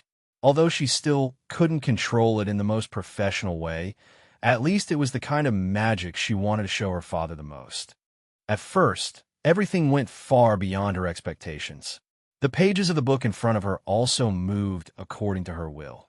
Everything even went so smoothly that it proceeded extremely seamlessly. But things were not that easy. Just when she thought she was about to succeed, everything gradually seemed to spiral out of control. Not only did the book in front of her lift up, but along with it, all the papers in her father's room also lifted up, leaving her extremely surprised and not knowing what to do. It seemed as if Athanasia had performed a complete failure in front of her father this morning. But no, Claude was quickly able to see where the problem lay that caused her to fail. Looking at his daughter's extremely sad face, he hurriedly comforted her. "It's all right, my child. It's just that you're using magic incorrectly, not that you can't do it. Now, let me guide you again. The first thing you want to do when using this kind of magic is that you must apply magic around the object you want to control instead of using magic on the object itself. Now, follow me. You just need to gently use magic around this book. There is no need to directly channel magic into the book itself. For any purpose, just follow my guidance, and I think it will succeed." Exactly as Claude had said, Athanasia really succeeded under her father's guidance. She even felt very happy that she was able to do this. Initially, she thought she had failed, but thanks to Claude's help, she was able to deliver a performance she was highly pleased with. She really felt extremely delighted about this. However, the pleasant conversation between Athanasia and her father did not last long before another incident occurred. Although both of them were previously very happy practicing magic together, suddenly Claude's headache struck once again, making his entire body ache terribly. He couldn't bear it at all. Seeing her father like that, Athanasia also felt no less bewildered, knowing that she could not stay near her father when he was in such an unspeakable state. Athanasia had no choice but to quickly leave. Shortly after Athanasia left, only then did Claude begin to feel comfortable. Perhaps contact with Athanasia for too long caused him a headache, but at this very moment, he also discovered one thing. No matter how hard he tried, he himself could not remember anything. Even though he had been extremely bewildered when Athanasia appeared, not understanding why he had such a little girl, he really couldn't remember anything at all. Therefore, he had used dark magic to forget all. But in the end, it led nowhere. When he looked at the little Athanasia lying in his arms, he actually only wanted to kill her, but strangely, he could not do it at all. It seemed like the silhouette of a familiar woman came to his side and said, "Please keep this child. She will replace me in taking care of you." After Claude's unpleasant dream, finally, he was able to sleep well. Fortunately, he was finally able to fall asleep. At this time, after observing the situation, Lucas quickly ran to report this news to Athanasia. When Athanasia heard the news that her father had fallen fast asleep, she truly felt extremely happy and relieved. Finally, after so many sleepless days, her father was able to rest peacefully. However, the truth was not quite like that. Even though Claude was able to sleep peacefully, more than anyone else, Lucas knew best that Claude's current health was not very optimistic. However, he was hesitant about whether he should tell Athanasia, because if he spoke out, he feared she would worry even more. Athanasia still didn't know anything at this moment. She kept assuring herself that since her father had been able to sleep, his health must have improved a lot, and there was no need to worry about anything anymore. Today, her father had opened up to her much more than before. She really felt very happy when her father became so cheerful with her. Since the day her father lost his memory, She had thought that she would no longer be able to talk to her father as before. But today, Claude took the initiative with her much more than before. Just that alone was enough to make Athanasia feel happy. Perhaps Lucas was right about her father. She really didn't understand her father very much. She didn't know how her father was able to ascend the throne, but up to the present, her father was still doing very well in his position as the emperor of a kingdom. He had never made any mistakes. To the nobles, he might not be a very good king, but to the commoners, he was a very wise king. Every policy he implemented was very popular. Not a single citizen had complained about his policies. Although he was not a cruel king, he had once caused a murder case at the Ruby Palace. Her father's exterior did not seem to be friendly, but he had never pushed her away when she tried to get close to him. Athanasia really couldn't understand her father either. There were too many opposing sides in him. No one could understand what her father was thinking. But as she recalled from that novel, her father wasn't like this. He was a decisive and cruel person. No one had ever had him show intimate feelings toward them. So why has her father changed like this now? There is only one person who could know all of this clearly, and that was none other than Lucas. Therefore, as soon as she woke up the next morning, she immediately ran to find Lucas to get her answer. Receiving this question from Athanasia, Lucas stretched and replied, "It might be because of dark magic, kid. Since your father used dark magic, everything may have changed compared to the original plot." Lucas sighed and continued, "Lately, because he uses dark magic, he doesn't feel very comfortable when he is by your side. On the contrary, he frequently summons Jeanette to his side because when he is with Jeanette, his dark magic calms down, so he feels comfortable being near that girl. But when he is with you, he feels extremely uncomfortable, which is why he has come to hate you even more than before. So think about it. With such unfair treatment, if you were accused of poisoning Jeanette, how could Emperor Claude ever forgive you?" Hearing this answer from Lucas, Athanasia immediately fell into a daze, not knowing what to do next. Suddenly, she felt extremely sympathetic toward the fate of Princess Athanasia in that story. After all now, she knew the reason why her father changed like that. But for that princess, she didn't even know the reason why she was hated so much or why she was killed so obscurely. It was truly too pitiful for that Princess Athanasia. Athanasia didn't understand why she felt so much empathy for that princess right now. Why did her chest feel so painful like this? It was as if thousands of arrows were pierced straight into her heart. She kept having the feeling that she herself was the one who had experienced that entire story, a painful feeling that was beyond description. The next morning, the maid still entered Athanasia's room to tidy up, arrange things, and put makeup on her as usual. But this morning was very strange. The maids were almost frightened into fainting on the floor by Athanasia's ghost-like appearance. Her dark-ringed eyes startled anyone who saw her for the first time. It was truly scary enough to kill someone. Originally, Athanasia couldn't sleep all night last night. Her mind at this moment was only directed toward the dream she had met the other day. Why was her father in such pain in the dream? Why did Jeanette cry so bitterly? And who was the person next to Jeanette? Truly, these questions kept spinning in Athanasia's head, making it impossible for her to explain. But all right, these things were no longer important. The issue now that Athanasia needed to address was to find a reason why the curse was reduced before her father lost his memory. This was probably the most important thing at the moment.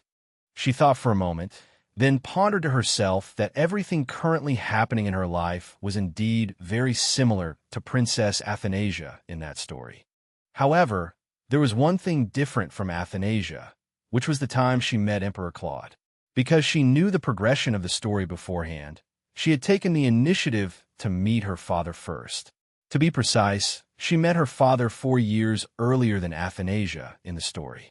This was neither too short nor too long of time, but why did it cause her father to change so much? Could it be that her father's acceptance of her as his child went against the original purpose for which he used dark magic? Only for that reason would the effect of dark magic be reduced. Or was it because she was too cute when she was small, which swayed the dark magic to accept sparing her life or something? These thoughts kept running continuously in Athanasia's head, making her more and more tired and depressed. She really felt extremely exhausted from such things. And of course, Lucas was also able to see her dejected state. He sighed and said, "Your dreams are actually very interesting. They make me feel very excited to witness them. But many people have told me that some magicians have the ability to prophesy through their dreams, so it's possible that dream of yours will come true. As for your father's issue, it's really hard to explain all at once, because he didn't just use a single type of dark magic, but also another type of magic. When I studied all the types of magic your father used, I discovered a connection between the different magics. In other words, he used one magic to kill his emotions and another magic to erase his own memories. But one thing that makes me very curious is that the power of dark magic is originally immense, and using it alone would have been enough to do everything. Why did your father choose to use so many types of magic like that? Perhaps there was someone he truly wanted to forget. And of course, kid, I also know who that person is. Now seeing your attitude like this, I guess you already know very well who that person is, right?" Hearing this statement from Lucas, Athanasia also knew very well in her heart who the person he wanted to mention here was. If she guessed correctly, that person was none other than her mother, because as far as she knew, her father originally loved her mother very much. All the dreams she had ever dreamed about her mother originated from Claude's memories, so she could be absolutely certain about this. At first, however, she wasn't that certain. She had always assumed they were just other aspects of her father that she had never known. Yet, the longer she interacted with her father, the more she shockingly realized how much her father had loved her mother. Thinking about the scene where her father had to endure so much that he wanted to erase all his memories and burn away the emotions flowing inside him, Athanasia really couldn't imagine it. Thinking of such painful things, she just wanted to cry endlessly. She felt extremely heartbroken for her father. Lucas, seeing Athanasia crying so bitterly at this moment, really didn't know how to comfort her. He could only quietly walk over to Athanasia's side and say, "Stop crying like that. It looks so unsightly. Don't worry, since I've said so, your father's health will be fine. Don't worry too much." Hearing Lucas say this, Athanasia suddenly froze for a moment. "Wait, what are you talking about? What do you mean by that? Is there something wrong with my father's health right now? Why did you suddenly say that to me?" Receiving this response from Athanasia, Lucas also froze instantly. He didn't expect that one day he would fall into such an awkward situation. Lucas opened his eyes wide, looking at Athanasia and asking back, "Wait, weren't you crying because you were worried about your father's health? I thought you were extremely worried about him." "No, I wasn't crying about that. But didn't you tell me this yourself? You said as long as I stay by my father's side, he would be fine, which is why I've been visiting him so often lately, hoping that my father's condition would improve slightly. But why are you saying that now? How's my father's health actually doing now, Lucas?" Before this storm-like wrath of Athanasia, Lucas replied with difficulty, "Well, it can be said that the emperor's health right now is not very stable. Whenever his body can't take it, he might faint and never recover to how he was before. Although saying it like this doesn't make it sound extremely dangerous. This situation is indeed very critical. I cannot know for sure when it will happen to your father." Hearing all the words Lucas said, Athanasia was truly shocked. She kept blaming Lucas. "Why didn't you tell me this sooner? And here I even invited father to go boating on the lake. It was truly so dangerous. What do you mean by that, Lucas? Then when will my father's condition stabilize?" Athanasia screamed in panic. "I'm not sure about this either," Lucas replied. "Perhaps in the future, if Claude's mood improves, his health might get better. If not, I do not even dare to think of the consequences." Athanasia was completely devastated at this moment. She could not believe what she was hearing. It turned out that only now did she realize one thing. The reason she was still fine after so many outbursts of magic was thanks to her father. Thanks to Claude, Athanasia had lived in peace until today. Yet, with her own indifference, she had not paid any attention to this and had taken it for granted. She could not even recognize her father's unstable condition despite being by his side for so long. What a thoughtless daughter she was. Athanasia now felt extremely regretful. She knew that her father ending up like this today was entirely her own fault. If she had not interacted with Blackie for so long that day, surely such unfortunate things would not have happened. Weeping in agony, she looked at Lucas and continued, "Then is there any way to save my father now? I cannot just stand by and let my father pass away like this without doing anything." Lucas thought for a moment and replied, "Actually, this all stems from the fact that the magic flowing within you is too strong. Therefore, if you cannot control it, it can explode at any moment. It is not only dangerous for you, but also for everyone around you. So, we need to start by controlling the magic flowing inside you. Only then can we hope to improve the current situation. The only clue we have now is your magic, so we must start from there to investigate what caused your father's condition to become so severe. Do you understand?" Hearing that her father's health could improve if a real method was found, Athanasia was overjoyed. It felt as if a surge of life-giving electricity coursed through her body. In any case, they had found a direction. The only thing left for her and Lucas now was to make sure they followed the path they had just found. At the same time, Jeanette was also extremely anxious inside the Alpheus mansion. The main reason for her anxiety was that she felt as though people did not care about her as much as she had thought. She kept feeling like she was a redundant person. Up until now, she had always thought she would marry Ijgil in the future. But just yesterday, Ijgil had told her that he liked the princess more, and that he only viewed her as a close younger sister. Truthfully, up until now, she had always hoped that one day Uncle Alpheus would publicly reveal her true identity to everyone. When that happened, she could openly and rightfully marry Ijgil without having to fear anything anymore. Because, simply put, a prince would always marry a princess. But then Jeanette comforted herself, thinking that she was not a princess like the ones in fairy tales. And if a fairy tale princess did exist, then that person would have to be Athanasia, not her. Therefore, she did not need to hope for too many good things. But then, she also questioned herself. Who was she, and what was her purpose in this life? If I put in more effort and try harder in the future, will people love me more? These thoughts kept racing through Jeanette's head, making it impossible for her to fall asleep, and so she decided to do something to make herself feel more comfortable. She decided to get up and use magic to go outside. She knew for sure that if she were caught, she would definitely be punished, but she would rather accept the punishment than live in such a suffocating environment anymore. Suddenly, just as she was about to step out into the hallway for a walk, a familiar figure suddenly appeared in front of her room, giving her a start. Looking a bit closer, she realized that the person standing in front of her room door was actually Anastasius. What on earth was he doing here so late at night? Jeanette decided to step outside to see what was going on. It turned out he simply could not sleep, so he had come out to gaze at the moon with no other intentions. However, Anastasius was a very observant person. Sensing that Jeanette was still awake, which meant she had something on her mind or something difficult to say, he gently whispered to her, "Jeanette, you are still awake at this hour. Surely you must have something bothering you. If you trust me, please tell me. I will offer you advice if I can, and of course, I will keep it a secret, so please rest assured." Actually, Jeanette had opened up to Anastasius once before, but in the end, it had led nowhere. This made Jeanette doubt Anastasius's offer this time, wondering if she confided in him now. The result would be the same as last time. Although she was a bit hesitant, she decided to give both herself and Anastasius a chance.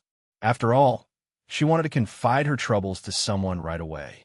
After telling Anastasius everything that was bothering her, Jeanette paused for a moment and continued, "Anastasius, do you think I seem to be too optimistic about everything?" Upon hearing this question, Anastasius could not answer right away. He fell silent for a moment before replying, "Actually, I am not very sure about this either. It is just that things like family and unconditional love are extremely difficult subject for me to discuss." Going back a bit to Anastasius's childhood to understand why, every time the topic of family arose, he seemed to turn into a completely different person. This stemmed from his mother. Since childhood, his mother had always placed a huge responsibility on him, insisting that he must become the emperor, must be the one to rule this Obelia kingdom. But then one day, his father brought home another child and declared that child to be the future emperor. This made his mother lose her composure.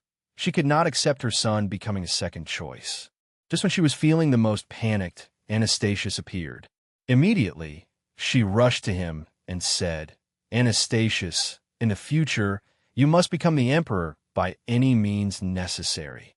Only when you become the emperor will our lives become easier. Do you understand?" But in the end, he still could not achieve that. The throne fell into the hands of Emperor Claude, as it is now. Therefore, to him, things like family affection or blood relations had absolutely no meaning. In his view, it felt more like a transaction or a trade rather than the affection of relatives in the same family. However, when confiding in Jeanette, he did not speak as bluntly as he had during their previous conversation. It was unclear if there was any hidden motive, but this time he chose a more tactful way of speaking. He looked at Jeanette, smiled gently, and replied, "It is fine, young lady. I believe you can do it. After all, blood is thicker than water, and surely you will win the affection of the relatives you have always loved. So, please do your best." Jeanette did not understand why Anastasius spoke like that this time. In the past, he had always had a very harsh attitude regarding this matter. Why had he changed so quickly now? Jeanette wondered and thought, what kind of past did Anastasius have to go through to become such a person? She looked at Anastasius for a long time, then excitedly continued, "Anastasius, you always listen to what I confide. Actually, these things have nothing to do with you, but you still always listen without complaining at all. This truly touches me deeply. So now let us swap. If you have anything to share, please tell me. I will definitely listen to you, even if it is just the smallest thing. So please confide in me whenever you feel troubled, Anastasius." This proposal from Jeanette caught Anastasius slightly off guard. He did not expect that one day Jeanette would take the initiative to say such things to him. But in any case, he felt very happy because someone had finally appeared who would listen to his worries without getting bored. All right, it is very late now. Jeanette and Anastasius had to part ways here. Both needed to return to their rooms to rest to have energy for tomorrow. The next morning quickly arrived. As usual, Athanasia frequently held small tea parties with her father to make Claude feel happier. And of course, this morning's tea party went on as usual. However, it seemed Athanasia had chosen an unsuitable sitting location this morning. After only a short while, the sun glared directly into her eyes, making it impossible for her to continue drinking tea. It would not do to continue like this, so Athanasia immediately moved to another place that was more convenient for drinking tea. Of course, Claude agreed to this. However, while they were moving the tea table inside, a teapot was accidentally dropped. It seemed like we would hear it crash and shatter. Satisfyingly, but somehow due to some force it did not break. Instead, it landed safely in Claude's hands, leaving Athanasia in a panic. It turned out Claude had instinctively reached out to catch the teapot without a second thought. He simply thought it was convenient to catch it, and that if he got a minor burn, he could just heal it with magic. But Athanasia knew best how weak her father's health was. It was best not to let her father get hurt at all, otherwise, the consequences would be unpredictable. Athanasia quickly had someone call Lucas. Only Lucas would know what to do next. Jeanette never expected that Claude would reach out to catch such a hot teapot, just because he did not want her favorite teapot to break. When Lucas heard this news, he also rushed over. However, aside from Claude's burning red wound, there was another thing that caught his attention: the presence of Jeanette. He did not think that even now, Jeanette could still appear here. Moreover, she had even appeared next to Princess Athanasia and Emperor Claude. It was truly unexpected. After Lucas finished treating Emperor Claude, Jeanette was also quickly escorted out to go home first. On her way back, she felt completely empty inside. Therefore, as soon as she returned home, she immediately went to Anastasius to confide in him. After hearing Jeanette's story of today, Anastasia sighed and said, You must be very sad, right? I guess you felt very sad and disappointed. After all, you also felt extremely worried about the emperor. However, you could not stay. Those are the imperial rules, and you cannot change them. Jeanette, with sad eyes, replied, "Actually, I am fine. It is just that I feel a little worried about the emperor's condition. After all, that teapot was still very hot. If it fell on his hands, he would definitely get severely burned. I wonder if the emperor is feeling any better now. Besides, his majesty and the princess do not know my identity, so they cannot be blamed for being indifferent to me. Those who do not know are not at fault. Does what I say make sense, Anastasius? Actually, I still have a question. After all, you're their flesh and blood, right? Why don't you tell them the truth? Perhaps once they know, their attitude toward you might improve. Don't you think what I said is right, Jeanette?"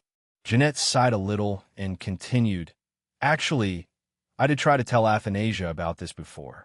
But at that time, perhaps because the princess was too panicked, she ran away. I have no way of knowing whether the princess would accept me or not." Anastasius, hearing this, understood the issue immediately. He turned his face away and thought to himself, perhaps Princess Athanasia only befriended Jeanette to establish broad connections in noble circles, with no other intentions toward her. Perhaps she had even told Claude this truth before Jeanette could make it public. Knowing who Jeanette was all along, Princess Athanasia still tried her best to curry favor with her. The purpose of doing so was to ensure Jeanette would not hold a grudge against the two of them in the future, so she could never become an obstacle blocking Princess Athanasia's path to the throne. It is indeed a perfect plan, like father, like daughter, both equally insidious and cunning. But as for Jeanette, she did not think that far. In fact, from the very beginning, she had no intention of competing for the throne with Princess Athanasia. She simply liked Princess Athanasia very much, which was why she spent so much time with her, with no other motive. Jeanette looked at Anastasius with sparkling eyes and continued, "Actually, you told me before that whether it is me or Athanasia, we both have an equal chance to compete for the throne. But after thinking about it for a while, I do not feel that way. I fall short of Athanasia in many ways. I am far less intelligent than she is. Furthermore, Athanasia can use magic while I cannot. Just from these few points, one can already see who is more worthy of the throne." Hearing these words full of self-doubt from Jeanette, Anastasius felt extremely annoyed. What reason could possibly make Jeanette feel inferior before a piece of trash like Princess Athanasia? This was utterly ridiculous. He looked at Jeanette with an affectionate gaze and continued, "Actually, to sit on that throne, it does not just require intellect. Beyond that, one must also have a warm heart. I think you can do this, young lady. Are you not a sweet, gentle girl who always cares for everyone? I am certain that if you take the throne, all the commoners will celebrate for you, for they need a leader with a generous heart like yours." Hearing these encouraging words from Anastasius, Jeanette felt extremely shy. Never before had anyone praised her this much. But thanks to Anastasius's compliments, Jeanette became much more confident.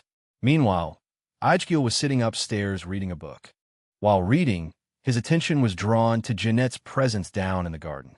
Observing carefully, he realized that this strange guest of his father had been interacting with Jeanette quite a lot recently, and they were very close. He surely must have some hidden motive. After the morning conversation with Anastasius in the garden, Jeanette had to quickly return to her room to pack her things and prepare for her visit to the palace this morning. Today, she had a very special appointment with Athanasia, so she had to set off right on time to avoid being late. When she was about to board the carriage to go to the palace, Jeanette ran into Anastasius at the gate. Seeing an unfamiliar bracelet on Jeanette's wrist, Anastasius asked, "Was this red bracelet of yours just bought? Why do I rarely see you wear it?" Hearing this question from Anastasius, Jeanette was slightly startled. She replied, "Actually, this is the bracelet Princess Athanasia gave me on the day we met on the street. However, I only wear it when I go to the palace to meet the princess. Otherwise, I usually keep it in the closet as a keepsake." At first, Anastasius acted normally towards Jeanette's bracelet, but after thinking for a while, he realized something. If Jeanette could reveal her identity through this bracelet, That would be wonderful.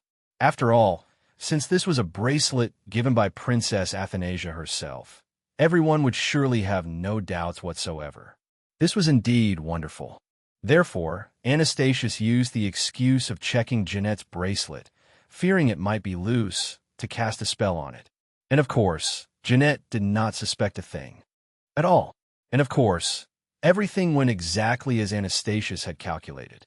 Before long, after Jeanette left the Alpheus mansion for Claude's palace, she immediately returned and ran to Anastasius's room, banging on the door and shouting, "Anastasius, something terrible has happened to His Majesty.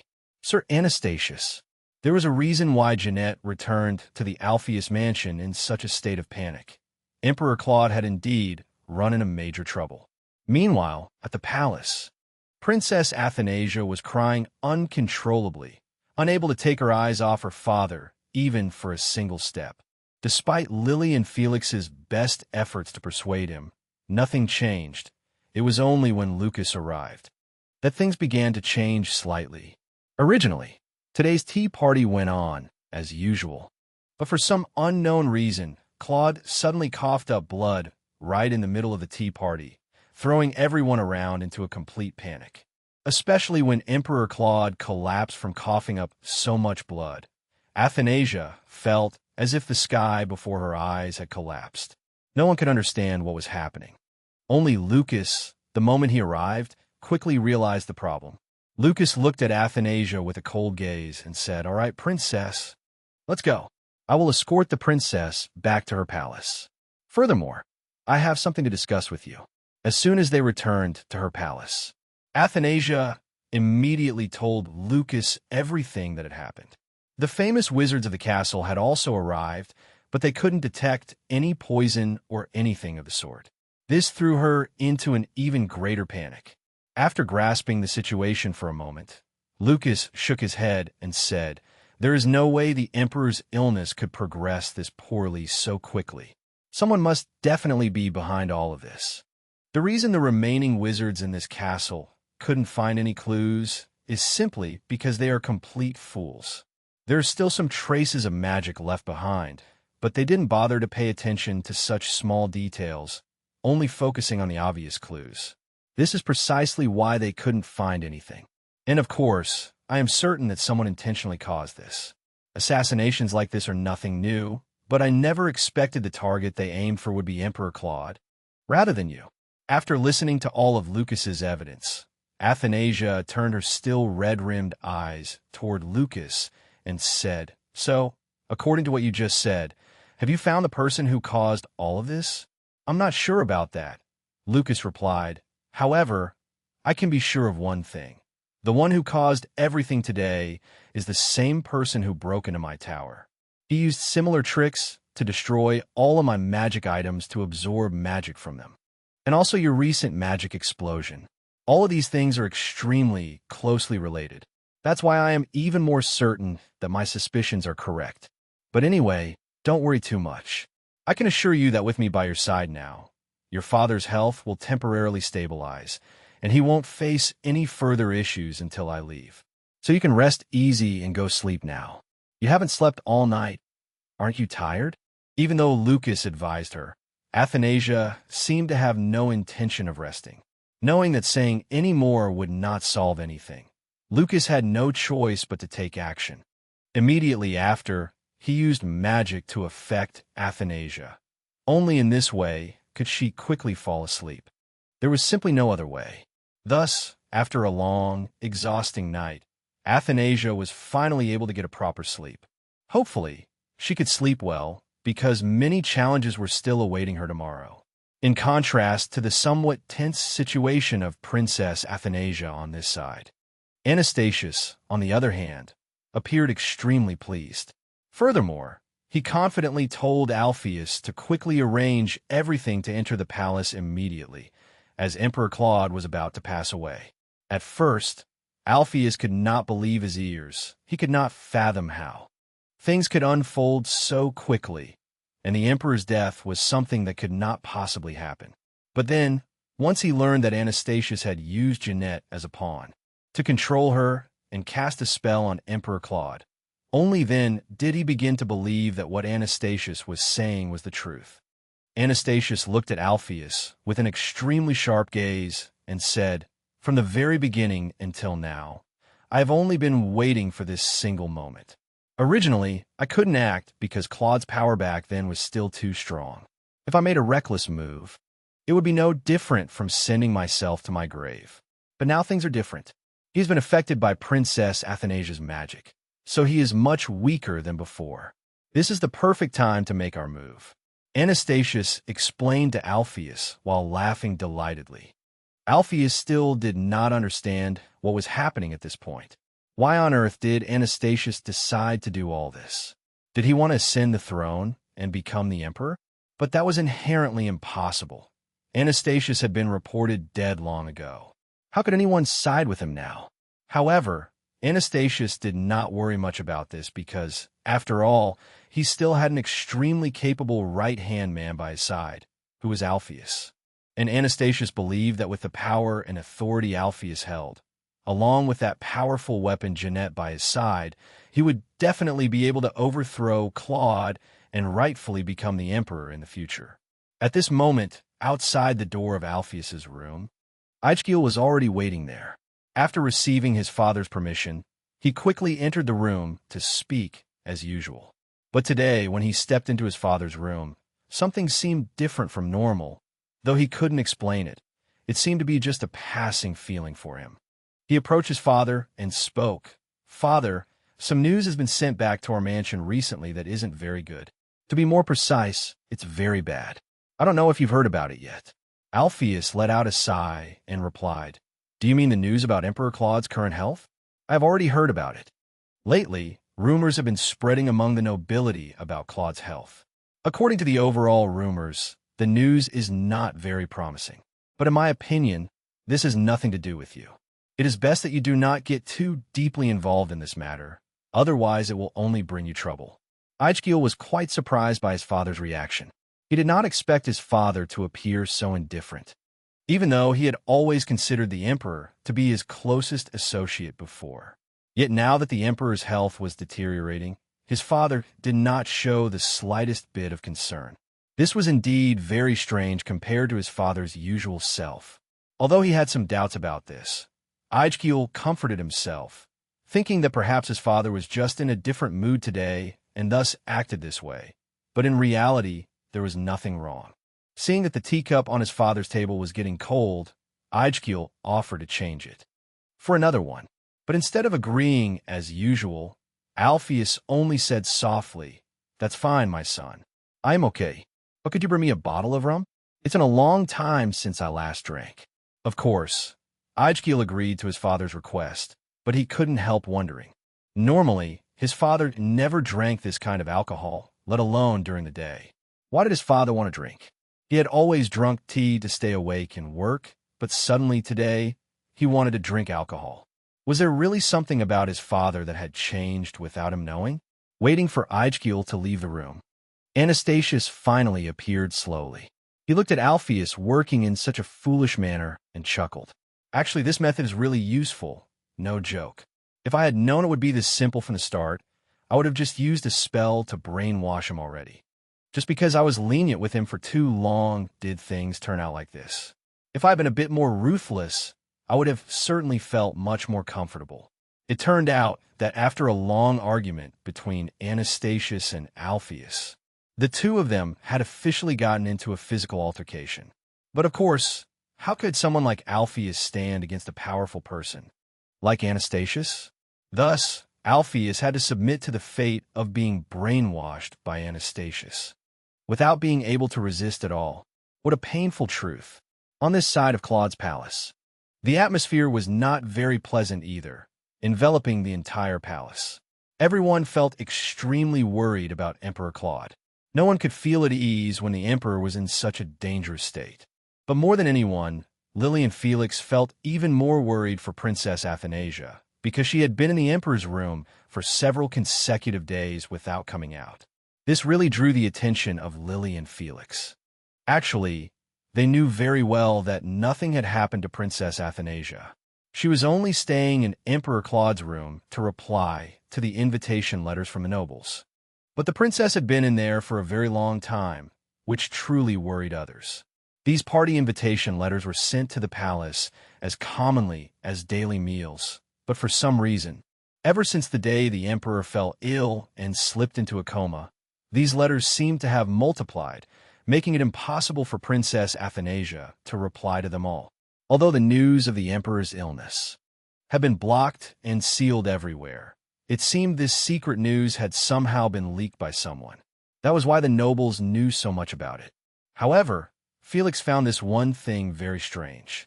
This was not the first time the emperor had been in such a situation, but in the past, the news was always kept completely sealed with no gap to leak out. Yet this time, how could the news leak outside? There must definitely be a spy. Princess Athanasia had now replied to about half of the letters sent. Mostly, she would refuse all of these invitations. And there was one thing she herself found strange. In addition to inviting her to parties, these letters also asked about Emperor Claude's health. It seemed this secret news had indeed leaked out, which was why so many people wrote letters asking about the emperor's health. But if one were to put themselves in the shoes of the commoners in the Obelia kingdom, of course everyone would be worried when the ruler of the nation they lived in fell into such a coma. That meant no one could lead the kingdom. During the days Emperor Claude lay on his sickbed. Naturally, anyone thinking of this would be worried. Now, what was more important than anything else was finding someone who could temporarily replace Emperor Claude. And of course, that person was none other than Athanasia. When she received this suggestion from Felix and Lily, she actually didn't want to accept this reality very much. But if she did not become the queen to rule this kingdom, no one else could do it. In a state of extreme fear, Athanasia told all of this to Lucas. Once Lucas understood the situation, of course, how could he not support Athanasia? To him, other than Athanasia, no one else was worthy of sitting on that throne. In a very warm voice, Lucas gently encouraged Athanasia. I believe you could do all of this. You were born to be a queen, and now your time has come. I believe that with your intelligence and cleverness, you can become the queen that this entire Obelia kingdom needs. And of course, you can help your father share the work of this kingdom while he is in a coma. But I'm also not sure if your father will ever wake up. While Athanasia was feeling extremely busy with the work at the palace, Jeanette was unusually free. Normally, when she had free time like this, she would look for Ijkiel to go out together. But lately, her brother was very busy with family work and didn't have as much free time as before, so she had to play by herself. She originally had only one friend, Athanasia. But without even asking, she knew how busy Princess Athanasia was lately. Even without considering the task of caring for Emperor Claude's health, Princess Athanasia was already very busy normally. Now with these events happening on top of it, without asking, one could tell that Princess Athanasia had no time to rest, let alone go out to play with her like before. Actually, Jeanette also missed Princess Athanasia and Emperor Claude very much. She really wanted to write a letter to ask about both of their health, but if she wrote to Princess Athanasia, the princess would only be able to reply to her, while she would never know how Emperor Claude's health really was in the end. It was truly a headache. The only person Jeanette could think of at this moment was that Uncle Anastasius, but after some thought, she decided not to look for him anymore.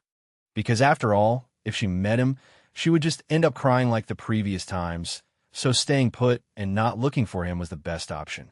But after recalling what that uncle had told her, a series of questions arose in Jeanette's mind.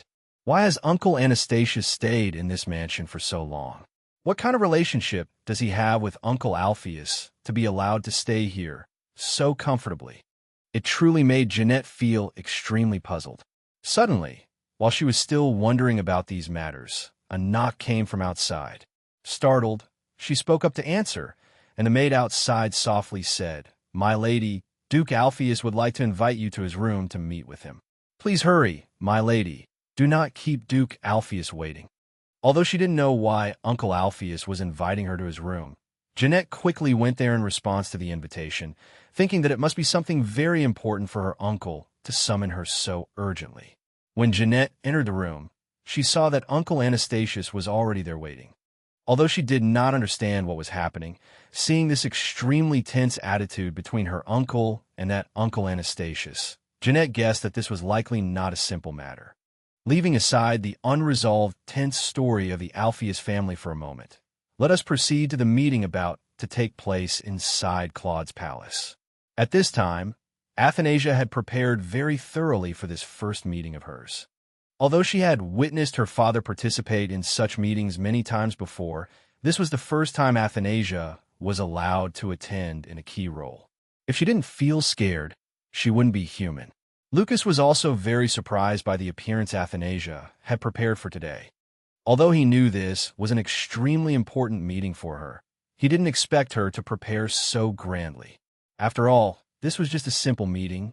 Why prepare so grandly? After a long preparation, Athanasia finally had to appear in the role of the queen. When she entered the room where everyone was already seated, her heart felt as if it wanted to jump out of her chest. But she told herself to remain calm. She absolutely had to do this job to help her father for a short time. Otherwise, everything could end up in a complete mess. Athanasia, although extremely trembling, calmed herself down and spoke in a solemn, loud voice. The reason I had to convene this urgent meeting is that I have a matter to consult you on immediately. Otherwise, it will affect the development of this kingdom. Specifically, as you all know, His Majesty the Emperor has had to shoulder many responsibilities. It must be said that they are extremely heavy, and there are many challenges to overcome. Now, the Emperor's health is no longer as stable as before, so he needs to rest. Because his spirit and health have deteriorated significantly, he can no longer handle as much work as before. Therefore, in accordance with imperial law, I will temporarily share this burden with the Emperor so that he can recover in peace. Thus, I have summoned everyone here to propose that you agree to my temporary administration of this Obelia kingdom. However, just when it seemed everything would proceed smoothly, suddenly, someone in the crowd spoke up and said loudly, "I am deeply sorry, Princess, but recently I have heard some extremely bizarre rumors about the Emperor. Could those reports be considered accurate, Princess?" The person who just stood up to ask Athanasia this question was no stranger. He was notorious for being extremely pleasant to Emperor Claude to his face, but secretly opposing him behind his back. Therefore, it was not very surprising that he dared to stand up at the meeting today to question Princess Athanasia like this. However, now was not the time for Athanasia to act weak like a child. Her task now was to show extreme strength of character to oppose men like this, and to protect her father as well. With an extremely cold attitude and a solemn expression, she said to the man who had just questioned her, "Excuse me, I have not asked for your opinion yet. Please sit down." Athanasia's severity truly made the man who had just stabbed her in the back turn pale. No matter what, he never expected that a mere child whose eyes had barely opened to the world could speak with such gravity. Athanasia's authority truly terrified him, and so, despite his reluctance, he had to sign the agreement allowing Athanasia to govern this Obelia empire for a period of time. Just when it seemed everything could end there, a hand was raised again. It was Alpheus. He gently spoke, "Your Highness, may I ask the reason why the Emperor did not attend today?" His Majesty originally did not need to call such a troublesome meeting. He only had to issue an order, and we would immediately obey. So, is what happened to the Emperor truly as everyone has been gesturing? Please clarify, Princess, so that everyone can understand. What is happening to the Emperor as well as this Obelia kingdom? Is it true, as everyone is whispering, that Emperor Claude has actually lost his mind? Athanasia was indeed a bit surprised by this question from Alpheus. It wasn't the challenging nature of the question that surprised her, because she knew that if it wasn't Alpheus, someone else would have asked her similar things. What truly surprised her was the person asking. She could not believe the one questioning her was Alpheus. Although his personality was sometimes a bit unusual, ultimately, he was still a loyal supporter of Emperor Claude. Why would he raise such challenging questions to Athanasia today? Although she felt extremely shocked by the person before her, Athanasia understood one thing. This is life, and no one is gentle with anyone. Thus, though she was shocked, Athanasia chose to remain calm to answer Alpheus's question as thoroughly as possible. She could not allow her father's secret to be exposed. Athanasia did her best to compose herself, then replied, "As you know very well, His Majesty originally does not like such complicated procedures. Additionally, since His Majesty's health is currently not very stable, I fear that appearing before so many people is unnecessary. Therefore, I have taken the initiative to organize a meeting to summon all the elders to gauge their opinions, and I believe we should not discuss this matter any further.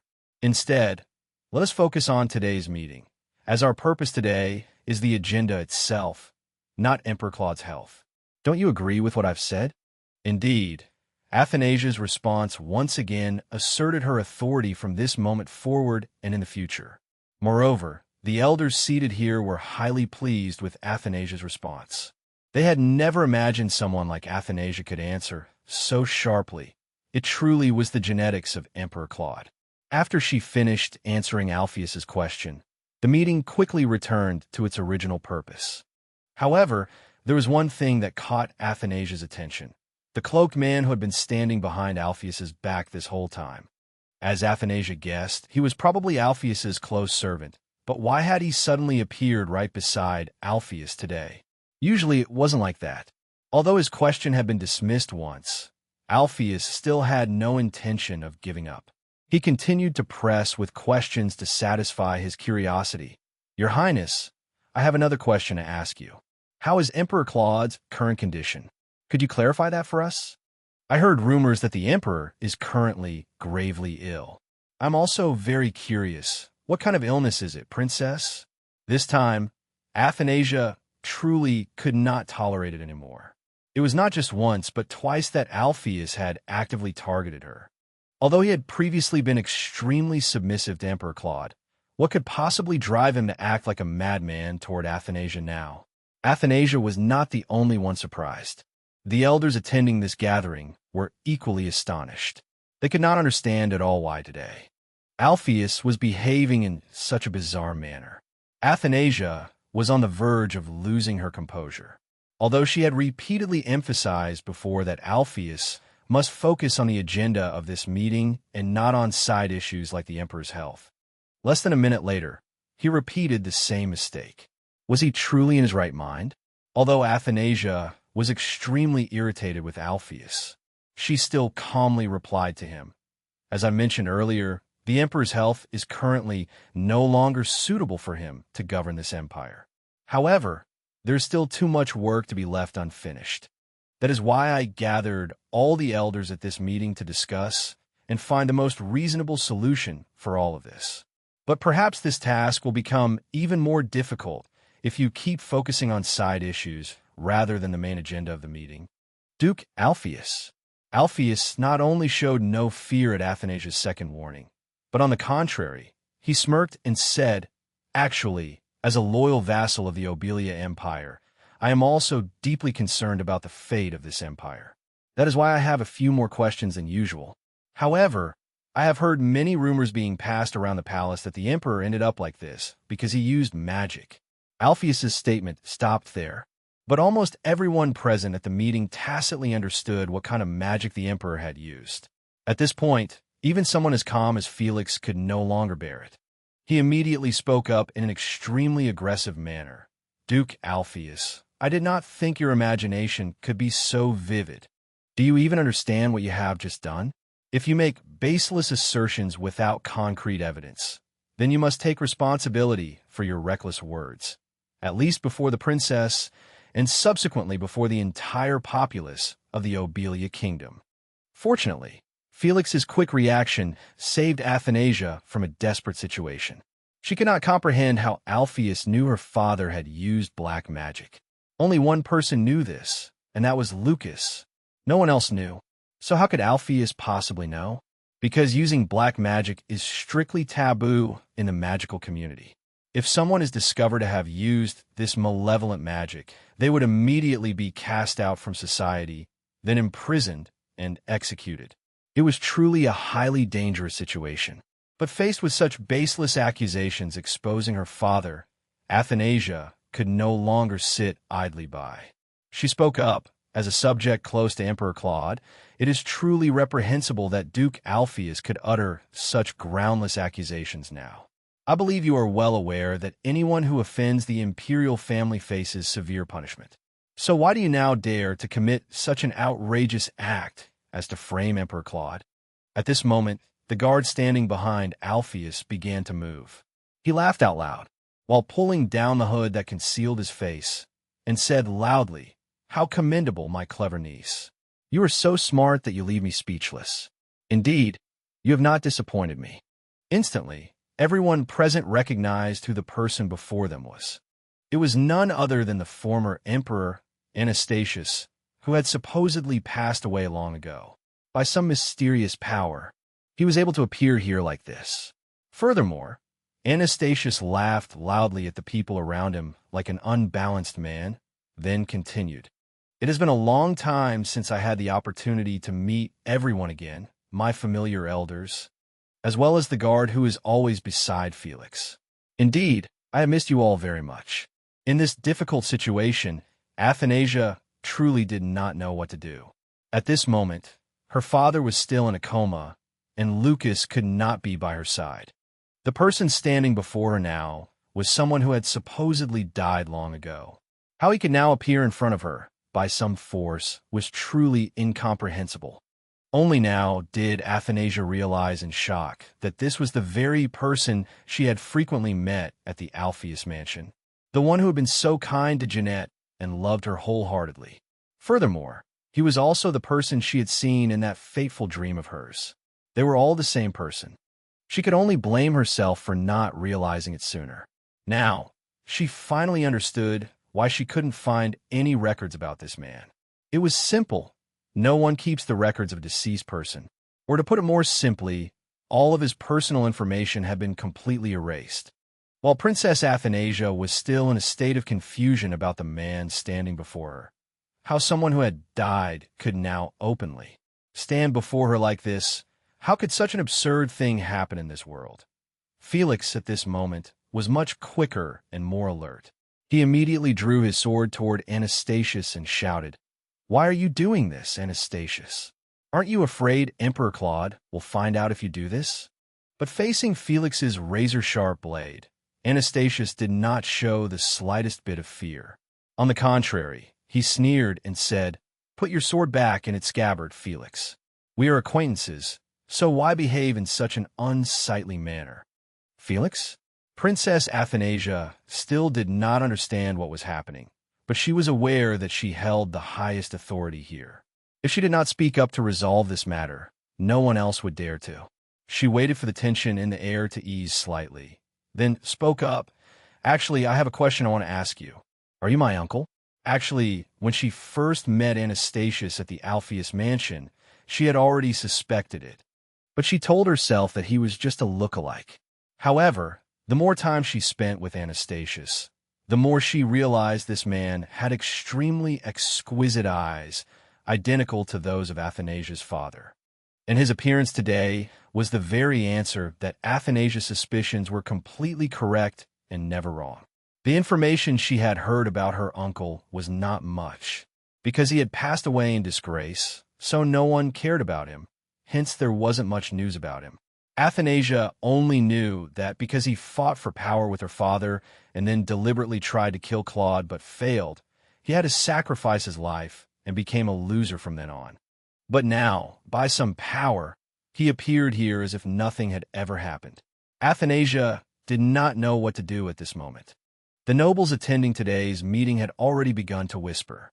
If Athanasia did not resolve this quickly, more trouble would arise. Therefore, she had to settle this decisively. Athanasia stared at Anastasius for a long time, then spoke. "May I ask you something, uncle? Why did you decide to return to this palace?" Then, although she asked the question, Athanasia already knew the answer. He was definitely aiming for her father's throne. He returned to expose her father's past use of black magic, because he knew better than anyone that anyone who used black magic would face a very unpleasant outcome. They would be deposed, even if they were the emperor. And naturally, if Claude was deposed, who else but him would replace him? Athanasia could vaguely guess these things. Considering the time when her father fell ill, he might have planned this in advance. In other words, perhaps he was the one who cursed her father, turning her father into this state. Although Anastasius had anticipated that Athanasia was very intelligent, he never expected she could grasp the situation so quickly. Although slightly perturbed, Anastasius still calmly replied, "Actually, when I heard the rumors, I was truly very worried about your father. Something urged me to return to the palace to handle all of this. Therefore, I decided to return to the palace to devote myself to this empire." Athanasia knew that his words were actually just lies, but she could not expose him at all, because more than anyone, she could sense that he was also a user of black magic. However, if she exposed all of this for everyone to hear, how would Athanasia's dear friend live her days ahead? Because Jeanette was the child created from his own black magic. If Athanasia risked speaking out, she didn't know what would happen to Lady Jeanette. Therefore, above all, she could not expose him right now. Even if Athanasia did not want to expose Anastasius, Anastasius wanted to expose Princess Athanasia and Emperor Claude. Athanasia is originally a magician, yet she cannot control her own magic. Isn't that very strange, Princess Athanasia? I think there's a reason why your magic is always overflowing like that. Have you ever considered that you might also be a child created from your father's own black magic, Princess?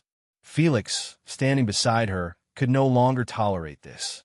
He suddenly shouted, "Anastasius, you have gone too far.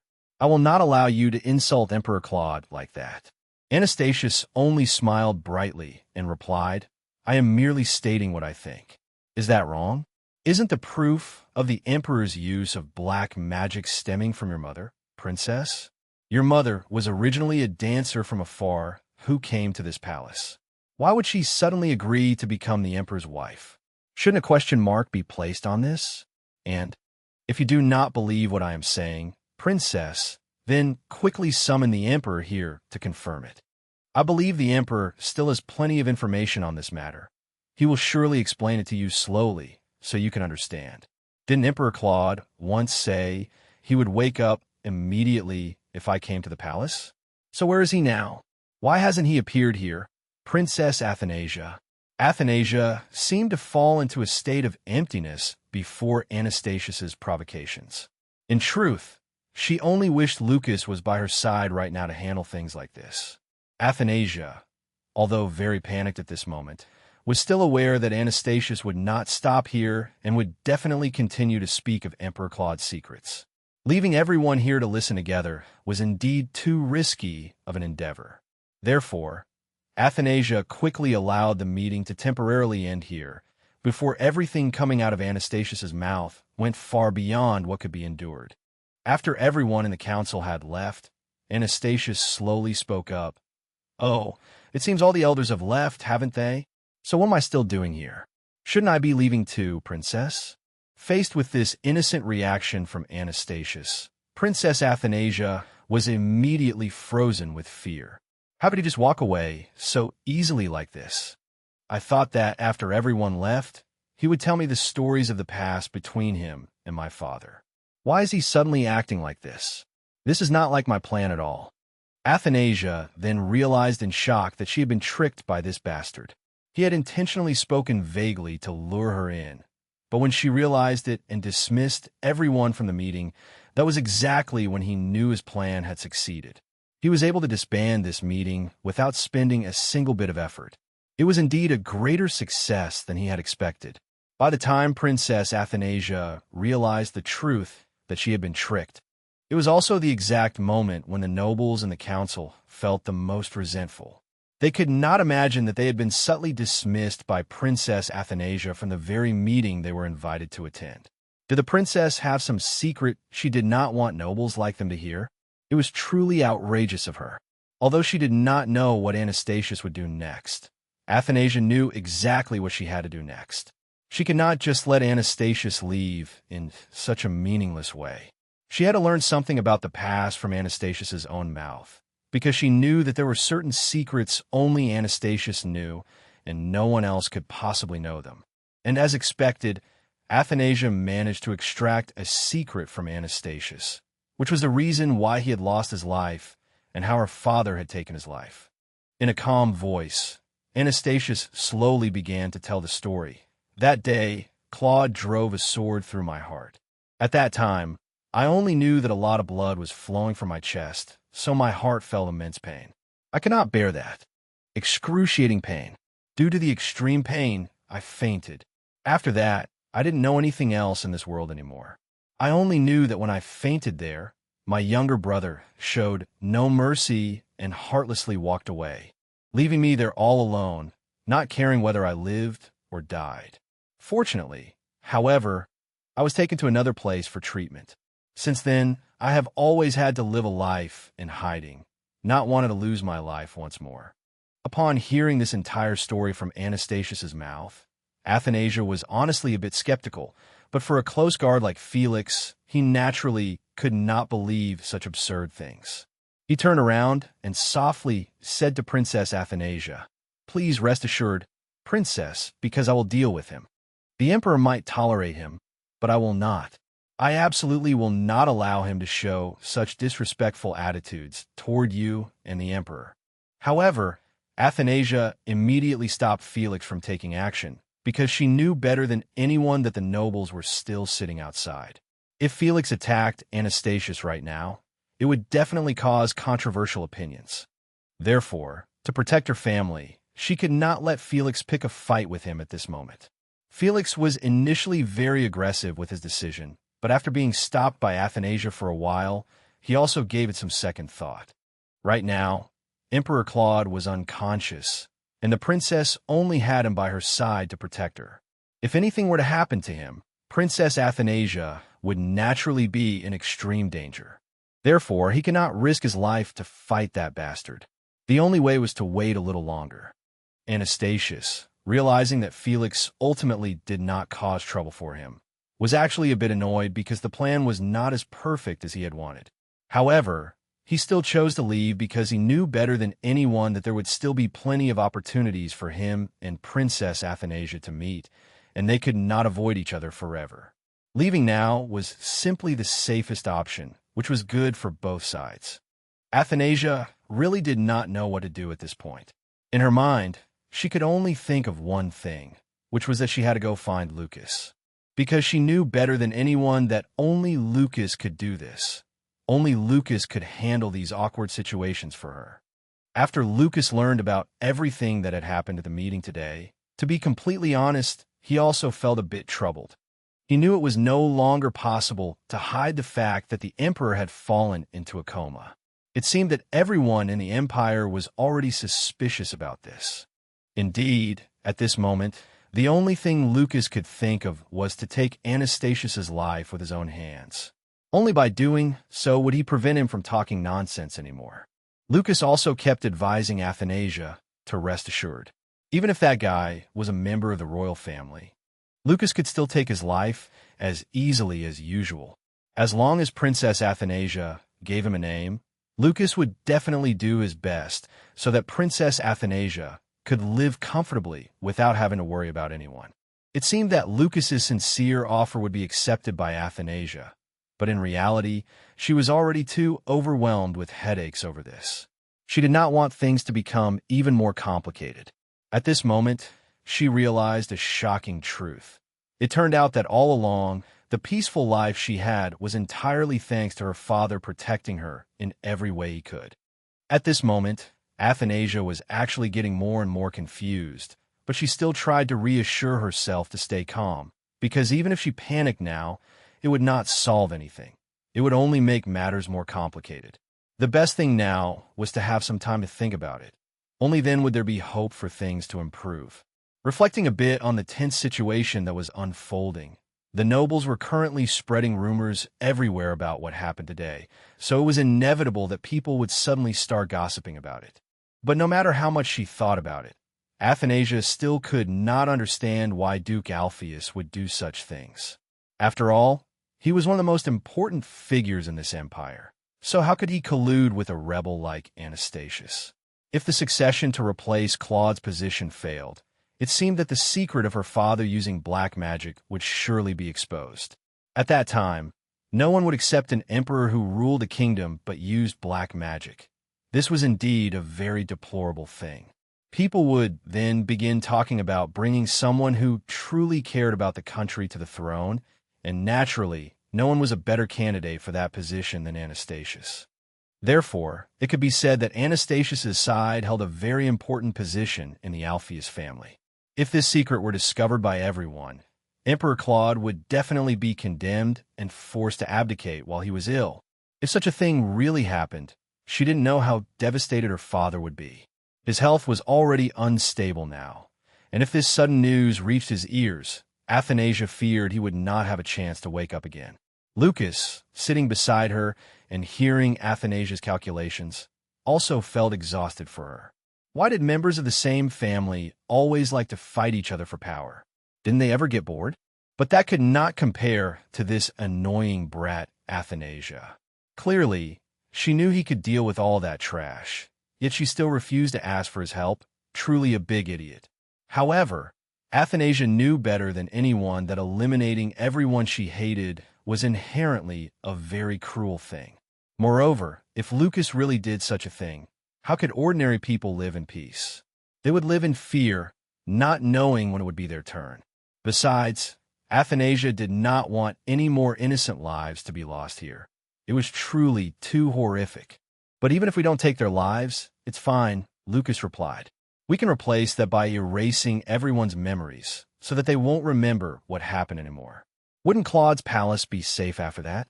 Although many options were proposed, Athanasia still decided not to choose any of Lucas's methods, because in reality, she did not want to use any more magic in this fight. It was already troublesome enough, and there was no need to use more. In the end, Athanasia now fully understood her father's heart. Before, she had always wondered why her father hated the nobles so much. But now she knew. Those who only knew how to smile and flatter to one's face, but then went behind one's back to slander and spread Claude's secrets, which were never meant to be known, to everyone, it was truly impossible not to hate them. Suddenly, Athanasia remembered Jeanette. Speaking of her, it had been a long time since that tea party that Athanasia had not seen Jeanette. She wondered if Jeanette's health was all right lately. Right when Athanasia had just mentioned Jeanette, Lucas immediately chimed in. I see you seemed very close to that young lady in the past. But I wonder about one thing, which is, how could you be around that young lady for so long without noticing anything suspicious? In truth, Athanasia had also wanted to talk to Lucas about this before, that she knew Jeanette was the child of that Anastasius. But after careful consideration, she still decided to keep it a secret, because she did not want to lose this beautiful friendship. Moreover, Jeanette was nominally a good sister to Athanasia, so how could Jeanette deceive her? While Athanasia and Lucas were discussing Jeanette on this side, Jeanette, in her room, was falling into a state of extreme panic. She was so shocked that she did not know what to do and just sat silently in the corner of the room like a statue, completely oblivious to everything else. At this time, her uncle Alpheus came over to ask about her current condition and also apologized to her for deceiving her all these years about her biological father being that Anastasius, not Emperor Claude. Therefore, on paper, she did not have any blood relation to anyone in the royal family at all. At the moment she discovered this shocking truth, the bracelet Athanasia had given her the other day also snapped. Was this a message from the universe sent to her? Should she end her relationship with Princess Athanasia here? It was truly unacceptable. Jeanette was currently feeling extremely sad. The person who had spent all this time talking and confiding in her turned out to be her biological father. That was why he had always been so warm toward Jeanette. After all, she was his biological daughter, so how could he not treat her well? Knowing that the truth is always so harsh, Jeanette still could not accept that the family she had always been proud of did not actually include her name. Returning for a moment to Felix's room in the palace. After returning from today's meeting, he felt extremely tired. But before he could lie down, there was a call from maid. The maid entered his room under the pretext of bringing tea to Felix. But Felix was naturally a very clever man. He never drank tea at this hour. There was definitely some secret that this maid wanted to bring to him. And just as Felix predicted, inside the maid's tea tray was a secret letter that someone wanted to send to Felix. And that person was none other than Aijgil, the only biological son of Duke Alpheus. He wanted to have a chance to meet Felix privately, wondering what was going on. Following the appointment in the letter sent to Felix, he quickly went to the location mentioned in the invitation. Although he did not know for sure what was going on, if Aijgil had sent him a letter like this, he must have something to say. Felix also immediately went to see what it was. As soon as he arrived, he saw Aijgil standing there waiting for him. The young Master Aijgil was dressed discreetly, probably not wanting anyone to detect his presence here. The two greeted each other as usual and then got straight to the main point of the story, which was also the reason why Aijgil wanted to meet Felix. In a slightly timid voice, Aijgil spoke up. "How has the princess been lately? Is she all right with everything constantly piling up on her like this?" Felix shrugged and replied, "As for that, I think you should ask the princess directly, because right now, whether the princess is doing well, only the princess herself knows."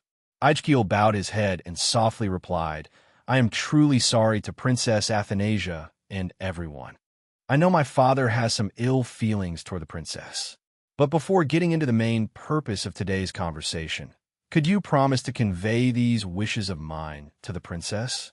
Confronted with this somewhat urgent request from Aijgil, Felix hesitated for a moment and replied, "Young master, please tell me your wishes first. If I find them reasonable, I will definitely speak to the princess about your issue." Aijgil let out a heavy sigh and continued, "Actually, I think it would be better if I could meet the princess in person. But after what my father did to the princess the other day before the meeting with the elders, I really don't have the face to meet the princess anymore. I feel very ashamed of what my father did. However, there is one thing I must let the princess know. Lately, my father has been behaving very strangely, completely different from his usual personality. I know my father could be temperamental at times, but I still know him better than anyone. He has always put the interests of the emperor and the Obelia Empire first. No matter who tries to influence him, he would never waver in that stance. Yet I don't understand how lately he has repeatedly acted so strangely, culminating in him questioning the princess at the meeting the other day. I could never have imagined my father doing such things. I also met the teacher who taught my father magic years ago, but he didn't detect anything unusual either. It seems he was also deceived. As a son who is always by his father's side, I truly feel as if my father is being controlled by something invisible. It is that very thing that is causing him to act so strangely. To get a comprehensive view of this, I sat down and slowly thought it over. I discovered that my father suddenly became strange like this ever since he returned from the palace. After that was the sudden appearance of Anastasius right in our family mansion. Hearing this, Felix interrupted Aijgil and spoke loudly. "Has he been in your house for long? That former emperor rumored to have passed away? But he only really moved around and interacted with my family members more after the princess's coming-of-age ceremony ended. To be honest, Felix, I am sure my father never intended to rebel against the emperor. But if he has recently been influenced by some force to do wrong, please, I beg the princess and the emperor to forgive him and give him a chance to redeem himself. However, I can help you convey these matters to the princess. Please do not worry." Immediately upon returning to the palace, Felix related all of this to Athanasia. "Actually, do you also believe that Duke Alpheus is being controlled by someone? Based on what Felix has known about Alpheus until now, Alpheus has never done anything to disadvantage this palace. Something must have happened to Duke Alpheus." Felix looked at the face of Princess Athanasia, which was filled with confusion, and continued, "Actually, Duke Alpheus has always been close to the emperor. Furthermore, he was the one who directly cared for Lady Jeanette. Therefore, I am very worried about Lady Jeanette right now, Princess." Returning to the current situation of Lady Jeanette at the Alpheus mansion. In truth, She was still very shocked by the truth she had received yesterday. This morning, she still woke up in a state of utter disbelief. But before Jeanette could calm down, she immediately encountered Anastasius. This was probably the person she least wanted to meet at this time. However, Anastasius acted as if nothing had happened. He still cheerfully greeted and spoke to Jeanette, even though she was stiff and frozen. Nonetheless, after chatting cheerfully with Jeanette for a while, he seemed to sense that Jeanette was still very hesitant, so he was no longer as cheerful and enthusiastic as before.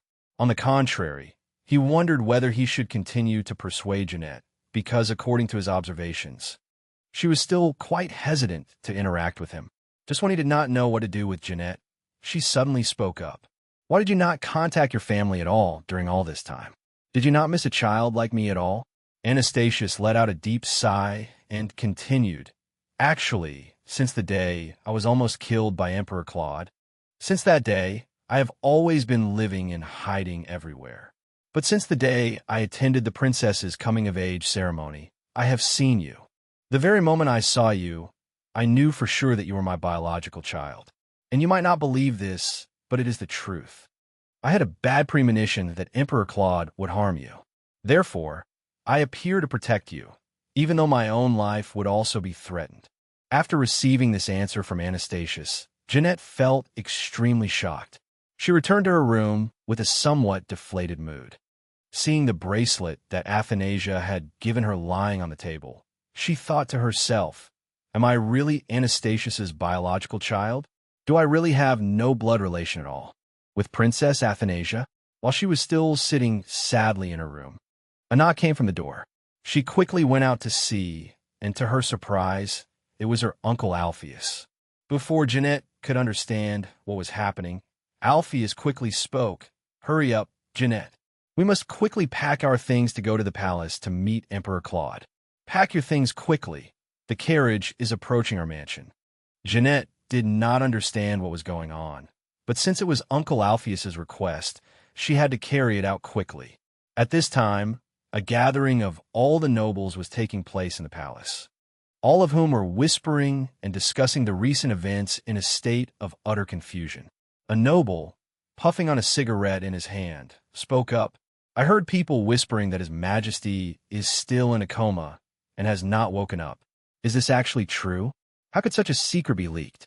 Because until now, the Emperor's health has always been kept confidential, hasn't it?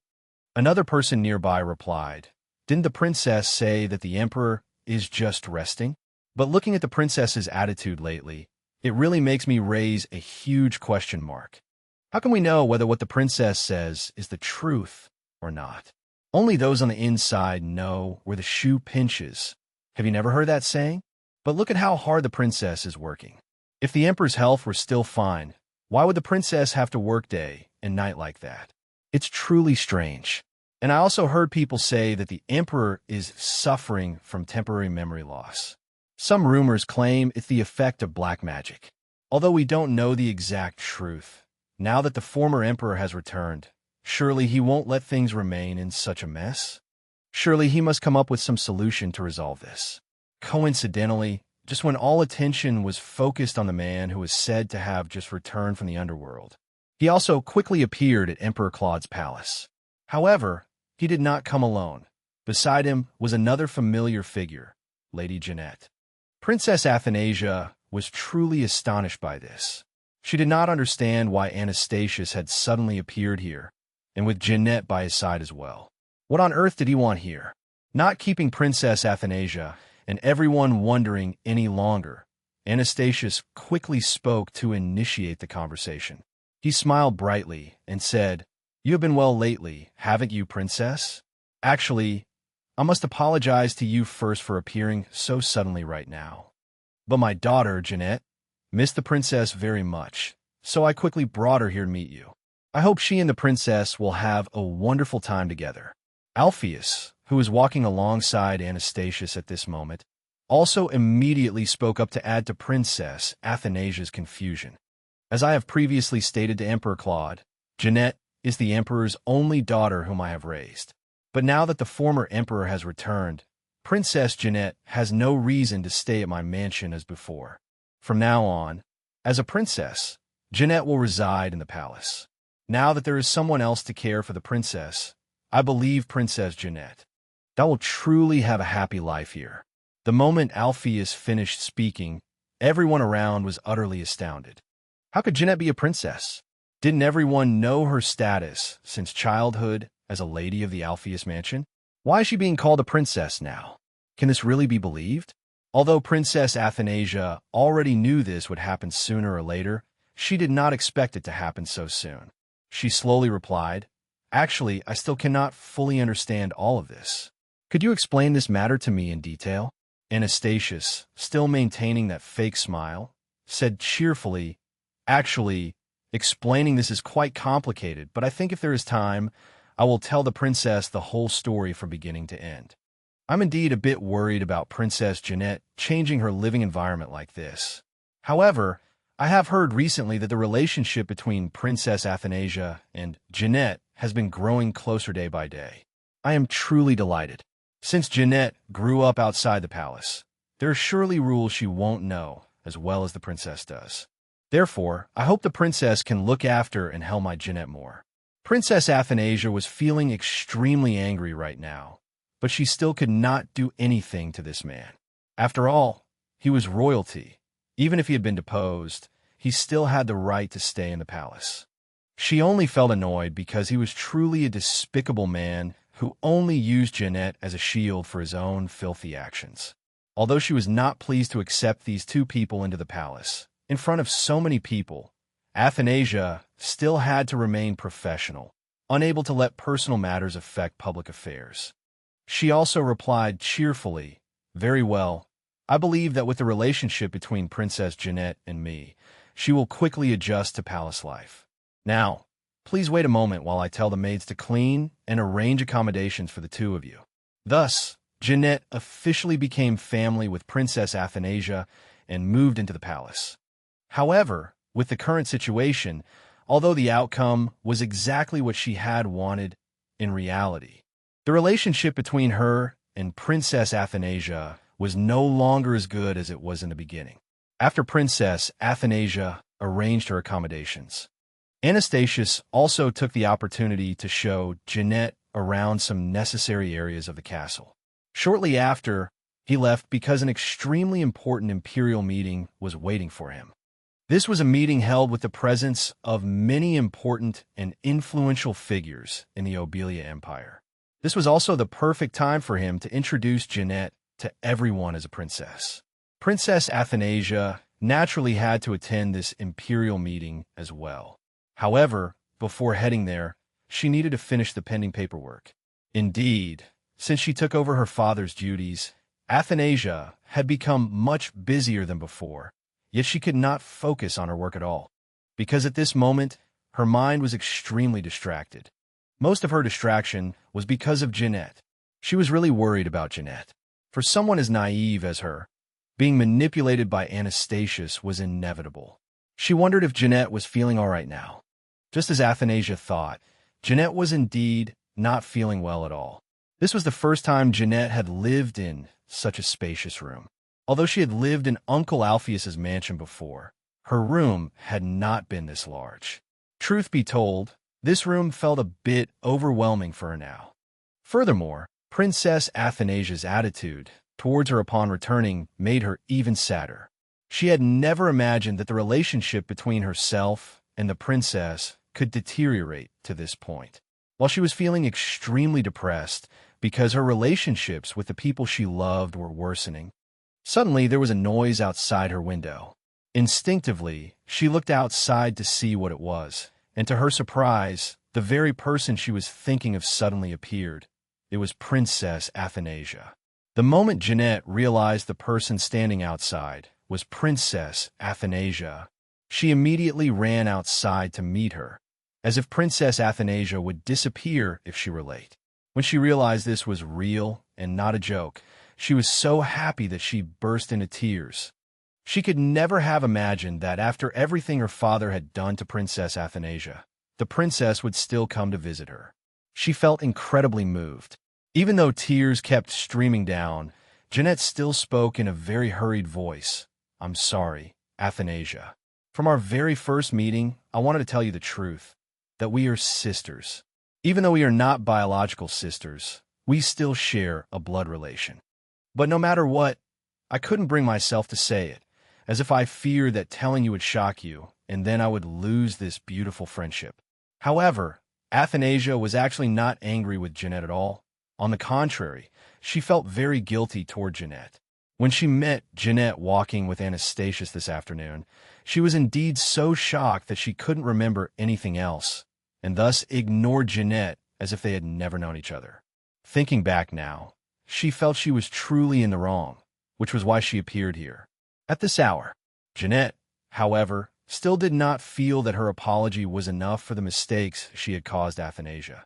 So she continued, by the way, I also want to apologize for what my father said to you the other day. He must have hurt you to some extent. My father didn't actually mean it that way. He was just very worried about my status in the palace, which was why he overreacted to you like that. I hope you won't take it to heart. The moment Jeanette spoke those words to Athanasia, Athanasia was shocked to realize the truth that Jeanette had changed.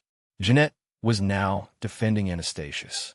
Thus, she understood that Jeanette believed what Anastasius had said, and perhaps she no longer believed what Athanasia had told her before. Without stopping there, Jeanette continued, So, is it true that the emperor used black magic? Athanasia? I never thought an emperor like Claude would do such things. It is truly shameful. As Athanasia listened, she could hardly believe her ears. Jeanette had also been present on the day the emperor officially fell ill, so how could she now suspect her father of using black magic? This made Athanasia feel extremely frustrated. Not only did she suspect Claude of using black magic, but Jeanette also innocently told Athanasia, Don't worry, my father returned only to demand justice for me. There is no other reason.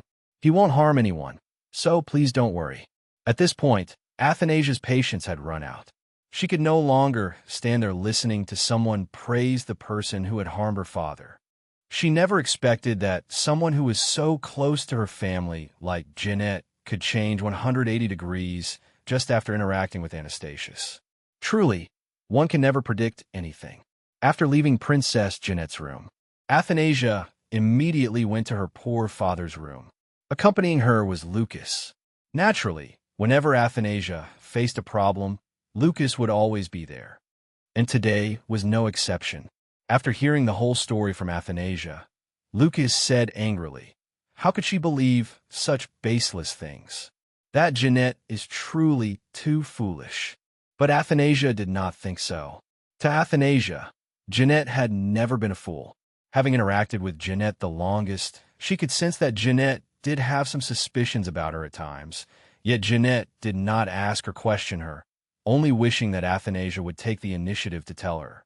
However, given Claude's current condition, Athanasia could not allow herself to soften toward anyone. The same went for Jeanette, even though they had been very close.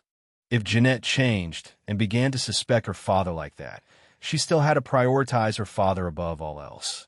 While Athanasia was caring and worrying for Claude, Lucas suddenly noticed something unusual. Specifically, it was the hairpin currently on Athanasia's head.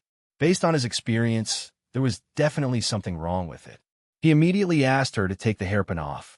With just a quick glance, he was certain he was not mistaken. There was still magic on this hairpin. Although it was not the same kind of magic that had affected Claude, they shared a common origin. After Lucas found out that this was the hairpin gifted by Jeanette, he became even more certain of his suspicions. It was indeed a coincidence that every time something happened to Claude, Jeanette was present. In other words, Jeanette was the intermediary bridge for casting magic on Claude. She was an accomplice of those who wanted to take the emperor's life. Upon discovering this shocking truth, Athanasia and Lucas immediately had an extremely serious conversation. Lucas raised the issue directly with Athanasia, saying that Anastasius's magic was actually still very weak right now. He couldn't possibly handle your father by himself. That is absurd. However, there is something to think about. The magic currently appearing on your father is not something just anyone can use. In other words, It is unique in this world, and the creator must possess extraordinary magical power. To use that kind of magic, a very long period of study is required. One must learn until one's body can no longer move. Only then is it considered successful. But with his meager power, I'm sure you understand without me saying it, he would easily be finished by your father.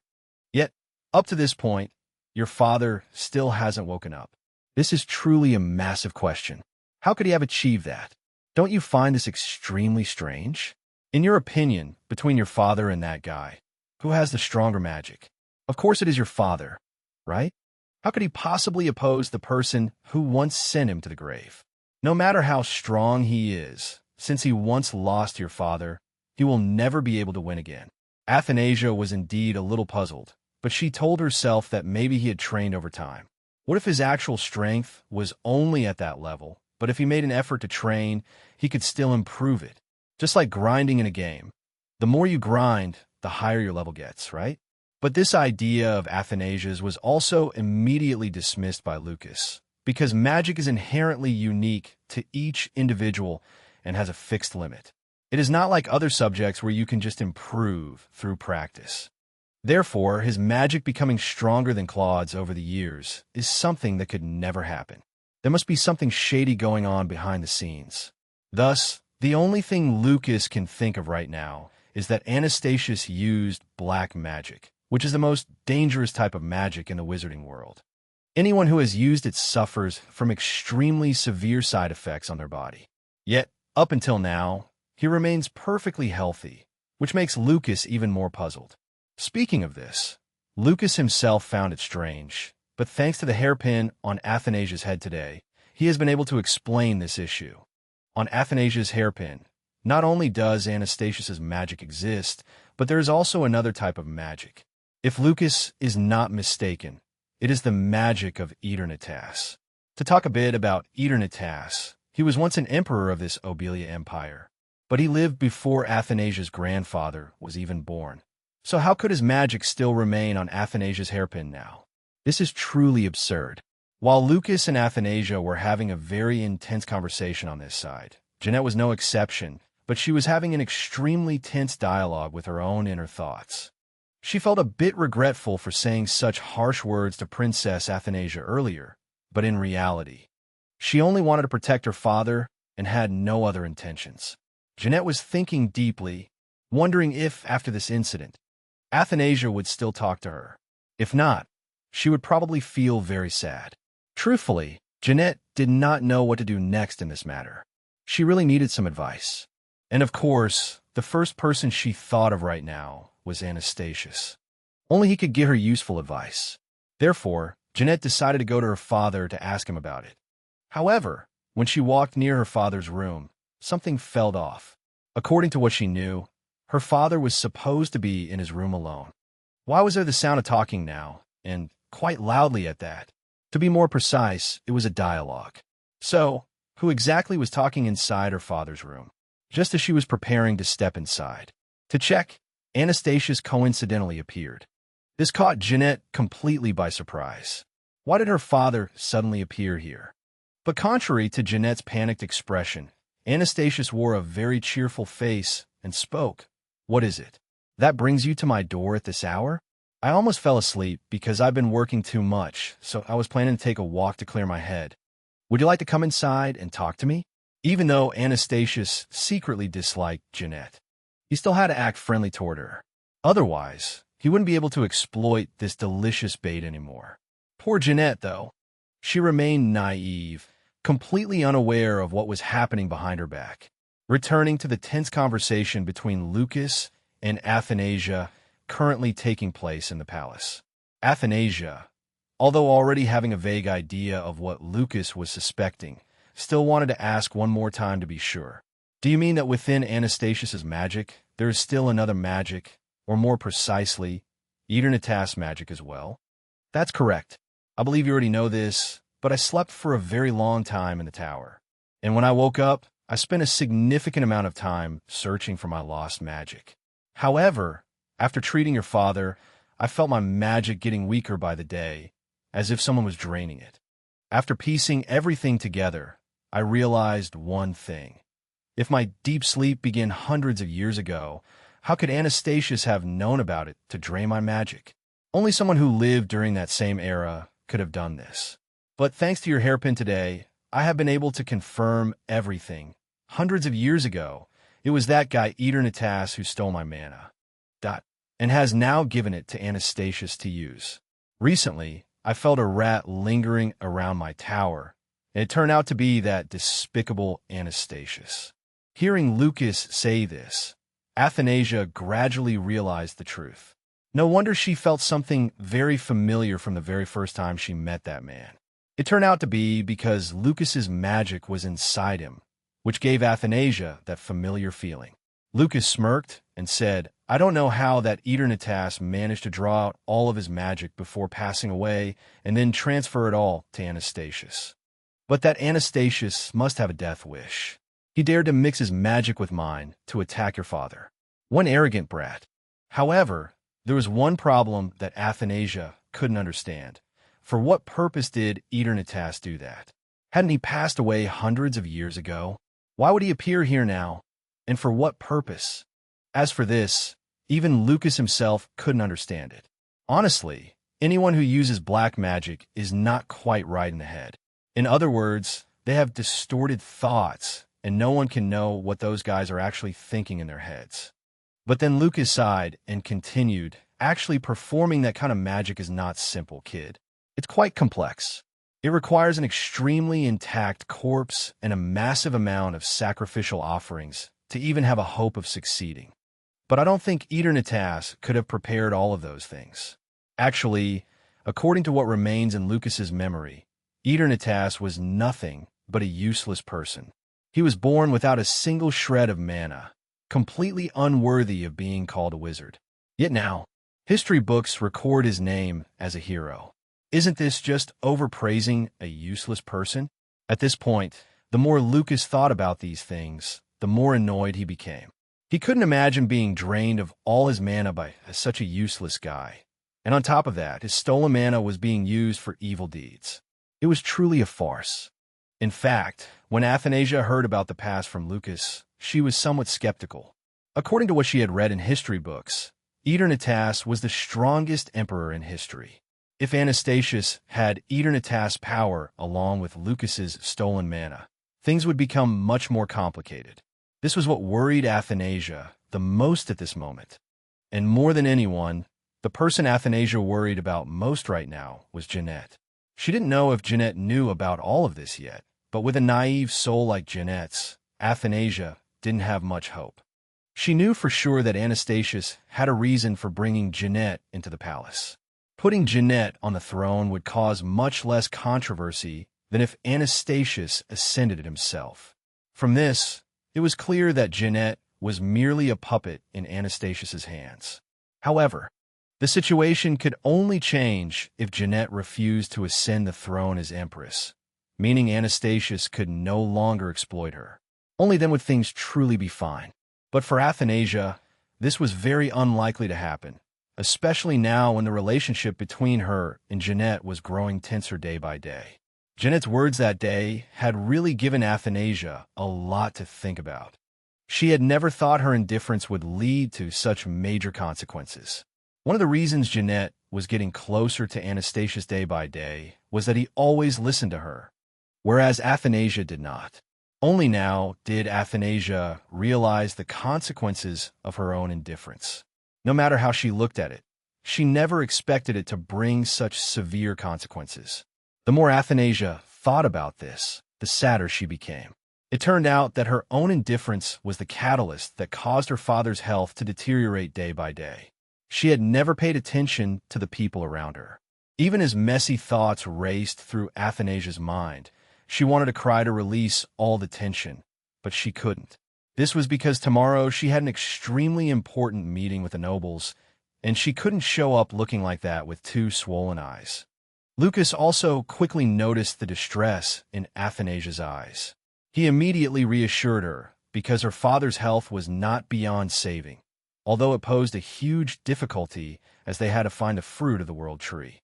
However, Athanasia already knew how difficult this fruit was to find. Just looking at the amount of time Lucas spent searching for it was enough to understand that obtaining this rare fruit was no simple task. Nevertheless, heaven never shuts all doors on anyone. Just when Athanasia felt most helpless, as if all her efforts had gone down the drain, Lucas brought her some good news. On his way to find the world tree, he had brought back one of its branches. Although it wasn't the fruit, it could help Athanasia reach the place where the tree was in the fastest way. And, just as Lucas said, the very moment she touched the branch of this rare tree, she seemed to see the world tree appearing before her eyes. It was truly miraculous, but while she was immersed in the beauty and wonder of the world tree, she suddenly woke up with a start. Before she could understand what was happening, she found herself lying on this sofa, with Lucas's grumpy face right beside her. As soon as he saw Athanasia wake up, he immediately yelled, "Do you have a death wish or something, daring to touch that tree? Do you even know how dangerous it is? You could have lost your life if you touched it for too long." Only then did Athanasia realize the danger of the tree she had just touched. However, at this moment, she couldn't think that much. With eyes sparkling with hope, Athanasia said to Lucas, "Please quickly take me back to that tree. I have a way to save my father now. I can definitely do it, as long as I have the chance to go back there." But to Lucas right now, Athanasia seemed like a mad person who didn't know what was happening, willing to disregard everything just to save her father. However, he knew that even if he got angry now, it wouldn't solve anything. He could only calmly explain it to Athanasia. "Listen to me, kid. Even if we find the fruit of that tree, I'm not sure we can do it.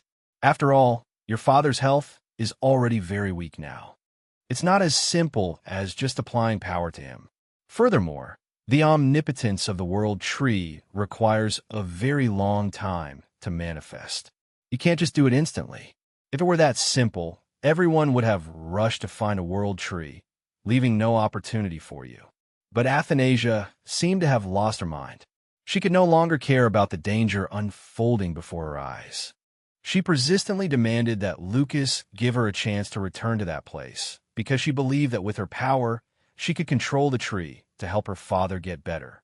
Looking at Lucas's face, she knew he wouldn't believe her that easily, so she began to explain slowly. "Please listen to me. Because my father was caught in my man explosion, he became injured and lost his memory like this. If I directly use the world tree to help my father's health, that I am certain he can recover." Hearing Athanasia say this, Lucas was completely shocked. How could she be so sure of that?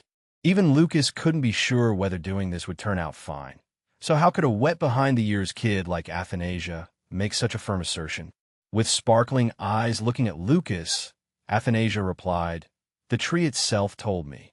In the brief moment I had the chance to be in contact with it, I truly begged it many times. I begged it to help me save my father, and because my sincerity might have touched the tree's compassion, it agreed to help me." Lucas was truly furious now.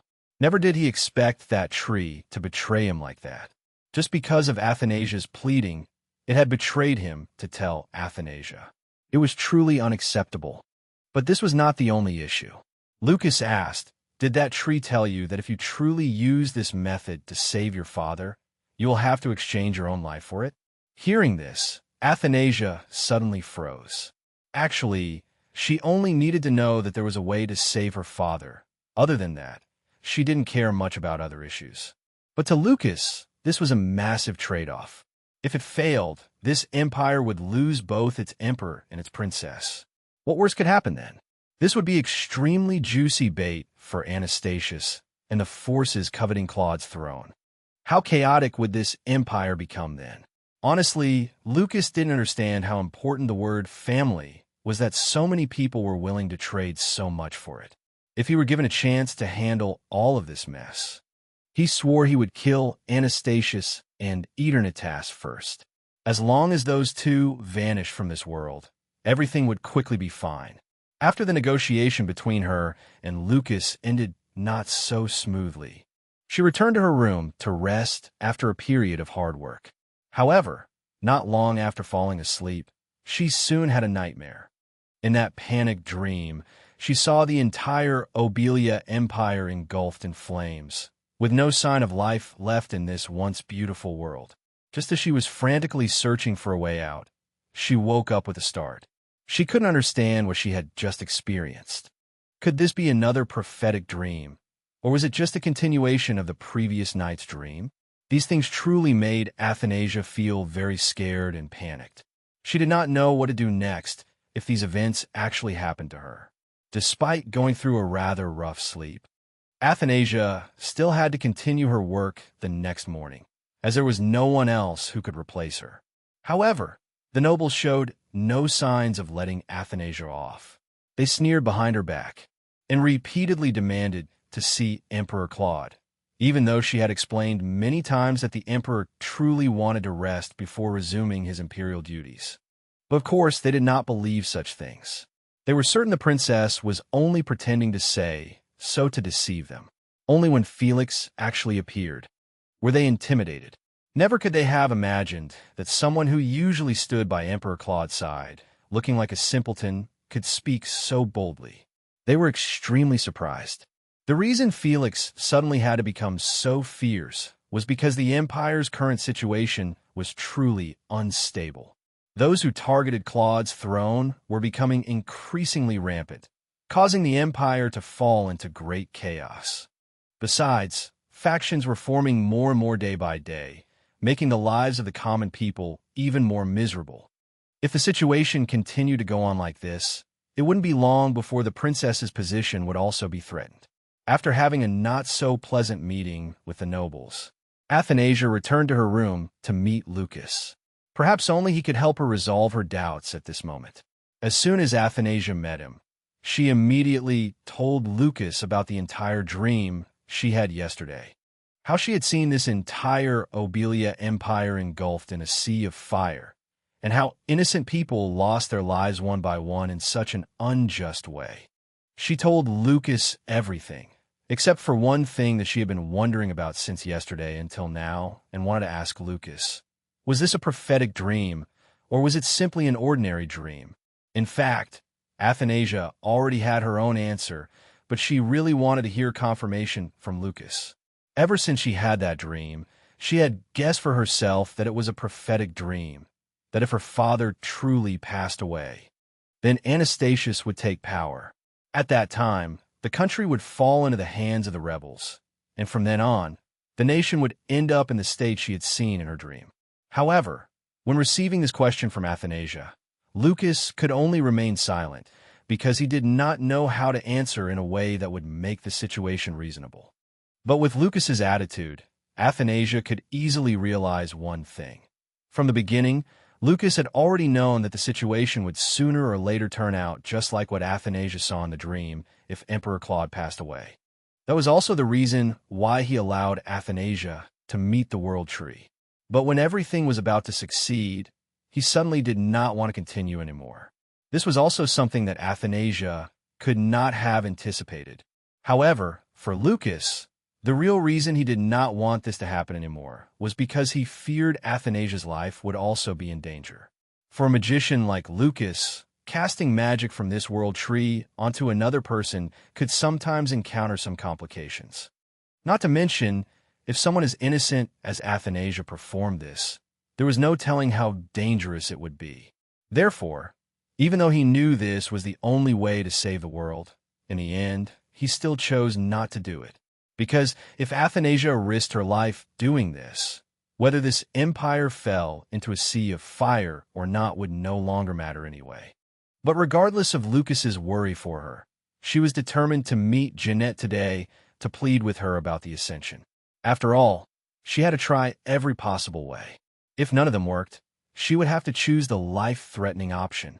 Hearing Athanasia say this, Lucas immediately reacted. What? Where did you say you're going? Aren't you and that girl mad at each other? How can you two sit down and talk? However, contrary to Lucas's expectations, the meeting between Athanasia and Jeanette went even more smoothly than she had imagined. Knowing that their shared hobby was drinking tea, Athanasia had used this excuse early on to meet Jeanette.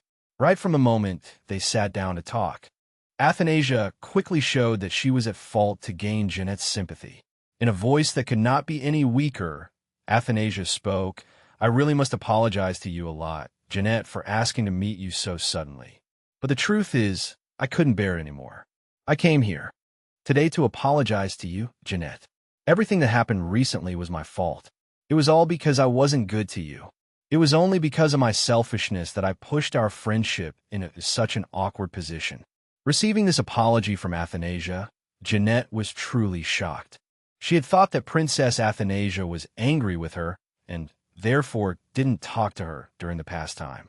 But today, the princess not only wasn't angry, but also took the initiative to come here and apologize, which truly moved her deeply. Athanasia looked at Jeanette with an expression that couldn't be any more pitiful and continued. "In fact, ever since I was crowned princess, I already knew about your identity, Jeanette.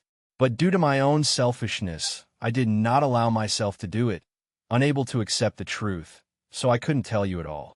I am truly very sorry. Because I couldn't accept the truth, I was always afraid. I feared that one day you would enter the palace and take away everything I have. Even though I know you are always good to me, no matter what happens, out of my own selfishness, I just couldn't accept this. That's why all this time I have constantly lied to you. Even though I knew it was wrong, I couldn't stop, as if someone were pointing a sword at my back and forcing me to do these things. But in reality, no one did that to me. It was just that I was too cowardly to accept the truth. Indeed, from childhood until now, cowardice was something that kept clinging to Athanasia without letting go. Ever since she was young, she was self-aware that she didn't hold anything important in her hands. She realized that the more she anticipated something, the easier it was to lose. Thus, her cowardice was further fueled by disappointment. Therefore, ever since she ascended to the position of princess of the Obelia Empire, she had always been wary of everyone, because if she didn't do so, she would be the only one getting hurt. She had always trained herself to be guarded against everything around her, always telling herself that nothing belonged to her. Only by thinking this way could she feel more at ease. Although she knew one thing, that Jeanette was truly very good to her, she was still constantly afraid that she would replace her position. By then, all the love that everyone had for her would also vanish.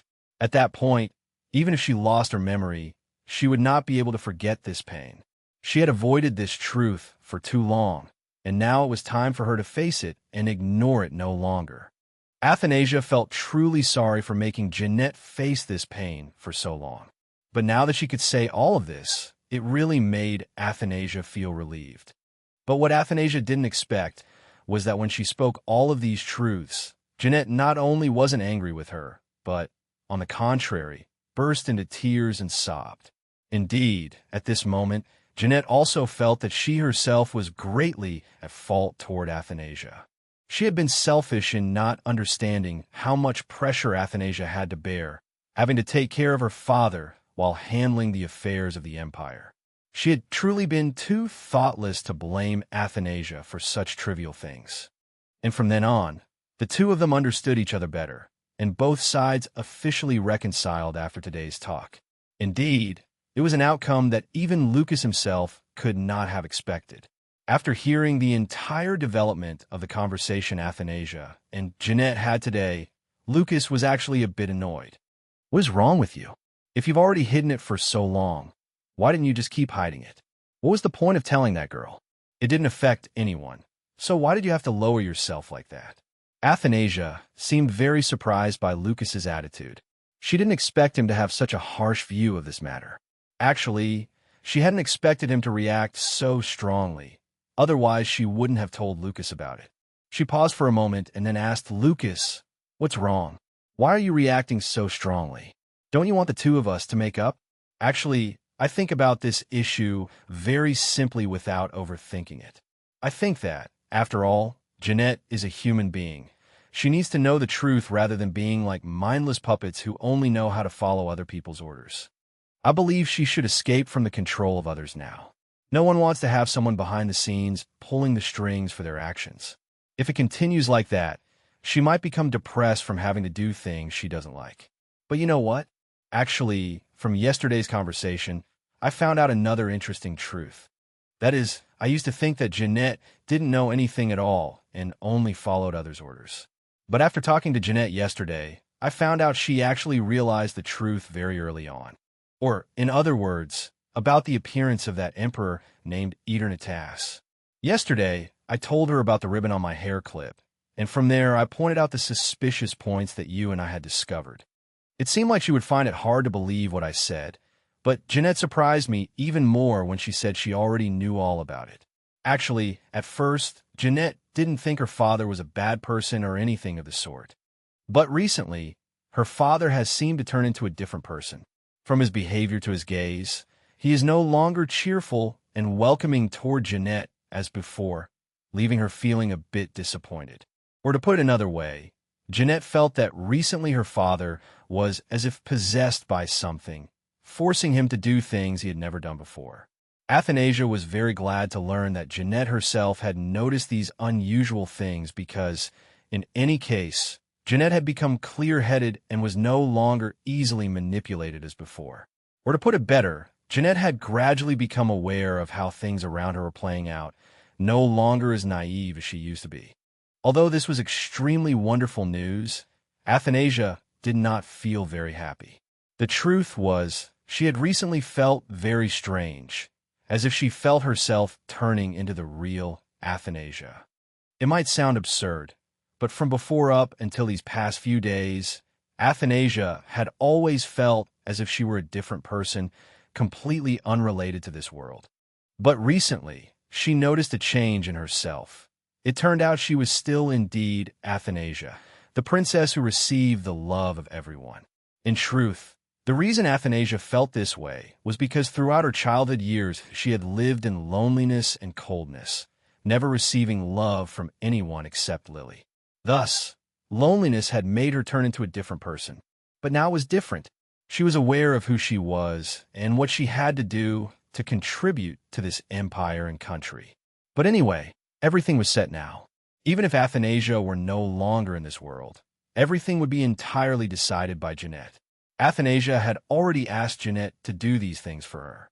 After all, she still had to do everything possible to bring her father back to life. Only when her father peacefully ruled this country would everything return to normal. After telling all of her plans to Lucas, the next person she wanted to entrust things to was Felix. She wanted him to know the whole truth before she left, because if anything happened to her, he would still continue to stay by Jeanette's side to support her. Actually, when Felix learned of everything Athanasia intended to do, he naturally tried his best to stop her. Who would want the person they loved most to rush into such a life-threatening situation? But she had no other choice. If she didn't do so, her father would never be able to wake up, and by then, the fate of the entire empire would also be in danger. She could not let innocent commoners lose their lives in vain. Although she knew for sure that her path ahead would not be easy, she promised herself that she must succeed. She must make her father healthy again and return here safely. In fact, the reason she called Felix here today was for another matter. She wanted to ask Felix to deliver the letter she had written to Lily. Because she didn't dare to face Lily. Surely Lily would be so heartbroken that she would lose her appetite upon finding out. She also hoped he could keep this a secret from Lily. She had also sent a similar letter to Eichkiel in the hope that if she was no longer in this world, no one would have to suffer. Because she would definitely succeed, she believed so. After settling everything, it was time for Athanasia to leave. But this time she couldn't do it alone because she also had to bring her father along. This seemed a bit difficult, but it was a must because that was what the ritual required. The first thing that posed a challenge to her was how she could bring her father along by herself, because Claude was by no means light, and besides, he was lying motionless like that, making it very difficult for Athanasia to move him. Felix, who was standing nearby, also looked extremely troubled, because this task could only be carried out by Athanasia alone, so he did not know how to help her. If he were allowed to accompany her, things might have been easier for Athanasia, as he could assist her to some extent. Unfortunately, things were not as simple as he wished. Seeing Felix looking so guilty, Athanasia really felt sorry for him. So she approached him and spoke. You don't have to blame yourself, Felix. Having you by my side to lean on all this time has already been a massive help to me. Now I have grown up and can do what I wish by myself. I will definitely succeed and return safely, so please don't worry." After that, Athanasia gave Felix a tight hug, as if she feared she would never return. The farewell moment was over. Now was the time Athanasia had to perform what she must do to save her father. Although she was a bit bewildered doing this for the first time, she had to do it. If she succeeded, the whole situation would change. Right at the moment when everything was about to take place, Lucas still felt hesitant. He whispered to Athanasia, "I don't know if I should give this to you. If you really don't return, I won't know how to explain this to everyone. Although I've warned you many times, I still want you to hear this once more. That is, if you make any mistake during this ritual, you will never be able to return. So I need you to focus everything you have on this ritual, because I don't want to lose someone I can talk to every day." What Lucas said sounded a bit serious, as after all, it was just a ritual. But in reality, it was indeed dangerous. If she wasn't careful, she definitely wouldn't be able to return. It was as if Athanasia at this moment was a drop of water falling into the ocean. If she didn't focus and keep a cool head, Athanasia would surely be like that water drop, merging into the seawater and never able to escape again. When Athanasia faced the world tree, many things would affect her thoughts. What she needed to do now was to remain extremely calm and focus to the utmost on what she wanted to do. Otherwise, she would never escape those thoughts and would be trapped inside the world tree forever.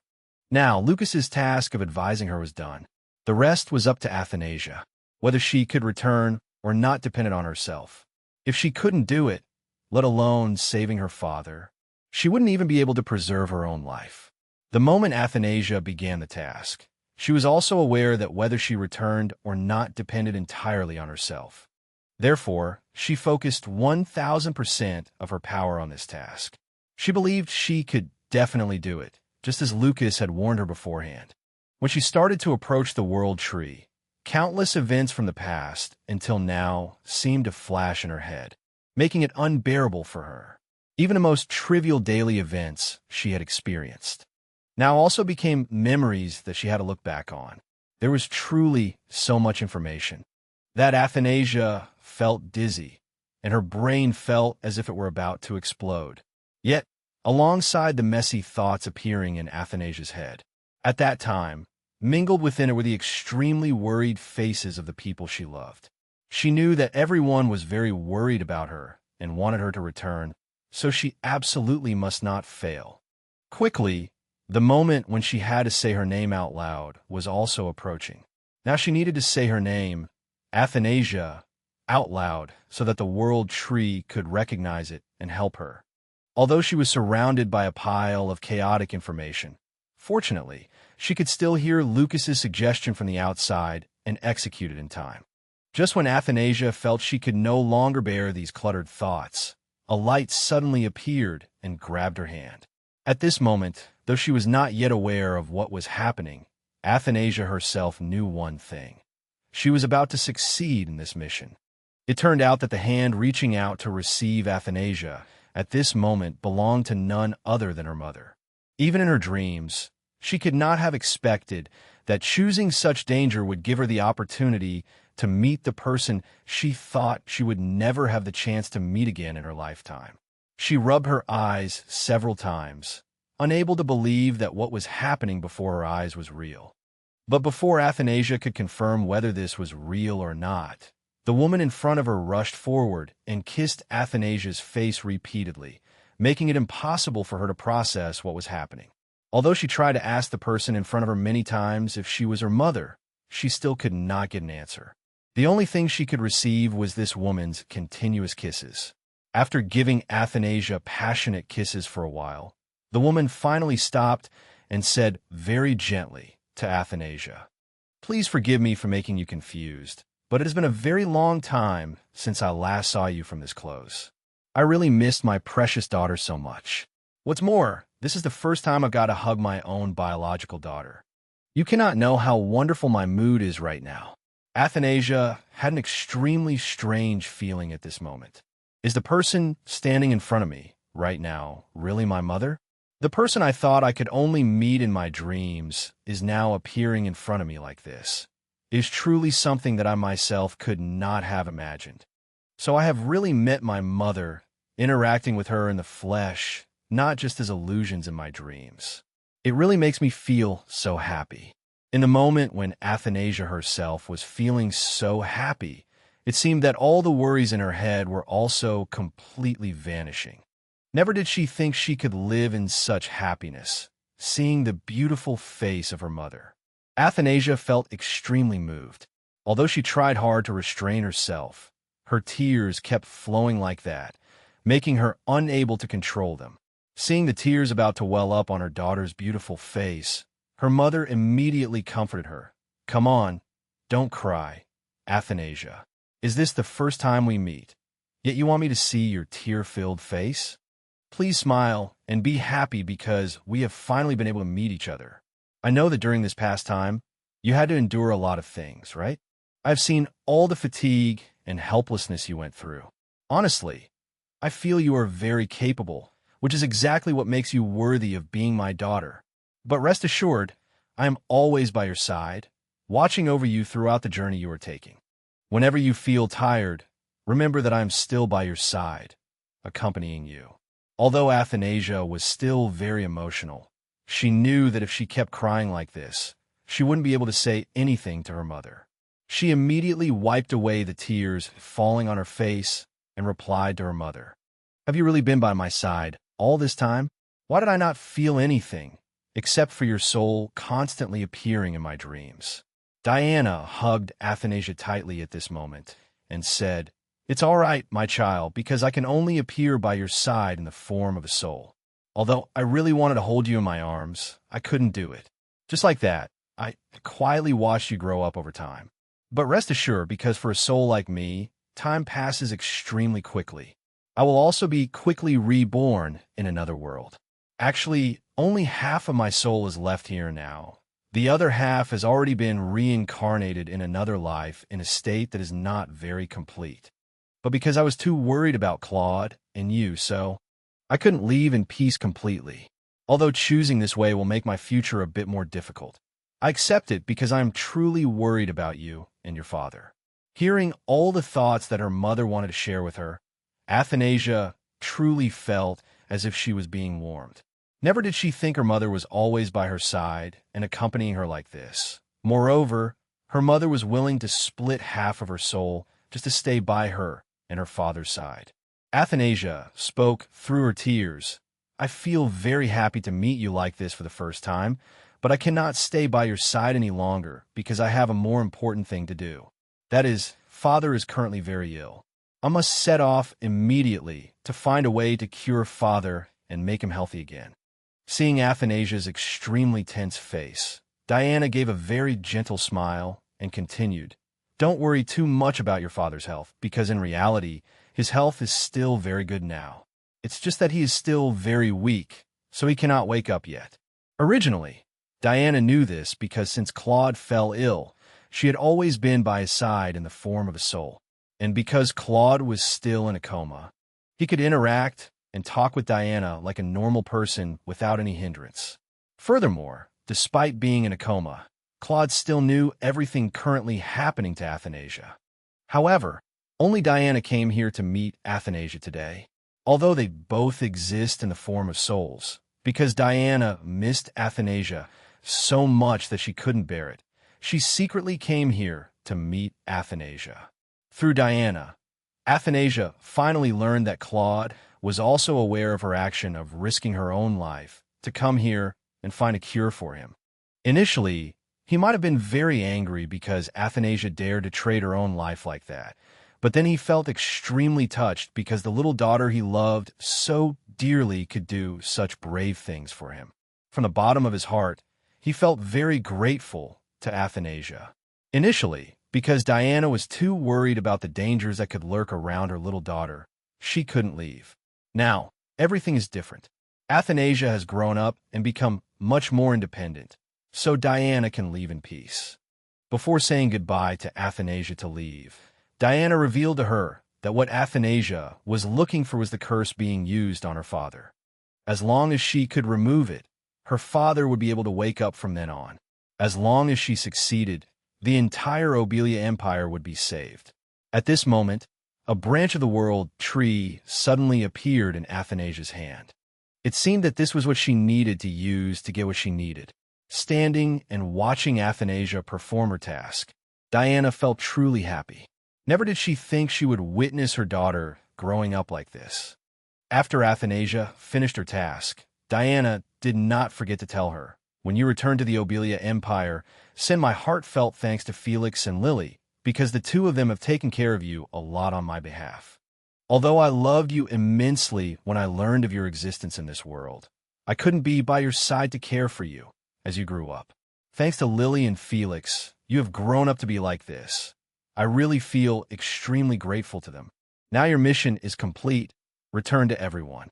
And never forget me, my beloved daughter." While Athanasia was still having a very happy dream with her mother, perhaps it had been a long time since she experienced such a happy feeling. It had seemed as though she would never have the opportunity to meet her mother again. Yet here she was, holding her mother in the flesh in her arms. Even though it was only a soul, that was enough to make Athanasia content. Meanwhile, waiting for Athanasia to perform her task, the only person who was worried right now was none other than Lucas. It had been a very long time since he felt this anxious. To be honest, he felt a bit bewildered. Standing in contemplation for a moment, he thought to himself, "It's really unspeakable, because I have lived in this world for too long, and on top of that, I spent half my life living in that detestable tower. Truth be told, I seem to have gradually forgotten all the emotions inherent to a human being. But I never thought that losing someone in this world would bring about this kind of emotion. I don't know why, but there's an indescribable feeling in my heart right now. It's churning and uncomfortable in a way that I myself cannot explain. It has been a very long time since I had a concept of the word family, but I know how unpleasant it feels to lose someone right now. But everything will be fine. I never thought that kid would fail. I know she's stronger than anyone. Of course, although this mission is a bit too much for her, I believe that kid will succeed. What I need to do now is to protect her soul fragment well. It won't be long before that kid returns." Just as Lucas thought, shortly after these reflections of his ended, a loud noise rang out inside his head, signaling that the curse had been broken. Lucas was immediately startled. This sound meant that the kid had succeeded. She had truly broken the curse cast upon her father. But the scene when Lucas turned around was truly very strange. Never did he think this could happen so easily. Naturally, when the curse was broken, Emperor Claude was also freed. His waking up was to be expected, but it was very strange. If Emperor Claude had already woken up, then why hadn't Princess Athanasia woken up? Why did this kid keep lying there like that? It was truly incomprehensible. Just when Lucas felt that something was not quite right, he immediately wanted to go over to wake Athanasia up. But Emperor Claude immediately stopped him. It seemed there was something Lucas did not know, something that was beyond his calculations. At this moment, in another parallel space, Athanasia had also woken up, but everything around her was so unfamiliar.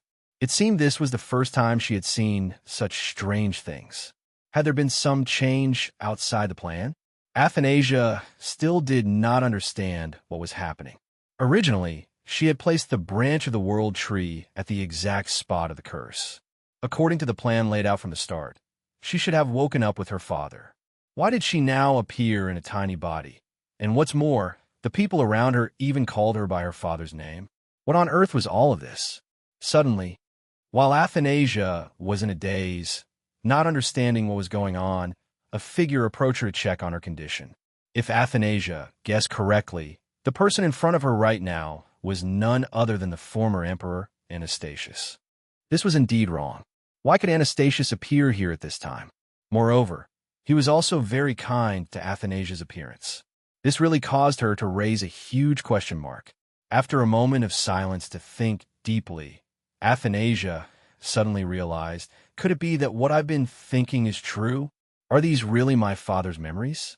Am I getting the chance to witness my father's childhood That meant there was something in the past that her father wanted to tell her. Suddenly, time shifted abruptly, and Athanasia saw the scenes of herself growing up very quickly. At the same time, Anastasius's attitude toward her also changed. He was no longer gentle with her like when she was small. Or, to put it another way, he suddenly became harsh with her father as her father was growing up. At this moment, perhaps her feelings were just like her father's during this period. Neither understood why Anastasius suddenly changed his attitude toward them like that. Or perhaps it was because he gradually realized the threat Claude's power posed to the emperor's throne he had always desired. Not only did she meet Anastasius, but she also met the person Athanasia probably least expected to see, her grandmother. Although she could only meet her grandmother in her father's form, she could easily realize that her father's childhood was not happy at all. Because her grandmother's health had not been good from the start, her father had to be independent from a young age. A child born into an incomplete family, now having to grow up with dangers lurking around him. Perhaps this was also the reason why the grown-up Emperor Claude became such a cold-blooded person. Athanasia experienced all the phases of her father's life.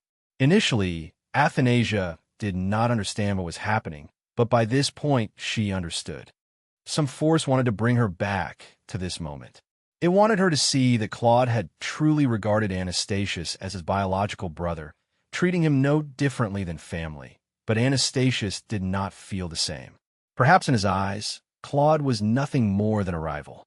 Therefore, from the moment he became aware of the competition for the emperor's throne, her father always had to live under the wary eyes of everyone around him, especially the brother Anastasius whom he had always trusted. And then, that day finally came. Her father finally defeated Anastasius and ascended to the throne of emperor amidst everyone's congratulations. Besides that, perhaps the thing that Athanasia found most unexpected was that she got to witness the moment her father and mother met for the first time.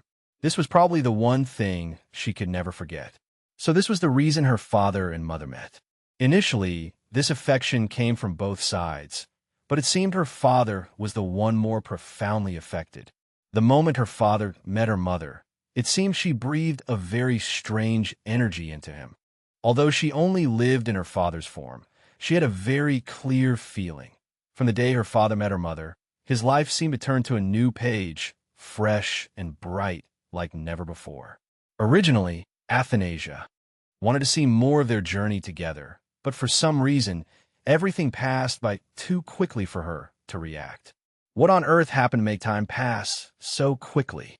And then, she was startled to realize that the reason time passed so quickly was because the only light in her father's heart was gone.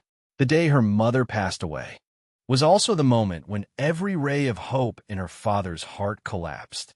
Everything seemed to return to zero and took on a heartbreaking gray. So, from the day her mother passed away, nothing around held any meaning for her father anymore. Suddenly, she felt an excruciating pain, as if her heart and chest were about to burst. Initially, she didn't understand what was happening, but now she knew. The thing that made a person feel so uncomfortable was none other than black magic. So everything was quickly cleared up. Since the day her mother was no longer in this world, her father had decided to use black magic to erase all the emotions he had. Although he knew that using black magic would naturally leave behind massive consequences later on, it was perhaps the easiest way for him to erase everything in his heart. He would rather use black magic to forget her mother than let the influence of grief haunt him forever. And from then on, his life became much lighter, even though he could not feel any emotion from anything around him. But to him, this feeling was very pleasant. No one could affect him anymore. Thus, time passed quickly, and before long, he had lived with that emotionlessness for a not-so-short period. Until one day, he happened to find tiny footprints in his garden, which startled him into realizing that he seemed to have forgotten something. Indeed, that was the case. He had forgotten that he had a daughter named Athanasia. She had lived almost like an invisible presence in the castle for all these years without his knowledge, but now he remembered the existence of this little child in his palace. Since the day Athanasia appeared in Claude's life, all the emotions that seemed to have been buried by this black magic returned incredibly strong.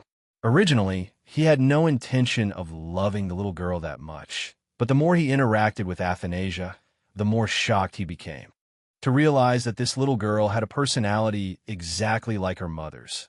Every time she met him, she was always cheerful and full of life. Suddenly, with this little child by his side, he saw how beautiful life could be, and then that fateful day arrived. The day when a magical power inside Princess Athanasia overflowed to an uncontrollable level. Everything would have turned out terribly had Claude not appeared. But as soon as Claude heard the news that his daughter had met with trouble, he immediately rushed over to rescue her. Despite everyone around trying their best to stop him, he still plunged alone into that dark sea of black magic. Because he had once promised his wife that he must protect Athanasia at all costs, protecting the only daughter of both of them. Right when everything seemed to become the most tense and no one knew what to do, Athanasia suddenly woke up. Thus, the journey to save her father and the adventure back to her father's childhood ended here. Finally, Athanasia had done it. The lives of both her and her father were no longer in danger, and everything was now fine. However, there was one thing she could not have expected. The moment she woke up, she had to face her father. With an expression and a voice that could not be any stricter, Claude immediately spoke up. "How dare you do that, Athanasia? How dare you gamble your life on something with such an uncertain outcome? If your life had been endangered, what would I have done?" To be honest, Athanasia was a bit displeased at this moment. After all, she had just returned from a life-or-death battle. Yet before she could even understand what was happening, she was already being scolded. She really did not feel comfortable at all. However, she also had to explain to her father that she had done so because she was truly worried and wanted to save him. She had tried everything, but none of them were viable. This was the only way she could think of to save her father. But despite her explanation, Claude still did not seem very pleased. He paused for a moment and then continued, "If I lost my memories and the curse recurred, then even if I woke up, I would still choose to leave just like in the beginning. Because if I woke up only to live a bewildered, senseless life and be unable to do anything, wouldn't that just be adding a burden to you? That is why I would rather choose to leave than cause you more pressure. But you can rest assured, although I've been in a coma all these days, I am fully aware of everything that has been happening outside. I think you are really foolish, Athanasia. If you had just ignored my situation and focused on the matters outside with the help of that talented wizard, perhaps your life would have been much easier by now, instead of being painful and miserable like this. You have done so much for me, yet I abandoned you twice. I am truly unworthy of being your father. On top of that, I criticized you for everything under the sun. It seems because I acted like that, your mother flew into a furious rage and left me. This is probably what I regret most in my life." The moment Claude told Athanasia these truths, she quickly realized the issue. The reason Athanasia realized it so quickly was because she could sense the low self-esteem in her father's own heart. In truth, Athanasia knew that deep in her father's heart, he always felt that he did not deserve to be loved. So when he received care from too many people, he was not used to it and felt that way. Even though Athanasia understood what her father was going through, more than anyone else, she still wanted to hear an apology directly from his mouth. During the time she was shunned by her father, she really did not have an easy life. She had to endure a lot of inappropriate gossip and rumors for a princess. She did not deserve that at all. Therefore, if her father had truly recognized all his mistakes today, she wanted him to apologize to her in the most sincere way. Otherwise, she would carry this pain with her for the rest of her life. For someone who had never known how to apologize to anyone like her father, this seemed harder than climbing to heaven. However, she still hoped to receive some apology from him. Just once would be enough to satisfy her. For Claude, saying sorry was indeed extremely difficult, but deep down, he knew he was in the wrong. So, no matter how hard it was, he would still try, as long as it made his daughter happy. And so, for someone who never opened his mouth to apologize like Claude, he calmly looked at Athanasia and spoke, "Even though this is a bit awkward, I am sorry. I have not been good to you in so many ways." The moment Athanasia received the apology from her father's mouth, she was so moved that she burst into tears. She had never thought she would be this emotional. Athanasia sobbed loudly while crying out, "I really hate you. You scolded me so harshly, and now you even had the intention of killing me. It's completely unacceptable. I don't agree with you treating me like that." Seeing his daughter burst into tears in such distress, Claude felt deeply guilty. He immediately held his daughter in his arms and comforted her. "All right, my child, don't be like that. I know I was wrong. From now on, I promise I will never do that to you again. So please rest assured." Thus, all the misunderstandings in both of their hearts were cleared. Athanasia no longer blamed her father, and Claude also felt much lighter. They also had to thank the curse.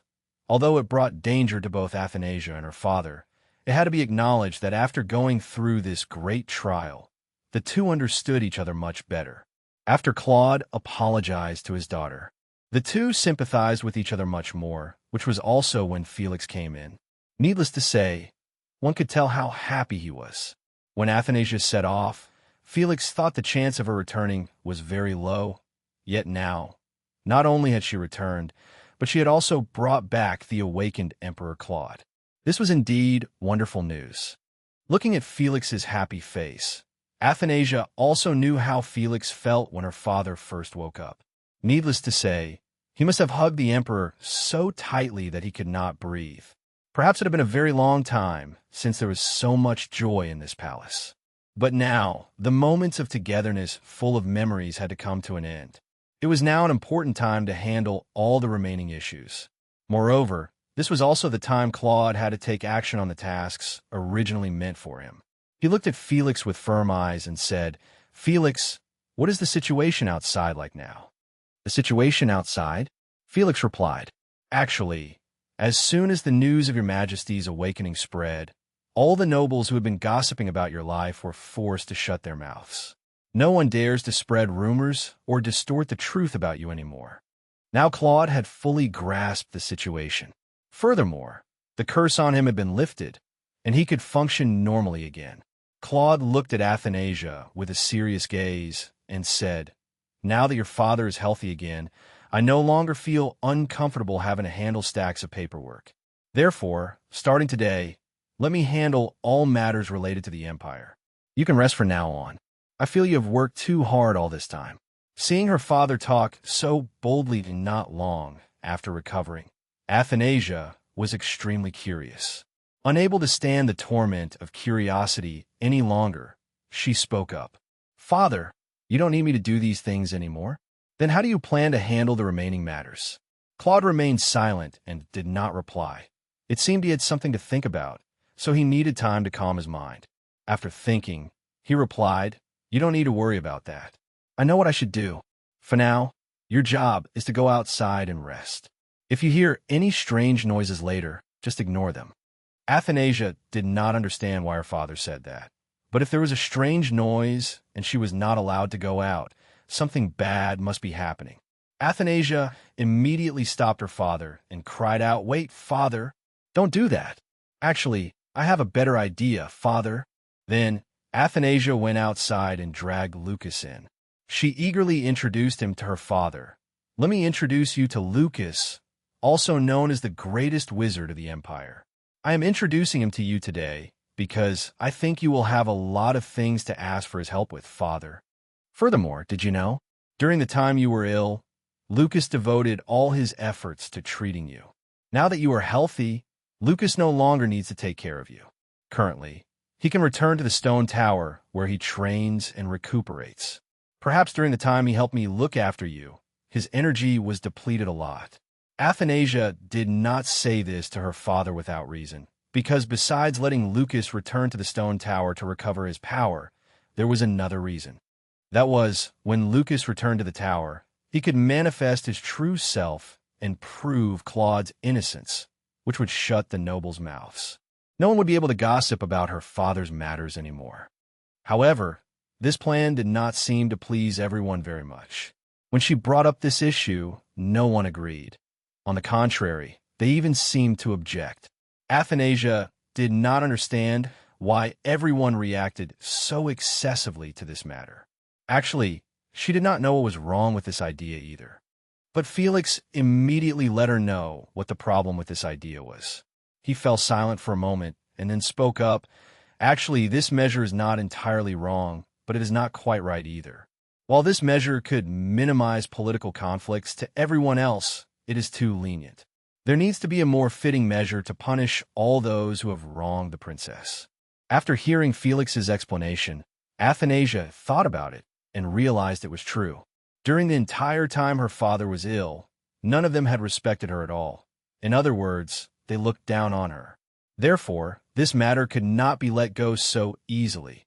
A more deserving punishment was needed for all of them. Thus, she left this matter entirely to her father to decide. After all, he was still the most clear-headed one. But there was another question that made Athanasia wonder. Why was someone with no connection to the royal family like Lucas so willing to help her and never ask for anything in return? This really made Athanasia curious.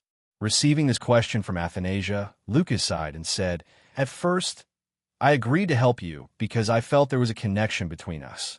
But from the second time onward, it was because I felt it was related to the destruction of this Obelia Empire. That is why I agreed to help you.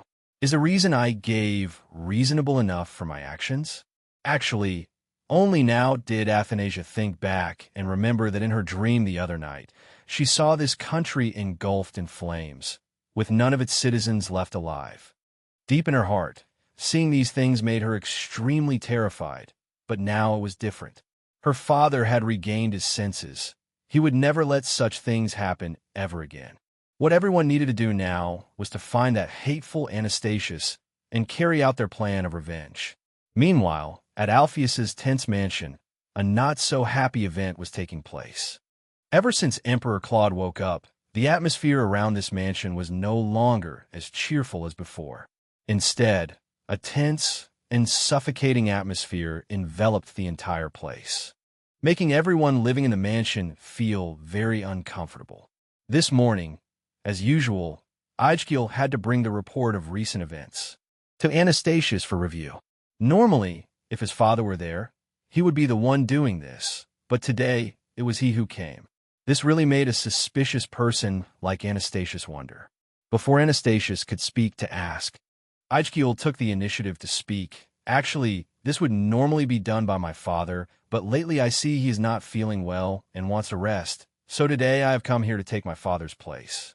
Hearing this, Anastasius felt it was very strange. He thought to himself, lately, that Alpheus has not been frequently reporting what he does to me. Perhaps he has had time to be more sober and clear-headed? Could he be trying to escape my control? Anastasius looked at Ijkiel with searching eyes and spoke. "Is that so? He's not feeling well? Why didn't he let me know? Did he tell you that?"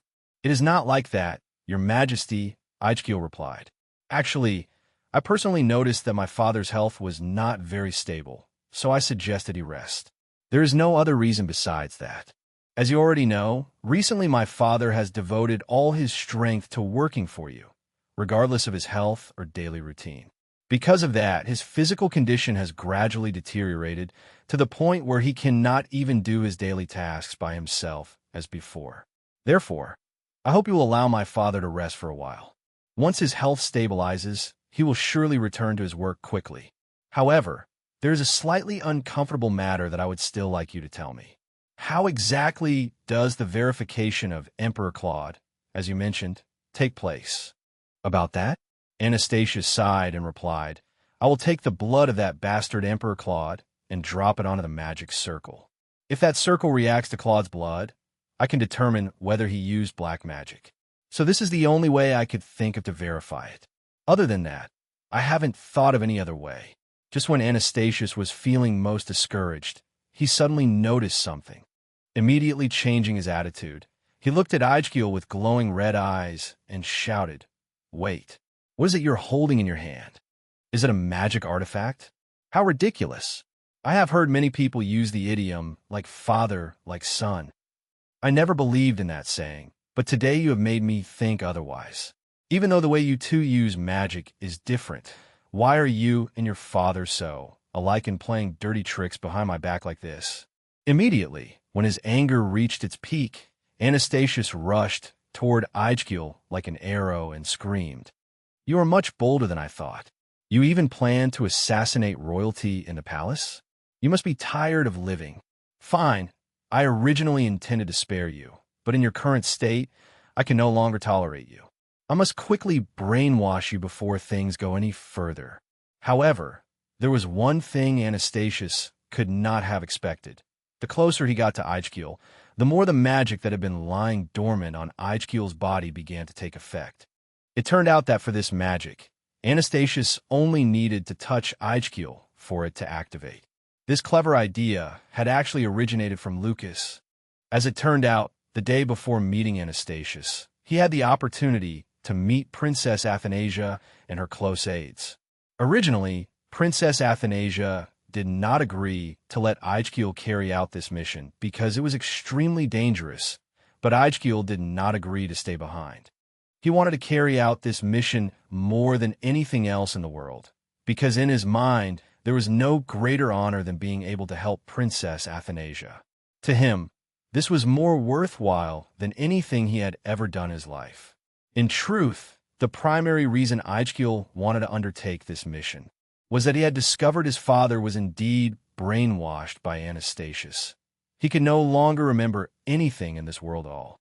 Moreover, his sister Jeanette, as well as his father Alpheus, had both been taken hostage by Anastasius. This was the only way he could save them from the clutches of that tyrant. Originally, he did not intend to let his secret be revealed so quickly. However, he knew that if he showed a vulnerability, Anastasius would grow impatient and, as a result, lower his guard to attack him. Therefore, he decided to let Anastasius discover his magic, because only by doing so would the situation quickly succeed. The moment he discovered the whole truth, Anastasius became extremely furious. He swung his sword wildly in all directions.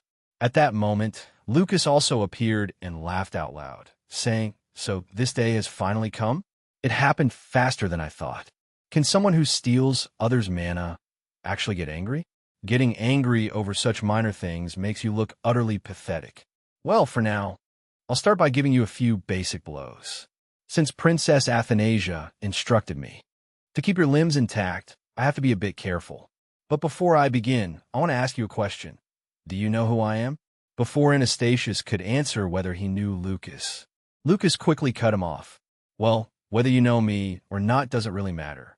The point is, I see you masquerading as my descendant, yet acting so recklessly. Do you not find yourself an eyesore?" However, in the face of these threatening words from Lucas, Anastasius did not seem to find them very frightening. Although he was hit by a few of Lucas's moves, which must have been very painful, he did not show much pain. With a face that could not be more provoking, he shouted, "You won't be able to say another word once the palace magic is triggered. Have you never thought about how terrible the consequences would be if you dare to harm royalty? I'm not saying this just to scare you, but it truly is terrible. If you don't believe me, go ahead and hurt me more and see." Hearing this, Lucas let out a look of utter disdain and replied, "Come now, stop putting on such a weak act. I'm not a child for you to threaten me like that. Besides, what have I even done to you? Your limbs are still perfectly intact, so how could you be hurt anywhere? I think you're just overthinking. Be strong. Don't be so difficult. I've come all this way to take you, so cooperate with me obediently. I promise I won't hurt you. After all, my goal has been achieved now. If we don't hurry, we definitely won't make it in time. Come along with me quickly." At the same time, the nobles who held very important positions in the imperial palace were also summoned. Everyone was stunned, not understanding why they had been summoned so suddenly. Furthermore, the summons was written on a scroll stamped with the imperial seal, rather than in a normal envelope. This seemed to redouble the doubts in the nobles' hearts. What could have happened for the imperial palace to issue such an urgent summons? Had something happened to the princess? Although they did not know for sure what was happening, since the princess had sent such an urgent summons, something must have occurred. Outside, a thick layer of snow was falling, but no one could stay at home. Once the order was received, It had to be carried out. Thus, it didn't take long for everyone to gather. Since it was indeed the princess's order, no one dared to be absent. All the nobles had gathered, and what they needed to know now was the reason for being summoned so urgently in the middle of the night. But what surprised them the most was that the princess was talking to the wizard of the tower. From the way they spoke, it was clear how close they were. However, there was one thing that puzzled the entire nobility. When did these two get to know each other, and how did they become close so quickly? Regardless of the gossip of the nobles on the floor below, up on the balcony, Athanasia and Lucas were still chatting merrily. Lucas even proudly tilted his face up to the sky and said out loud, "An unexpected, unpredictable strategy helped me quickly defeat the opponent. No one in this world can do what I do. Besides, I could do anything in this world if I want to. From now on, don't look down on me anymore, kid." Now that everyone is gathered, and not wishing to make her subjects wait any longer, Athanasia quickly stepped to the railing to get a clear view of everyone, then began to speak. "First of all, I would like to thank all of you for sparing no effort to travel from afar and gather here in such full numbers. Furthermore, I sincerely apologize for summoning you so urgently in the night. However, the reason for today's gathering is of utmost importance. To clarify for everyone the truth behind the rumors regarding Emperor Claude's use of black magic. This is likely what everyone has been most concerned about until now, correct? Previously, during the meeting where we first met, my uncle Anastasius made inappropriate statements. Therefore, for this assembly, I hope everyone will cooperate so that we can resolve this matter effectively." But before Athanasia could finish speaking, a noble standing below quickly shouted, "How deceitful! To hold a grand assembly for such a trivial reason? In my opinion, this does not seem right. Or is this just an excuse for the princess to buy more time for Emperor Claude? Am I correct, princess?" Lucas, standing beside Athanasia, could no longer tolerate this baseless insult. He immediately cast a bit of magic on the insolent noble and shouted, "Watch your mouth. Do not forget that you are attending a gathering in a very solemn space inside my tower." Only then did everyone stun to realize that the person standing beside the princess all this time was not just a powerful wizard, but the wizard of the tower himself. It went without saying that the wizard of the tower had lived for an incredibly long time, and he was even siding with the princess. This was no laughing matter. At this point, everyone gradually grew serious and focused on the story the princess was sharing. Siding with the wizard of the tower was no simple feat. Lucas immediately pointed to the ceiling and said, "You are inside my tower. If anyone shows signs of lying, they will be instantly torn to pieces and thrown out of this tower in the most brutal manner. Furthermore, I have a device here to test your truthfulness. So please participate with peace of mind. If no one lies, today's assembly will be very brief. Therefore, I hope everyone comes here with honesty, otherwise your end will be extremely miserable." Anastasius was also present at the assembly. Although he was bound and stood in the back to observe, his mind was filled with 1,000 questions. Princess Athanasia is hosting the assembly as usual today, which means Claude still cannot appear. But why do I have a premonition that Emperor Claude has already woken up? Moreover, if that happens, today would be an enthronement ceremony rather than a regency ceremony as I thought. Has my plan truly shattered to pieces? While Anastasius was still struggling to understand what was happening, Athanasia spoke up. Although Emperor Claude has been resting during this time, in the end, he could not get proper rest. Therefore, everything must end here today, otherwise my father will never be able to rest. Now let's begin. After a period of verification, I have investigated and found that Anastasius is the one who slandered me, as well as Emperor Claude. Although he is also a member of the royal family, since he has committed such a great crime, he must face punishment. Furthermore, I have discovered that Anastasius has been using black magic. This is completely unacceptable in the magical community, so we must eliminate him before things go too far. Although his shocking secret was exposed, Anastasius didn't show much fear. He even gloated in his mind, thinking, "So what if you found out I used black magic? I've already swayed quite a few nobles to my side. Even if you expose it, it won't affect me. And then, to prove to everyone that what she said was the truth, Athanasia quickly placed what she had found into Lucas's mirror of truth. Instantly, the surrounding air turned pitch black. This was indeed the black magic everyone had been whispering about. At this point, Anastasius had nothing left to say in his defense. He could only remain silent and accept the truth.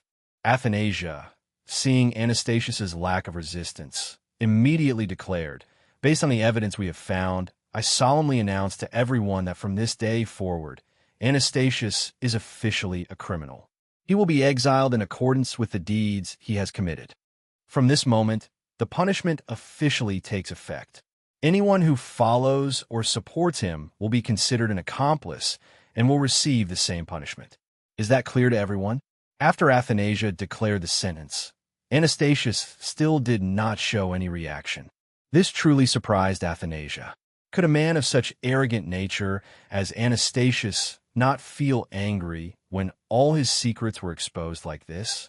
Moreover, he was facing extremely severe punishment, so why didn't he react at all? Could it be that he was truly afraid of Lucas? The situation had now completely reversed. Those who sided with Anastasius instantly felt terrified and withdrew as quickly as possible. The greatest threat had now been extinguished. The only thing left to do was figure out how to deal with Anastasius, which Athanasia needed to discuss thoroughly with her father. But before being imprisoned in the stone dungeon forever, the prisoner also needs to say something to vindicate themselves. And isn't that also very necessary? Very well then. Athanasia looked at Anastasius with an expectant look and said, "Before you are locked in the stone dungeon, do you want to say anything at all, uncle?" But contrary to Athanasia's expectations, Anastasius remained silent, refusing to say a word. In that case, she had given him a chance, but since he did not want to take it, there was nothing more she could do. Athanasia turned and said gently to Lucas, "All right, please send him off. I thought he would have something to say, but now it seems he doesn't want to say anything at all. So there is nothing left to see. Put him in the stone dungeon as quickly as possible." Immediately upon receiving this command from Athanasia, Lucas directly sent Anastasius to the stone dungeon.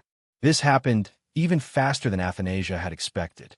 After resolving everything, Athanasia excitedly went to her father to report what she had done, that Anastasius was now locked in the stone dungeon and would find it difficult to ever get out again.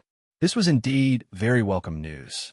Athanasia had initially thought that after hearing this news, her father would immediately rush to the stone dungeon to teach Anastasius a lesson he would never forget. However, things did not seem to go as she expected. Upon receiving the news, her father merely nodded quietly in agreement. He then praised her for working very efficiently, and that was it, without taking any further action. Seeing Athanasia's bewildered expression at his reaction, Claude quickly explained, "Actually, at first, just as you said, I really wanted to rush over and tear that guy to shreds. But after thinking it over, I felt it wasn't really necessary. During my absence, you managed everything incredibly well, even better than I would have. So on this matter, I am extremely reassured by your work. I give you full authority to decide everything. However, as I was reviewing these ledgers just now, I noticed a few discrepancies, so I need you to correct them." Indeed, just as Claude said, while he was in a coma, Athanasia had done an excellent job handling his duties. She had supported him in so many ways. However, for a meticulous person like Claude, there were still a few areas in the ledgers that did not satisfy him and needed to be revised. Once everything was completed, Emperor Claude also quickly wished to organize a celebratory banquet. A banquet to announce to everyone that all the evil forces had been driven back, and furthermore, that Emperor Claude had now regained consciousness. This was the time for the Obelia Empire to return to its daily routine. Right as the banquet began, a large number of letters were delivered. Most of them were congratulatory letters. Everyone sent congratulations, along with words of encouragement and promises to support Emperor Claude to the utmost. This was truly very different from previous times. Those who once intended to betray Emperor Claude to side with Anastasius were now the ones sending the most letters. Moreover, their display of ardent support for the emperor made Athanasia feel utterly disgusted. Alongside the letters of encouragement, several other letters also arrived, most of which were letters of accusation. Of course, the accused person was none other than Duke Alpheus. Many letters had been sent, each claiming that he was Anastasius's most loyal minion in opposing the emperor. The sheer volume of anonymous letters accusing him truly gave Athanasia a massive headache. Just as she was at a loss for how to handle the situation, Jeanette suddenly appeared. It had probably been a long time since they last met. Likely ever since Anastasius took control of the Alpheus mansion, Athanasia had no longer been able to see Jeanette. She really had a lot to say to Jeanette, so she immediately signaled Jeanette to follow her into an empty room. Perhaps they would need a lot of time to talk to each other. As soon as Athanasia pulled Jeanette into the room to speak, she immediately brought up the most critical issue with her cousin. "Jeanette, do you know that Anastasius has been imprisoned in the stone dungeon?" "I'm aware of it, princess. Although I know I shouldn't ask, I really want to see my father. I do not know if this is appropriate. I know this sounds rather foolish, but I believe my father was framed by some hidden force behind the scenes. There is no way my father would dare do something so foolish as using black magic. Didn't the princess also say that my father was harmed by Emperor Adonidas? That is why I fully believe this was not entirely my father's doing." Athanasia, after receiving these words from Jeanette, was actually a bit hesitant about whether she should let Jeanette go see Anastasius. But at this moment, Athanasia suddenly noticed that the bow clipped on Jeanette's head today was crooked. Jeanette's hair today was also not neatly groomed like usual. Indeed, Athanasia felt it was very strange. Jeanette had never allowed herself to appear in public in such an imperfect state. There was definitely something hidden behind this. Actually, through Jeanette's way of talking, Athanasia learned that ever since Jeanette's father was locked in the stone dungeon, she had also been isolated by the servants throughout the palace. No one wanted to help her, and they all made excuses that they were very busy. Athanasia knew very well that the palace servants felt indignant on her behalf and wanted to take revenge on those who had made her suffer, but going to this extent seemed a bit too much. Originally, Athanasia was very hesitant about whether she should let Jeanette meet her father, but with this situation, she definitely had to let Jeanette go. She did not want Jeanette to suffer so much injustice. Thus, Jeanette was taken to the dungeon by Athanasia to meet her father.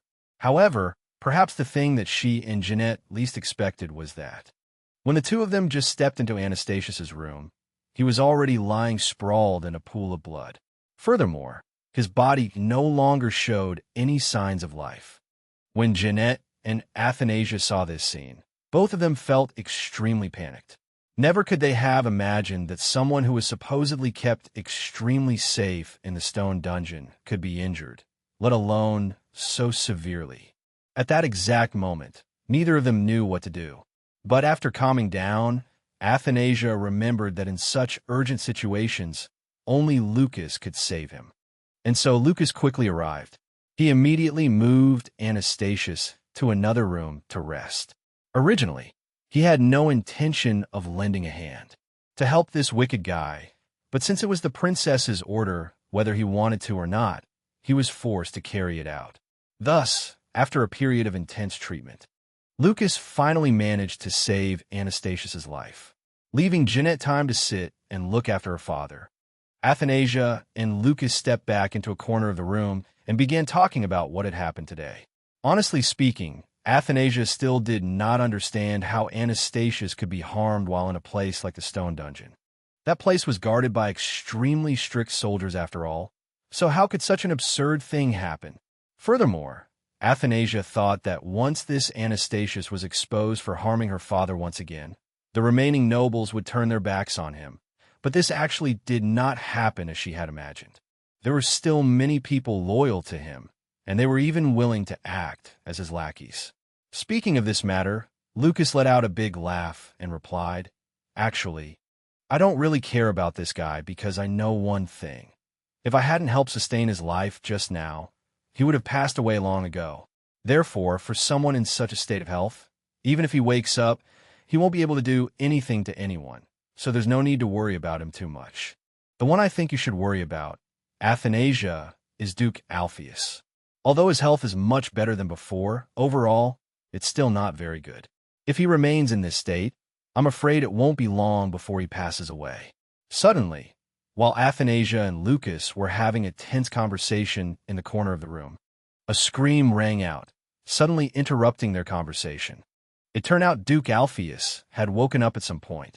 His health was originally extremely weak, yet somehow, miraculously, as soon as he woke up, he pulled Jeanette into a tight embrace and shot a glaring look to warn Anastasius, who was lying in the adjacent bed.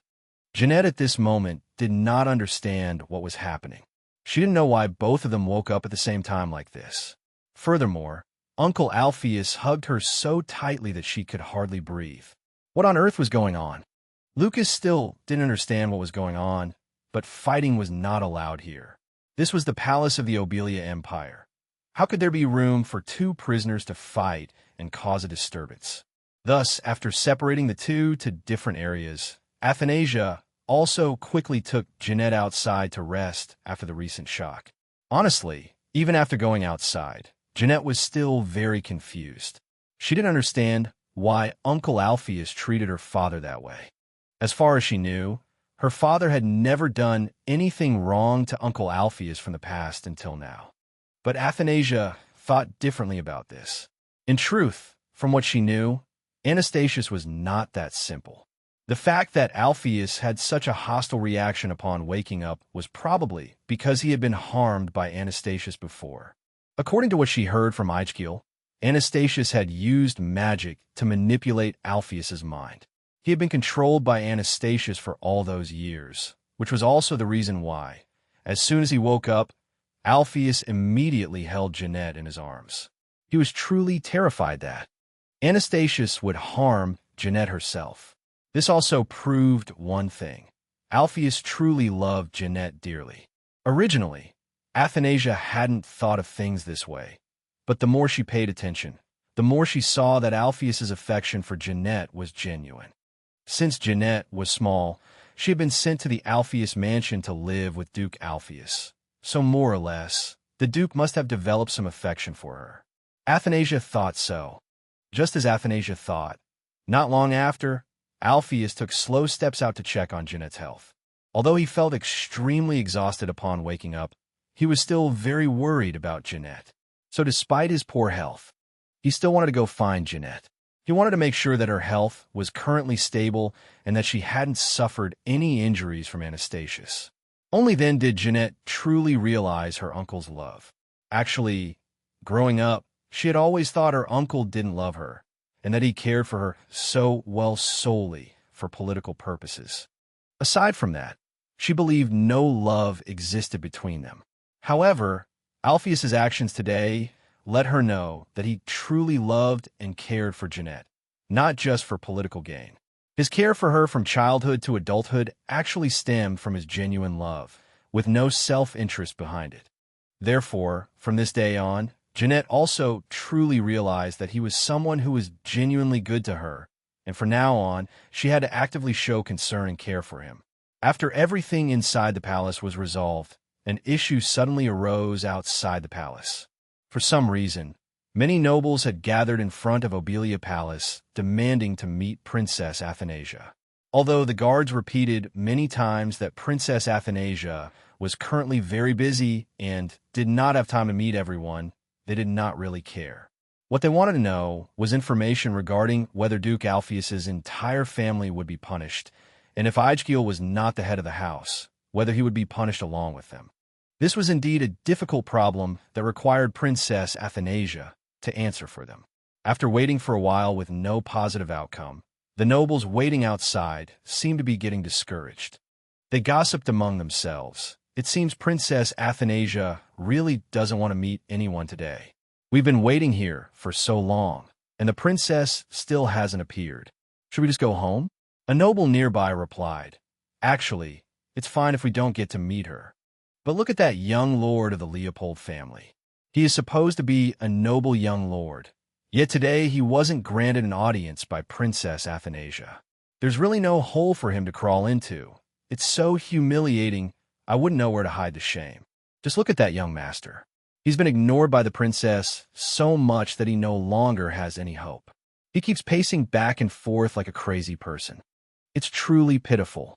However, Princess Athanasia inside the castle seemed unaware of what was happening. She was still leisurely sitting and spending time with her father. It had probably been a very long time since she felt such peace. Ever since her father fell into a coma due to magic, the atmosphere in the palace had become much gloomier than before. Now, everything could finally return to how it was. Yet, there was one thing Athanasia still couldn't understand.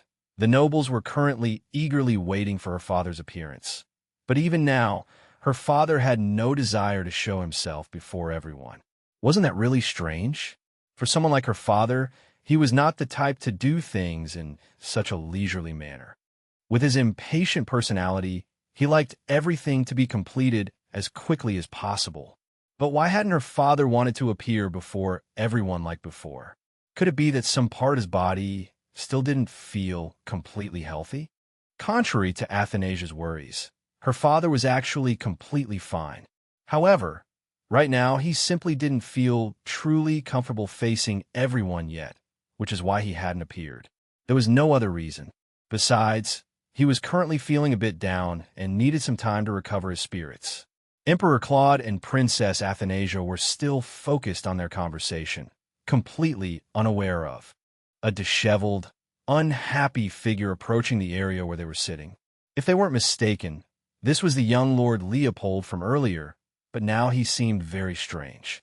For some reason, his posture looked as if he was being controlled by someone. Pacing dazedly toward Princess Athanasia, he muttered to himself, "That was so dangerous, but luckily, I found a suitable body to use. However, this body's mana is so wretched that I can only move slowly like this. Nevertheless, it's fine. I can still kill all of them. Even if that bastard Lucas tries to stop me, it doesn't matter. I'm ready to discard this body anyway.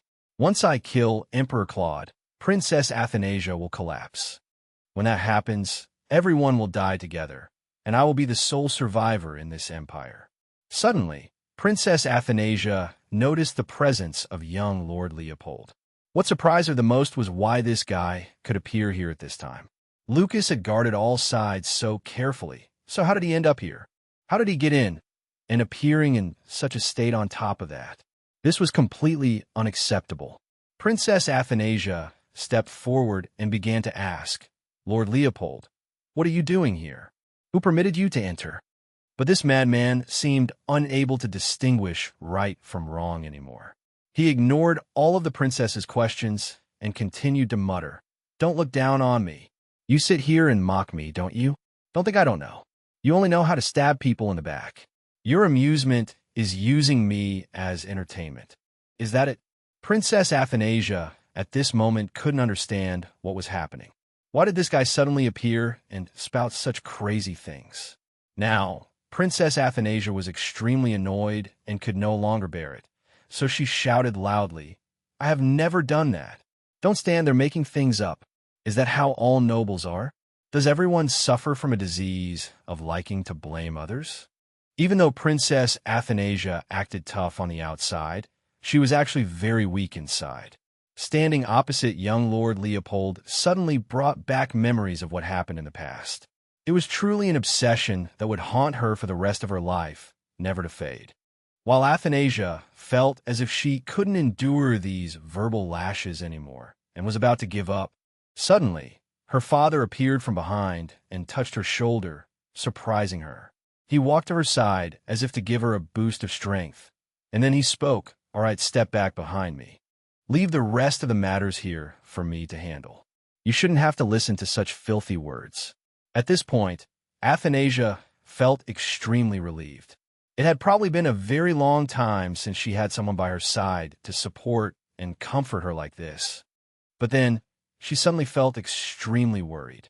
She feared that her father had only recently recovered, and using magic like this now wouldn't be good at all. It might put her father's life in danger.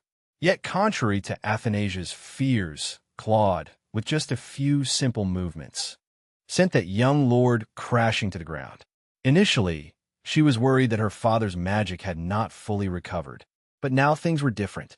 Her father had truly returned, much stronger than before. Claude, using all the magic overflowing in his body, struck this young lord. As he hit him, he scolded, whose filthy mouth was just yelling at my daughter? You must be tired of living, aren't you? Was this hand trying to hit my daughter's face too? Right? Why don't you try standing up and hitting me instead? Actually, I have heard many stories about you.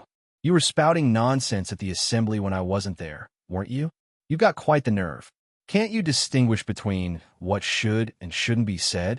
If so, your head is nothing but a decorative object. I feel like it's not performing its proper function anymore. Should I chop it off? It's not doing anything useful up there anyway. While Claude was busy teaching this arrogant young lord a lesson he would never forget, Lucas suddenly appeared. He smiled and said, I told you so. Wherever your dad shows up, everything is immediately settled. Don't look so worried. It's not cute at all. Athanasia had no time to pay attention to Lucas's words. She immediately rushed to her father's side and shouted, Lucas, hurry up and help me stop my father. Otherwise, that young lord will be sent straight to heaven. I'm not joking. I'm serious. Lucas. Lucas showed a nonchalant face and said, Why should I stop him? Just let your dad teach that guy a lesson. But I think I know this guy, Athanasia. If I'm not wrong, you are Emperor Eternatas, aren't you? Actually, there's nothing wrong with this guy, Athanasia. Don't worry about him too much. He's just possessed by Eternatas. Probably, after escaping Anastasius's body, this Eternatas had nowhere else to go, so he had to take shelter in this lifeless body. Anyway, let's lock him up quickly, otherwise the Leopold family will also be affected. No one wants to be caught in this mess. Furthermore, I already know where this guy wants to go. In fact, at this moment, Athanasia and everyone else couldn't understand what Lucas meant. Where could he possibly go? But looking at his gait, combined with those vacant eyes, they could tell. The place he truly wanted to go right now was the room where the former Emperor Anastasius was resting. Moreover, Alpheus and Jeanette were also there. All of them had become targets of this bastard. Immediately upon discovering the truth, Athanasia jumped in shock and screamed, No, we can't let him get close to Jeanette's room, or Sister Jeanette will surely be in danger. Just watch. If we really can't stop him, let me go there. I will definitely protect Sister Jeanette from danger. But wait, before I go, there's something I want to know. What on earth is the relationship between him and the former Emperor Anastasius? Why did he go to where the former emperor is resting and recuperating? What for? Lucas sighed and continued. Actually, initially, according to what you said, this Anastasius was possessed by Eternatas. Even if he didn't want to, he had to follow the instructions of that Eternatas. Because in reality, although the body belonged to him, his soul had actually been replaced by Eternatas. Therefore, his actions are temporarily uncontrollable. He only follows the orders of the one who possesses his body. At first, I thought that because Anastasius and Eternatas shared a bloodline, he chose Anastasius as his target. However, everything that happened today tells me that it is actually not the case. If sharing a bloodline makes someone a target for Eternatas, then the person today shouldn't have been targeted. According to my investigation, this guy has no blood relation to Eternatas at all. But as everyone has seen, his body was still possessed and taken over. So, to become Eternatas' prey, there must be another characteristic rather than just a simple blood relation. After thinking for a while, I realized that there's a reason why both of them became Eternatas targets. It is because they share a common trait. They both harbor darkness within them. At first, you might not understand what this darkness means, but I can quickly explain these words to you. In short, the darkness here refers to feelings of self-deprecation. Feelings like jealousy, envy, and self-hatred. They're the darkness hidden deep inside, which only someone with immense magical power like me can sense. Originally, Eternatas was extremely weak and didn't have any magical power at all. But perhaps due to his self-hatred, he used black magic to become stronger. That is why he ended up like this today. However, there was a question that Emperor Claude was extremely curious about. That is, if someone is possessed by Eternatus and has their body stolen, where on earth do their souls go? At first, when Claude asked this question, it actually made Lucas think for a moment. But he quickly realized that, for a smart person like Claude, he had already noticed the issue. That's a very good question, Emperor. When their bodies are taken over by Eternatus, their souls will coexist alongside Eternatus' soul. But when they coexist alongside Eternatus' soul, they will also become versions of themselves that they could never be in their daily lives. In other words, they will turn into what they normally desire to become. A prime example is the guy lying in front of us. Normally, he is very timid and always stands behind others. But since he was possessed by Eternatus, he completely changed, turning into someone who constantly threatens anyone who dares to mock him. This is also the reason why Emperor Anastasius's temperament became so strange. Hearing Lucas's explanation up to this point, Princess Athanasia could no longer bear it. She couldn't just stand by and watch her best sister face such danger. She had to act immediately to protect Jeanette. If she hesitated any longer, this sister whom she always cherished would surely turn into someone else. This was quite natural for Princess Athanasia, but for a father like Emperor Claude, it was not normal at all. He looked at Athanasia with utter confusion and asked, "Why are you so worried about that girl? What on earth is your relationship with her? Why do you help and protect her so much? Even I am curious about it." In fact, Princess Athanasia did not understand why she shielded and protected Jeanette so much either. But then she realized that Jeanette was actually very much like her. Perhaps that was the reason why she wanted to protect and shelter Jeanette from the very first meeting. Indeed, Athanasia felt that Jeanette was very similar to her, from the way she grew up without the love of either parent, which was somewhat similar to Athanasia, but actually she sensed a strange loneliness from Jeanette. More than anyone, she understood how painful it was to be abandoned. For these reasons, Athanasia felt that Jeanette lacked love and protection. Since a good sister like Athanasia was able to live in such a comfortable environment, at the very least, she should share this love with someone who was lacking it like Jeanette. Anyway, that wasn't very important. The real issue was how to completely destroy Eternatus. He couldn't be allowed to roam free and harm innocent people like this forever. They had to find a way to punish him thoroughly once and for all. However, the problem was that he was merely a soul. For Lucas, destroying a soul was something beyond his control, so for the time being, he still hadn't found a reasonable way. Hearing Lucas express his most difficult dilemma, Athanasia suddenly came up with an idea. She opened her eyes wide and said loudly, "I think this is simple. We just need to trap Eternatus' soul in Anastasius's body and then seal them both. That way, he could be completely destroyed." But right after suggesting this, Athanasia immediately regretted it. Doing so would indeed destroy Eternatus, but it would also destroy Emperor Anastasius. What would Jeanette do then? She had only met her father for a short time, so how could she be forced to leave him? Actually, there was something wrong with Eternatus' rebirth. According to the normal laws of life, after a person dies, their soul will automatically find its way back to the world tree. But Athanasia's mother was different. She still lingered on something in the mortal world, so she chose to leave only half of her soul at the world tree, while the other half returned to fulfill unfinished wishes in the human realm. However, Eternatus' case was different. He was reborn, but with a fully intact body, and his power wasn't lost at all. There must be something unusual going on. The issue was that Eternatus had not yet been destroyed. If he found a suitable body, he would immediately possess and control that innocent body. Therefore, what needed to be done was to freeze time and then seal him. Only then could they find a solution to punish this bastard.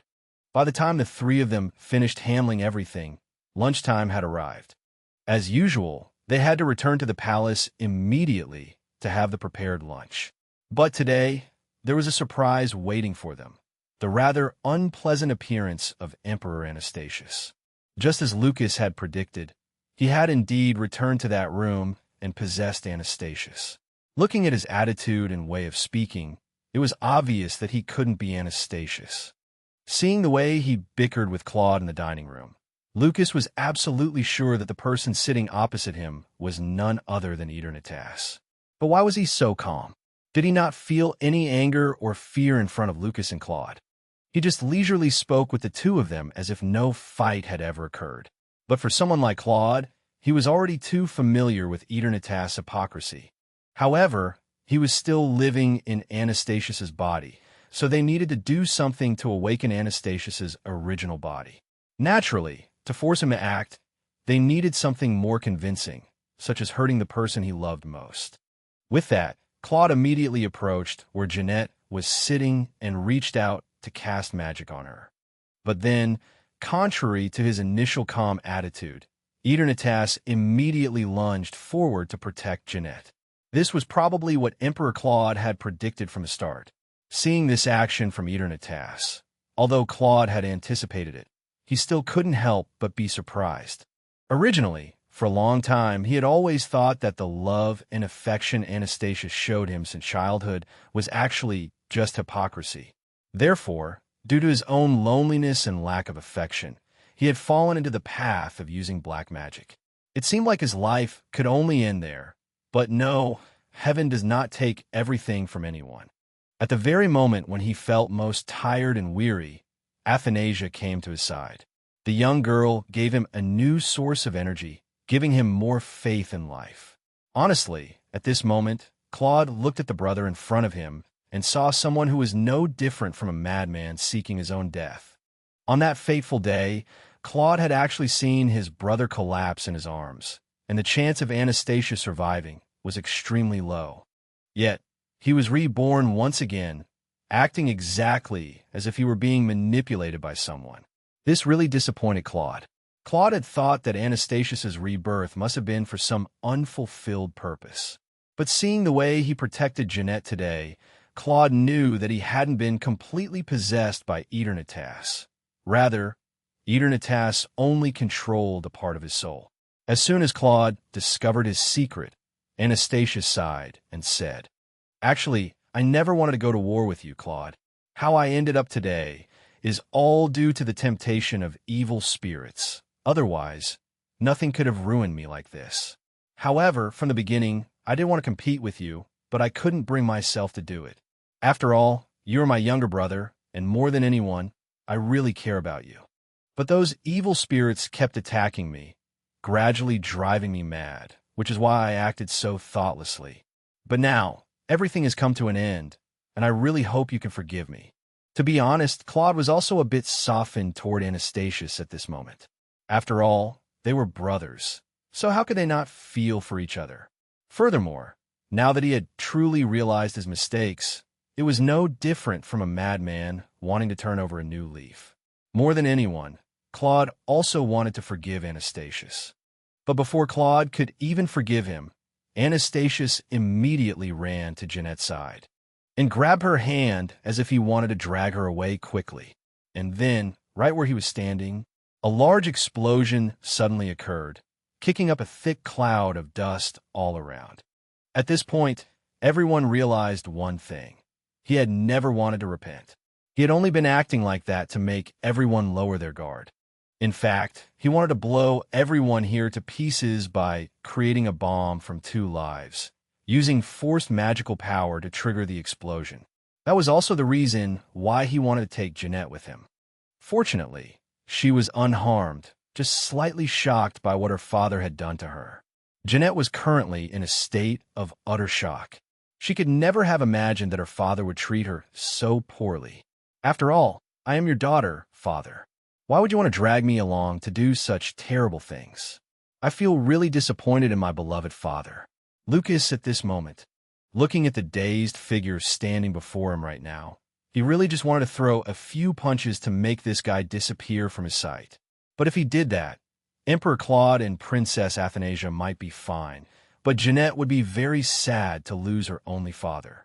Honestly, he didn't know what to do now. What could he do to make things turn out well for everyone? After pondering for a while, Lucas decided to say, "I'm sorry," which surprised everyone around him. This was probably the first time they had ever heard the words "I'm sorry" pronounced so clearly from Lucas. But to understand why Lucas apologized, we have to go back in time a little bit. When the three of them were still in the courtyard dealing with the soulless body of Lord Leopold, Athanasia, after thinking for a while, realized that the reason why Eternatas became the person he is today seemed to stem from Lucas. Because back then, Lucas had refused to teach magic to Eternatas, making him feel looked down upon, which drove him to use black magic to make his body stronger than before. Perhaps since childhood, Eternatas had loved and respected Lucas very much, so being rejected by his own idol caused a huge shock to Eternatas. That was also the reason why Eternatas' mental state became so unstable today. Therefore, if they wanted him to calm down and stop randomly possessing other people's bodies, Lucas had to apologize to him most sincerely. Apologizing because back then, Lucas did not agree to teach him magic. Only in this way could they hope to resolve this matter peacefully without hurting anyone. This was also the reason why Lucas suddenly apologized to everyone like that today. After searching for a while, quickly, Athanasia also found Lucas, but she only dared to watch from a distance. Actually, on one hand, she saw that Lucas was very busy working hard, and on the other hand, she was still busy thinking about how to properly start conversation with him. Should she just rush straight up to Lucas and say, "Hey, why do you like me?" Saying that would sound too rude, like picking a fight. So she couldn't do that.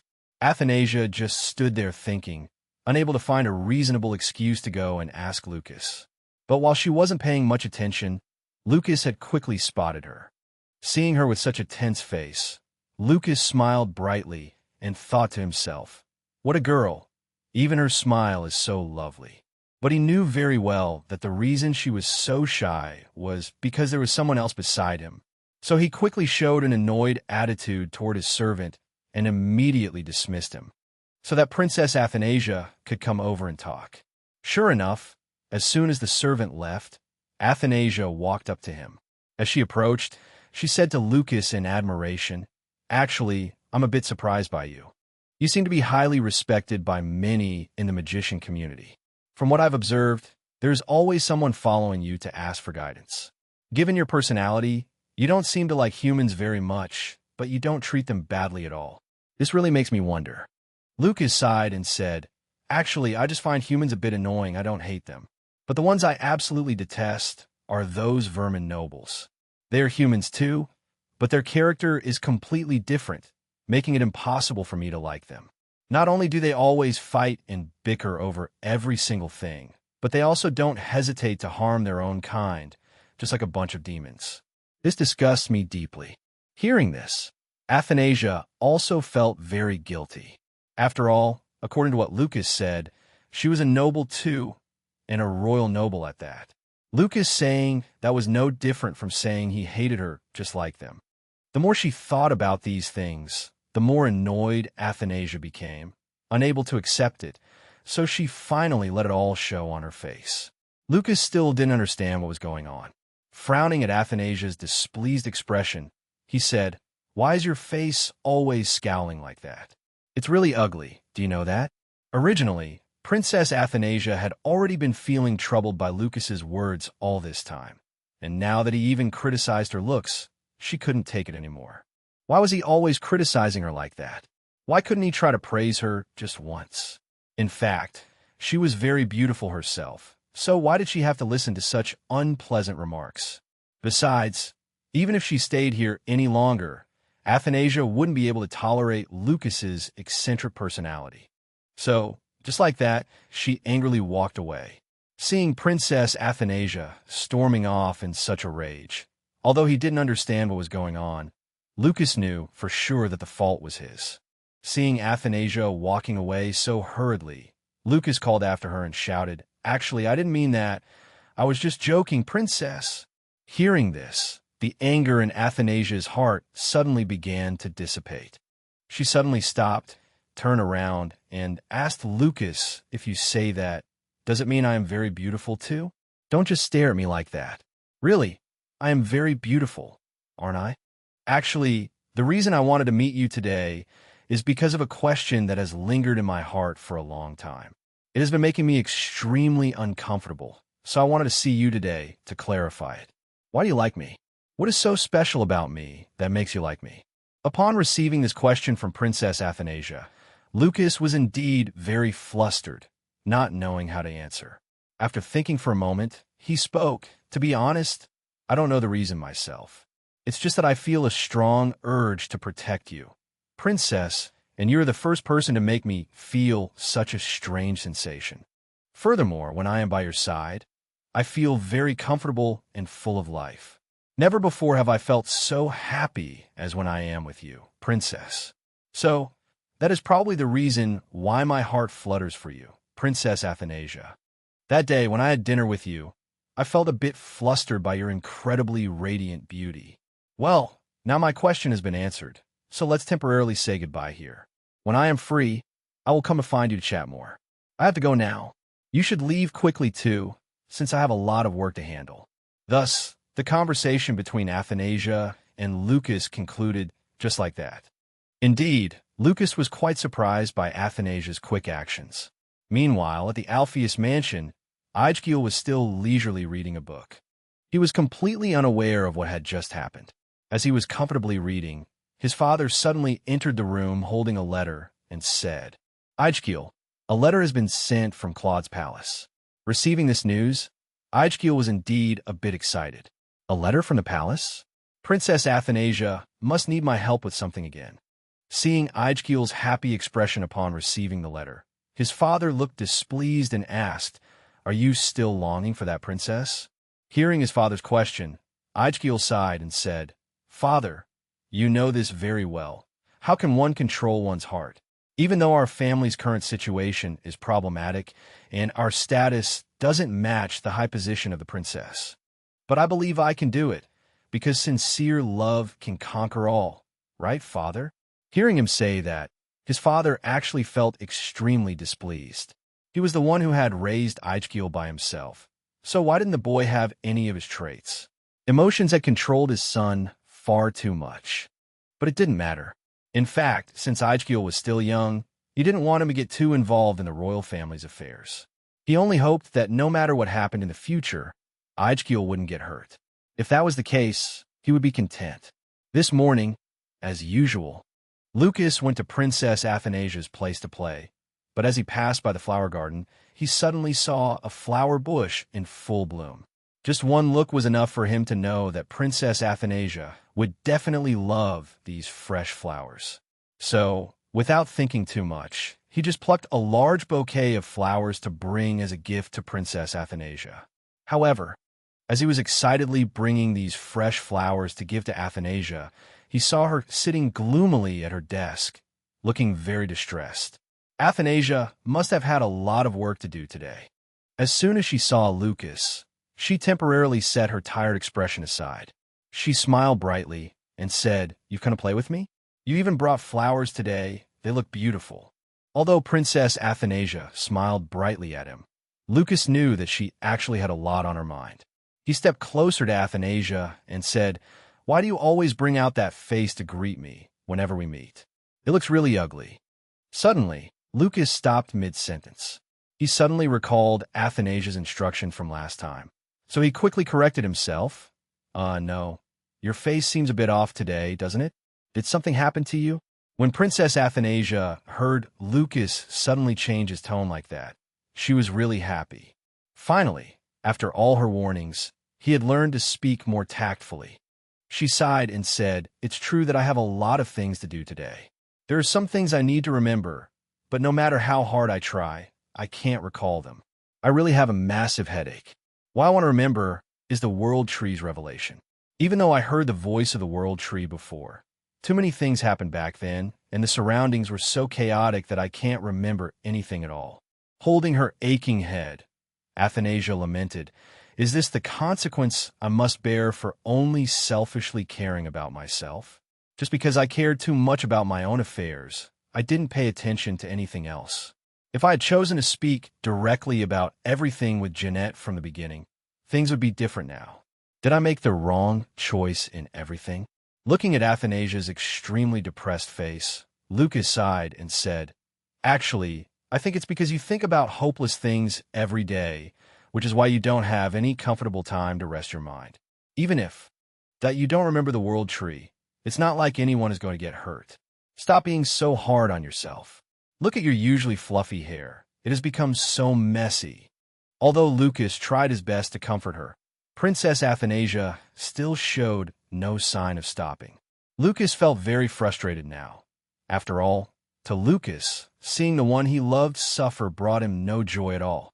He immediately pulled away Athanasia's hands that were clutching her head and kissed them for a long time, startling Athanasia so much that her entire body froze. She had been feeling extremely uncomfortable, yet somehow, at this action of Lucas's, she instantly shifted from an uneasy state to one of immense embarrassment. How could Lucas dare to do that to her? It was really too much. But Lucas didn't seem to care much about that. After performing that embarrassing action with Athanasia, he continued to smile brightly at her and said, "Have you had lunch today? If you haven't, let's dine together." Athanasia, however, was very different from Lucas. She was still extremely shy about what he had just done. So how could she possibly agree?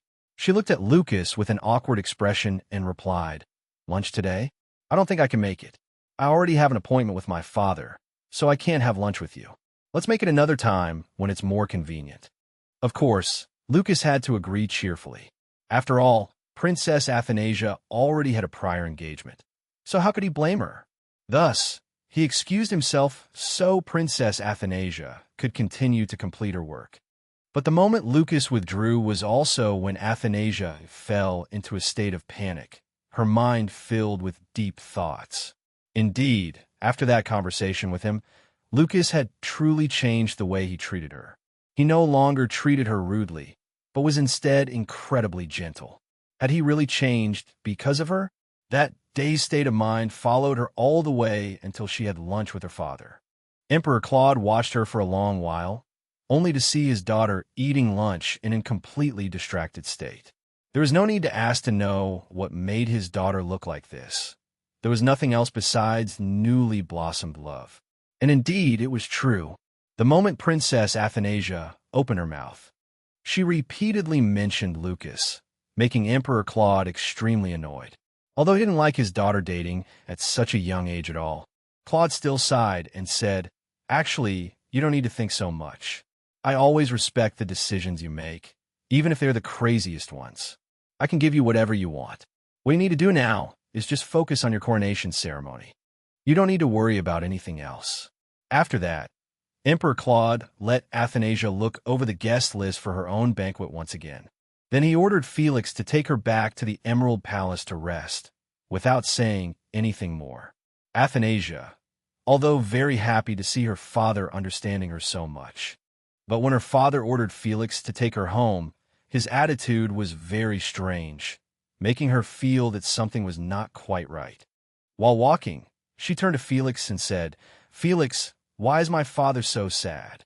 Hearing his question from Athanasia, Felix really didn't know how to answer. He only smiled very awkwardly and replied, "Regarding this matter, I think it would be much better if you asked the emperor directly tomorrow, Princess." Finally, the day had come. The day Princess Athanasia ascended the throne had finally arrived. Perhaps more than anyone, Emperor Claude was the one who anticipated this moment the most. He had prepared a lot for this moment, and, starting from early in the morning, Princess Athanasia's room was filled with the bustling laughter of the maids. Everyone wanted to give their mistress the most beautiful and perfect appearance, especially at such an important moment in her life.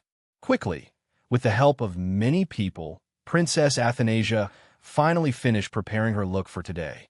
Needless to say, all the maids present in Athanasia's room were extremely surprised by her exceptionally beautiful appearance. Even though they were the ones who helped her prepare, they themselves did not expect that Princess Athanasia would look this beautiful after everything was finished. After waiting for everyone to disperse outside, Athanasia finally had some space to look at herself for a bit. At this moment, she herself was truly surprised by her appearance. Actually, she usually felt she had some good looks, but today she was so different, looking like a real queen rather than simply a princess. While Princess Athanasia was still blankly looking at herself in the mirror, a bright glow like a radiant halo suddenly appeared outside, drawing all her attention. As it turned out, that person was no stranger. It was her father, Claude. But today, Emperor Claude was also very unusual, not like his usual self at all. Normally, he still carried the air of an emperor, but his style of dressing was extremely simple, and he was never seen in anything too colorful. But today was different. He appeared in formal attire that was not inferior to Princess Athanasia's in the slightest, perhaps even more. His outfit quickly turned everyone around into mere background props. Everyone drew closer to get a clear look at Emperor Claude, and of course, everyone was in awe of his attire and appearance. Of course, Emperor Claude came here today to escort Princess Athanasia to the banquet. Although he had looked at Princess Athanasia many times, Emperor Claude still couldn't take his eyes off his daughter's beauty, and exclaimed, "You are truly beautiful today, Athanasia. You look like a real queen and suit the throne you are about to receive very well." Hearing her father say that, Athanasia grinned from ear to ear and replied, "Yes, thank you very much, father. Actually, you look wonderful today too, father. I've never seen your authority look as powerful as today. I feel extremely proud to be your daughter." After Athanasia and Claude exchanged flattering words, the two of them held hands and walked to Athanasia's coronation banquet in joy. Perhaps this was the first time both of them felt equally happy. The event of Athanasia's coronation naturally saw the full attendance of all the nobles in the empire. In fact, they had all arrived very early to wait for Princess Athanasia, and they were also excitedly gossiping about the princess's coronation ceremony today. "Look, everyone, see how grandly today's banquet has been prepared. From the fruits and decorations to the food, everything is prepared very meticulously and luxuriously. I wonder how much Emperor Claude must love Princess Athanasia to throw such a luxurious banquet. Did you know? Actually, I heard rumors that Princess Athanasia is not only a beautiful princess, but she is also very brave. Although she had to live under her father's coldness since childhood, currently, the relationship between father and daughter is extremely good. As for me, if I had a father like Claude, I probably wouldn't dare to stand up and fight alone like that." It must be said that Princess Athanasia is not only beautiful, but also very courageous. No wonder Emperor Claude loves her so much. Coincidentally, at this time, Lucas also strolled past the group of talking nobles. Of course, he could hear all the chatter they directed at Princess Athanasia, but unlike his usual indifferent attitude, today he only smiled faintly and walked on.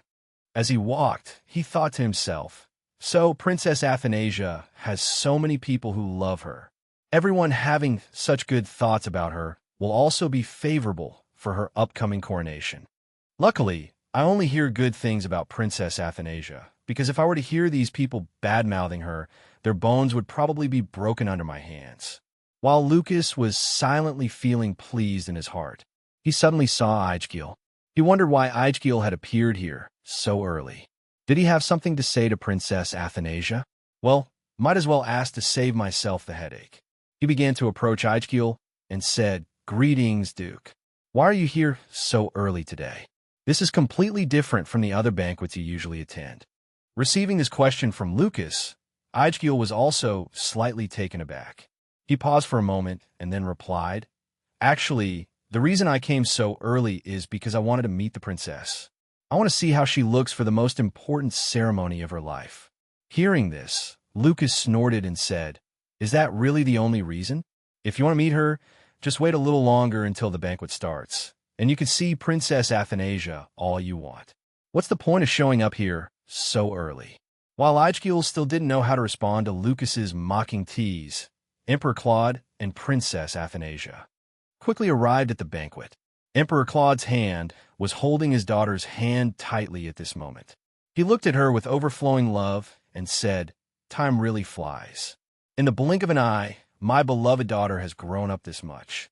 I still remember when I saw you running around at my feet as a little child. Yet today you have grown up this much. Truly, I cannot believe that I have such a beautiful and talented daughter." Hearing these heartfelt words from her father, Princess Athanasia was truly deeply moved. Originally, she had approached her father with the sole purpose of finding a way to survive, so she wouldn't meet a tragic end like the Princess Athanasia in the story she had read. Yet, she could not believe that the love between her and her father could progress this far. It completely exceeded her expectations. Standing beside them, Felix listened to Emperor Claude's heartfelt words and could no longer suppress his own emotions. Indeed, Felix was the one by their side to protect them both, but perhaps he was closer to Emperor Claude than to Princess Athanasia. Was it because the years he spent with Emperor Claude were slightly more than those with Princess Athanasia? Witnessing everything the father and daughter had gone through, Felix spoke up, his voice choking with emotion. "Emperor Claude, you have changed a great deal. While I was by your side, I used to think that you despise humans, especially tiny creatures like Princess Athanasia here. Yet in just a short time, you and Princess Athanasia have truly become a family. Seeing you and Princess Athanasia treat each other with such love, I am truly happy from the bottom of my heart. Finally, I get to see Emperor Claude and Princess Athanasia reunited once again." Then, right after Felix's words, the three of them immediately hugged each other and burst into tears. Never had they cried so hard, especially on such an important day. Eichkiel and Lucas were startled by the actions of the three of them. They did not understand what was happening. Why did the three of them suddenly burst into tears? Princess Athanasia, at this moment, was still deeply moved by what her father had done for her. In truth, from her childhood until she began to gain awareness of her surroundings, she had never received love from anyone. Until she met her father. Originally, she only wanted to preserve her life, but she never expected her father would love her so much. Truly, what her father did for her was far grander than anything she could have imagined. At this moment, Princess Athanasia felt extremely resentful of herself.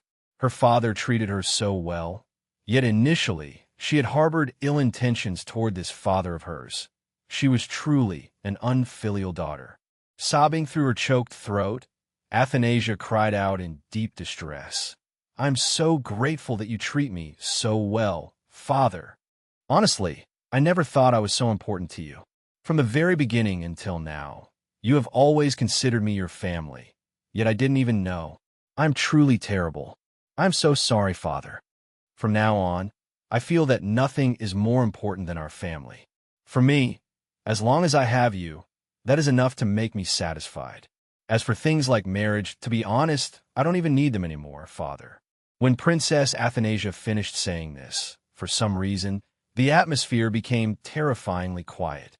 Everyone seemed to freeze at Athanasia's words. The first to react was Emperor Claude.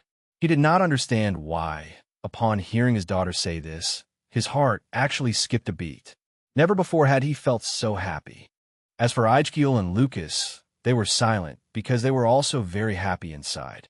Originally, they thought they had no hope of marrying Princess Athanasia, but now it was different. At least Princess Athanasia was thinking about getting married in the future. That alone was good enough. Although they didn't know if it would be them, as long as Princess Athanasia had sparked this intention in her mind, they would surely have a chance. Felix, standing nearby, was also slightly dumbfounded. In truth, more than anyone, he was the one who had witnessed how difficult Princess Athanasia's upbringing had been, how she had fought to protect her father's life, which hung by a thread. Felix had seen all the hardships Athanasia went through very clearly. Therefore, before this moment of Princess Athanasia's transition into adulthood, Felix was also filled with many emotions. Although he felt very moved, he did not forget to call the maids to touch up Princess Athanasia's makeup. Since the princess had cried so much earlier, her makeup must have faded quite a bit. After taking care of everything for the princess and the emperor, Felix finally began to immerse himself in his thoughts. Actually, when the princess made that comment earlier, the emperor seemed very normal on the outside. but in his heart, he appeared to be extremely happy.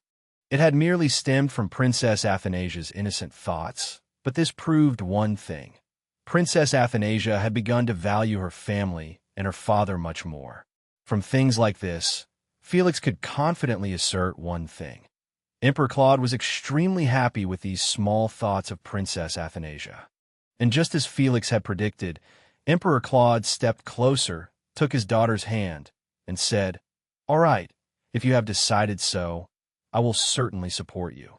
As long as my most beloved daughter is happy, that is enough to make me satisfied. Now, your task is to clear all irrelevant things from your mind. We must proceed with the ceremony. We are running out of time." Just like that, Princess Athanasia and Emperor Claude held hands, smiling happily as they walked out to the banquet under the admiring gaze of everyone. Never had Athanasia imagined she would become someone who had such an influence on her empire. She walked slowly toward the person who would read the decree for her. The moment she received the decree officially appointing her as the crown princess of the Obelia Empire was probably a moment she could never forget. The emotions in her heart at this time were truly indescribable, and with everyone's applause, it felt even more exhilarating, as if she were walking on clouds. Never had she felt as happy as she did today. It could be said that today she seemed to have everything from her position to her family, and even love. Everything was in her hands. At this moment, the official responsible for reading the decree appointing Princess Athanasia continued with his task. He took a deep breath and continued, "I am truly honored to hold the coronation ceremony for the crown princess on such a beautiful day. We have lived in peace for hundreds of years. To have this immense happiness that few possess, we must remember the wonderful reign of Emperor Claude. Thanks to him, this peaceful atmosphere can endure with us forever. Once again, please show your gratitude to Emperor Claude." After performing the ritual of expressing gratitude to Emperor Claude, the nobles below continued to whisper among themselves about the little princess who would soon become the ruler of the empire they lived in. It could truly be said that this was the first time they had met her in person at such a close distance. The longer they looked at Athanasia, the more they felt she was very different from before. Perhaps she had matured compared to when she held the nobles meeting on behalf of her father. Although she had changed slightly since the first time they had the honor of audience with her, one thing could never change: the noble aura radiating from her entire body.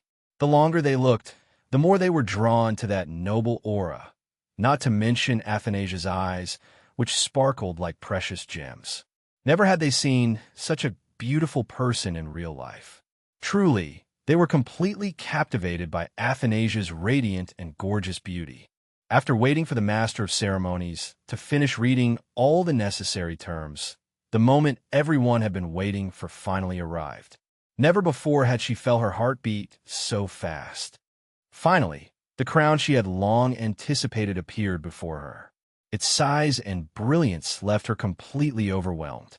Upon receiving the signal from the Master of Ceremonies, Emperor Claude quickly and gently placed the crown on his daughter's head. Never had the distance between father and daughter felt so sacred. Once the crown was placed on Princess Athanasia's head, Emperor Claude also quickly presented her to all the nobles and subjects present in the Obelia Empire. "I declare that from this moment on, Athanasia officially becomes the crown princess of our country." The nobles standing below, upon hearing this command from Claude, immediately bowed their heads and shouted, "Welcome the son of Obelia! Long live Emperor Claude! Long live Crown Princess Athanasia!" The ceremony that Claude had painstakingly prepared for his daughter proceeded very smoothly. Finally, it was successfully completed. The emperor and the crown princess were now riding in a carriage, waving to all their commoners.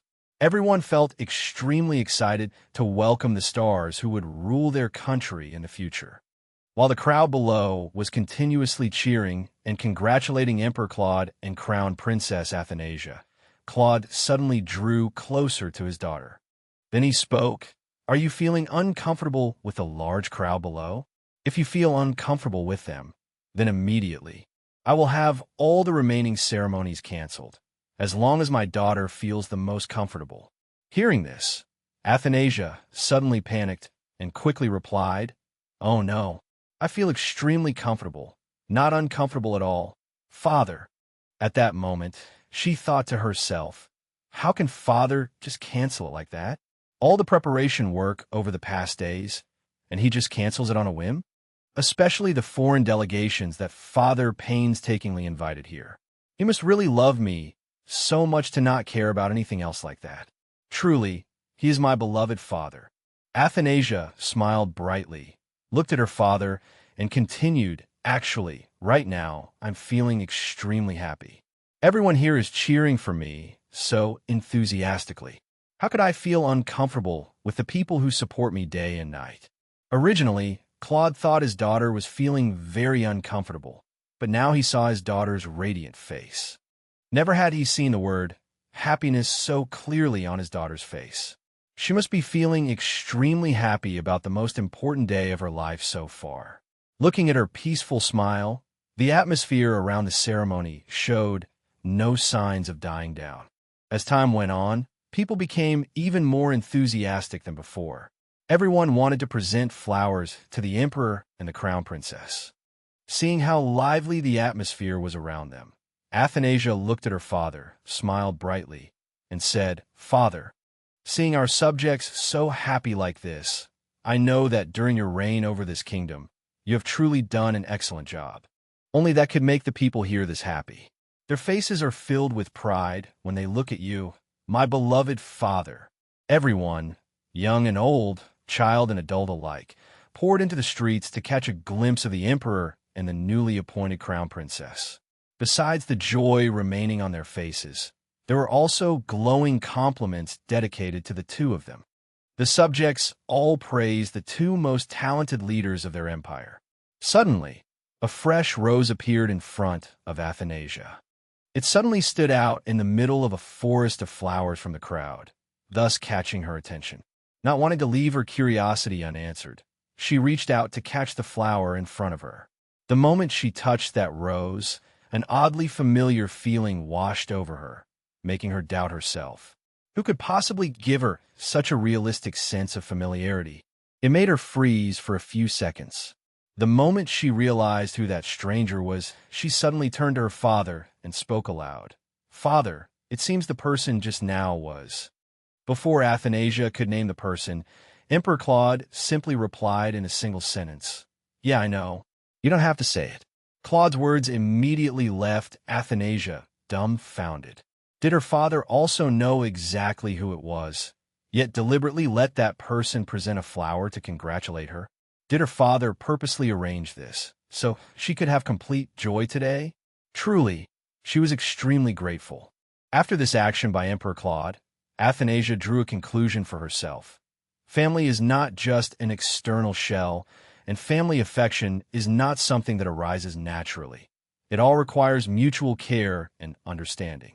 Even if a family loves each other very much, if they lack connection between family members, it certainly will not last long.